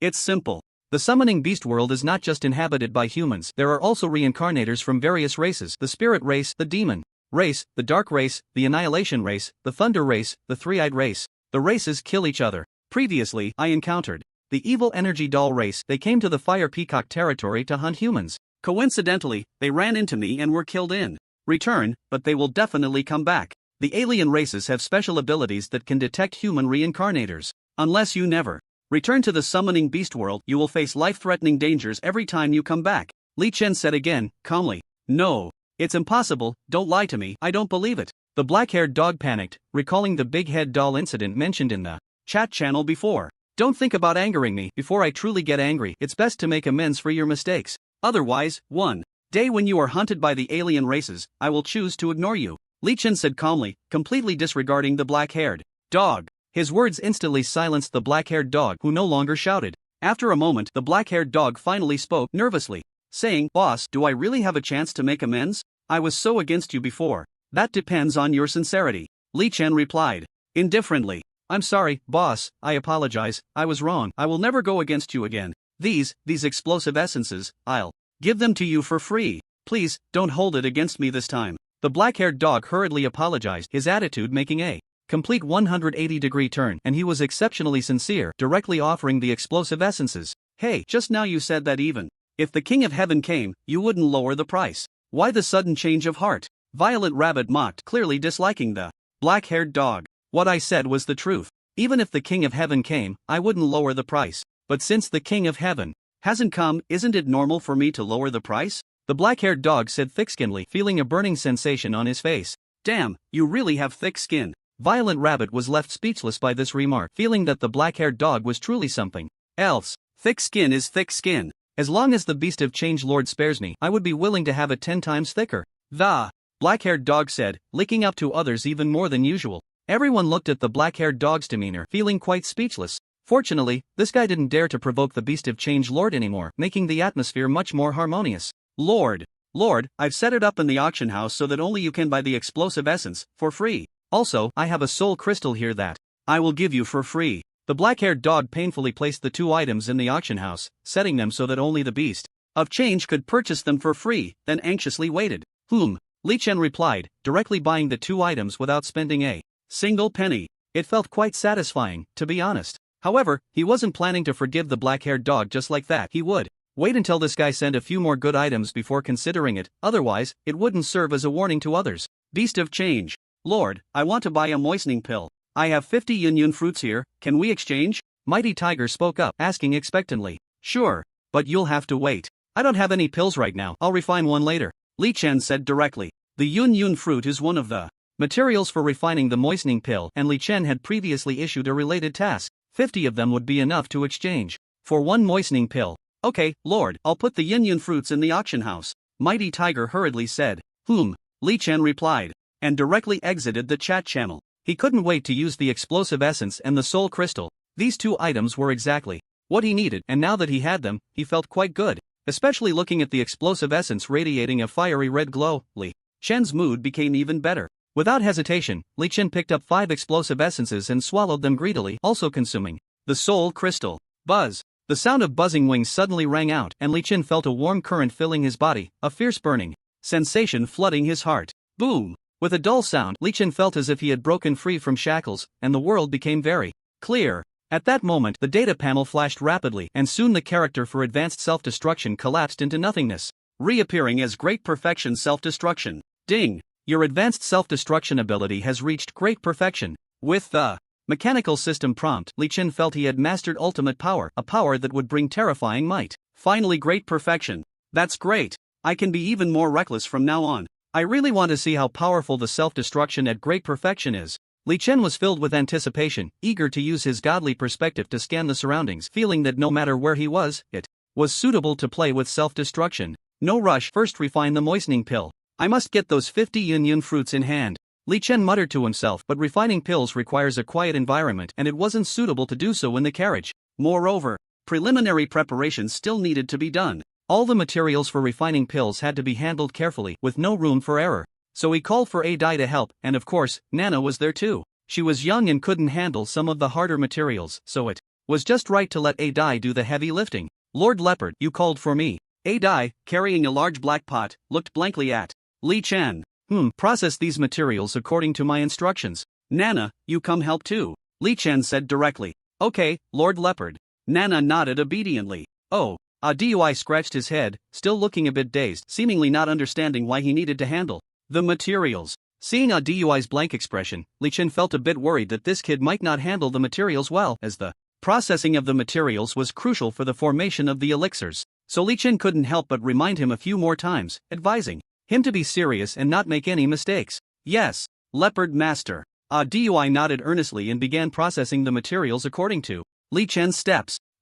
Li Chen looked in surprise at the materials Dui was handling. This guy was actually doing quite well, not worse than an experienced hand. Leopard Master, did I do something wrong? Dui asked nervously. No, keep processing, Li Chen replied with a glance at Dui. Okay, Leopard Master. The material processing began again, and Dui quickly finished one after another, soon completing all the preparations. Not bad, very good. Li Chen surveyed each material, especially the more difficult Yun Yun fruit, feeling that Dui finally had some merits. Dui even handled the Yun Yun fruit quite well, which was commendable. Even Xinyu had taken a long time to learn how to process the Yun Yun fruit properly. Dui, have you learned alchemy before? Li Chen asked. Alchemy? What's that? Dui replied blankly, having no concept of it in his mind. Seeing that Dui's expression didn't seem fake, Li Chen asked Nana, who also had a dazed look, seemingly unaware of what alchemy was. Could it be that this world has no knowledge of alchemy? Li Chen speculated quietly, but he couldn't be sure.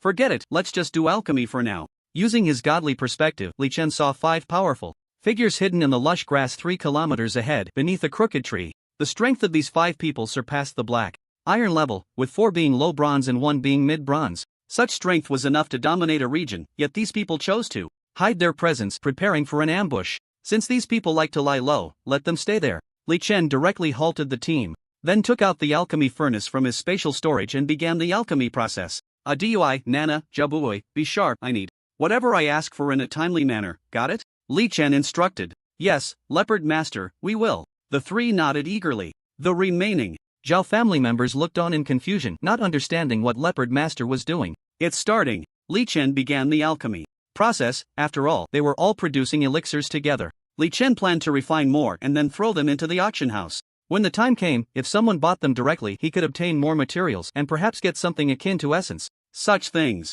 could elevate skills to perfection, and Li Chen was very hopeful to acquire them. With such expectations, the alchemy process began, and Li Chen also fell into a serious state. This kind of focus was rare. Usually, he appeared lazy, so when his demeanor changed, the Zhao family members became serious as well. Patriarch, what is Leopard Master doing? What's that smoking thing? A cooking tool, the chubby one, pointed at the alchemy furnace. I don't know either, it's my first time seeing this scene. The Patriarch shook his head, also a bit confused. Seeing that the Patriarch didn't know, the chubby one turned to look around, finding everyone else equally puzzled. This left the chubby one unable to comprehend, and he could only fall into waiting. 3 kilometers away, under the crooked tree, 5 men in black lay quietly, poised and ready for battle, waiting for the Zhao family members to return. Captain, that white leopard is quite formidable. Can the 5 of us really handle it? The vice captain asked nervously. Don't worry, I brought a binding summoning beast scroll that can immobilize the white leopard for half an hour. That time is enough to kill it. Once the white leopard is dead, we can not only seize the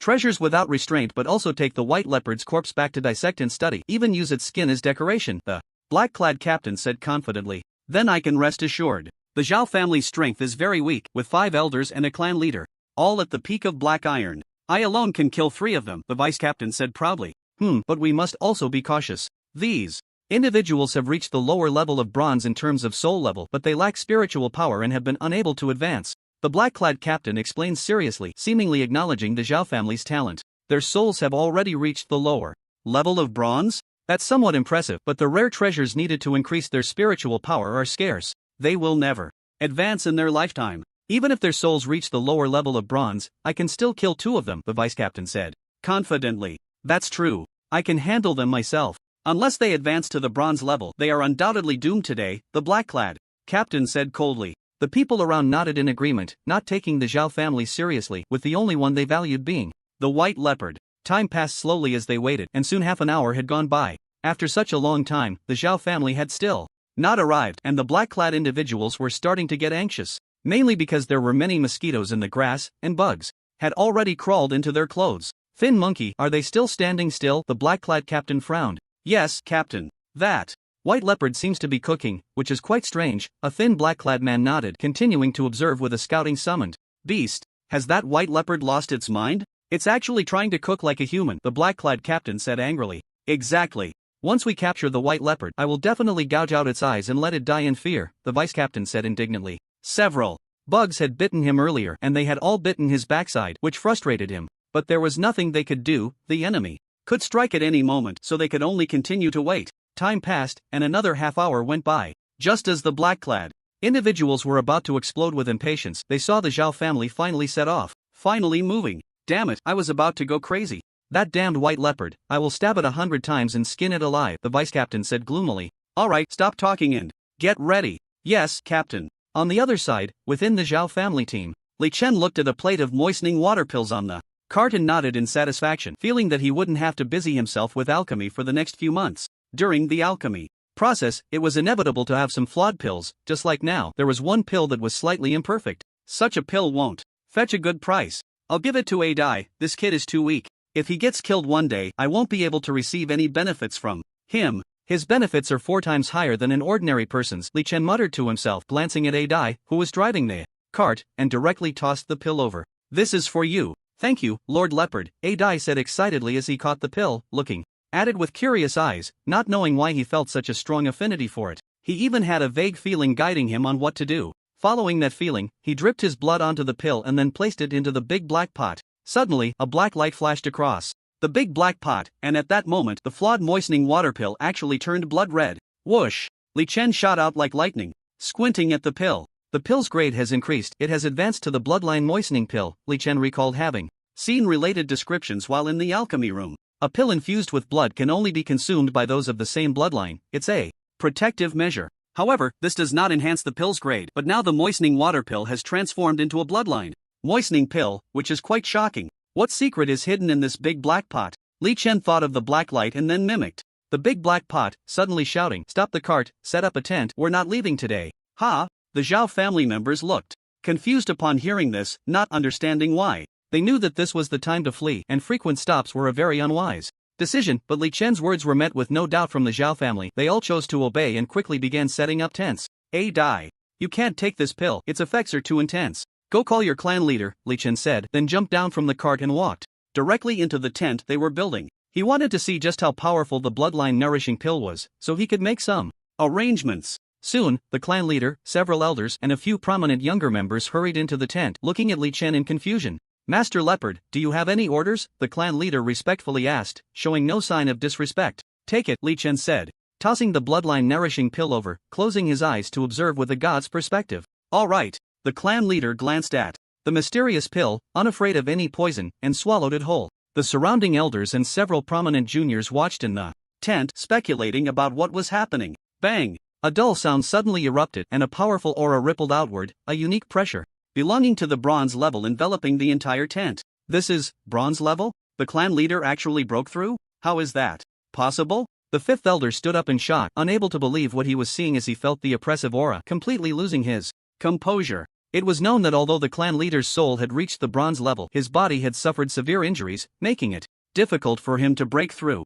But now, the clan leader had truly reached the bronze level, a strength that was astonishing. At that moment, the fifth elder thought of the pill and suddenly looked at the white leopard, observing the silent master leopard. Could it be? Could it be? The fifth elder stammered, looking at Li Chen with a horrified gaze, feeling that master leopard was becoming increasingly mysterious. Just then, the clan leader slowly opened his eyes, the unique aura of the bronze level completely stabilizing. The clan leader took a deep breath, suppressing his overwhelming joy, and knelt before Li Chen, expressing his gratitude. Thank you, Master Leopard. The Zhao family vows to serve you loyally. The Zhao clan leader swore. With his words, all the Zhao family members knelt down, looking at Li Chen with fervor, gazing at the mysterious and powerful Master Leopard. Loyalty, huh? Li Chen thought that if a family pledged loyalty to him, helping him find materials and improve skills, that would be quite good. However, Adai's contribution was not small either. That big black pot made Li Chen even more curious, wanting to study it long term. So Li Chen raised his paw and signaled, Adai, come here.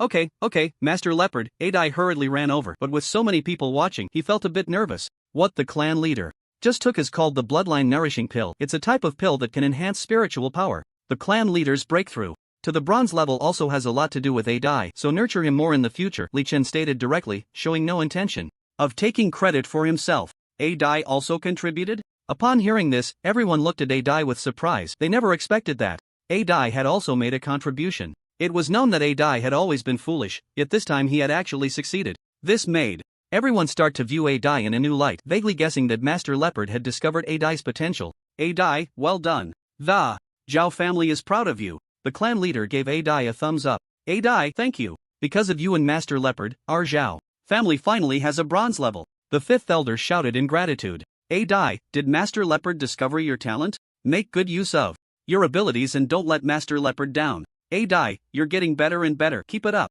One after another, praises and approving glances, along with hidden astonishment, left Adai stunned in place, experiencing the emotion of pride for the first time. Previously, he had been foolish and an outsider in the family, although the Zhao family was united and there had been no bullying against him, but he had never been so much in the spotlight, nor could he have received so many praises, especially from the clan leader and the elders. And now, thanks to Lord Leopard's help, the Zhao family's gaze towards Adai had completely changed, different from before. Adai enjoyed these praises very much, and he liked the attention from his clan members even more, which made him feel his own importance. It was Lord Leopard's help and discovery that changed everything, otherwise, I could never have received so much praise. Adai silently expressed his gratitude, raised his hand to touch his abdomen, and a hint of determination flashed across his face as he looked up seriously, and said, Lord Leopard, I have something important to discuss with you privately. Li Chen turned to look at Adai upon hearing this and nodded. Alright, come back to the carriage with me. Yes, Lord Leopard. Adai hurriedly nodded and followed behind, slowly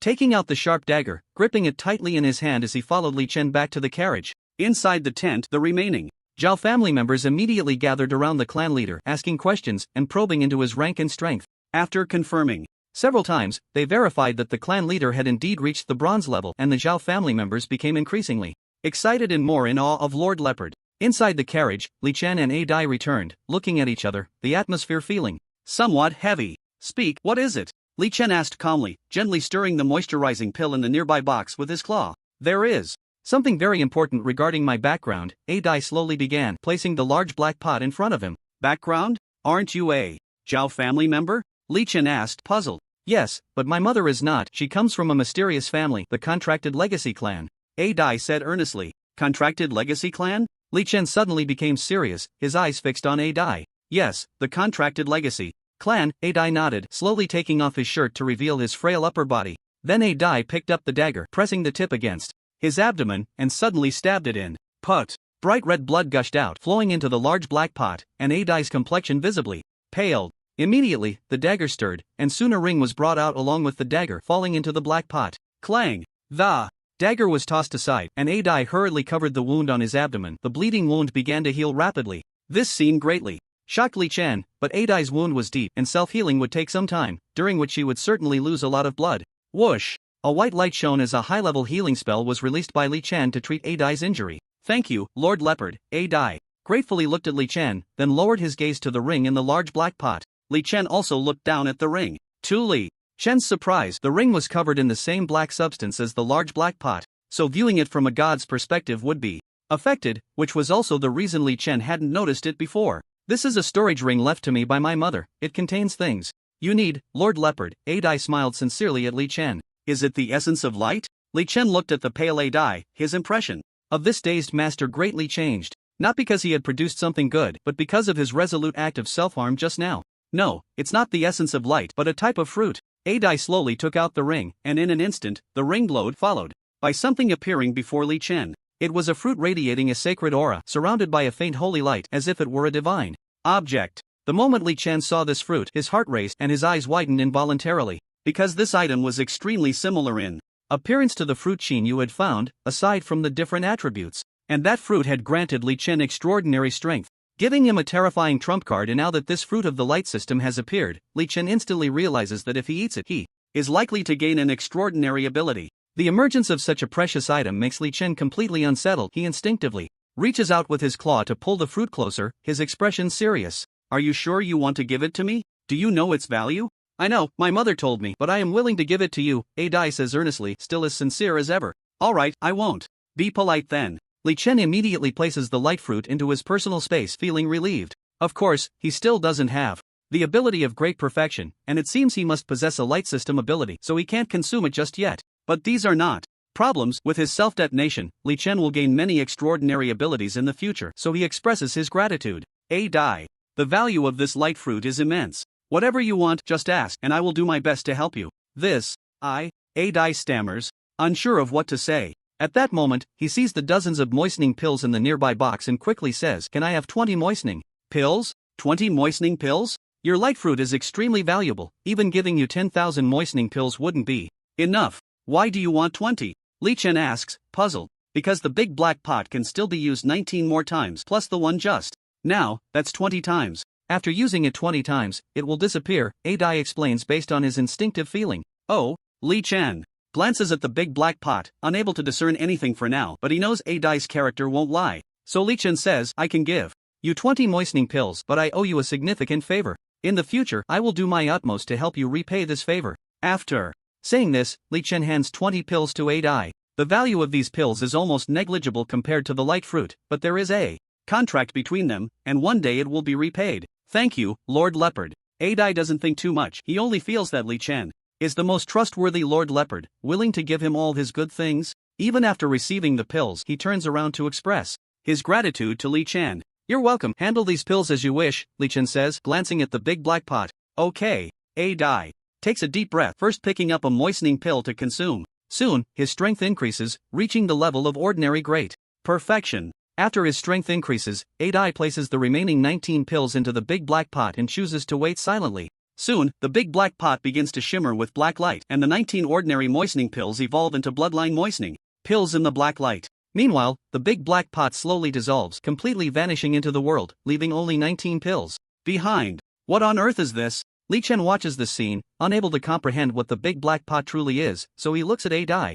I don't know either, I'm just acting based on my instinct. Adai scratches his head in confusion. I see. Li Chen nods, inexplicably, reminded of the birthmark on Qin Yu's cheek. Every time Qin Yu's birthmark activates, it shrinks a little, very similar to the big black pot, both being consumables, suggesting a commonality between the two. Lord Leopard, I will go deliver these pills to the clan leader. If you have any orders, just call for me, Adai says respectfully. Go ahead, each person can only consume one bloodline moistening pill, more than that is ineffective, Li Chen advises. Understood, Lord Leopard. With Adai's departure, Li Chen tosses the remaining moistening pills into the auction house and then contemplates the issues of the big black pot and the birthmark. He always feels that the two belong to the same category of things, but he doesn't know exactly what they are. Forget it, I won't think too much about it. Let's take another look at that light fruit. This is a good item that can elevate light system abilities to the extraordinary level. Li Chen murmured. With joy, carefully taking out the fruit again, feeling the power emanating from it, and his heart was filled with delight. Outside,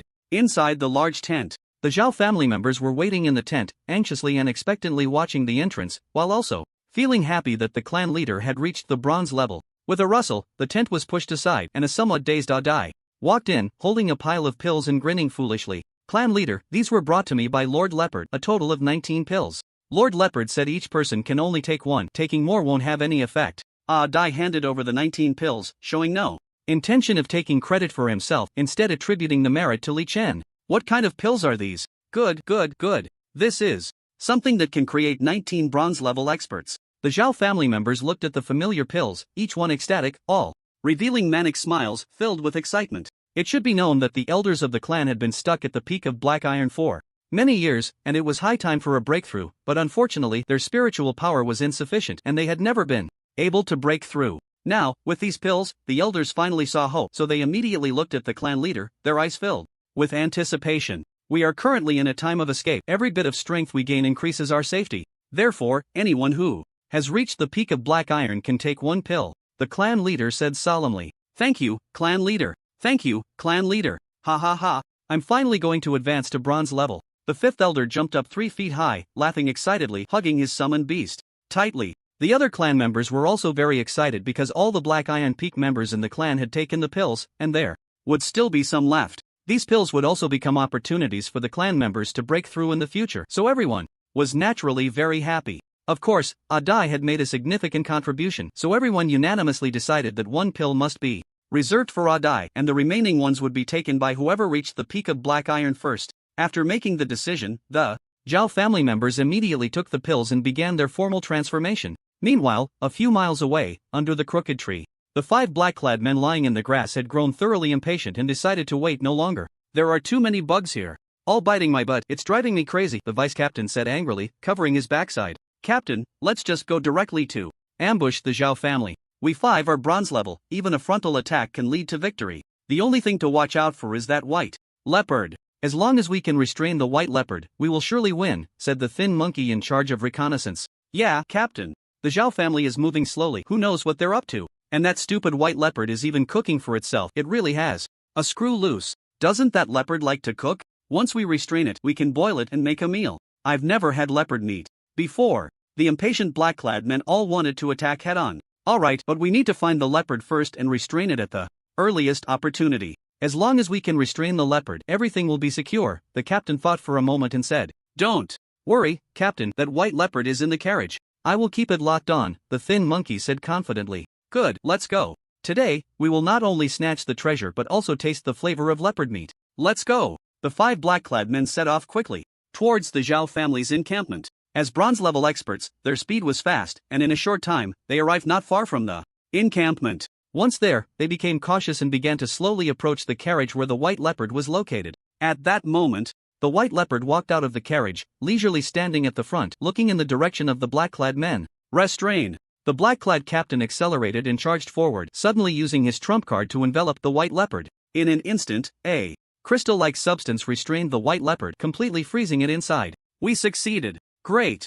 I was worried about failing, but I didn't expect it to be so easy to succeed. Ha ha. The captain in black laughed excitedly, his anxious heart finally at ease. As long as they could restrain the white leopard, the remaining Zhao family members were like ants, easily crushed at will. With their worries lifted, the black-clad figures slowly walked towards the Zhao family's stronghold, approaching the carriage. It was at this moment that a sound of wind breaking filled the air. 6 figures radiating a bronze-level aura, accompanied by the same bronze-level summoned beasts, surrounded the 5 black-clad men. Bronze level? There are actually 6 of them? How is that possible? The vice-captain was shocked, looking around in disbelief, completely unprepared for the fact that the Zhao family had 6 bronze-level fighters. Ding! A crisp sound echoed as the white leopard, trapped in crystal, suddenly moved. Its claws trembled slightly, and in an instant, all the crystals shattered into nothingness. Such a weak confinement. Li Chen thought the crystal was strong, so he used his extraordinary strength only to shatter the crystal effortlessly, as if it were made of paper.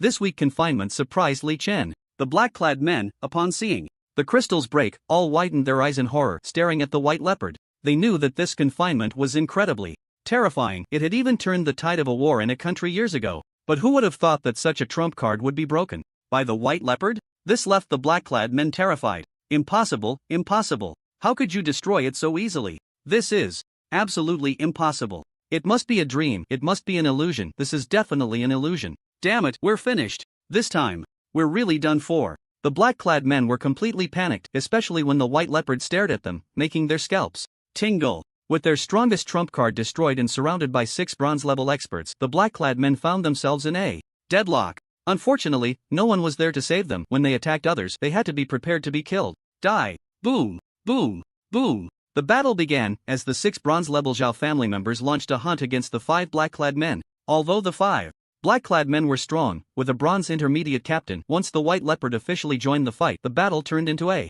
one-sided massacre. Boom! Amidst the loud noise, the black-clad captain was sent flying, spewing blood, and flew dozens of meters before crashing to the ground, creating a pit in the earth. After this blow, the black-clad captain lay completely still, staring blankly at the sky, his eyes still filled with horror. Extraordinary strength, truly terrifying. Li Chen looked at his claws, feeling the deep, boundless power, and his anticipation for that luminous fruit grew even stronger. What a relief, truly a relief. The 4th and 5th elders joined forces, wielding their weapons and attacking fiercely, quickly smashing one black-clad man until he coughed up blood, ultimately dying in agony. The remaining black-clad men could not escape either, all hunted down and killed on the lush green grassland. At this point, the strength of the Zhao family and the White Leopard was finally revealed. Through reconnaissance summoned beasts, various forces observing the battle realized how tough a nut the Zhao family was to crack, and ultimately, the vast majority chose to give up. Only 2 bronze-level summoned beasts occasionally flew across the sky, impossible to ignore. Dozens of kilometers away, in a dark underground room,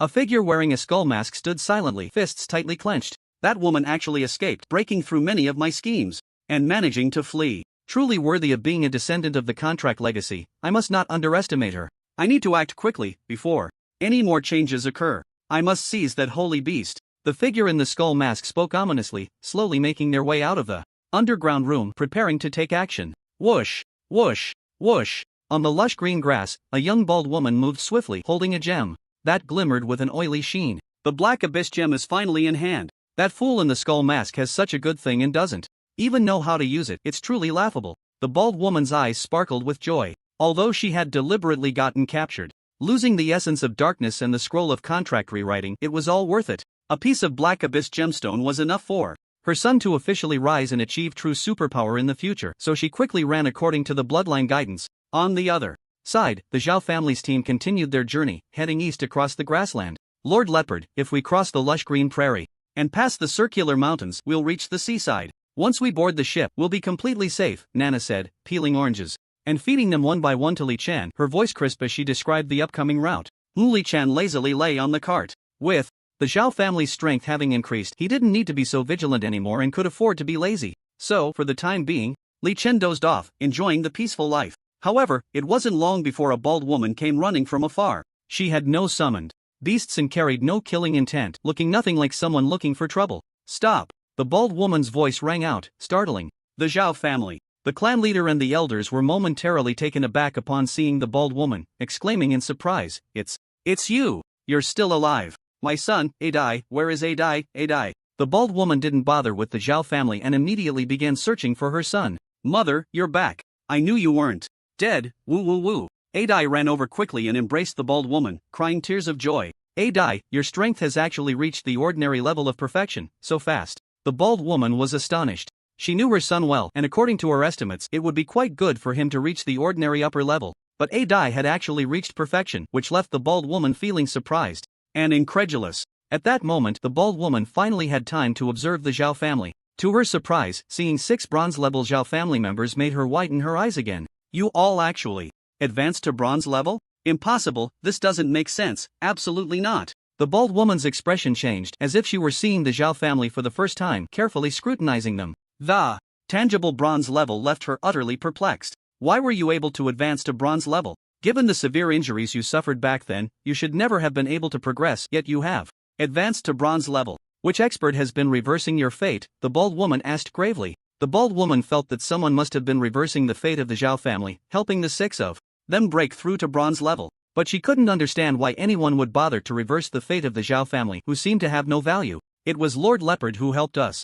Without him, we would never have been able to break through to bronze level. Elder Wu stepped forward and said loudly. Indeed, only Lord Leopard has cared for us so much, not only saving my life but also giving us a bright future. Elder San also stepped forward, his eyes filled with gratitude. Yes, Lord Leopard has been so good to us, always protecting us and defeating our enemies, Nana chimed in, bouncing forward, with admiration in her beautiful eyes. With so many people coming out to praise, even the children shared the same attitude, which astonished the bald woman. She asked in confusion, who is Lord Leopard? Mother, Lord Leopard is my summoned beast, the sacred beast I respect the most, Adai hurriedly replied, pulling his mother to the side of the cart. A sacred beast? The bald woman's expression changed completely upon hearing this, looking at Adai in disbelief. You mean a sacred beast? Yes, Lord Leopard is extremely powerful, having defeated many enemies, even killing those at the bronze mid-level, and he can grow as big as a small mountain. Ada hurriedly recounted Li Chen's achievements, briefly summarizing the process and contributions of Lord Leopard since his arrival in this world. Ada didn't mention the matter of the big black pot, mainly because it had disappeared, and he wanted to attribute all the credit to Lord Leopard, so he left it out. Moreover, the big black pot was something he had found before, and his mother didn't know about it, so there was no need to bring it up. Even without mentioning it, Li Chen's previous accomplishments astonished the bald woman, making her cover her mouth in disbelief. Holy beast? Could it be the dual holy guardians? No, that's strange, the bald woman thought, feeling confused. However, it was essential to meet Lord Leopard, so under Ada's introduction, she finally saw him. A white light shimmered, flickering in the bald woman's eyes several times before settling into silence. As she gazed at the extraordinary white leopard before her, her delicate brows slowly furrowed, and she ultimately shook her head in secret. Isn't Lord Leopard magnificent? He feels quite different. Ada scratched his head and chuckled. He's alright. The bald woman forced a smile. She possessed a special eye technique and realized that the white leopard was not a holy beast but could only be considered a special type of summoned beast. Of course, even if it was a special summoned beast, having such strong power was a good thing. So she didn't expose this point but slightly bowed and said, "Thank you for protecting my child. Later, I will take Ada to the altar cave where there is a unique inheritance of my clan. I heard Ada say you excel in physical combat. Do you need diamond essence? There are 6 pieces of diamond essence there." Diamond essence? Li Chen's eyes lit up at this, instantly intrigued. Diamond essence was a valuable item that could elevate high-level defenses to perfection, greatly increasing defense and being a very precious material. With this, Li Chen's combat power would definitely soar, making him more resilient, so he began to look forward to it. Mother, are you taking me away? But we are being hunted, are the clan leaders going too? Ada asked worriedly. Hunted? The bald woman thought of the skeleton-masked man, her expression changed slightly, then she continued, don't worry, there is a teleportation array leading east in the circular mountain city ahead. We can first send the clan members there, and then we will go to the altar cave. By then, after the inheritance, you will become stronger and better able to protect the clan. After saying this, the bald woman raised her hand and gently ruffled Ada's hair, softly adding, once Lord Leopard absorbs the diamond essence, he will also become stronger and better able to protect you, but whether to go to the altar cave is up to Lord Leopard to decide. You can request and consult him. Upon hearing this, Ada immediately looked at Li Chen. He actually wanted to stay with Li Chen and didn't want to part ways. If Li Chen didn't go, Ada would respect his decision, so he felt anxious. Lord Leopard, do you want to go to the altar cave? If the Zhao family can safely teleport to the east, I don't mind making a trip to the altar cave. Li Chen looked at the lovely Nana and the Zhao family members who treated him well. This family had helped him a lot, so naturally, he wanted to protect them. If he could send them to the east through the teleportation array, it would be even. Plus, the Zhao family was not weak, so they were capable of standing on their own, thus Li Chen felt he had completed his task. Rest assured, Lord Leopard, the circular mountain is just ahead, not too far away. Once we send the clan members off, we will go to the altar cave. Relatively speaking, they are safer than us because those attackers might come looking for us. The bald woman glanced at the summoned beasts in the sky. Alright, then let's make a trip to the altar cave, Li Chen nodded. That's wonderful. With you here, Ada's safety is guaranteed. Thank you so much, the bald woman smiled, her graceful body slightly bending as she bowed to Li Chen. You're too polite. Li Chen waved his hand dismissively. With something as valuable as the diamond essence, he was more than willing to accept it. It was a fair exchange. After settling this matter, the team continued on their way, quickly heading towards the ring-shaped mountains. This time, they moved swiftly, and with no enemies daring to provoke them, they soon left the Emerald Prairie and arrived at the mountainous region. In the distance, everyone spotted the bustling ring mountain city filled with a throng of common folk. Upon reaching this place, everyone, except for the bald woman, breathed a sigh of relief. Especially after entering the city and seeing the enormous teleportation array in the transfer area, along with the wealthy individuals waiting to be teleported, everyone finally felt at ease. What are you doing? go register over there, the guard soldiers said as they saw the bald woman leading the way straight to the teleportation array, immediately raising their weapons to block her. However, at that moment, the bald woman produced a token that shimmered with a dark light and bore strange, unknown patterns, clearly not an ordinary item. Upon seeing this token, the soldiers' expressions changed, and their attitudes instantly became humble and respectful. It's a Black Rock level token. Please enter, you can use this teleportation array for free. The current destination is the City of Four Seasons in the east. Will you be leaving now? A plump steward hurried over, respectfully inquiring. Leaving now, the bald woman replied directly. Please, please. With the steward's obsequious invitation, the Zhao family walked towards the teleportation array under the envious gazes of others. After bidding farewell, the Zhao family, carrying the gifts Li Chen had given them, finally boarded the teleportation array and left, returning to the east. Only the bald woman, A Dai, and Li Chen remained. At this moment, Li Chen was using his god's perspective to lock onto the vulture in the sky, which was the only remaining bronze-summoned beast. This vulture had been following them all along, never giving up, and clearly had no intention of backing down. The key point was that when the Zhao family left, the vulture didn't even glance at them but instead kept its focus on him and A Dai, which surprised Li Chen. Could it be that its target is me or A Dai? Li Chen found it hard to understand, but as the saying goes, when soldiers come, block them, when water comes, dam it. Even if the opposing force was formidable, Li Chen didn't mind having a showdown, fully unleashing his power. His extraordinary strength would surely give them a big surprise, making them understand what true power meant. Master Leopard, let's set off. The location is deep within the ring-shaped mountains, in the quiet valley. The bald woman looked at Li Chen, asking for his opinion. Sure, let's go, Li Chen nodded, following behind as they made their way into the mountainous region, while also noticing that the vulture continued to follow them. Time passed slowly, and soon night fell, with the bright moon shining high. The atmosphere in the ring-shaped mountains became quieter and more oppressive as most animals began to rest, leaving only nocturnal creatures. Li Chen and the others did not stop but continued their journey through the night. After walking all night, they finally arrived at the quiet valley at dawn. This place matched its name perfectly. It was indeed a tranquil valley, with even the small lake in the center appearing calm and undisturbed. They stepped into the southeastern corner of the valley, stopping at a place overgrown with vines. This was their destination. Boom! As the bald woman pressed various spots on the rock, a door made of stone slowly opened, revealing a deep cave. The altar is in the hall inside. Follow me, the bald woman beckoned, leading A Dai and Li Chen into the cave. The three of them moved slowly through the damp and chaotic cave, eventually arriving at a rocky hall. The hall was about the size of a basketball court, surrounded by many stone benches and tables, with a central altar emitting a strange glow. Looking at this altar, Li Chen couldn't help but use his god's perspective to examine it closely. Unfortunately, after observing for a moment, he couldn't discern anything, but instead saw their current target, which was the diamond essence. The essence of the diamond was not placed on the surface, but rather inside a stone bench, which the bald woman took out, revealing 6 pieces. This is for you from Lord Leopard. Later, I'll help A Dai accept the inheritance, which might take a while. I hope you can guard the entrance to prevent any enemies from appearing. Is that okay? The bald woman smiled as she handed the 6 pieces of diamond essence to Li Chen, her gaze gentle as she looked at him. Sure. Li Chen glanced at A Dai. He owed A Dai a favor for the last time regarding the light fruit, and now was the perfect moment to repay it. So, Li Chen put away the diamond essence and walked decisively towards the cave entrance. Whoosh! A puppet-like sparrow was released by the bald woman, following Li Chen into the cave. Click! The stone door slowly opened, automatically closing back into place after Li Chen left the cave, and then the sparrow flew into the sky, seemingly to scout. A puppet? What kind of ability is this? Li Chen looked at the flying puppet sparrow in surprise, unable to comprehend how it was constructed. However, enhancing his strength was the priority, so Li Chen began to absorb the diamond essence. As he absorbed it, the 5 pieces of essence were quickly consumed. And at that moment, Li Chen felt his entire body tremble violently, a warm current instantly enveloping him. Ding! Your advanced defense has advanced to great perfection.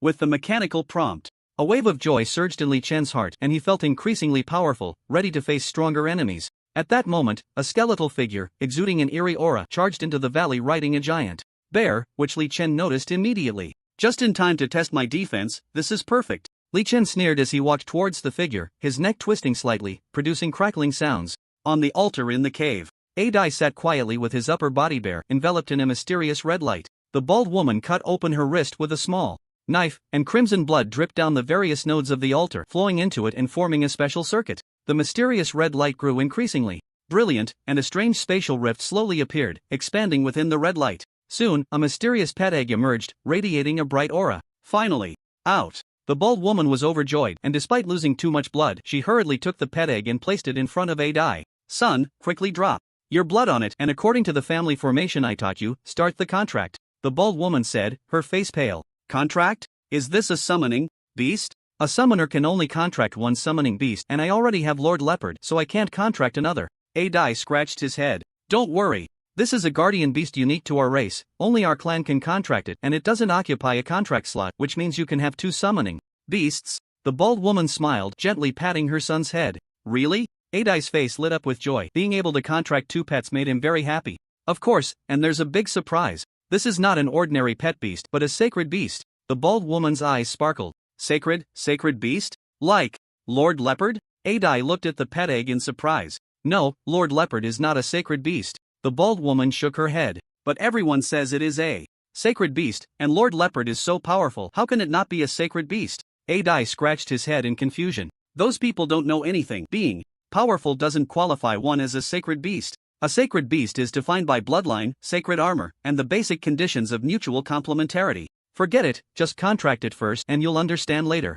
The bald woman urged, casting a disdainful glance towards the direction outside the cave. With her disdain, the puppet sparrow flying in the sky also looked towards the skeletal masked figure. It seemed her dismissive gaze was directed at that skeletal masked figure, as if to say it was ridiculous that such a powerful person couldn't even distinguish a sacred beast. However, the skeletal masked figure was very powerful, and her time was limited. The bald woman urged, hurry up and make the contract, quick. Oh.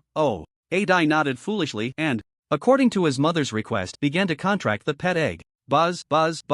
A white light shone brightly and a radiant aura emanated from the pet egg, enveloping Adai and the entire altar. As the aura of light spread, the eggshell began to crack slowly, revealing a damp fur and a round little head. Crack! A strange sound echoed within Adai, and then his whole body trembled. Outside the cave, Li Chen was engaged in a bloody battle with a giant bear. At that moment, his expression changed slightly as he suddenly activated his divine perspective and looked towards the cave. Bang! A dull sound came with a howling wind. Li Chen couldn't afford to watch the cave. His figure flickered quickly, narrowly dodging the sudden attack at a critical moment. Bang! The dark bear's paw slammed heavily on the ground, causing the earth to tremble slightly. With each strike, the giant bear quickly approached Li Chen and struck again. The giant bear wasn't particularly tall, only about 6 stories high, but its massive build made it look like a building when it stood there. With such a hulking giant bear swinging its paws, the force it carried was something no one dared to take lightly. What a powerful black bear! Its defense is actually at the same level as mine, and its strength should also be at the peak level.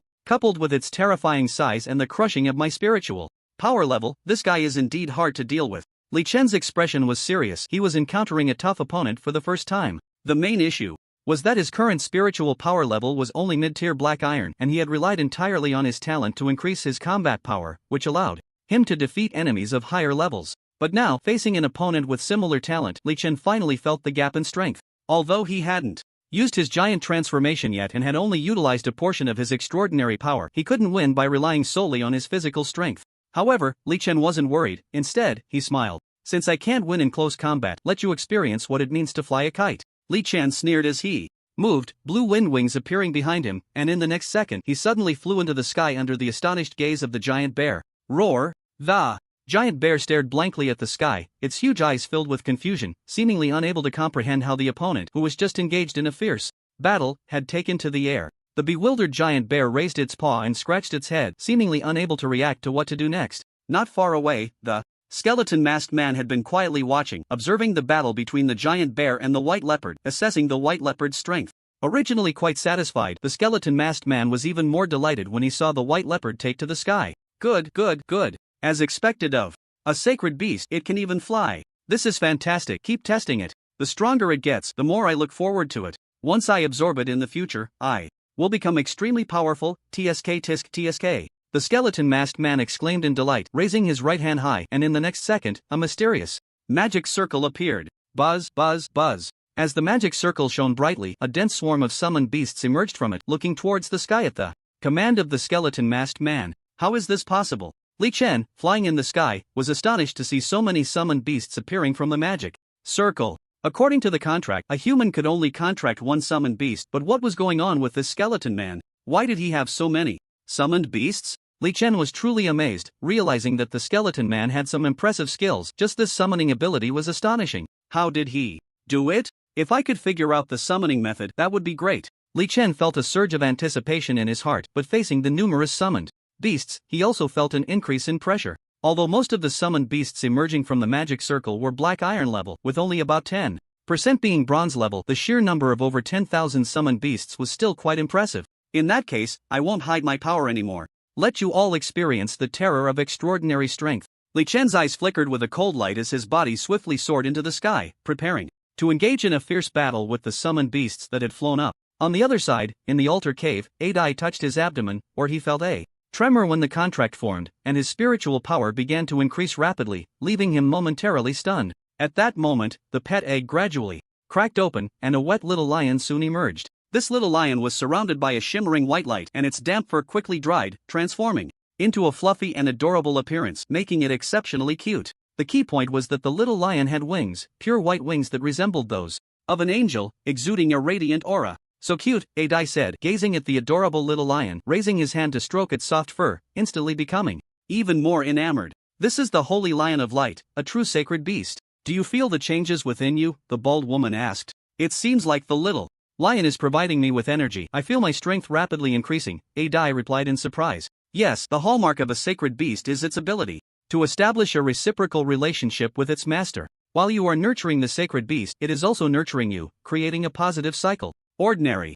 summoned beasts can only take from their master and cannot give back, the bald woman continued, educating him about the knowledge of sacred beasts. So, that's how it is. No wonder you said that Leopard Lord is not a sacred beast, Adai suddenly realized. Exactly. In a mutually nurturing situation, both you and the sacred beast will grow stronger quickly. However, you cannot fully bond with the holy lion of light yet. Here, absorb this black abyss gem, and then complement everything about yourself with the sacred beast. This way, you and the sacred beast will completely bond, the bold woman said, taking out a mysterious gem that she had stolen at the risk of her life. Its primary function was to help Adai and the sacred beast bond completely. Okay, Adai, not understanding anything, obediently took the black abyss gem, preparing to absorb it. Roar! A thunderous roar came from outside, followed by various frenzied howls. The sound caused Adai's expression to change slightly as he hurriedly looked towards the cave entrance. Mother, what's happening outside? Are enemies coming? Is Leopard Lord still out there? Is he in danger? Adai asked anxiously. There's no time, there are terrifying enemies outside, and Leopard Lord is about to die, the bald woman said calmly, as if she had already anticipated everything. What? Leopard Lord is about to die? Adai panicked completely, suddenly standing up and preparing to rush out of the cave. You can't go out, the holy lion of light has just been born and can't even defeat an ordinary summoned beast. It needs time to grow. If you go out now, it will only lead to your death. The bold woman immediately grabbed Adai, staring into his eyes. Even if I die, I want to fight alongside Leopard Lord. I can't just watch him die because he is my Leopard Lord. Adai shouted, struggling desperately. It's useless, even if you go, Leopard Lord will undoubtedly die. The enemy is the Skeleton King, who commands over 10,000 summoned beasts. His weakest summoned beasts are of black iron level, and the strongest is a bronze-ranked giant bear. That giant bear is exceptionally gifted, naturally, possessing 4 talents, and its strength crushes its peers. Even the black bear can fight above its level, known as the strongest below silver rank. The Skeleton King can easily destroy a city, the bald woman explained gravely, pressing Adai down in place.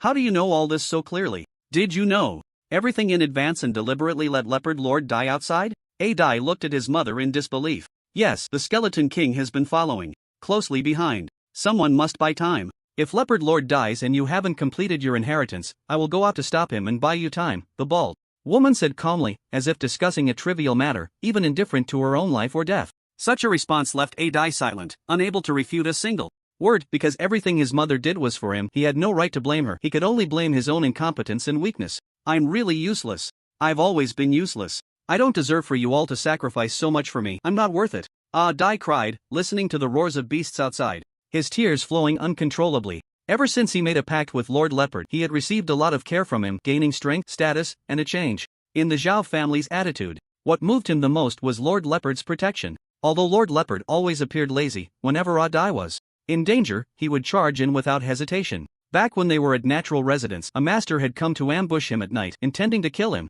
but was easily eliminated by Lord Leopard, and Adai didn't even know about it. It was only the next morning when he woke up to see many people gathered in the courtyard discussing it. At that moment, he realized that someone had come to kill him but was killed by Lord Leopard instead, yet Lord Leopard showed no intention of taking credit, as if it were a trivial matter. After this incident, Adai felt deep gratitude towards Lord Leopard, especially with the change in the Zhao family's attitude, which made him trust and admire Lord Leopard even more. But now, Lord Leopard was in danger to protect him, and he could do nothing but watch blankly, unable even to observe the battle. This left Dai completely despondent, starting to give up on himself, believing he was useless. Listen, although Lord Leopard can't be saved, you can take revenge for him, and in the future, slay the Skeleton King, the bald woman suddenly said. Revenge? Dai was taken aback by her words, his dazed emotions instantly redirected, and the feeling of despair vanished, replaced by a killing intent. Yes, I want revenge. I must take revenge for Lord Leopard. I must kill the Skeleton King. Good, very good, the bald woman nodded, preparing to deepen her son's resolve for revenge. Lord Leopard is gradually surrounded in the sky by the Skeleton King's flying summoned beasts. Among these flying summoned beasts, there are 50 bronze summoned beasts, led by 5 bronze high-level summoned beasts, which is extremely dangerous. Lord Leopard is doomed, he will be torn apart by these summoned beasts. The bald woman continued, intensifying her son's desire for revenge, but suddenly fell silent, staring in horror at the sky. What's wrong? Dai asked anxiously. How is this possible? Lord Leopard is clearly just a special summoned beast. How could he kill the bronze high-level flame bird with one claw? The bald woman said in disbelief, her eyes flashing with white light. Originally, seeing Lord Leopard surrounded by flying summoned beasts, she thought he was undoubtedly doomed. But who would have thought that Lord Leopard, like he had been injected with adrenaline, would kill the bronze high-level flame bird with a single claw? That terrifying strike was simply astonishing. Mother, are you saying Lord Leopard is okay? Is he in the upper hand? Dai asked excitedly. No, Lord Leopard is injured. There are too many summoned beasts. He is being attacked from all sides. It's too brutal. It's over. The lightning bird even pierced through Lord Leopard's abdomen. He can't hold on. Wait, Lord Leopard can actually heal himself? The bald woman was stunned again, her mind feeling like it was filled with glue, dazedly watching everything unfold. She never imagined that Lord Leopard, a special summoned beast, could be so capable. Not only could he withstand the relentless attacks of the numerous summoned beasts, but he could also counterattack fiercely, and crucially, Lord Leopard could heal himself, which was truly shocking. So strong, how can he be so strong? Even with his abdomen pierced, he counterattacked the lightning bird and is still fighting fiercely. The bald woman was completely astonished, truly feeling Lord Leopard's extraordinary nature. With such a good summoned beast protecting her son, he would be much safer. So the bald woman regretted letting the white leopard go out to die. Dui did not know that his mother regretted it. When he heard her say that Lord Leopard was so strong, having killed many summoned beasts, he was instantly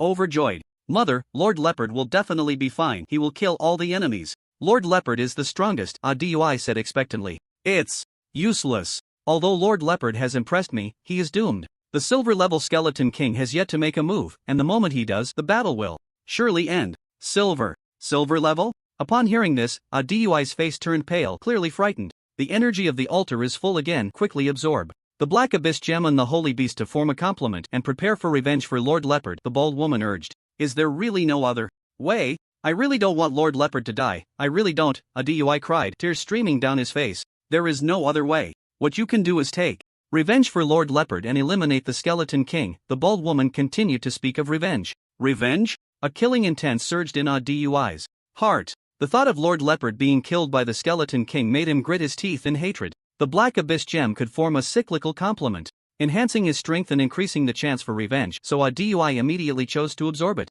Buzz, buzz, buzz. The dark light shone, reflecting against the light, flickering in brightness and darkness. At that moment, Dui was enveloped in darkness, while the little lion was surrounded by light. In that instant, a special connection was formed between the two, officially establishing the cyclical complement. At this moment, Dui's strength suddenly broke through, officially becoming a black iron level summoner. The holy lion also grew a bit larger, its strength increased slightly, reaching the level of an ordinary mid-tier summoned beast. We finally succeeded. That's great, let's go. The bald woman quickly pulled Dui and ran deeper into the cave. Mother, what about Lord Leopard? How is he doing now? I become a black iron level, I can help Lord Leopard, Dui cried out, tears falling continuously, as he looked back from time to time. It's useless. Below silver level, they are all ants. If you go, you will only bring death. No one can take revenge for Lord Leopard anymore. The bald woman quickly led Dui to a secret chamber, her index finger moving rapidly in the air, and soon a faint light appeared on the ground. A small teleportation array's light emerged, beginning to accumulate energy bit by bit. Quickly inject spiritual power. Hurry, the bald woman urged, pressing her hands on the teleportation array and frantically injecting spiritual power. What about Lord Leopard? What should we do? Dui asked. Again, unable to let go of Lord Leopard. I don't know, we can only leave it to fate, the bald woman said regretfully, her eyes still looking through the puppet sparrow at the outside world, and then she saw a figure as large as a small mountain suddenly appear. Boom! The earth trembled violently, as if an earthquake had struck, shaking the entire cave, causing debris and dust to fall. The bald woman, who was watching the battle with special abilities, instantly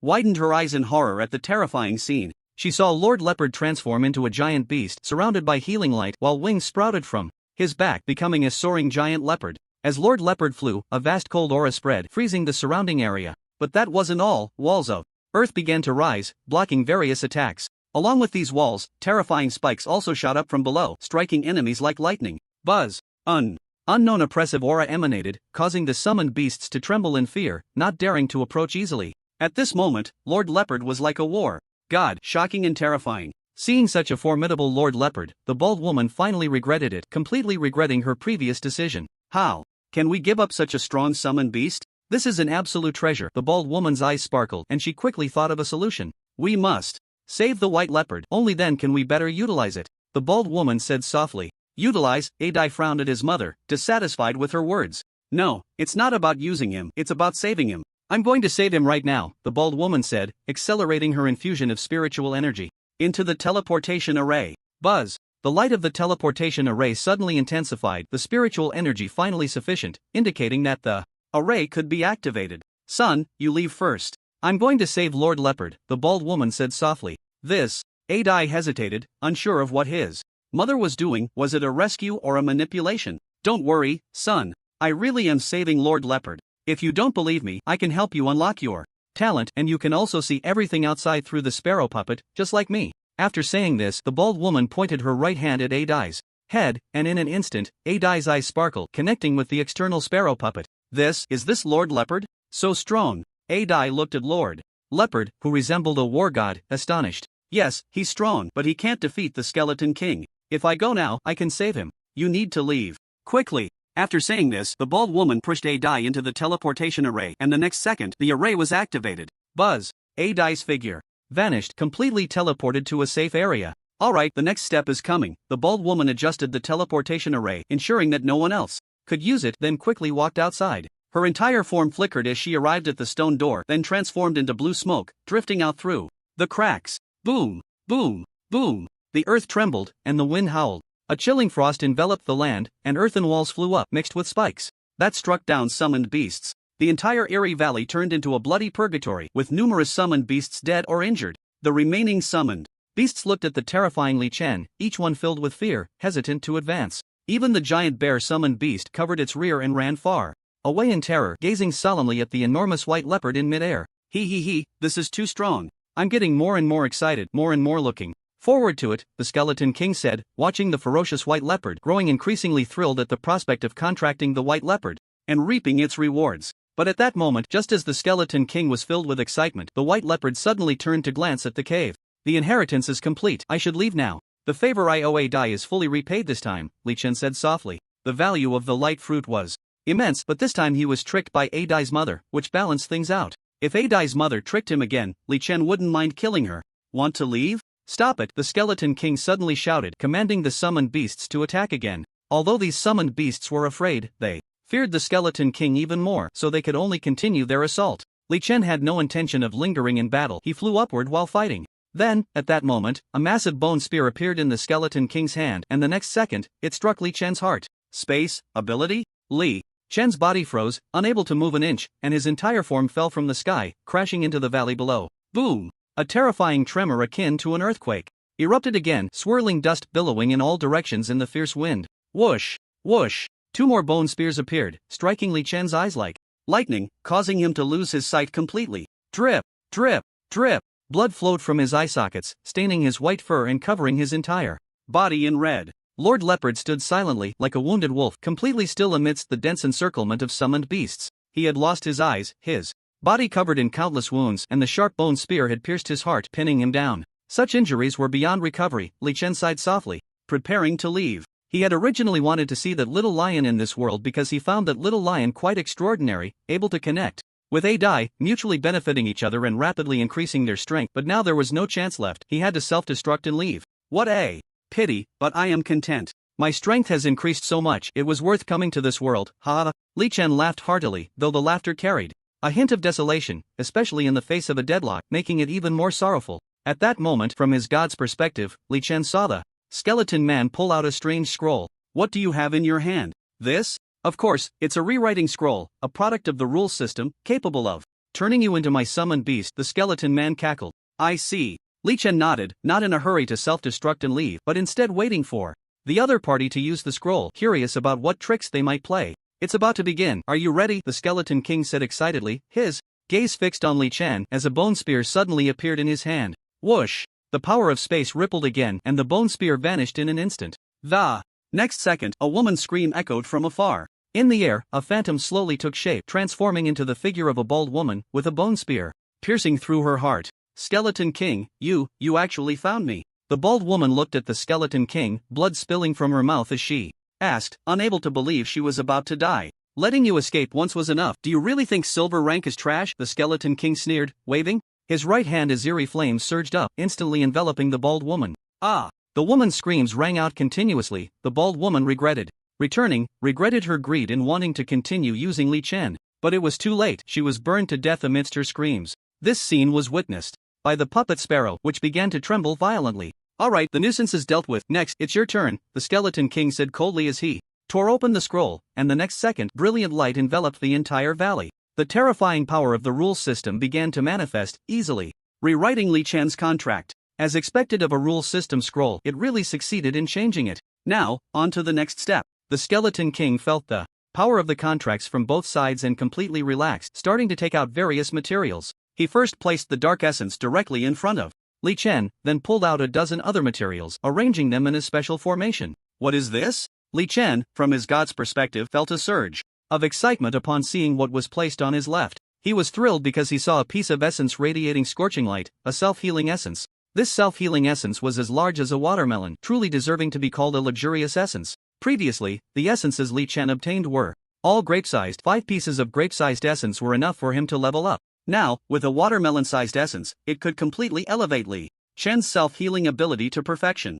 Thinking of the perfection in self-healing and that terrifying recovery speed, Li Chen was overjoyed, contemplating how to take this good thing away. Of course, it would be even better if he could take the dark essence along with it. As for the other materials, their value wasn't very high, so it didn't matter whether he took them or not. But now, with his body pinned down, he needed to think carefully about how to take these things away. Thus, Li Chen fell into deep thought. Across from him, the Skeleton King was quickly setting up, and soon a strange polygonal shape was completed. Alright, next is absorption. This is a holy beast. If I can absorb everything from the holy beast, I will definitely achieve the strongest in history. TSK. The Skeleton King looked at the polygonal shape, growing more excited and eager. In this state of emotion, he suddenly clapped his hands together, and mysterious light enveloped the entire valley, covering Li Chen's towering figure. Buzz buzz buzz. The light grew ever more intense, transforming the valley into darkness, as if the entire valley had plunged into night, where one could not see their own hand in front of their face to eye in this dark scene. The Skeleton King's eyes flickered with a hint of blue light, ghostly and eerie, creating a sense of oppressive unease. Bang! A tremendous sound erupted from within the Skeleton King, his entire body shaking violently, his breath suddenly dropping significantly. What's going on? Why am I suffering a backlash? And such a severe one at that? The Skeleton King was stunned, completely bewildered as to why this was happening, for his method was correct, and the materials were not wrong. Normally, after contracting with the sacred beast, he could use the power of the contract to absorb everything from the sacred beast and feed it back to himself. But now, for some unknown reason, there was no feedback. Instead, he was suffering a tremendous backlash under the intense rules of the contract. This scene left the Skeleton King feeling weak and secretly doubting whether the bald woman had tampered with something. At that moment, he suddenly raised his head and looked at the white leopard across from him, seeing it slowly lifting its paw, gradually pulling out the bone spear from its heart position. This sight made the Skeleton King squint his eyes, preparing to act again. However, feeling the power of the contract within him and realizing that the other party had become his summoned beast, he knew that although it was an equal contract, the rewritten contract was more binding and would not harm him. So, the Skeleton King relaxed and did not intervene, for if he did, the severely injured white leopard might die quickly. After all, if the sacred beast he had worked so hard to capture died, how could he absorb it? So, the Skeleton King thought for a moment, clapped his hands, and a massive bone cage appeared, completely imprisoning the white leopard inside. Bang! The bone spear fell to the ground, and Li Chen smiled as he placed his paw on the left side, on the self-healing essence, and in the next second, the essence vanished. What are you doing? You have already become my summoned beast, and you will have to obey my commands forever. It's best not to play any tricks, the Skeleton King said ominously. With his words, the puppet sparrow that had been silently watching tremble twice, clearly losing Li Chen, while the silently observing A Dai was in great pain. Oh, you say I'm your summoned beast? I never agreed to that, Li Chen said, extending his paw forward and taking away the dark essence. This action enraged the Skeleton King, who instantly waved his hands, causing numerous bone whips to twist and completely imprison Li Chen in the center, unable to move an inch. White Leopard, it doesn't matter if you disagree, the contract has already taken effect and you have become my summoned beast. You cannot change that, the Skeleton King continued coldly, though his voice sounded somewhat weak. The previous backlash was a backlash from touching the rules, causing him great harm, to the point where he felt somewhat powerless even using his abilities. This left the Skeleton King with a grim expression, pondering where things had gone wrong. Yeah, what lovely weather it is today. Li Chen raised his head, his hollow eyes gazing at the sky, looking at the overcast sky that was about to rain. At the same time, a slight curve appeared at the corners of Li Chen's mouth, as if he were smiling. What are you laughing at? The Skeleton King coldly questioned, his mood growing increasingly worse. I'm laughing at how stupid you are, not even understanding the basics. It's truly laughable, ha ha ha ha ha. Li Chen laughed maniacally, feeling no attachment to this world anymore, his eyes flashing with determination. Damn summoned beast, don't think that just because you become my summoned beast, you can act recklessly. Do you believe I'll cut off your legs and imprison you forever? The Skeleton King sneered, his body growing weaker, feeling the need to find a place to heal, otherwise, even a random bronze-level being could potentially injure him. Imprison? You won't get the chance. Li Chen laughed again, his body slightly swelling, the oppressive power condensing within him. What are you doing? The Skeleton King sensed something was off and shouted in terror. Of course, I'm going to self-destruct. Enjoy the beautiful fireworks. Boom! A shocking explosion suddenly swept across the land, like a mountain flood or tsunami, with shockwaves violently spreading outwards, sweeping through the entire valley.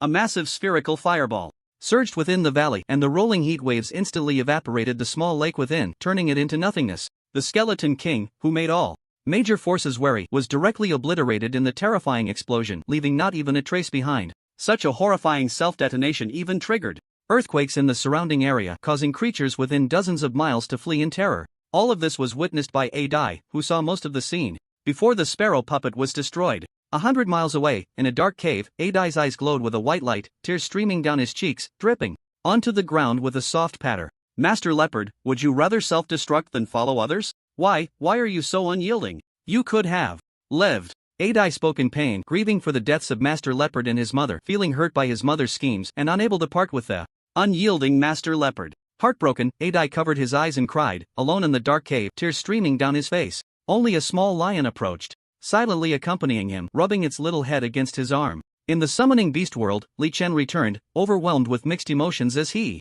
re-entered the summoning beast world. Ding! You have died, randomly resurrecting a new beginning? I wonder what abilities I will gain this time. I miss Sheen you a bit. Li Chen muttered to himself as the darkness before him slowly turned to light and a pleasant floral scent gradually filled his nostrils, very nice and fragrant. Li Chen slowly opened his eyes to find a relatively tidy cave before him. Bright sunlight streamed through the slanted cave entrance, illuminating the interior and bringing light to the cave. An underground cave? I feel so small, Li Chen thought, looking down to see his furry little legs, which were a dark bluish color and quite tiny, much smaller than a kitten's. So small, why does it look like a mouse's foot? Li Chen paused quickly, activating his god perspective to observe himself from all angles. As he adjusted his view, a small dark blue mouse appeared before him. This little mouse had 4 short legs and a long tail, and it resembled a groundhog, looking quite adorable. It's rather cute. I wonder what abilities I've gained this time. Never mind, let's absorb the self-healing essence first and enhance my self-healing to perfection. Li Chen was not in a hurry to check his abilities. Instead,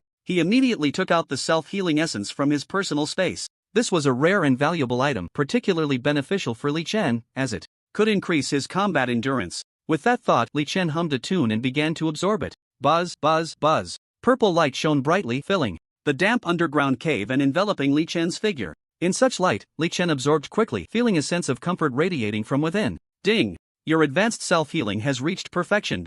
With the mechanical voice, Li Chen's body trembled slightly, a surge of vitality flowing within him. So comfortable, really comfortable. Hearing the mechanical prompt and realizing his self-healing had finally reached perfection, Li Chen couldn't help but smile, his mood lifting significantly, even wanting to sing a song. There's still such a large chunk of self-healing essence left, it feels like I haven't consumed much. Li Chen looked at the watermelon-sized self-healing essence before him, raised his paw to poke at it, and then stored it in his personal space. Next, let's see what abilities I gained from my reincarnation. Open the data panel, Li Chen said directly. Ding, name, Li Chen, 16,000 honor points physique. Speed Mouse, Ordinary Mid-Tier, Soul, Black Iron Upper Tier Master. Genu Ability 1, Speed Enhancement, Personal Space, Simulated Communication. Intermediate Invisibility, Intermediate Transformation, Intermediate Fireball, Great Perfection Self-Destruction, Great Perfection Defense, Great Perfection Self-Healing. Ability 2, Advanced Healing, Advanced God's Perspective, Advanced Enlargement, Advanced Dragon Might, Advanced Earth Spike, Advanced Earth Wall, Advanced Poison Resistance, Advanced Ice Freeze, Advanced Wind Wings.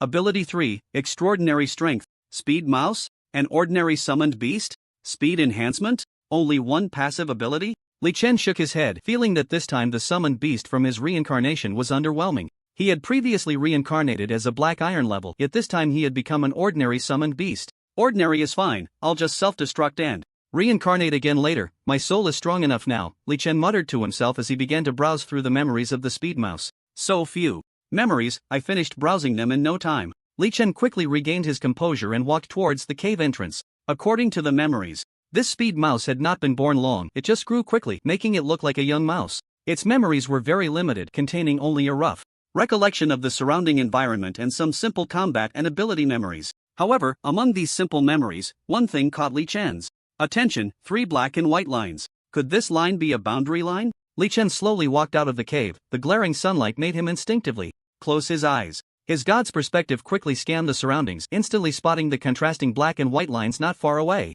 Filled with curiosity, Li Chen hurried over and soon stood beside the black and white lines. These black and white lines resembled a zebra crossing, with a total of 3 lines. The middle one was black, while the 2 sides were white, and next to the white lines were some special characters. Li Chen had never seen these characters before, yet he inexplicably understood their meaning, as if this script was universally comprehensible. The text on Li Chen's side read District 99, while the other end of the black and white line read District 98. The meaning was clear: crossing the black and white line would lead to District 98. District 98, huh? Should I go over and take a look at what it's like over there? Li Chen was eager to try, standing beside the black and white line, contemplating whether to cross over to District 98. At that moment, Li Chen suddenly looked towards the forest on the opposite side. Through his God's perspective, he saw people slowly walking towards him from the woods of District 98. These people were none other than the evil energy dolls he had encountered before, including the cowardly doll and the fat doll. At this moment, they were surrounding an evil energy doll with copper horns on its head, continuously saying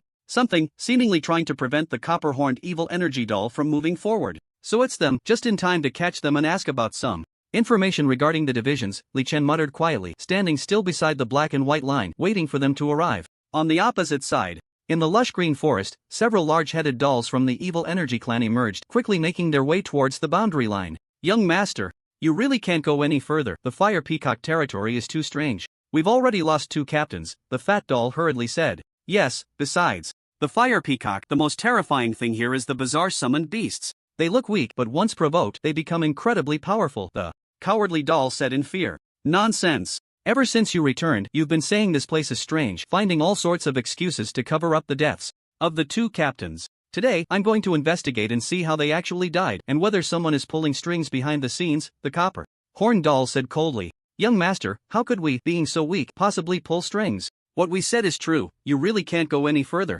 The cowardly doll advised again. Yeah, it's really strange here. Those seemingly weak creatures could easily kill us with a single punch. Young master, please don't go. As the chubby doll spoke, he suddenly noticed a mouse standing next to the black and white line, and inexplicably, he felt a chill run down his back. You too. Stop trying to scare me. It seems I have to teach you a lesson. Come, someone, give them a beating. The copper-horned doll waved his hand behind him. In an instant, 8 dolls at the black iron level emerged and began to pummel the chubby doll and the cowardly doll, making them cry out for help. Now I ask you, is the Fire Peacock area still strange? The copper-horned doll said flatly. Strange, really strange. Even if you kill us, we still think it's strange. The chubby doll hurriedly replied, his terrified gaze fixed on the mouse next to the black and white line. The chubby doll had already felt something was off about the mouse, and when he made eye contact with it just now, an overwhelming sense of danger surged in his heart, making his back feel cold. What are you looking at, chubby doll? Oh, just a normal level mouse, the copper-horned doll said as he spotted Li Chen, immediately revealing a cruel smile.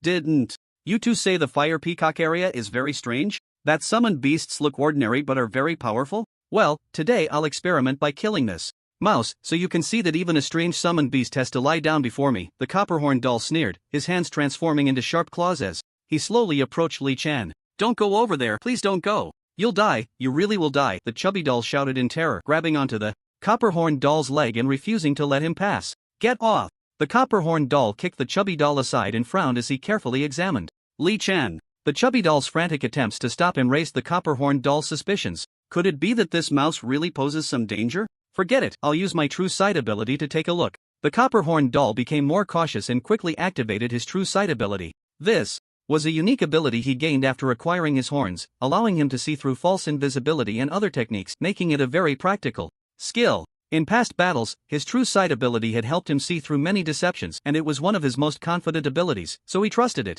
greatly. After activating his true sight, he carefully scrutinized Li Chen and discovered that it was just an ordinary speed mouse, only at the intermediate level. Such a weak summoned beast could be crushed with a single finger, so he continued to sneer as he moved forward. Young master, stop. You really will die, you really will die. Ridiculous, it's just an ordinary speed mouse. How could it possibly kill me? The Copperhorn Doll laughed coldly, completely unconcerned about any potential trouble. You really will die. That mouse is truly extraordinary, really, the chubby doll shouted urgently, struggling to get past but was blocked by a burly evil energy doll. You fool, the young master is at the bronze level. You have no idea about the gap between bronze and black iron levels. Even if your captain dies, so what? They are just black iron level with a huge power gap compared to the young master, the burly evil energy doll mocked. Exactly, you two useless fools, if you're trash, don't get in the way, or I'll crush you, another black iron level doll said coldly. But it's really dangerous, the chubby doll continued to scream, like a pig being slaughtered, in a hysterical shout. Such cries made the Copperhorn Doll very irritated, and he couldn't help but say coldly, ignorant, today I'll show you how strong I am, and what my true abilities are. After saying this, under the odd gazes of his subordinates, he walked towards Li Chen. To demonstrate his extraordinary nature and show his power, he unleashed most of his abilities, his hands becoming sharper and more ferocious, eventually transforming into sharp claws. After such claws appeared, a terrifying power rippled within him, making him more confident. When he walked in front of Li Chen, he shouted down from his height, "Little dwarf, you are very lucky because you have the privilege of witnessing the power of the bronze level, to see what a gap looks like, to feel the difference in strength." Die. Boom, boom, boom. A loud roar echoed, the ground trembled, and a strong gust of wind howled. Just after finishing his words, the bronze-horn doll was suddenly lifted by Li Chen, and like smashing a dog, it was wildly smashed against the ground. That small figure held the bronze-horn doll, creating a chaotic scene of destruction. The nearby evil energy dolls widened their eyes in shock, terrified as they watched this horrifying scene. My god, what's going on? This little mouse is actually smashing the young master? How is that possible? The aura is clearly ordinary level, how could it suddenly become so terrifying? Several evil energy dolls exclaimed in horror, unable to believe their eyes as they watched Li Chen lift and smash the bronze-horn doll. This scene, this unbelievable image filled the evil energy dolls with fear, making them too scared to move. Boom! Another loud noise erupted, and after this sound, the evil energy doll that had been smashed finally lay on the ground, no longer being hit. However, the bronze-horn doll lying on the ground did not feel happy. Instead, it stared blankly at the sky, motionless like a dead person, with a hint of sorrow in its eyes, because beneath it was a sharp stone, like a stick, that had pierced into its backside, causing it to feel a tearing pain. Feeling the intense pain in its rear, the bronze-horn doll cried, tears streaming down, and its heart-wrenching sobs made one unable to help but want to laugh. Shut up! If you cry again, I'll keep smashing, Li Chen said irritably. No, I'll be quiet, I'll be quiet. The bronze-horn doll hurriedly stopped crying, looking fearfully at the little mouse beside it. Even though its whole body was in excruciating pain, it dared not make a sound. At this moment, it had lost all its previous bravado, replaced only by fear and dread. What is your purpose for coming here? Tell me all the information about District 99, District 98, and District 100. Immediately, Li Chen coldly questioned, its small neck twisting and cracking. Yes. The bronze-horn doll hurriedly began to recount, revealing all the important information it knew, not daring to hide a single detail. An hour later, Li Chen, having gathered a lot of information, frowned, contemplating how to deal with these evil energy dolls and whether to eradicate them completely. Master Mouse, wait a moment, I have some materials here, they are quite valuable, please accept them, the bronze-horn doll said anxiously. It sensed Li Chen's murderous intent, and in its fear, it immediately took out something, hoping to save its life. What is it? Let me see, Li Chen raised an eyebrow. All here, the bronze-horn doll, enduring the intense pain throughout its body, struggled to sit up from the ground, instantly feeling extreme pain in its backside. But it dared not cry out in pain, only cautiously took out a small scroll from its pocket. Buzz! The small scroll rippled, and dozens of colorful materials were released from it. Oh, Li Chen raised an eyebrow, seeing materials that could enhance the fireball ability. Although it could only elevate the fireball to a high level, it was still a good item. Li Chen unceremoniously waved his hand to take the materials, then turned and left without any hesitation. Phew! The bronze-horned doll watched Li Chen leave, finally letting out a sigh of relief, feeling like it had escaped a calamity. But the intense pain throughout its body, along with the fiery pain in its backside, made it turn its head and glare fiercely at Li Chen's back. It swore in its heart that once it returned, it would definitely find an expert to tear Li Chen into pieces. Just as Li Chen was stepping away, he suddenly stopped, turned his head to look at the bronze-horned doll. Sure enough, you can't resist a test. Well then, let me send you a firework. Li Chen smiled slightly, his claws suddenly merging, and his body began to swell abruptly. Boom! A terrifying explosion swept in all directions, sweeping across vast areas with immense power. The copper-horned doll didn't even have time to resist, instantly engulfed by the horrifying fireball, leaving no trace behind. Fortunately, Li Chen did not enlarge his body, so the explosion's range was not particularly terrifying, but even so, it still left a large pit in the ground. Looking at this terrifying pit, the chubby doll, sensing the danger, realized something was wrong and fled early with the cowardly doll, thus narrowly escaping. However, apart from the two of them, all the remaining evil energy dolls perished, not even letting out a scream, simply dissipating. So terrifying. The Peacock Zone is a disaster area. I will never come here again, the cowardly doll cried out, running away in a panic, vowing never to return in this lifetime.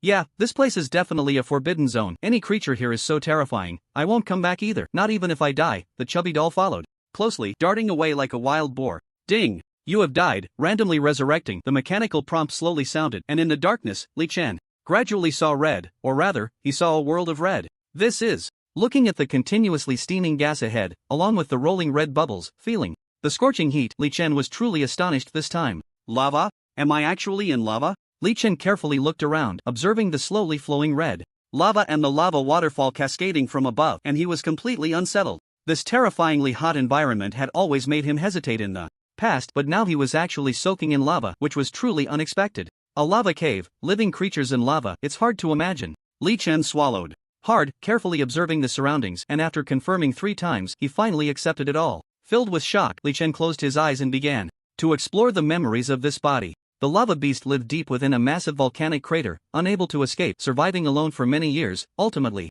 dying of old age here. This was the life of the lava beast, simple yet lonely, fortunate yet pitiful. Here, it could live freely, undisturbed by anyone. And no one dared to approach the lava, so it was very safe. However, it had no companions, no friends, and could only watch the only exit above, longing and hoping for birds to appear. Every time a bird appeared, it brought a moment of joy, as it was its only source of entertainment. Li Chen even saw his own figure in the memories of the lava beast, a scene from when he had previously reincarnated as the god pigeon flying overhead. The lava beast, a creature living in lava, truly a magical world. Li Chen took a deep breath and began to explore his newly acquired abilities, as well as the level of the lava beast. Black Iron level 1 summoned beast? Not bad, and the passive ability has reached high level. What an unexpected gain. Li Chen was very surprised. The lava beast's passive ability was lava survival, the only skill it had, as it had fully chosen to enhance its passive ability. It's worth it, such a passive ability is quite overpowered. Li Chen felt delighted, raising his claw to stir the boiling lava a few times, feeling as if he were stirring water, which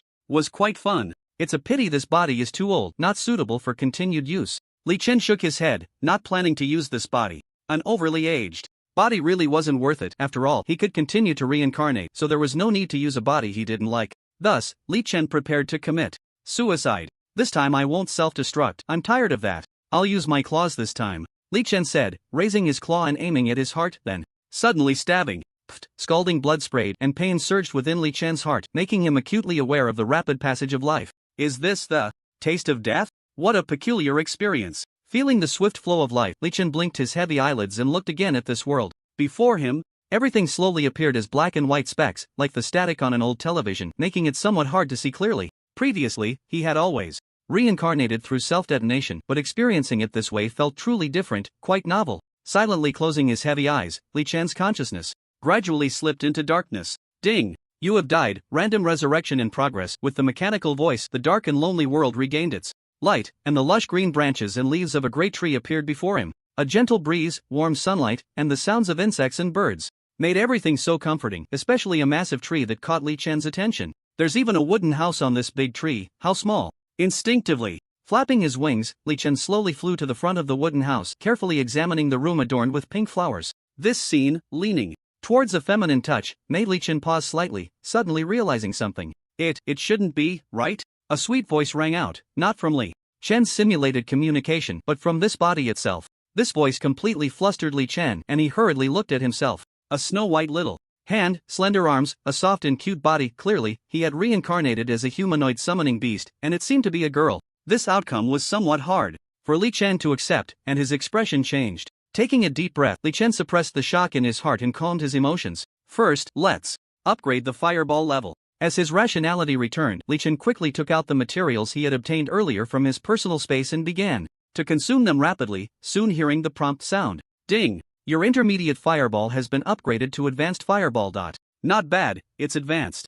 Now, next, let's open the data panel and see what I've reincarnated as. Li Chen said without hesitation. Ding! Name, Li Chen, 16,000 honor points. Physique, palm-sized sprite. Black Iron lower tier soul. Black Iron upper tier master. Chinyu ability 1, intermediate tornado, speed enhancement. Personal space. Simulated communication, intermediate invisibility, intermediate transformation, great perfection self-detonation, great perfection defense, great perfection self-healing. Ability 2, advanced lava survival, advanced fireball, advanced healing, advanced god's perspective, advanced enlargement, advanced dragon might, advanced earth spikes, advanced earth wall, advanced poison resistance, advanced ice freezing, advanced wind wings. Ability 3, extraordinary strength, palm-sized sprite, a sprite the size of a palm? Li Chen paused, noticing an additional intermediate skill in his abilities, namely intermediate tornado, which was a decent area skill. The abilities are good, but unfortunately, this body isn't suitable for me, although it allows me to experience being human again. Li Chen sighed slightly. When he had previously gained transformation abilities, he had also tried to turn into a human,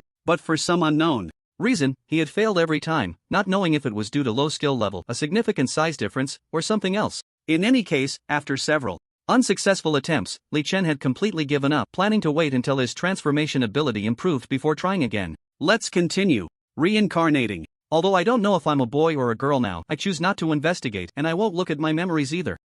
Let's do it this way. Li Chen muttered, raising his fair little hand, preparing to commit suicide again to switch bodies. Just then, a mysterious summoning array suddenly appeared, enveloping his body. Anxious and fearful emotions continuously emanated from the summoning array, and faintly, Li Chen heard the sound of crying. It was the weeping of Song Xiaomei. Such crying, along with the weak life force coming from the contract array, made Li Chen's expression change slightly. Something must have happened to Chinyu. Li Chen's eyes gleamed with a cold light, a murderous intent rippling in all directions, and his figure vanished within the magic array. Time rewound to a moment earlier. Blackstone City, slums. A 3-meter-tall little giant stomped forward with large strides, its muscular body resembling a wall, exuding a strong sense of oppression. Behind the little giant, a squad of patrolling soldiers lay in a pool of blood. Among them were several Black Iron level experts, yet they all fell powerless to stop the little giant. Opposite the little giant, Yi Fan, with a resolute expression, gripped a battle knife, accompanied by a tusked black wild boar, staring gravely at the little giant, a sense of crisis surging in his heart.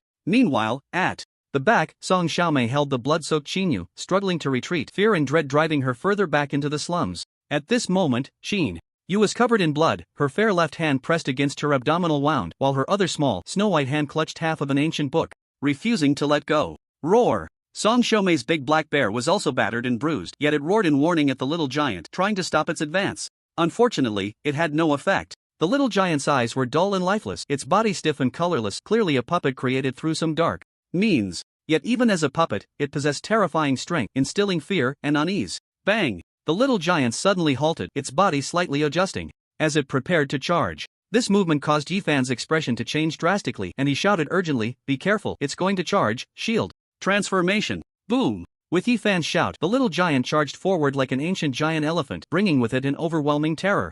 Bang! With a heavy thud, the battle knife in Yi Fan's hand transformed into a massive shield, colliding violently with the little giant. But the next second, Yi Fan was sent flying, spitting blood, his proud shield shattered into pieces. Cough! Amidst the collapsed ruins, Yi Fan retched blood continuously, his pale face staring at the terrifying figure of the little giant, truly sensing the breath of death this time. So strong, truly too strong, I've never seen such a terrifying Black Iron Great Perfection. How could a Black Iron Great Perfection be this powerful? Yi Fan was genuinely frightened, having reached the mid-level of Black Iron. He had escaped from Black Iron Great Perfection more than once, but facing this little giant, he felt an unprecedented terrifying pressure, even sensing the fear of death. The battle knife he had just held, which could block attacks from lower-tier bronze experts after transforming into a shield, was now shattered. Such a scene was truly shocking, filling him with terror. Bang! The dull sound rang out again, and the big black bear was also sent flying, crashing into the wall and collapsing in a pool of blood. Big Black! Song Xiaomei cried out in panic upon seeing this, tears streaming down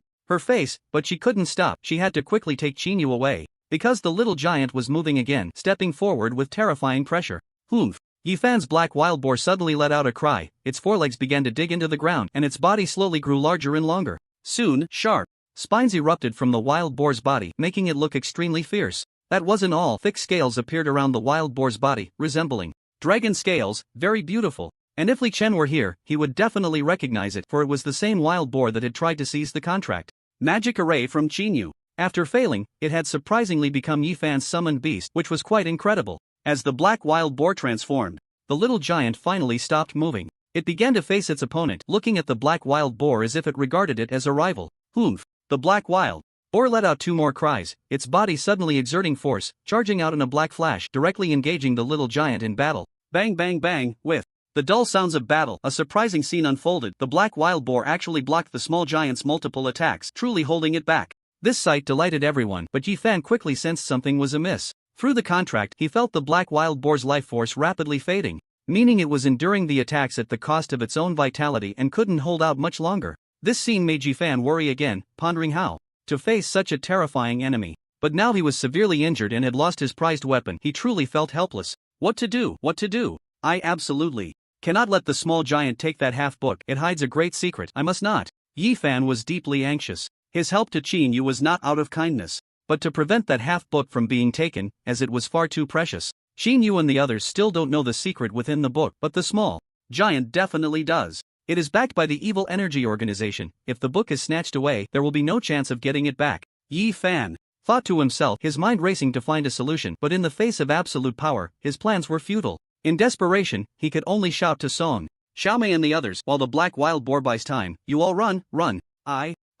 Song Xiaomei looked at the severely injured black bear, tears streaming down her face, unwilling to leave, unwilling to watch the black bear die, but she had no choice. She could only hold on to Qinyu and hurry away, running towards the alleys of the slums. Roar! As they left, the small giant let out a furious roar, its form rising even higher, its momentum suddenly increasing, and that terrifying fist came crashing down like a colossal pillar. Boom! Boom! Boom! The terrifying beating began. The powerful small giant unleashed a flurry of blows on the black wild boar, causing it to spew blood and be covered in wounds. Bang! Another dull sound echoed as the black wild boar finally couldn't withstand it and was kicked away. It reverted from its transformed state, becoming an ordinary black wild boar, collapsing on the ground, barely alive. How dare you cause trouble in Blackstone City? Do you want to die? With a loud shout, a graceful figure swiftly darted from the rooftops of the slums, quickly arriving at the scene, floating down slowly in front of the small giant. Evil Energy Puppet? Damn Evil Energy Organization, die! The graceful figure moved rapidly, like a butterfly flitting through flowers in the area, its elegant steps and posture making it appear very handsome and eye-catching. It's actually Lord Song Yuanda, a mid-level bronze summoner. Great, we're saved. Seeing this graceful figure, Yifan felt a surge of hope. With this lord joining the battle, that half-book wouldn't be taken away, so Yifan smiled. However, 3 minutes later, in Yifan's stunned gaze, the graceful lord Song Yuanda was sent flying backward, spewing blood, with the sound of bones cracking in both arms, crashing into the walls of the slums and collapsing in a pool of blood. Watching even the mid-level bronze Lord Song Yuanda fall and then looking at the puppet's small giant strength, Yifan was completely dumbfounded and bewildered. Is this puppet really at the peak of black iron? Yifan couldn't believe his eyes as he watched the small giant charge out with its big feet, chasing after Qinyu and Song Xiaomei. Yifan knew it was all over. If even the mid-level bronze Lord Song Yuanda can't stop it, and the city lord and deputy city lord are not in the city, it's really over. Yifan lay helplessly in the ruins, a deep sense of defeat rising in his heart. Without that half-book, his hopes of defying fate had completely crumbled. It's a pity the opponent is too strong, even the mid-level bronze can't match it. What can I do? Who can stop it? Yifan sighed, looking helplessly into the distance. On the other side, Song Xiaomei was running quickly while holding Qinyu. They had just run out a street when suddenly two stiff, expressionless men blocked their way. The two individuals exuded the aura of black iron rank, clearly part of the same group as the little giant, both being puppets. Upon seeing them, Qinyu hesitated to summon Li Chen, but she remembered Li Chen had said to call for him in times of crisis. It wasn't that time yet. Worried about missing the chance to call Li Chen, she could only grit her teeth and wait. Hand over the book, or die, a bald man said stiffly, his vacant eyes fixed on the book in Qinyu's hands. No, it's impossible. This is a gift for my brother Li Chen. I will never give it to you, absolutely not. Qin Yu replied weakly, her beautiful eyes filled with determination, the birthmark on her cheek flickering slightly. Then you shall die. The bald man revealed a cruel smile and charged quickly towards Qin Yu and Song Xiaomei. At that moment, Qin Yu knew she couldn't delay any longer and swiftly began the summoning. A mysterious glow shone on Qin Yu's small hand, indicating that the summoning array had been activated and that Li Chen was about to descend. Still want to resist? Go to hell. The bald man lunged forward, his stiff fist crashing towards Qin Yu, aimed directly at her heart. Such a sudden attack was completely unexpected for Song Xiaomei. In her panic, she could only embrace Qin Yu, shielding her from the final blow. Bang! A dull sound echoed, a strong gust of wind blowing through Qin Yu and Song Xiaomei's hair, revealing their fair skin and startling them. However, the anticipated death did not come, and they didn't even feel pain, leaving both Song Xiaomei and Qin Yu bewildered as they looked up ahead. But that glance was enough to send their little heads spinning, because in front of them, a small fairy with wings was flying in the air, her petite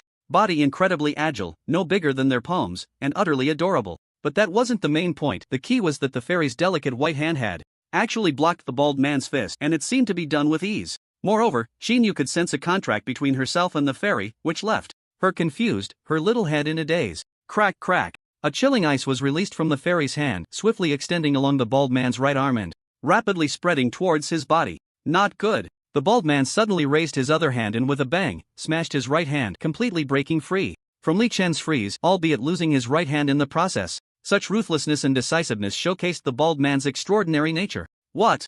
Are you? You'd better not meddle in this mess, or you'll surely die. The bald man glared at the fairy with a sinister look filled with apprehension. Surely. Die? Then before I die, I'll take you down first, Li Chen said calmly, his fair hand waving again. In an instant, walls of earth rose up from the ground, surrounding the bald man and the other puppet from all four directions, imprisoning them in the center. But that wasn't the end, for in the next second, Li Chen lightly snapped his fingers. Whoosh whoosh whoosh. The ground trembled as spikes suddenly shot up from the earthen walls, striking the two inside. Ah! Despairing screams erupted, echoing wildly within the earthen walls, the hysterical cries jolting Qin Yu and Song Xiaomei out of their daze. They looked at the fluttering fairy, listening to the desperate cries from within the walls, both of them turning pale with fear. However, with the contract in place, Qin Yu couldn't help but ask aloud, Brother Li Chen, is that you?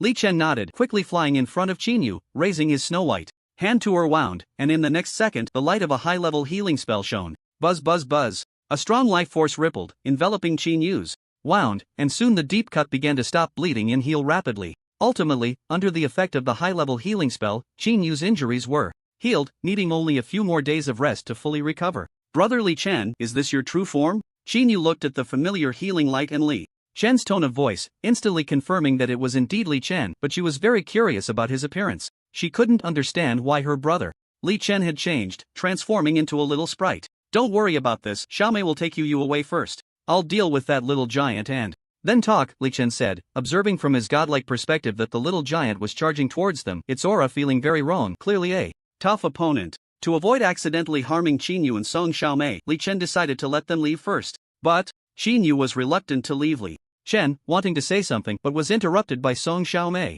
Okay, I'll take you away right now. Brother Li Chen, good luck. If you can't defeat it, hurry and escape, it's very strong, Song Xiaomei said seriously. Don't worry, killing this giant isn't hard, it's just that the aftermath of the battle might be a bit intense. Fortunately, there aren't many people in the slums, or it would be a bit troublesome, Li Chen said, twisting his neck and making a series of cracking sounds. However, in his little sprite form, he lacked any intimidation and instead appeared quite cute. Brother Li Chen, this is for you. It's half a book on elixirs, and it contains a lot of records about them, Qin Yu said with a smile, her adorable little face still devoid of color, yet she had not given up on the book, even though its cover was stained red with her blood. Thank you, hurry and go, Li Chen said, taking the book without even looking at it, intending to put it into his personal space, but the next second he froze, because this book could not be stored in his space, which surprised Li Chen. Strange, even if it's a book on elixirs, it shouldn't be impossible to store it. What's going on? Li Chen's expression turned serious, but there was no time to ponder this now, as the enemy was approaching.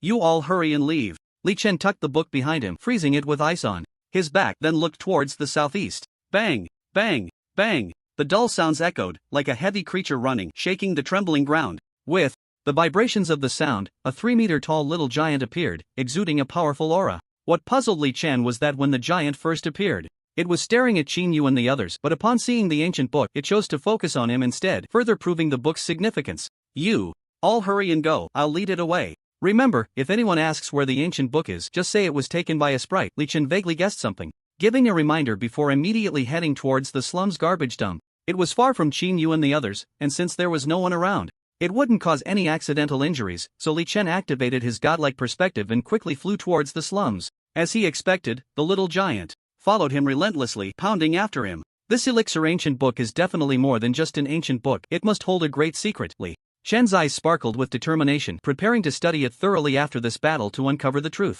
Meanwhile, on the other side, watching Li Chen lead the little giant away, Qin Yu was very worried, her beautiful eyes filled with reluctance and concern. However, since Li Chen urged them to leave quickly, she found herself in a dilemma. Go, brother, Li Chen must have a plan. Don't disturb him. Song Xiaomei decisively took the lead, immediately taking Qin Yu back to the previous battle site where the big black bear was located. She had to rescue the big black bear. It was her summoned beast and an important partner, and she couldn't abandon it. Anxiously, Song Xiaomei ran back to the battle site with Qin Yu, reaching the big black bear and starting to check its injuries. Phew! It just fainted. That's great, Song Xiaomei confirmed, seeing that although the big black bear had some significant wounds, they weren't fatal, and she finally felt relieved. However, she was puzzled, wondering what Li Chen's earlier words meant and why he said the ancient book had been taken. It was at this moment, injured, Yifan approached, clutching his wound, looking at Song Xiaomei and Qin Yu with surprise. You're still alive? What about the book Qin Yu had earlier? Book? Song Xiaomei's eyes flickered, vaguely guessing something, and immediately said as per Li Chen's request, the book was snatched by a sprite. Oh, snatched? Yifan looked at Song Xiaomei with skepticism. Yes, that little giant was originally chasing us, but after the book was taken, it went after that little sprite. Song Xiaomei cleverly hit on part of the truth. That makes sense, such a powerful little giant. Yifan muttered, suddenly turning his head towards the direction of the slum's garbage dump. He heard the little giant's roar and sensed another terrifying aura. At that moment, a reconnaissance crow and two reconnaissance eagles flew in from afar, battling each other as they headed towards the slum's garbage dump. Boom! A terrifying rumble suddenly erupted from the dump. A vast power suddenly appeared, sweeping across large areas. With the emergence of this power, numerous buildings collapsed, even leaving a long trench on the ground. What a terrifying force! This battle is too horrifying. Even from this distance, I can feel a deadly sense of threat. Yifan's expression grew serious, and after hesitating for a while, he charged towards the slum, preparing to fight to the death to see if he could retrieve the ancient book. With this thought in mind, Yifan set off quickly, leading the recovering black wild boar into a mad dash. However, as he ran, his surprise became clearer and more pronounced. When he saw the deep trench on the ground, Yifan was stunned, his expression turning very serious. What a terrifying power! It actually created such a long trench in the earth. What level of expert is fighting? Yifan pondered gravely, speculating about who had made the move, and the fact that the little giant was battling such a person, causing such a huge disturbance, must also be quite extraordinary. This made Yifan pay even more attention to the little giant, feeling that it must be hiding some special power. With this thought, Yifan looked towards the garbage dump, towards the end of the trench. Vaguely, he saw a towering figure standing quietly, exuding a powerful sense of oppression. The little giant is still standing. Could it be that the sprite Song Xiaomei mentioned is dead? Yifan was puzzled, and since the smoke and dust had not completely settled, it affected his vision, making it hard for him to see clearly. But it didn't matter, he would know once he got closer, so Yifan didn't waste any time and continued to run. When he reached the garbage dump and saw the little giant standing quietly, Yifan was completely shocked, his scalp tingling with fear. The reason was that the little giant was covered in blood, standing there with a fierce and menacing expression. Moreover, the little giant's terrifying form, which was like a wall, had actually grown larger, its muscles bulging even more, veins twisting grotesquely.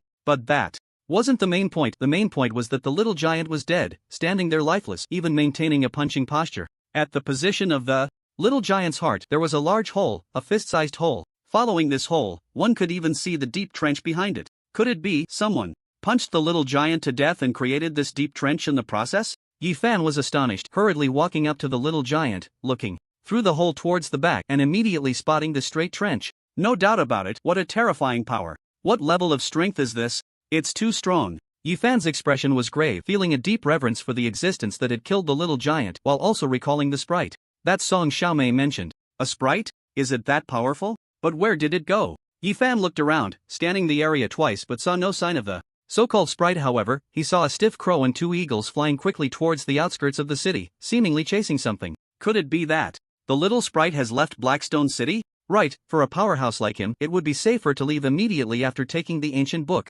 Yifan muttered to himself, feeling that the situation had become very tricky and it seemed that the ancient book might never be retrieved. The vastness outside the city, combined with the numerous mutated beasts, made finding the ancient book extremely difficult. The key was that he didn't even know what the little sprite looked like, and given the sprite's immense power, trying to retrieve the ancient book in the face of such a master was simply a pipe dream for Yi Fan. What should I do? The ancient book must be retrieved, otherwise, I won't be able to defy fate and change my destiny. Wait, I've got it. I can leverage the power of the authorities. Yi Fan thought of the two eagles he had just seen. They bore distinctive insignias, those of the city guards and the enforcement team, which meant the authorities had more leads. As for the stiff crow, Yi Fan felt it was likely connected to the evil energy organization. Just wait. The officials will definitely come to investigate. I can explain the situation and maybe bribe them to establish a connection with the authorities. On the other side, Xinyu and Song Xiaomei were also being questioned by the officials. Upon learning that the ancient book had been snatched by the little sprite, the officials frowned. They hadn't seen Xinyu summon the sprite. By the time they discovered it through the eagles, it was already engaged in battle with the little giant. The terrifying scene of the battle proved that the little sprite was incredibly powerful, almost monstrous. Such a master was unlikely to have any connection with Xinyu and the others, so after recording Song Xiaomei's address, they let Xinyu and Song Xiaomei leave first. The officials had many other matters to attend to besides investigating the little sprite. They also needed to rescue people. For instance, Lord Song Yuanda, who was still unconscious in the ruins, had been blasted away by the little giant, and he was a mid-level bronze. Lord Song Yuanda, how are you? Are you feeling better? Several healing summoners continuously treated Song Yuanda, and upon seeing him slowly open his eyes, everyone hurriedly inquired, "Am I still alive?" Song Yuanda asked weakly, feeling pain all over his body. "Of course you're alive, don't worry. You just broke a few bones. We'll find better healing summoners to treat you," the captain of the patrol team quickly replied.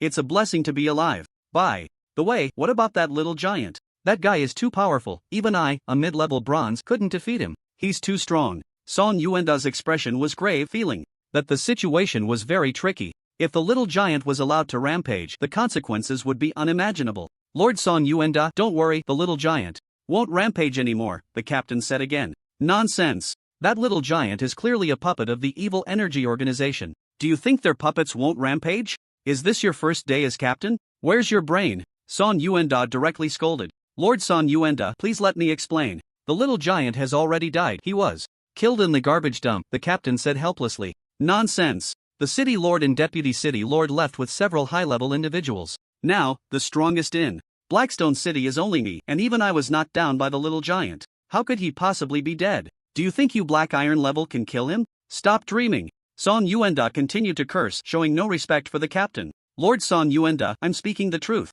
The little giant really was killed, and his body is still in the garbage dump. If you don't believe me, come with me to see, the captain explained earnestly, feeling quite aggrieved. Oh? Seeing the captain's earnest explanation, Song Yuanda furrowed his brows and couldn't help but ask, could it be that the city lord and deputy city lord have returned? Did they kill the little giant? No, neither. The city lord nor the deputy city lord has returned. It was a mysterious little sprite that suddenly appeared and killed the little giant, the captain continued. A mysterious little sprite? It killed the little giant? Song Yuan still found it hard to believe. Although there might be some experts hidden in the city, this little giant was anything but ordinary. It possessed terrifying power. Song Yuan even suspected that before this puppet died, it might have been a very powerful silver-level being, only to have its spiritual power reduced to Black Iron perfection after being turned into a puppet. However, the puppet still retained the skills, combat experience, and various talents it had in life, making it nearly impossible for an average person to kill this little giant. This left Song Yuan still filled with doubt as he looked at the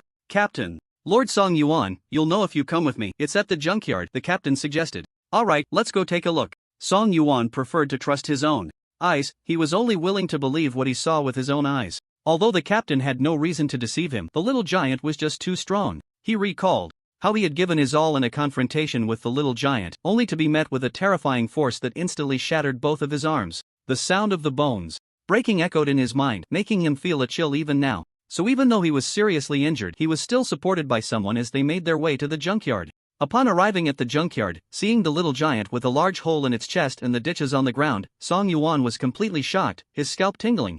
My god, this attack is too strong. It actually made a hole in the little giant. When I used all my strength, I only left a small wound. Song Yuan exclaimed, staring at the blood-soaked, unyielding little giant, feeling utterly astonished. It is indeed very strong. Even as a corpse, it exudes a powerful pressure. Standing here, I can Even feel a chill down my back, the captain said gravely. He truly felt the intense pressure, which was enough to prove the little giant's strength. But the fact that such a strong little giant had been killed, blasted to death by a little sprite, was alarming and made the sprite all the more noteworthy. Where did that little sprite go? Song Yuan asked urgently. The little sprite flew outside the city and is moving quickly. My scouting eagle is tracking it, the captain replied seriously. Outside the city? We must keep a close watch and not lose it. This matter is very important. I will contact the city lord immediately, Song Yuan instructed. Rest assured, my scouting eagle has the ability to survey the area. Even at high altitudes, it can see a large area of the ground. I can spot creatures as small as ants. Reconnaissance is my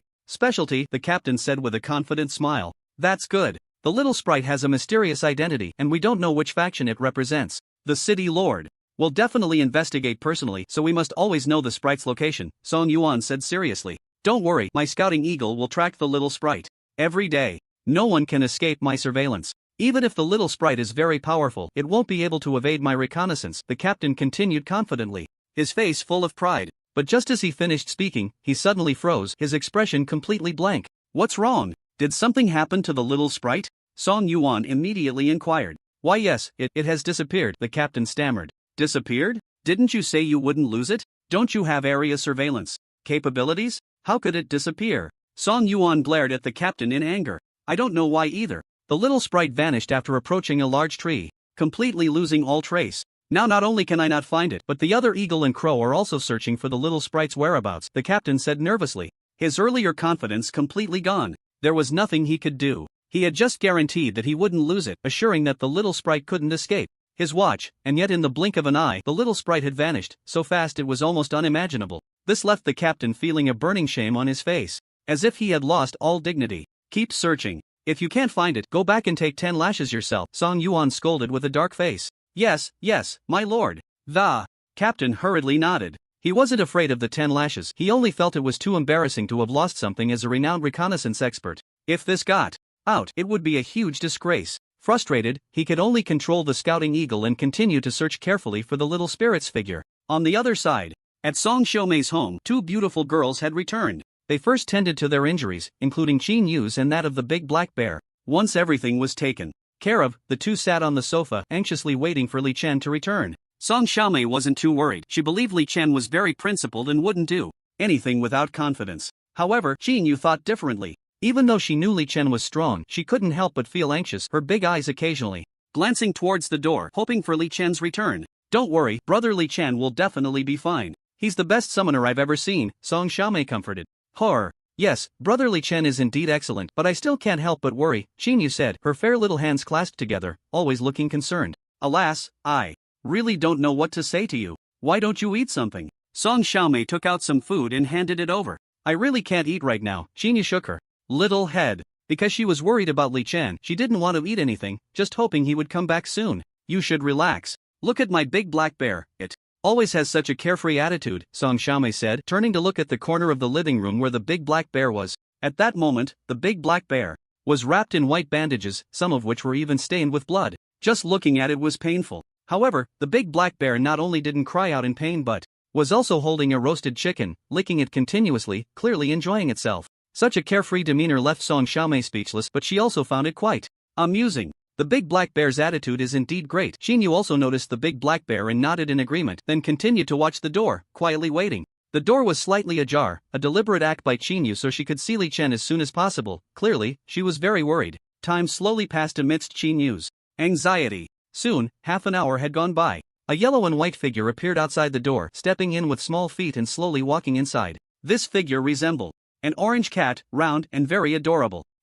Seeing the orange cat walk in, both Song Xiaomei and Qin Yu were momentarily stunned. Qin Yu, having a contract and able to sense things, anxiously called out, Brother Li Chen, is that you? Li Chen nodded, quickly coming to the sofa and sitting next to Qin Yu, falling into a state of contemplation. This appearance was actually a deliberate change. The little spirit's figure was too eye-catching and could easily attract attention. Transforming into an orange cat was much better since there were orange cats in this world, making it less noticeable. The reason Li Chen was lost in thought was that he was contemplating the secrets of the ancient texts. Brother Li Chen, why don't you use your real body? Qin Yu leaned over, gently stroking the soft orange cat while asking. It attracts too much attention. Don't mention this matter again in the future. Be careful, walls have ears, Li Chen advised. In fact, there was nothing around, he just couldn't guarantee that no one would come out to monitor them in the future, so some caution was necessary. I understand. Xin Yu nodded obediently, completely unconditionally following Li Chen's words. Song Xiaomei beside her also nodded. Being smart, she naturally knew what to do. By the way, during my time in the summoner world, has anything major happened around you? Where did that ancient text come from? Li Chen continued to inquire. It seems there isn't anything major. As for the ancient book, it was given to me by an old lady. Yesterday, I saw her lying on the ground, barely alive, so I hurried over to help. She asked me for some of her favorite food, some fruit she liked to eat, and after finishing, she smiled and said she was very happy. Then she gave me the ancient book and told me not to tell anyone, and shortly after, she passed away. After I buried the old lady with Xiaomei, we were attacked today. Xin Yu recounted the situation, detailing everything clearly. So that's how it is, Li Chen nodded, falling into a state of contemplation once more. The main issue was that the ancient book was too mysterious. He had used the god's perspective to look at it many times but couldn't uncover any secrets. This indicated that the ancient book was of a very high level, so much so that even the god's perspective couldn't probe it. Fortunately, Li Chen had memorized some of the knowledge from the ancient book, which allowed him to grasp several useful methods for refining pills. Of course, he didn't throw away the ancient book but instead placed it in a location that others wouldn't think of. He planned to observe the ancient book carefully later when his god's perspective improved, to uncover the secrets hidden within. As for now, he just needed to wait and see how things developed. With this thought, Li Chen lazily curled up and fell asleep. Time passed slowly in this atmosphere, and soon 2 days had gone by. During these 2 days, Haishi City was bustling. City guards and law enforcement teams were often seen rushing out of the city as if searching for something. Xin Yu and Song Xiaomei were questioned again, but there were no further developments. Instead, more and more people were running out of the city. Even Yi Fan had gone out of the city several times, but unfortunately, after searching, he found nothing. On that morning, Yi Fan sat in a private room on the second floor of a restaurant, eating while feeding the black wild boar beside him, his gaze directed towards Song Xiaomei's house. Just yesterday, when he went to the pill shop, his black wild boar had been fixated on Qin Yu's cat, looking at it as if it were a monster. Although his black wild boar wasn't very intelligent and couldn't explain anything, Yi Fan inexplicably felt that the death of the little giant might be related to this cat. Although reason told Yi Fan that this feeling was absurd, ever since he contracted the black wild boar, he had received considerable help and had long realized the boar's extraordinary nature. Now that even the black wild boar was paying attention to that cat, it surely had something different about it. Moreover, the fact that this cat had turned into an orange cat, showing a significant change from before, suggested that it seemed to have the ability to transform. Such an ability only heightened the suspicion. Therefore, Yi Fan decided to investigate further, to see if the existence that killed the little giant was indeed this cat. With this thought in mind, Yi Fan continued to wait, and soon a burly man with a gorilla walked in. This man was named Lai Shan, a lone ranger with strength at the black iron upper level and extremely rich combat experience. His summoned beast, the gorilla, was exceptionally gifted, possessing immense strength that had already reached a high level. This kind of power made the gorilla very strong, allowing Lai Shan to defeat numerous enemies, and since Lai Shan was generous and liked to act chivalrously, he had many friends. Yi Fan was one of his many friends, and he also owed Yi Fan a favor. After Lai Shan met Yi Fan, there was naturally no shortage of pleasantries. Once they were seated, Lai Shan, while eating a chicken leg, asked curiously, "Little Yi Fan, why did you suddenly want to treat me to a meal?" "To be honest, brother, I've encountered something recently and would like to ask for your help," Yi Fan said earnestly. "What is it? Tell me about it," Lai Shan inquired confidently. "It's like this, I want to test the strength of a cat and would like to ask you to lend a hand. The other party might be ordinary, but they could also be very strong, so we must be cautious." Yi Fan didn't mention the little giant, as the matter concerning the ancient book was significant, and the fewer people who knew, the better. A cat? Li Shan looked at Yi Fan in confusion, not understanding why he wanted to test the strength of a cat. "Just a quick test will do, actually." After some persuasion, Yi Fan finally convinced Li Shan with the excuse that he owed him a favor, which was just the right opportunity to repay. "It's alright, then I'll give it a try. Where is that cat?" Li Shan asked. "They'll be coming down this road soon. When they pass that alley, you can go and test it." Yi Fan had already thought everything through and quickly stated the testing location, and Yi Fan's plan indeed began to unfold smoothly, because not long after, Qin Yue and Song Xiaomei, accompanied by the orange cat transformed from Li Chen, walked along this road towards the elixir shop. They soon reached the small alley and walked through the dimly lit passage towards the other side. Li Chen, perched on Qin Yue's shoulder, suddenly lifted his cat eyes and looked at the robust figure walking over from the opposite side. The other person was holding a bottle of alcohol, deliberately pretending to be drunk, but Li Chen could see right through the disguise. However, the Other person did not exude any killing intent. Although their strength had reached the upper tier of black iron, Li Chen was not concerned at all. Even a silver tier Li Chen had managed to outsmart one, so a mere upper black iron could be easily dealt with. It should be noted that Li Chen did not regard the city lord and deputy lord highly, as he had enough confidence to fight against silver tier opponents.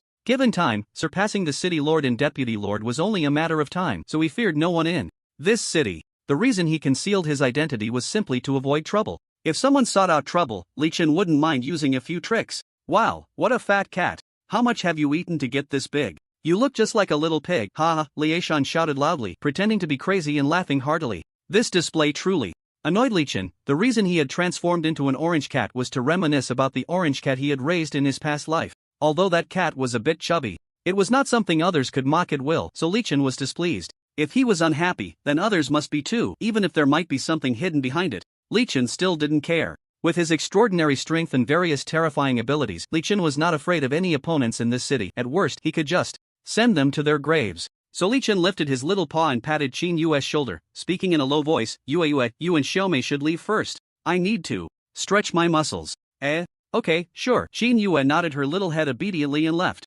Song Xiaomei, who was walking with her, glanced at Li Shan with a look of pity, as if she were looking at a fool. Once the two of them, along with the big black bear, reached the other side of the alley and turned the corner, they soon heard a roaring sound. Boom! Boom! The deafening roar echoed continuously, mixed with screams, and faintly there were sounds of a gorilla in terror, as if even that big gorilla had been beaten. After the chaos settled, an orange cat leisurely walked out of the alley, yawning as if it had just done something very ordinary. Not far away, Ye Fan, who had just finished paying the bill at the restaurant, looked solemnly at the orange cat and Qin Yue as they left. Just now, Qin Yue and the others had come too quickly, prompting Ye Fan to hastily call Li Shan to test it, while he himself went to settle the bill. As soon as he stepped out of the restaurant after paying, he heard the roaring sound. Watching the orange cat leave leisurely, Ye Fan suddenly felt anxious. He sensed that his speculation might be true, that orange cat could very well be the terrifying existence that had crushed the little giant. Thinking of the powerful little giant being defeated by the orange cat before him sent a chill down Ye Fan's spine,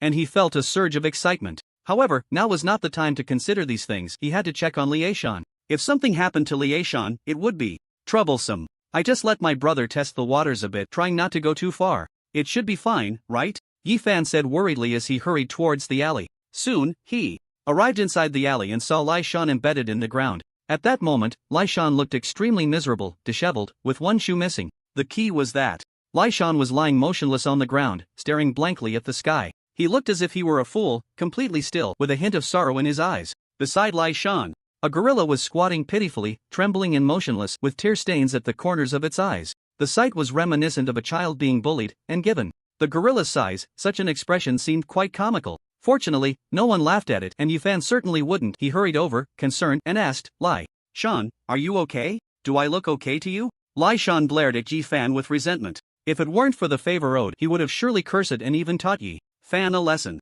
But he was in so much pain that he didn't even have the strength to stand up, lying on the ground in silent frustration. Brother, I'll save you right away. Yi Fan quickly began to help, trying to lift Li Shan from the ground. Stop. Ouch, it hurts so much. It hurts so much. Li Shan gasped in pain, his face contorted from the agony. It was unbearable, and he never wanted to experience this again. Brother, I'll try a different method to save you. Seeing Li Shan's face twisted in pain, Yi Fan hurriedly switched to a gentler approach. Although it took quite a bit of time, he finally managed to get him out. But looking at Li Shan's suffering expression, Yi Fan couldn't help but feel a chill down his back. It seems I need to get on good terms with that cat. I don't want to end up like this. Yi Fan silently made a decision to befriend the orange cat, to get closer and become friends. Of course, saving Li Shan was the priority now, and Yi Fan didn't dare to delay, quickly taking him for treatment. On the other side, Li Chen, observing through a god's perspective, clearly saw this scene and slowly fell into thought. When Li Shan first appeared, Li Chen sensed something was off. He could tell that the other person wasn't one to provoke. Now everything indicated that Yi Fan was up to something, and it was highly likely related to that half of the ancient book. Yi Fan, Li Chen muttered to himself. Just the name gave a different feeling, and since he had often scanned the city before, he had seen Yi Fan many times. Each time, he felt something different about Yi Fan. Previously, Yi Fan's summoned beast was not a black wild boar, but now it had become one, which was quite strange. Moreover, this black wild boar was a familiar summoned beast. It had previously competed with Li Chen for Qin Yu's contract formation. All of this proved Yi Fan's uniqueness. The child of destiny? Li Chen thought of a term that suited Yi Fan well, like an indestructible cockroach, always navigating through Danger and accidents. Should I make a move and test Yifan? Li Chen pondered, feeling a bit eager to try. However, at that moment he suddenly thought of Qinyu. Given the situation Qinyu had displayed, she also seemed very much like a child of destiny, especially with that birthmark, which further confirmed this point. Just like when Qinyu encountered danger, that birthmark would react, seemingly protecting her. This made Li Chen very curious and aware that as Qinyu's summoned beast, he might be drawn into some major vortex in the future. It could be very dangerous and he might face a lot of hardships. It seems that improving strength is the key. With absolute power, I can crush any enemy and eliminate any hardships that come my way, Li Chen thought to himself, yearning for strength and looking forward to battling stronger opponents. It's too early to say these things now. First, I need to refine some pills. This time, I've learned several types of pills, and among them, there's a healing pill that's the simplest and just right for me to refine now. Li Chen muttered to himself as he followed Qinyu to the pharmacy to learn how to refine new pills. Time passed, and in the blink of an eye, 7 days had gone by. During these 7 days, Li Chen didn't idle away. Besides refining pills, he also specifically tested Yifan 3 times. But each time unexpected situations arose, allowing Yifan to escape by luck. On the other hand, that guy named Lai Shan was quite unfortunate, getting beaten by Li Chen 3 times without anyone coming to his aid. In the end, both Lai Shan and his gorilla were left with psychological scars, and only then did Li Chen let them go. Soon, another half-month passed. In the pharmacy, in the pill refining room, Li Chen held a round and fragrant healing pill, nodding in satisfaction. After so much research and refining, he finally succeeded in producing a batch of healing pills, and his pill refining skills had improved somewhat, which made Li Chen very pleased. Healing pill, a powerful healing pill that can treat any injury, with astonishing effects, though the materials are a bit expensive. Li Chen was very satisfied with the pill he had refined. With this pill, he would feel more at ease when injured, and importantly, it could be sold for more materials. Previously, the best pill was just the moistening water pill, which had many buyers, but the types of pills were still a bit limited. Now with the healing pill, he could accumulate resources faster. In a good mood, Li Chen placed the pill in the Reincarnator auction house for auction while also posting more tasks seeking materials. Just as he put the pill in the auction house, someone immediately started shouting, "Wow, wow, wow, the Transformation Beast boss is amazing. He actually refined a new pill, the healing pill? Does that mean I won't be afraid of getting hurt anymore? Truly worthy of the Transformation Beast boss, knowing how tough things are for everyone at this stage. With this pill, everyone can be safer. Thank you so much, Transformation Beast boss." The black-haired dog jumped out, flattering and fawning in the regional chat channel. Previously, he had targeted Li Chen quite a bit, but after Li Chen said a few words, he scared the black-haired dog so much that he not only obediently offered gifts but also changed his attitude, showing great respect towards Li Chen. Now he looked like a sycophant, which made the others in the chat channel quite disdainful. For instance, the Flamehound couldn't stand the black-haired dog's demeanor and couldn't help but say, "Black-haired dog, you're almost becoming a black iron summoned beast. Can't you have a bit of ambition?" Ambition? Can ambition be eaten? Besides, the Transformation Beast boss is already powerful. Isn't it normal for me to praise him a bit? The black-haired dog retorted. Is that praise? That's flattery, the Flamehound replied again. So what if it's flattery? The Transformation Beast boss worked hard to refine the pills, considering that we are in the newcomer stage, which is very dangerous. Now that we have the pills, everyone can work harder to improve themselves. The Transformation Beast boss is so good to us, shouldn't we express our gratitude? The black-haired dog continued, showing no sign of feeling embarrassed about his flattery, instead looking quite pleased. This kind of black-haired dog made the Flamehound want to explode, and even Li Chen felt a bit speechless. He refined pills to collect materials and enhance his innate skills, but now, thanks to the black-haired dog's flattery, Li Chen felt quite awkward. Forget it, I can't be bothered with this guy. Li Chen directly closed the chat channel, jumped onto Qinyu's shoulder, and walked outside with her. "Brother Li Chen, we're going home now. What do you want to eat tonight? Do you want to eat grilled fish?" Qinyu asked with a crisp voice, her fair little face unable to resist rubbing against Li Chen's cat head. "Grilled fish, huh?" Li Chen nodded, habitually opening his divine perspective to scan the surroundings. He soon saw Yifan being chased again, practically carrying a disaster aura. Shaking his head, Li Chen ignored Yifan and continued to use his divine perspective to explore the city. After scanning half a circle, Li Chen suddenly stopped. Swift Flower? Not bad. From Li Chen's godlike perspective, he saw a place called the Earth Battle Team's base, where a red banner was hanging at the entrance. The banner read, "Summoned Beast Arm Wrestling Competition, first prize, 30 Swift Flowers." The Swift Flower was very useful to Li Chen at this moment. It could enhance his speed ability, albeit only to an intermediate level, but he still didn't want to miss out. For Li Chen, arm wrestling was incredibly easy, as he possessed extraordinary strength and feared no opponent. Yeah, let's head to Blueprint Street to participate in an arm wrestling competition, Li Chen said directly. "Ha? Oh, okay." Qinyu nodded obediently, taking Song Xiaomei along as they headed towards Blueprint Street. Blueprint Street, Earth Battle Team's base. At this moment, the base was bustling with activity, with numerous capable summoners walking around, many of whom were gathered around the competition stage, cheering. In the finals rest area, Lai Shan, who had been beaten by Li Chen 4 times, was sitting there with a dark expression, exuding a strong aura. Ever since being beaten up, Lai Shan had developed a significant psychological shadow regarding Li Chen and no longer dared to provoke him, directly running to Blueprint Street on the edge of the city. Just in time, there was an arm wrestling competition here, and feeling down, he let his summoned beast participate in the competition to vent his emotions. This command allowed the gorilla, also in a bad mood, to let loose completely. After winning 10 consecutive matches, no one was willing to compete against it anymore.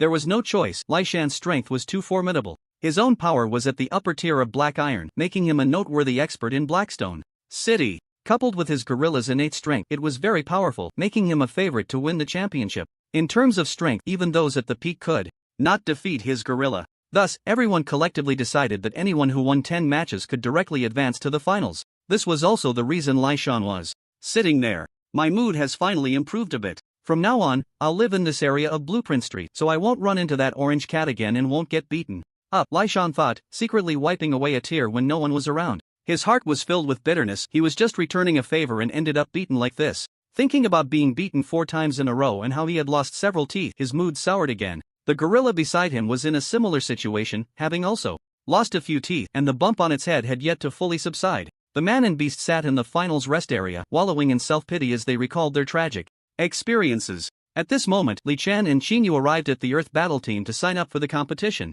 Most of the summoned beasts here were strength-oriented, and the appearance of the orange cat naturally attracted a lot of attention. Some people even gathered together, whispering, "Even the orange cat is participating in the competition. It really is a grassroots event with no entry barriers. Anyone can sign up." Yeah, but if we face the orange cat, wouldn't that be an instant victory? We might just hit the jackpot. You're right, I really hope my opponent is the orange cat. The people around were discussing eagerly, all wanting to face an opponent like the orange cat. The next match is between number 99 Orange Cat and number 98 Red-Haired Monkey. The referee raised his right hand. Red-haired monkey? What luck! The red-haired monkey is weak, but the orange cat is even weaker. This time, the red-haired monkey really hit the jackpot. Exactly, I'm so envious. What a pity, really such a pity, the crowd said enviously, feeling very envious of the red-haired monkey's owner. Amidst such voices, the owner of the red-haired monkey excitedly ran to the competition stage, exclaiming in surprise, "I can't believe I'm so lucky to face an orange cat. Ah, today is my lucky day, monkey, defeat that orange cat in an instant." Chirp chirp.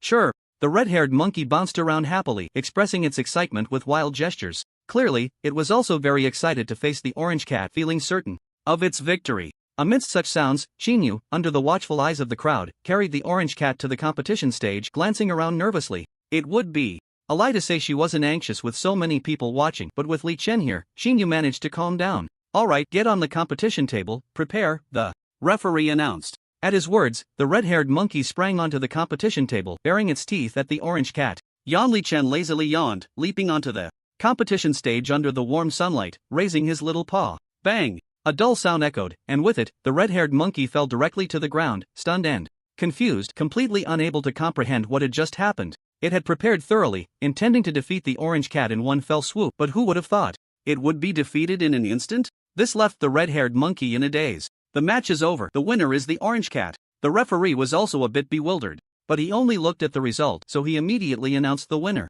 It actually won. This orange cat has some skill. It must be fast, taking advantage of the red-haired monkey's moment of inattention to defeat it. That's possible. The red-haired monkey is also quite weak. Defeating it isn't much of an achievement. The orange cat will definitely lose in the next round. The crowd murmured, believing the orange cat had won by luck and would surely lose in the next round. However, the orange cat's subsequent performance left everyone astonished, as it continued to win, even against summoned beasts of the Black Iron mid-tier. In the end, the orange cat won 10 consecutive matches, directly advancing to the finals, which shocked everyone. I didn't expect the orange cat to win 10 matches in a row and enter the finals, but the finals are against Lai Shan. No one can defeat Lai Shan. Isn't that obvious? Lai Shan is a Black Iron upper tier, and his gorilla is incredibly strong. No one can outmatch it in an arm wrestling contest. Right, once Lai Shan comes out, the match will definitely end in a second. The crowd discussed animatedly, believing that even if the orange cat made it to the finals, it would have no chance against Lai Shan and might even be suppressed by him.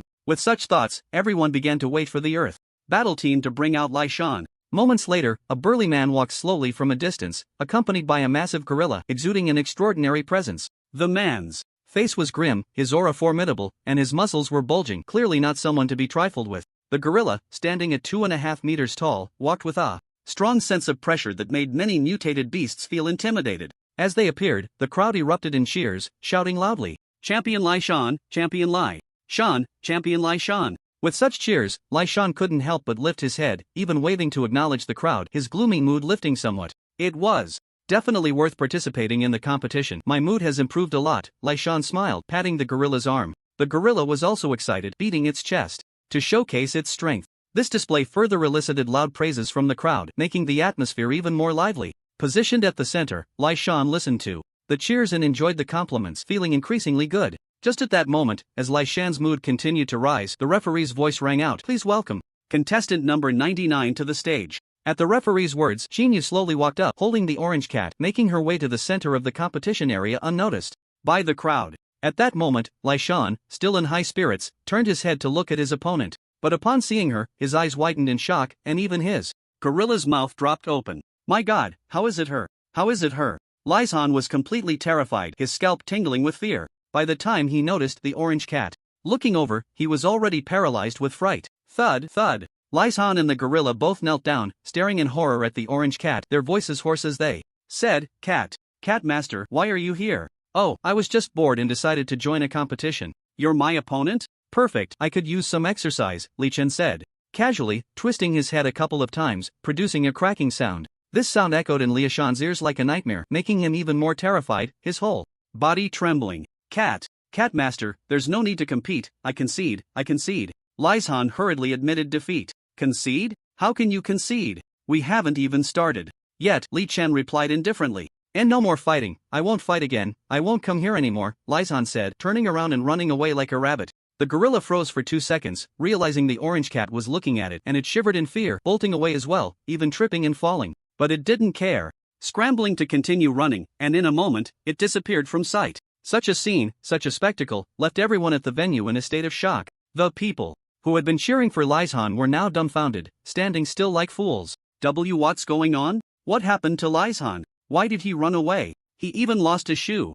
I don't know, but I know this cat is definitely not simple. Just think, even Lai Shan was scared to this extent. How could this cat be anything ordinary? The crowd glanced at the indifferent orange cat and then at the direction Lai Shan had fled, slowly realizing something, their expressions growing serious. There was no way around it. The previous scene was too bizarre. The powerful Lai Shan first knelt down and then fled in a panic, a sight that everyone had to take seriously. So at that moment, the way the crowd looked at Li Chen completely changed. The previous disdain was gone, replaced by wariness. "Referee, announce the result." Li Chen turned to the referee, signaling him to hurry up with the announcement. Okay, the referee said, somewhat dazed. Li Shan's earlier performance had been quite impressive. Even he thought Lai Shan was 100% guaranteed to win. But after this cat appeared, it had scared Lai Shan away like a rabbit, a scene that was truly shocking. Taking a deep breath, the referee looked seriously at the orange cat, raised his hand, and declared loudly, "I announce that the winner is the orange cat." Applause slowly erupted, and as the crowd clapped, they also speculated about Li Chen's identity, wondering how he managed to scare off Lai Shan. Li Chen didn't care about their speculations. What mattered to him was the Swift Flower. The Swift Flower could enhance speed and strengthen power, which was Li Chen's goal. Everything else was irrelevant. "Congratulations. This is your Swift Flower. May I ask if you would like to join our Earth team?" The referee smiled, extending the invitation. As he did, the surrounding audience immediately showed expressions of surprise, then huddled together to whisper, "The Earth team is actually recruiting. What a good thing, what a great opportunity." The Earth team is an established team, powerful and experienced. If you can join such a team, that would be a stroke of luck. Yeah, this is a great opportunity. Hurry and join. If it were me, I would choose to join immediately. This is the Earth team after all. A group of people discussed animatedly, looking at Li Chen with envious eyes, feeling that he was very lucky to be able to join the Earth team. However, at the center of attention, Li Chen shook his head after hearing the referee's words and said, "I'm not interested." "Ha? Not interested?" The referee was taken aback, momentarily unable to comprehend that Li Chen would refuse so decisively. "Yes, not interested. I'm leaving." Yeah. Li Chen lightly jumped onto Qin Yu's shoulder and walked outside with her, showing no signs of reluctance or attachment. This behavior left the onlookers exchanging surprised glances, further speculating about Li Chen's extraordinary nature. In their conjectures, Li Chen and Qin Yu left, heading in the direction of home. Of course, During this process, Li Chen quickly consumed the Swift Flower, enhancing his strength even further. Ding! Your speed enhancement has reached intermediate level. Ding! Name, Li Chen, 16,000 honor points. Physique, Spirit in the Palm. Black Iron Lower Tier Soul, Black Iron Upper Tier Master, Xinyu. Ability 1, Intermediate Tornado. Intermediate Speed Enhancement, Personal Space, Simulated Communication, Intermediate Invisibility, Intermediate Transformation, Great Perfection Self-Detonation, Great Perfection Defense, Great Perfection Self-Healing. Ability 2, Advanced Lava Survival, Advanced Fireball, Advanced Healing, Advanced God's Perspective, Advanced Enlargement. Advanced Dragon Might, Advanced Earth Spike, Advanced Earth Wall, Advanced Poison Resistance, Advanced Ice Freeze, Advanced Wind Wings. Ability 3, Extraordinary Strength. Watching his abilities rise again, Li Chen felt quite pleased as the speed enhancement was a passive ability that significantly amplified his strength. If this ability were to reach great perfection, his combat power would increase dramatically, making him even more formidable. Unfortunately, materials to enhance speed were scarce, and finding such materials would take time, so Li Chen could only choose to wait. Brother Li Chen, look at that little girl over there, she looks so pitiful. Can I help her? On the street, Xinyu spotted a dirty little girl sitting in a corner, her haggard appearance evoking pity in Xinyu. Sure, Li Chen nodded nonchalantly. They had refined quite a few pills now and had some savings, no longer as strapped for cash as before. Since Xinyu wanted to help those in need, Li Chen wouldn't stop her. After all, a kind Xinyu was more beautiful than a heartless one. Thank you, Brother Li Chen. With Li Chen's consent, Xinyu gratefully mimicked a cat's head and quickly took out her small wallet to buy some buns. She didn't use the money Li Chen had given her but rather her own wages, mainly because Li Chen's money was still needed for purchasing many materials. Xinyu didn't want to delay Li Chen's strength enhancement. Besides, she worked at the pill shop, learned to make hemostatic medicine, and earned quite a bit for the store, so her salary was decent. Carrying the steaming buns she bought, Xinyu hurried to the little girl, started talking to her, and handed over the buns. Thank you, sister. The little girl, starving, thanked Xinyu while devouring the buns, not even caring that her dirty little hands were making them filthy. Eat slowly, take your time, be careful not to choke, Xinyu said worriedly, gently patting the little girl's back while preparing to get up and buy some water.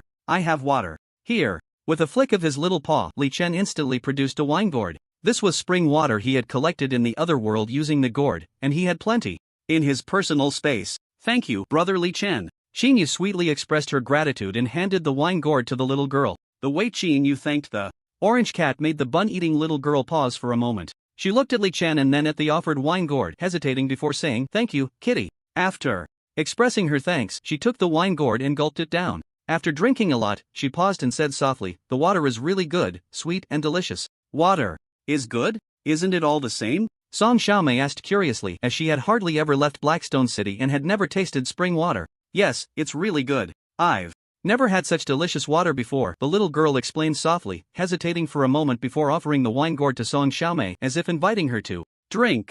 You go ahead, I have more here. Li Chen took out 2 wine gourds from his personal space and handed them to Song Xiaomei and Xinyu. Let me try. Song Xiaomei took the wine gourd and took a sip, her eyes lighting up instantly.